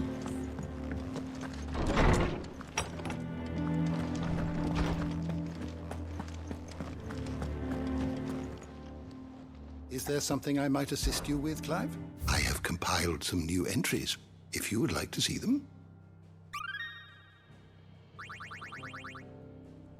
If you have a question for me, I should be happy to answer it.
The door to the shelves shall ever be open.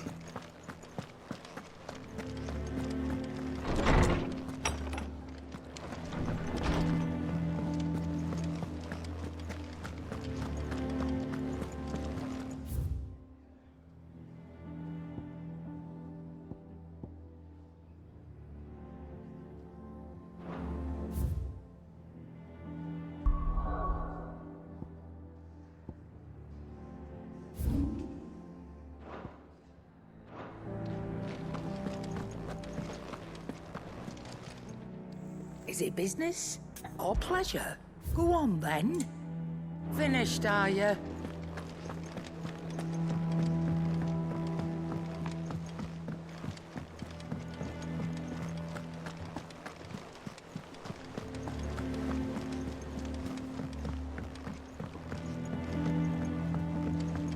We're seeing troops amassing at every border crossing.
Ready, go?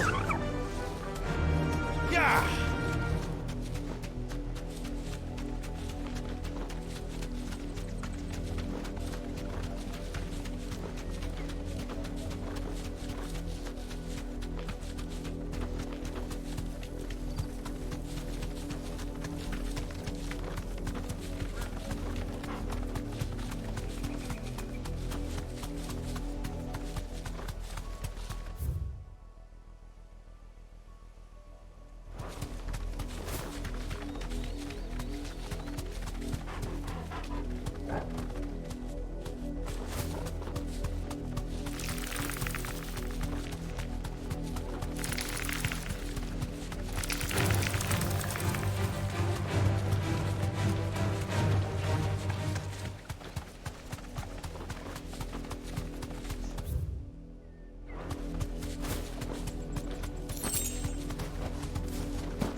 Us unawares, did you?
No good. Come on.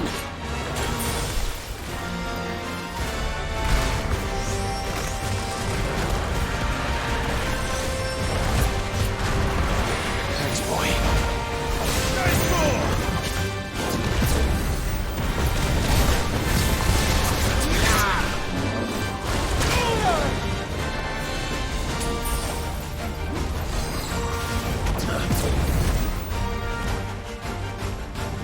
Nice try.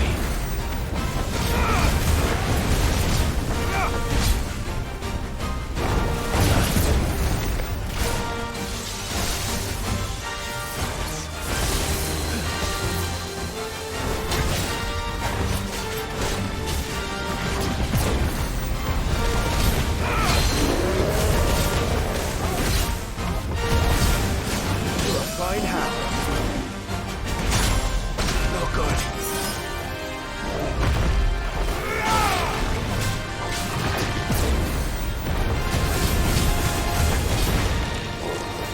Too slow.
Well, it's dead now.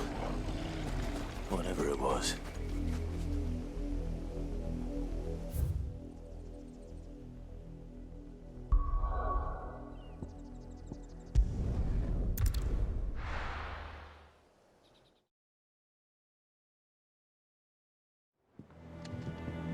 I'm telling you, it's true.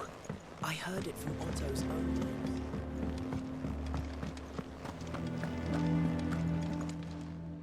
And what can I do for you?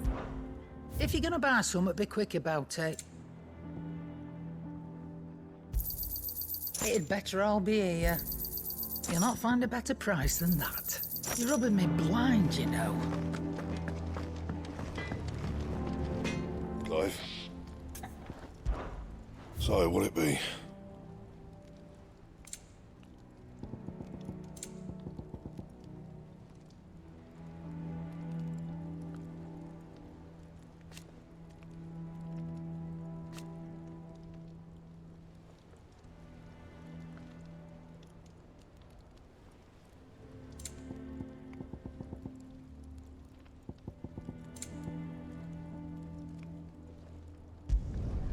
No scratches, all right? That it? Fine.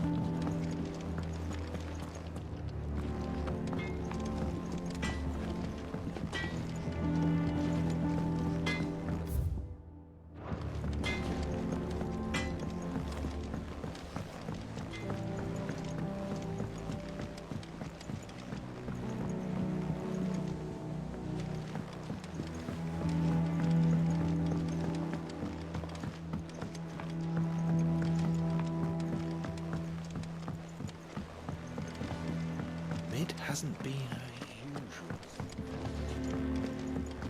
Hardly ever see her with a smile.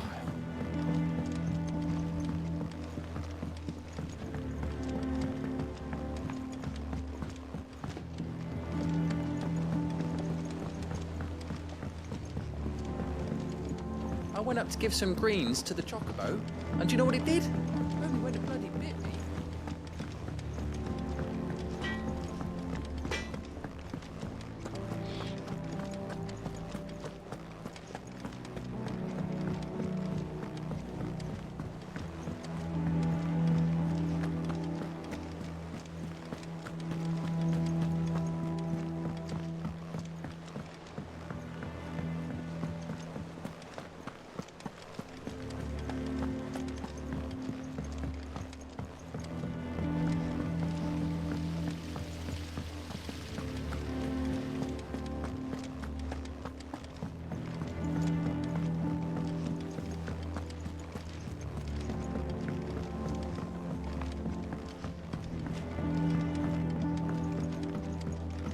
come up with something soon. All right, Clive? What do you want? I'm going to visit Sid, and I thought you might like to come with me. Sorry, I'm too busy for all that right now. I've got to get this thermal displacement stack sorted. Thermal... Displacement stack. Here. And this is for... Only the fastest, finest ship the world has ever seen. The Enterprise. Me and my dad designed it together. Where other vessels rely on the fickle winds to drive them through the water, ours is fitted with mithril engines. And those things have got more push than a behemoth in a bad mood, and more heat than all the hells put together. Which is where the stack comes in. I may have already talked some tight-lipped shipwrights into putting the hull together for me in a little dockyard in Canva. But the stack's a bit more involved, so I'm building it here. Thing is, it's so involved that I'm running behind and it's starting to hold things up over at the shipyard. I'll come and see my dad, though, when I'm done. Whenever that is. Is there anything I can do to help? Good old Clive. I were hoping you'd say that. First things first, I need some parts meching. The stack will be made up of 3 major components. There's the plating, here, that channels hot vapors away from the engine. The helm over the top, that disperses all that heat into the air. And the shielding around the sides. That stops the rest of the ship from going up in flames.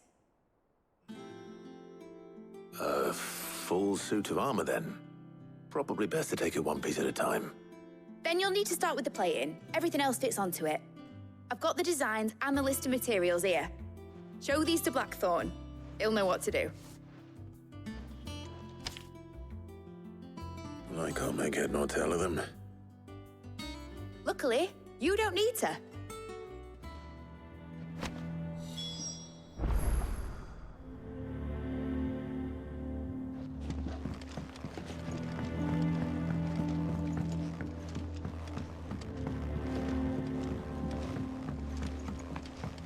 Thing mid might need some help.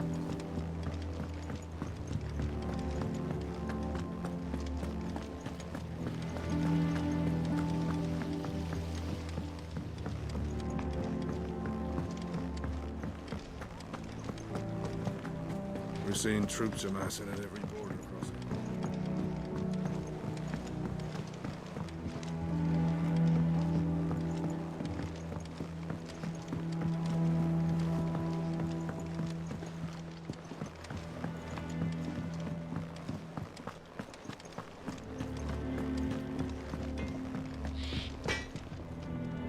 Blackthorn, can I ask a favor?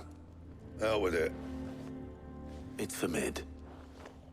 This my last chance to say I'm otherwise engaged. And spare myself the arseache. Go on then. What is it this time? She said you would know. Here.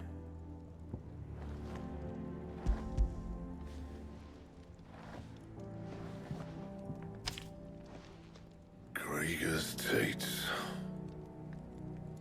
Well, I don't know what the hell you'd want this for, but I can make it. Won't be easy, though. And I'll need help. Get Gavin Otto in here, will you? All right.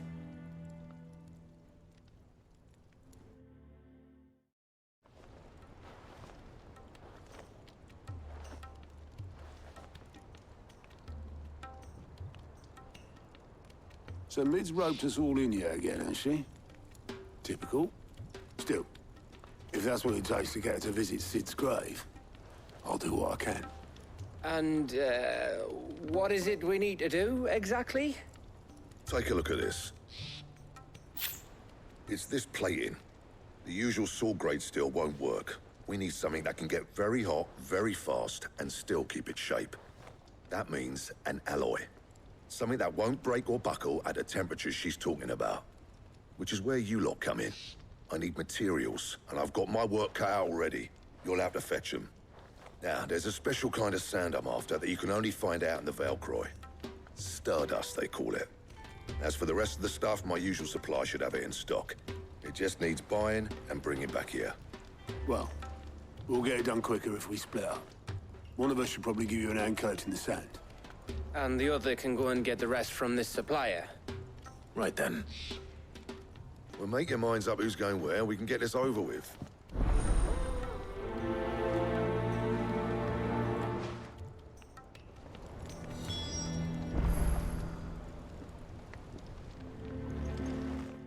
You going after the Stardust then, are you?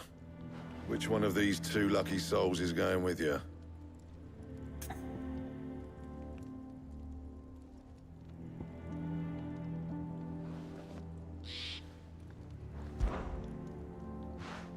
Gav, you're with me.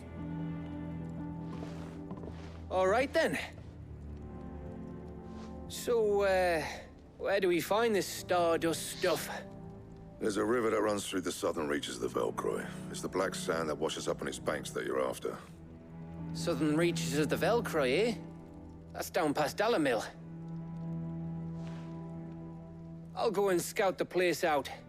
See about hiring us a wagon to bring the stuff back to. All right. I'll meet you by the river.